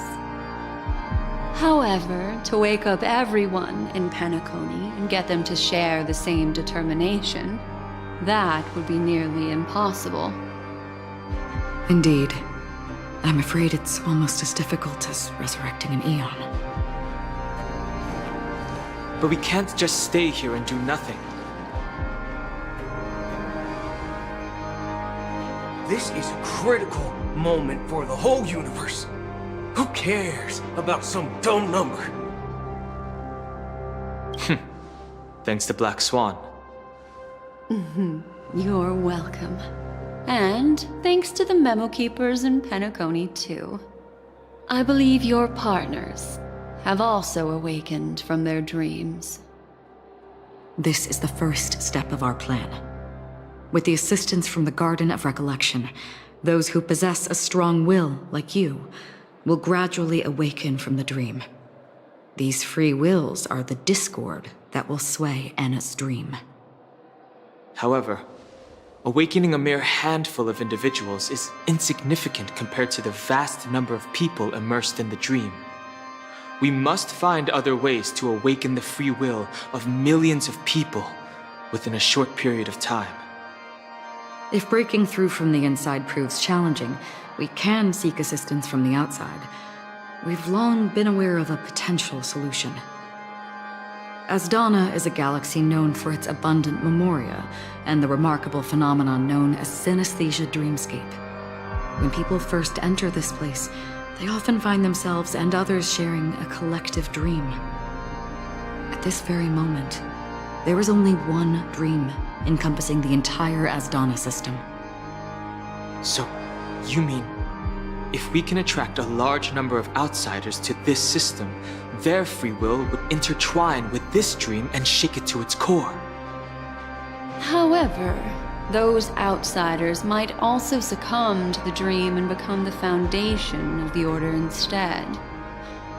The real challenge is, how can we gather a huge number of people as determined as you within a short period of time? Looks like the Jade Abacus of Allying Oath will be the only solution. No. No need for that. Keep your once-in-a-lifetime treasure. We don't need to bother the Cienjo Alliance for such a tiny request. You want thousands of people with unwavering free will? That's easy. Just leave it to us Galaxy Rangers. You can gather Galaxy Rangers? Outsiders may see Galaxy Rangers as elusive and disconnected individuals, and actually, they're right. And that's why we have a tacit understanding among us. Do you know what it is, Acheron? It's the relic I returned to you. Exactly. Its owner must have told you that it's meaningless to anyone other than a Galaxy Ranger. That it can only fulfill its purpose when returned to its rightful owner. Because it's a burial artifact, worthy only of a hero who has served the Galaxy Rangers with honor. When its light illuminates the universe, it means the fall of a hero. And in the direction it falls, countless meteors will streak across the sky. Those meteors are Galaxy Rangers, coming from all corners of the cosmos, driven by a shared purpose, without questioning the cause or counting the cost. Because we abide by a bottom line. The shooting stars of the hunt only descend on the longest night, and with them comes the dawn. We've stayed silent for far too long. Now, it's time to remind all the cowards, oppressors, and villains of the universe of our presence. I'll be the one to ignite the first spark. Once the dreamscape is swayed, I'll complete the second step. I'll fine-tune the slumbering souls with the Song of the Harmony, interrupting them with the discord of Trailblaze, and guiding them towards reality. It's true that some people are born strong, and others are born weak. If the Trailblaze is the target of heroes, then the Harmony will guarantee that the strong help the weak. Only the people of Penacony themselves can be the saviors of their homeland. Their path of happiness should be forged by themselves. While I may not be a nameless, I'm willing to instill courage in all those who need it. This includes my brother as well. Anna's dream is too cruel for him and everyone else. Your plan sounds well conceived, but still, it appears somewhat idealistic and romantic. The flaws rooted in human nature can't be eradicated overnight. Do you believe these efforts alone are enough to convince everyone to choose the right path? I agree with you, Black Swan.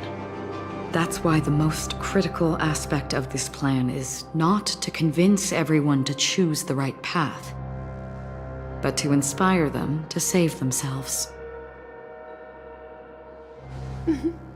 So, you're the key in the end, I assume? The Harmonious Choir possesses the power of an emanator. To overcome it, you'll need the same level of power. The final step in destroying the sweet dream will be my responsibility. That's a relief to hear. Now that our roles are assigned, let's get to our battlefields and pose a grand finale. May I have a moment alone with you? There's one more thing I need to explain to you. This grand festival is drawing to its close. This is the starting point for the ultimate stage of our journey, just as it marked the beginning of all the stories in Penacony.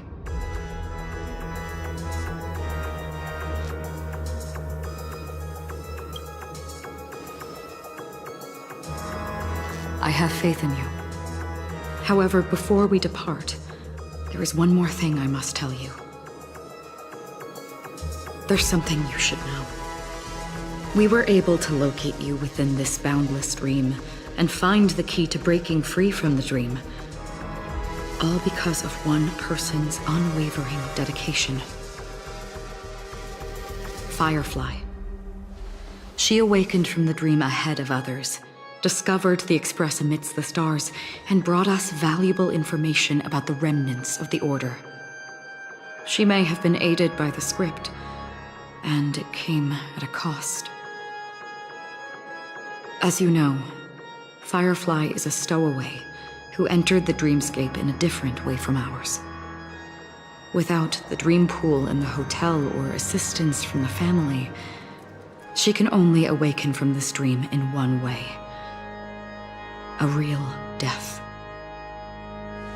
We mustn't fail her determination. I'm not implying that we must win this fight no matter what, but our resolve should match that of that courageous lady. Are you ready?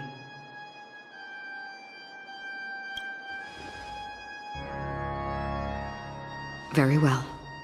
Now, please close your eyes.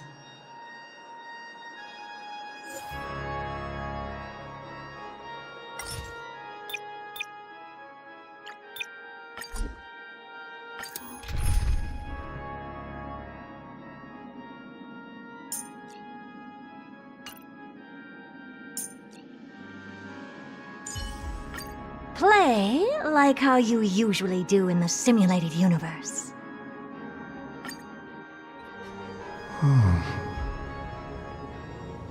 How long has this reign been ongoing? If I remember correctly, it has lasted for decades, or even centuries. The unwavering determination of the Hunt followers persists even in death. But thankfully, we've guided those lost souls to their lives beyond. They were heroes in their time.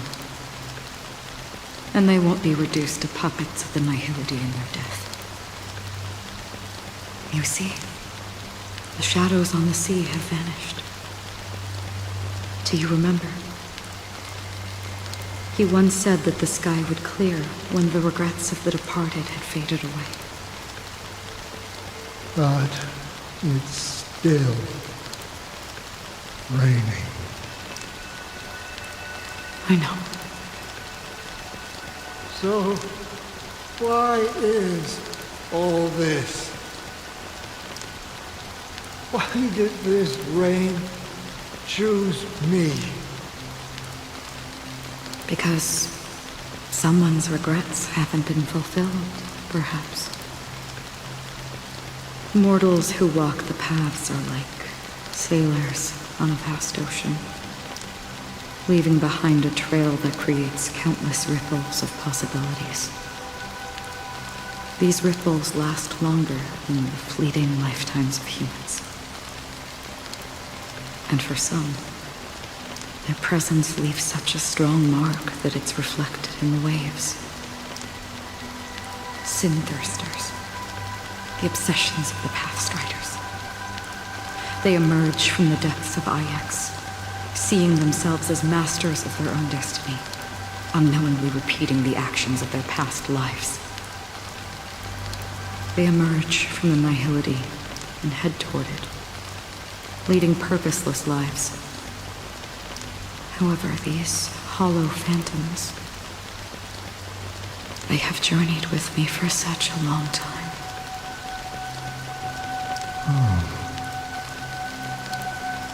So this is how it is.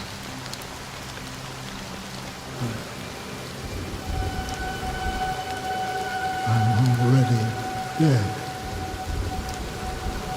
Yes. Are you watching over me? This is my duty as the Watcher of the Acheron. I'm guarding the path to the abyss of the Nihility, guiding every soul reluctant to become one with it. Back to this side. But if this is what the departed ones expected, should you try to change it? I don't know. But someone once told me that when the inevitable moment came, he hoped that someone would stand at his grave and place a bouquet of flowers. Even if it doesn't make sense at all? Some tasks have to be done, even if they are pointless. I have experienced that much already. Please extend your hand and then close your eyes. I'll carry your wish with me and fulfill it. Only then will I be able to put an end to the final regret by the Dead Sea. Will I ever see them again? Yes, that is certain.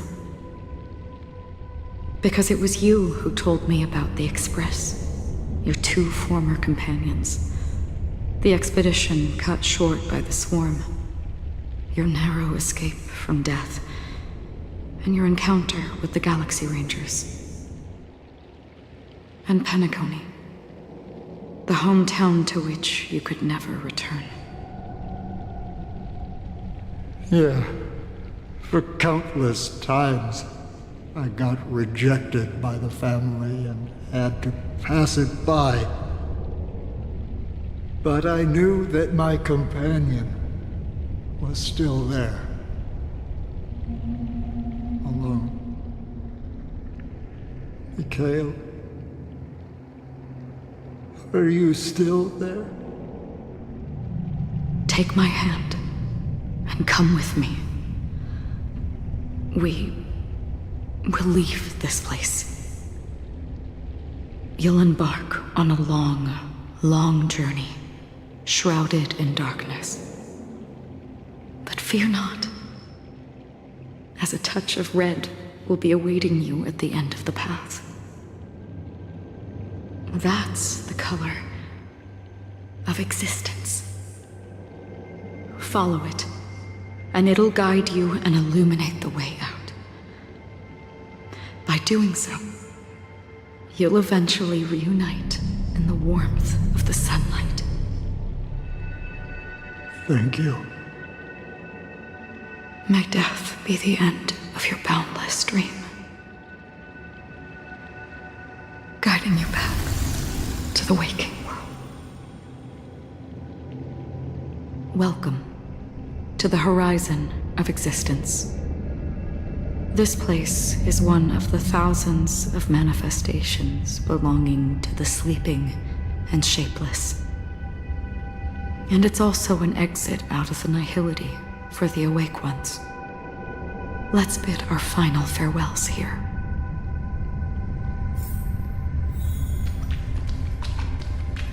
Please stay tuned. Always distinguish between reality and imagination. All right, great. Life is akin to a winding labyrinth. May your schemes be forever. Anna's dream was too cruel for him. To the imperfect tomorrow. I still remember the question on the invitation letter. Why does life slumber?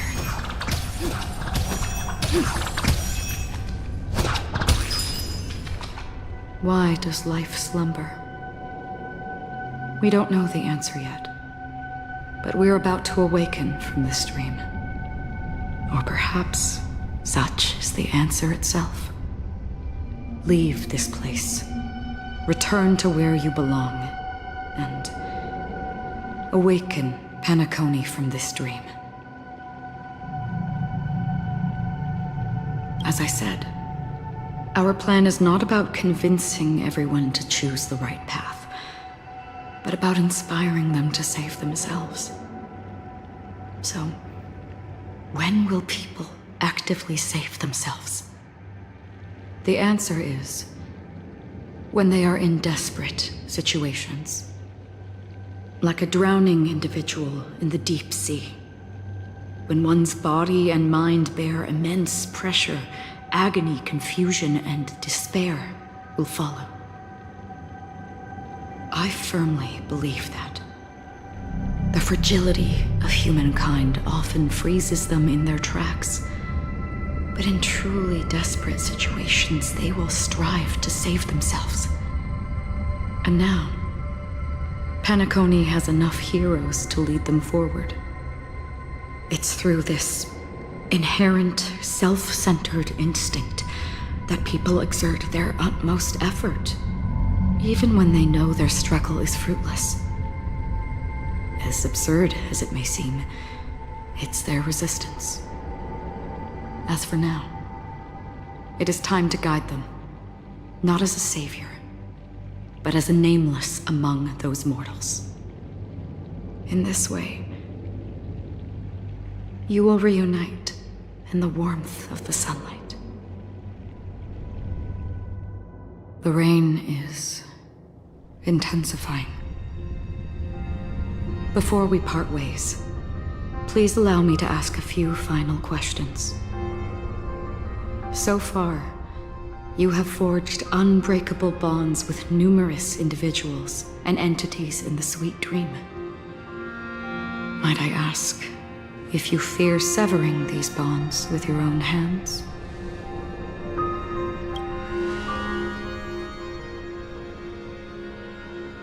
If there is a vast, lifelike dreamland that is virtually indistinguishable from reality, a realm without death, where everyone can attain the happiness and fulfillment they deserve, living blissfully ever after, I would ask, would you wish to stay?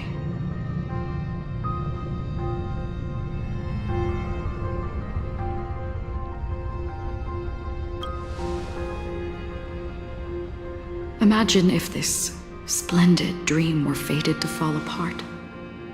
Friends, family, strangers, followed by the gentle breeze, soaring birds, the stars, and ultimately yourself.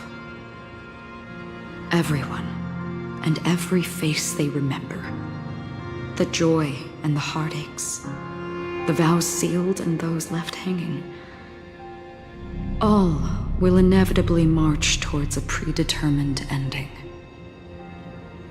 If you had grasped the journey's finale right from its inception, I would ask, would you still embark on this journey?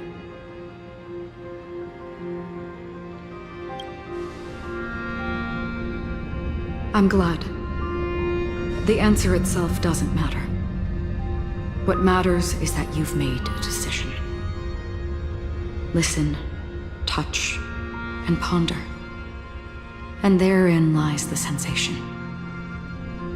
Cherish it, because that's what makes us exist.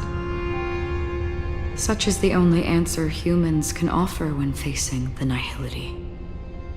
If the nihility represents the primal fear of life, rendering any lofty convictions insignificant under their imposing shadow, then behind this shadow, there must exist the most fervent source of light in the world.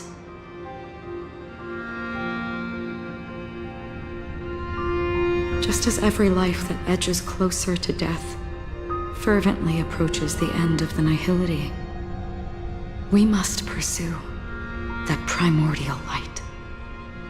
Now come to think that you exist in the nihility, and you watch over others to depart it, such a task is absurd and meaningless. Nevertheless, someone had to do it.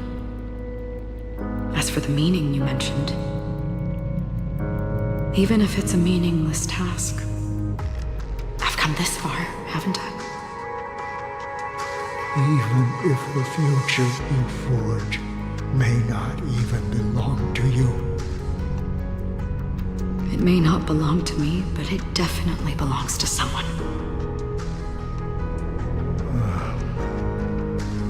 What hardships you must have experienced.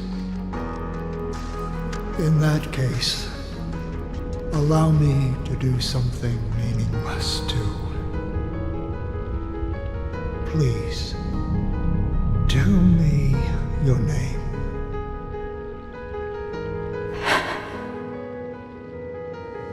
Perhaps my existence will vanish in the next moment, and nobody will remember this conversation or your answer. But I believe that your name should be remembered. And this universe will remember it as well.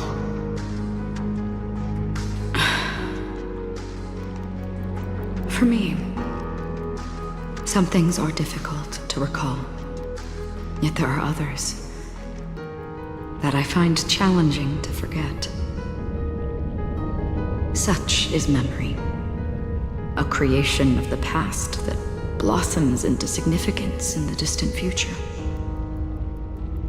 I remember that marks the start of my journey, the origin of the vibrant red hue in my life, and the most fervent element amidst every tempest. That's my name.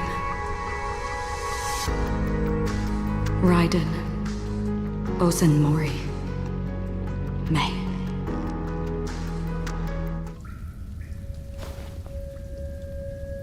The Golden Dream is getting restless. In the coming long nights, I'm afraid you will face many setbacks and witness many tragedies. And in the end, you will only see in black and white. But please believe me, that in that monochrome world, there will be a glimpse of fleeting red. And when you make a choice, it will appear once more.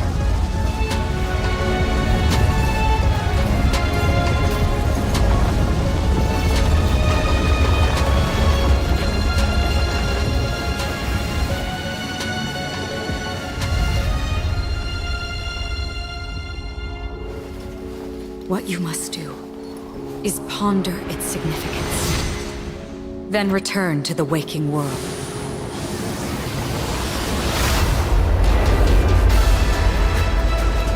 That's where we all find our answers.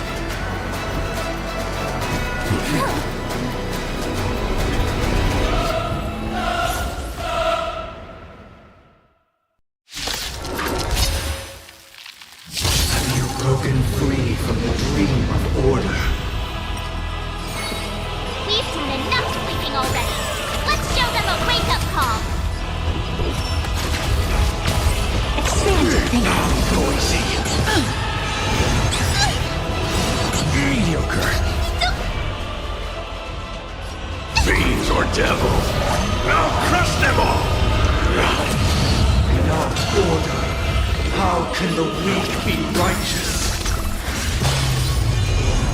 Impressive, almost. Get them!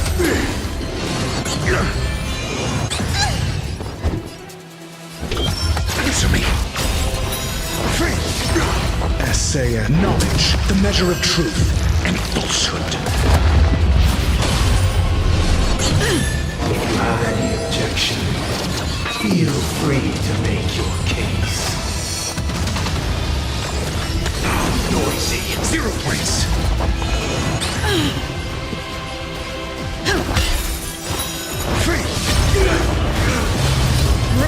Let the show begin.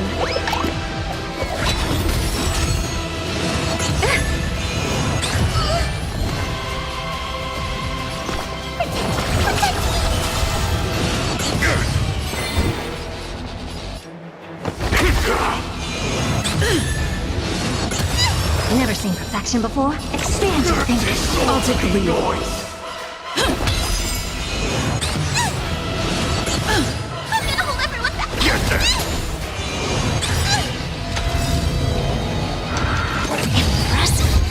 Fiends or devils, I'll crush them all! Sink into a dream. Curious, endless riddle. Nothing but a void. Disorderly noise. Open sesame. What a crone. A test. Still the same old. Keep up with me. Still the same old. Let's play let the show begin. Be together. Stay together. Your answers? Expand your thinking. I'll take the lead. Listen up. SAS knowledge, the measure of truth and falsehood. All wishes are. Noise is fading.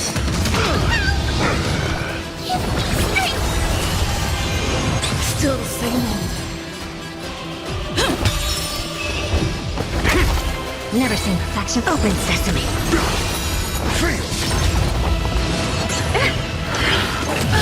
Enjoy eternal peace. Great teamwork. Mediocre.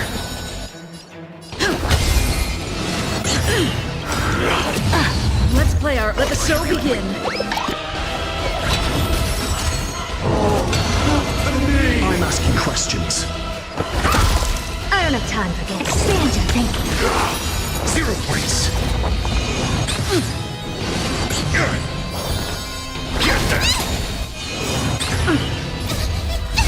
or devil, I'll crush them all!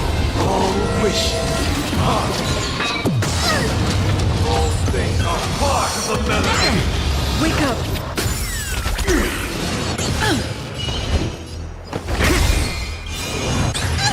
SAS, knowledge, the measure of truth and falsehood.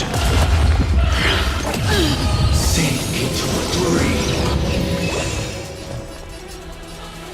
Open sesame. Curious, endless riddle. Nothing but a boy.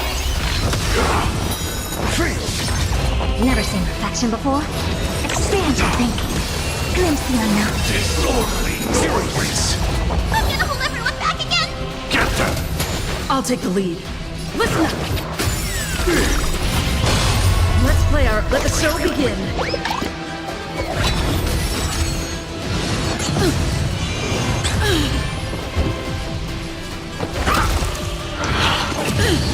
Sing together! I'm scared! Stay together! Wake up! Open sesame. 7,336 notes. I solemnly invite you to join the glorious chorus and ascend to the heavens!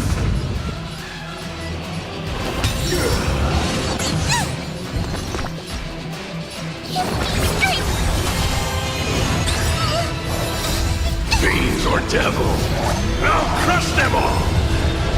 Expand your thinking. Noise is fading! Let's play our... Let the show begin. The dreamscape is indistinguishable from reality.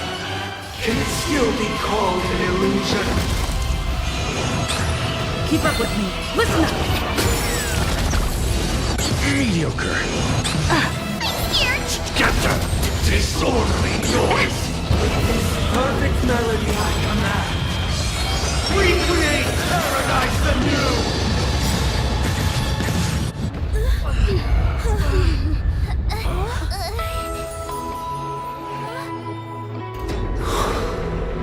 Music.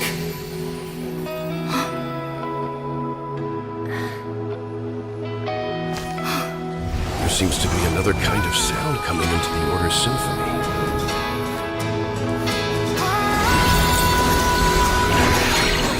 Penacony's first and last disharmony.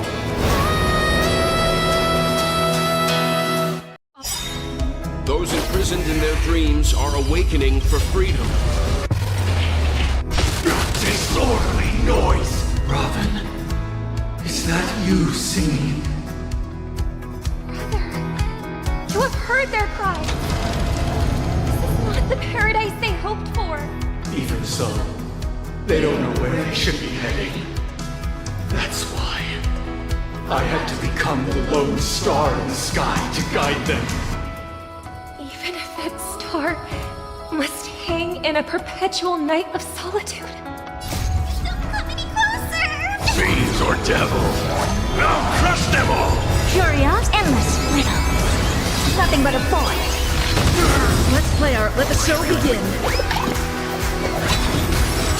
Essay, knowledge, the measure of truth and falsehood. Wake up! 0 points.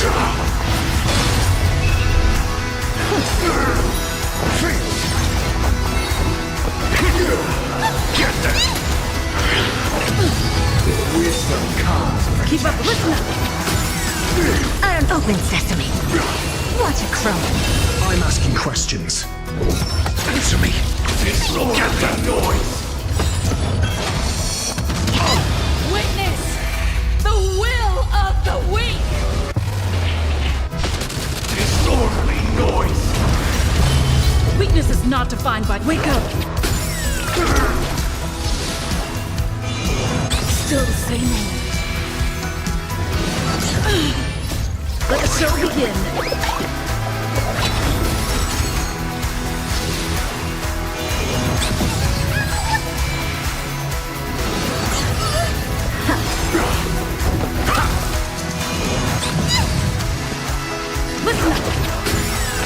Disorderly noise!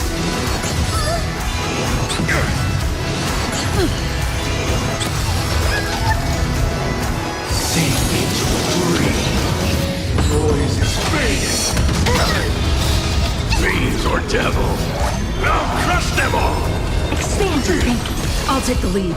Wake up! Essay knowledge, the measure of truth and falsehood. How noisy! The weakness of humanity cannot be redeemed by others. Let's play let the show begin. I'm gonna hold everyone back again! Protect me! Not bad. 5 points. Eternal prayer. I'm asking question. Open sesame. Disorderly noise! Take one! Get them! 0 points. Guards, awaken! Curious, endless riddle. Nothing but a boy. Expand your thinking. Glimpse the unknown. Keep up with listen up.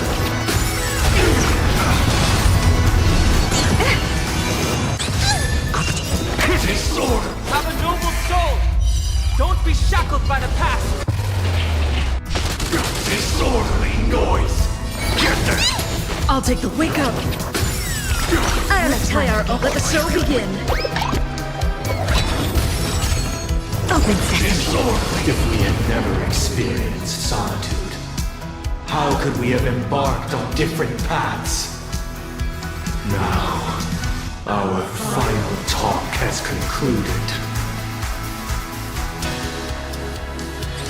All the work of creation has been completed. The inevitable day has arrived. The embryo of philosophy will reshape for us all of reality. If your paradise can save more people, sever my path with your hands. Truth.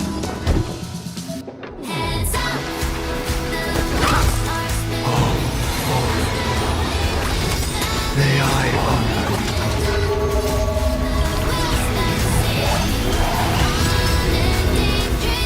Listen up. Essay knowledge, the measure of truth and falsehood. Insolent! In this 7-day vow, I command you to heed my summons. I have a bad feeling about this. Even if the future is full of pain, we won't escape from it. It was not you who created all things. It was humanity that created you. My sin will become the foundation of our paradise. Action before? Open sesame. By the solemn desire for order.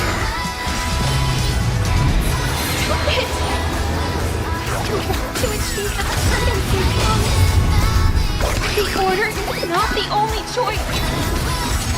True happiness day and night lie in defying annihilation.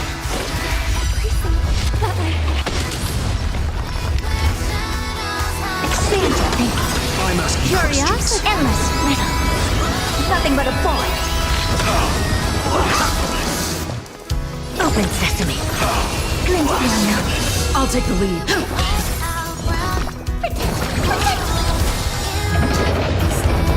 I swear on truth. I swear on the calendar. Never seen reflection before. Expand your thinking.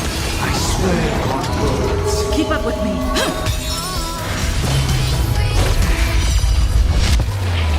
How insolent! Get them!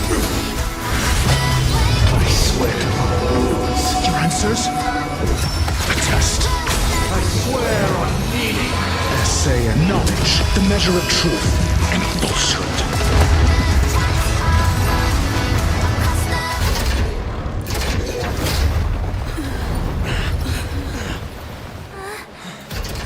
So, why does life slumber?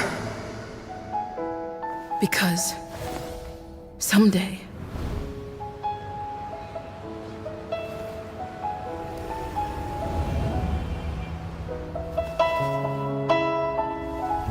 we will wake up from our dreams.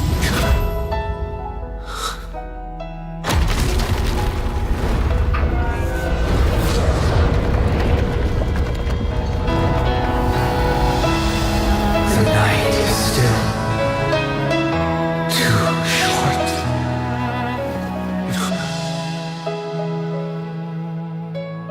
Brother, the dream is over.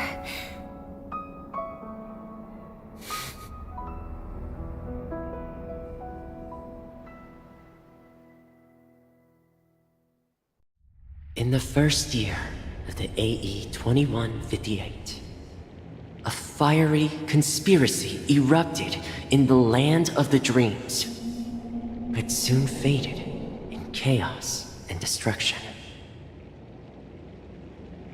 Whispers carried the tale of those fateful 48 system hours, when a sun teetered on the precipice of collapse.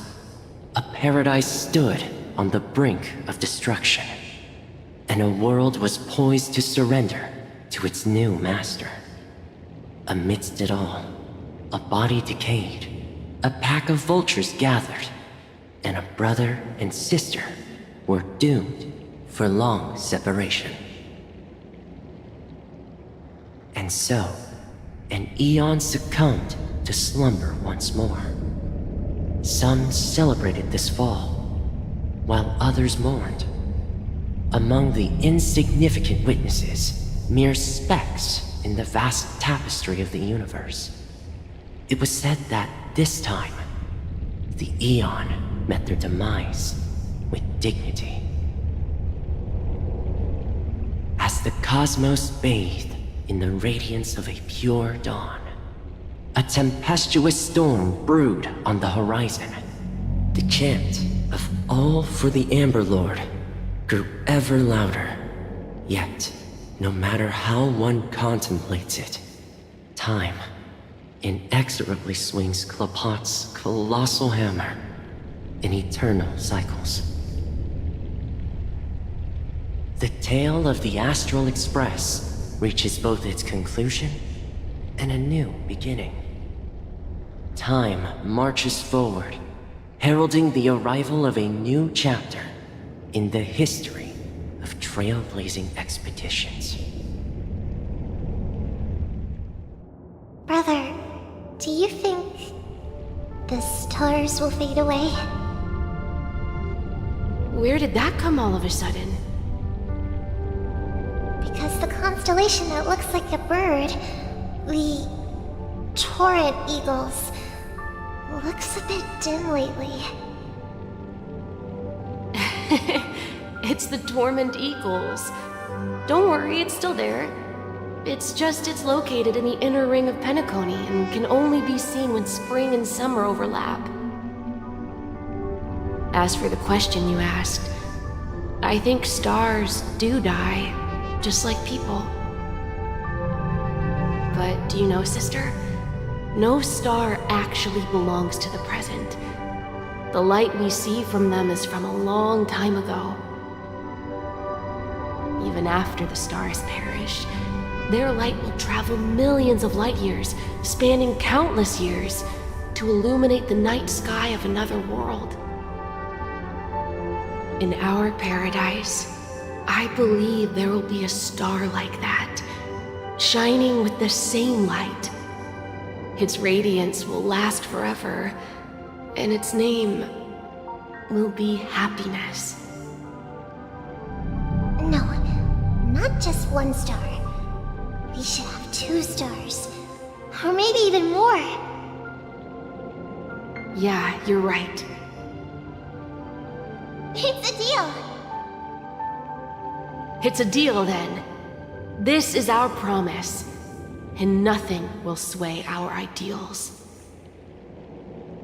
Yeah, you bet.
It's a pleasure to hear your voice again. Congratulations. You've become the biggest winner of this festival. Are you calling just to poke fun at me? No. I'm just impressed. Not only did you venture alone into Penacony and discover the truth of Dreamflux Reef, but you also managed to escape with the help of that Knight of Beauty. Remember the recording you received from your Trailblaze friend? It's now the most valuable chip in this game. However, this came at a high cost. Losing a cornerstone is a hefty price to pay. Diamond just called a meeting to discuss what to do with you. Just as I expected. So is Diamond planning to demote me, or kick me out of the 10 Stonehearts? Why don't you take a wild guess? Well, alright. Then I'll guess. He's going to promote me to P46? Alright. What will you wager? Are we talking about an actual bet here? I don't want to wager anything just so that you can swindle it all in the end. But if it's just a friendly bet, I'll put on the line what I did when we first met. I'll bet my life, ma'am. Interesting. But since it's Diamond's call, no one can predict the outcome. I'm on my way to Penacony.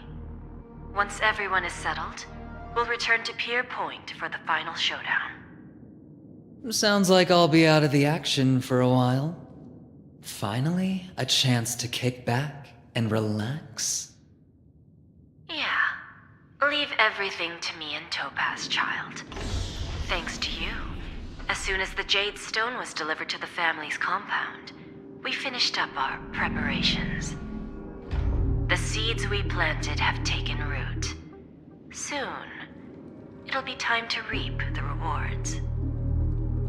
Huh?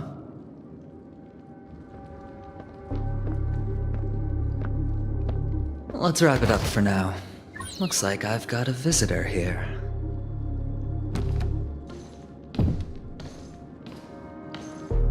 Oh, so many surprises today.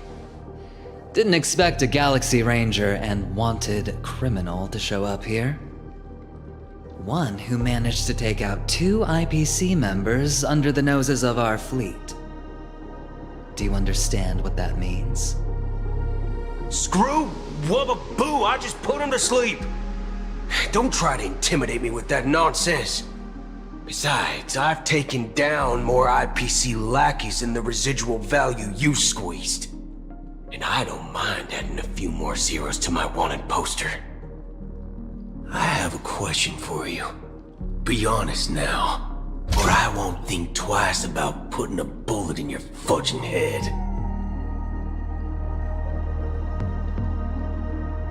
Tell me, where is Oswaldo Snyder? Wake up! Wake up! Hey, wake up! The sun's frying your butt.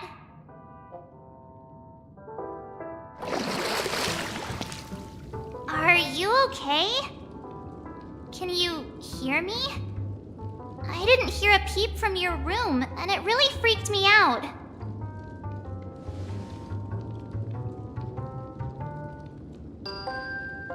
You're not dreaming. We're in the Reverie Hotel. In the real world. The Order's dream is over. Even though it's been a day, I still break into a sweat when I think about it. Our trailblazing expedition almost ended in Penacony. I'm so jealous that you got a good night's sleep. I was traumatized and too scared to even close my eyes.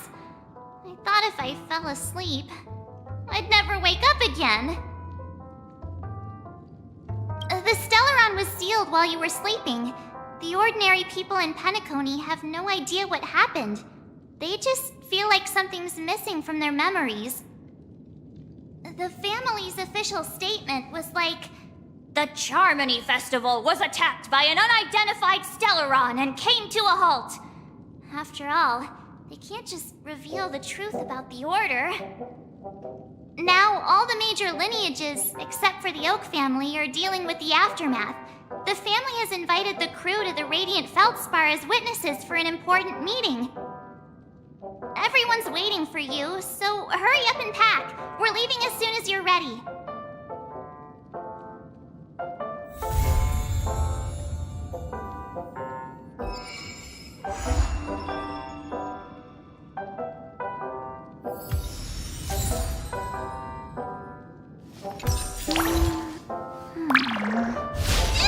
Help! Someone help me!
Help!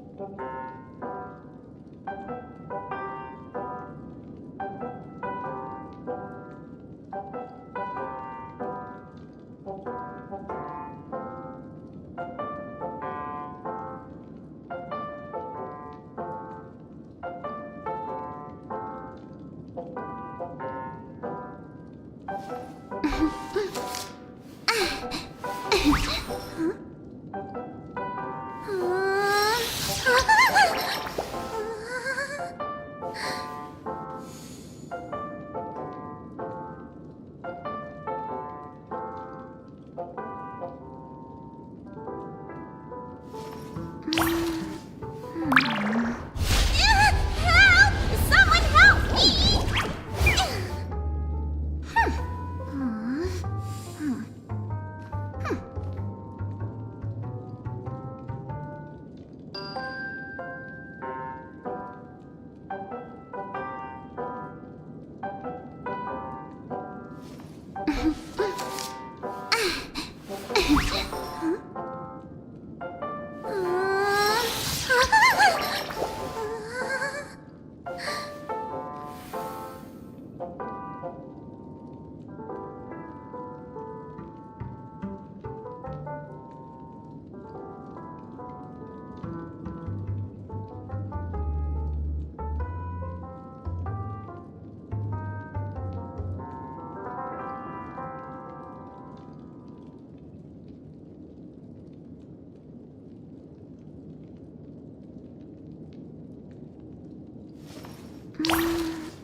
Help!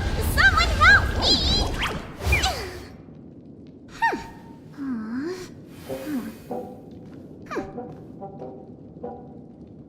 help me!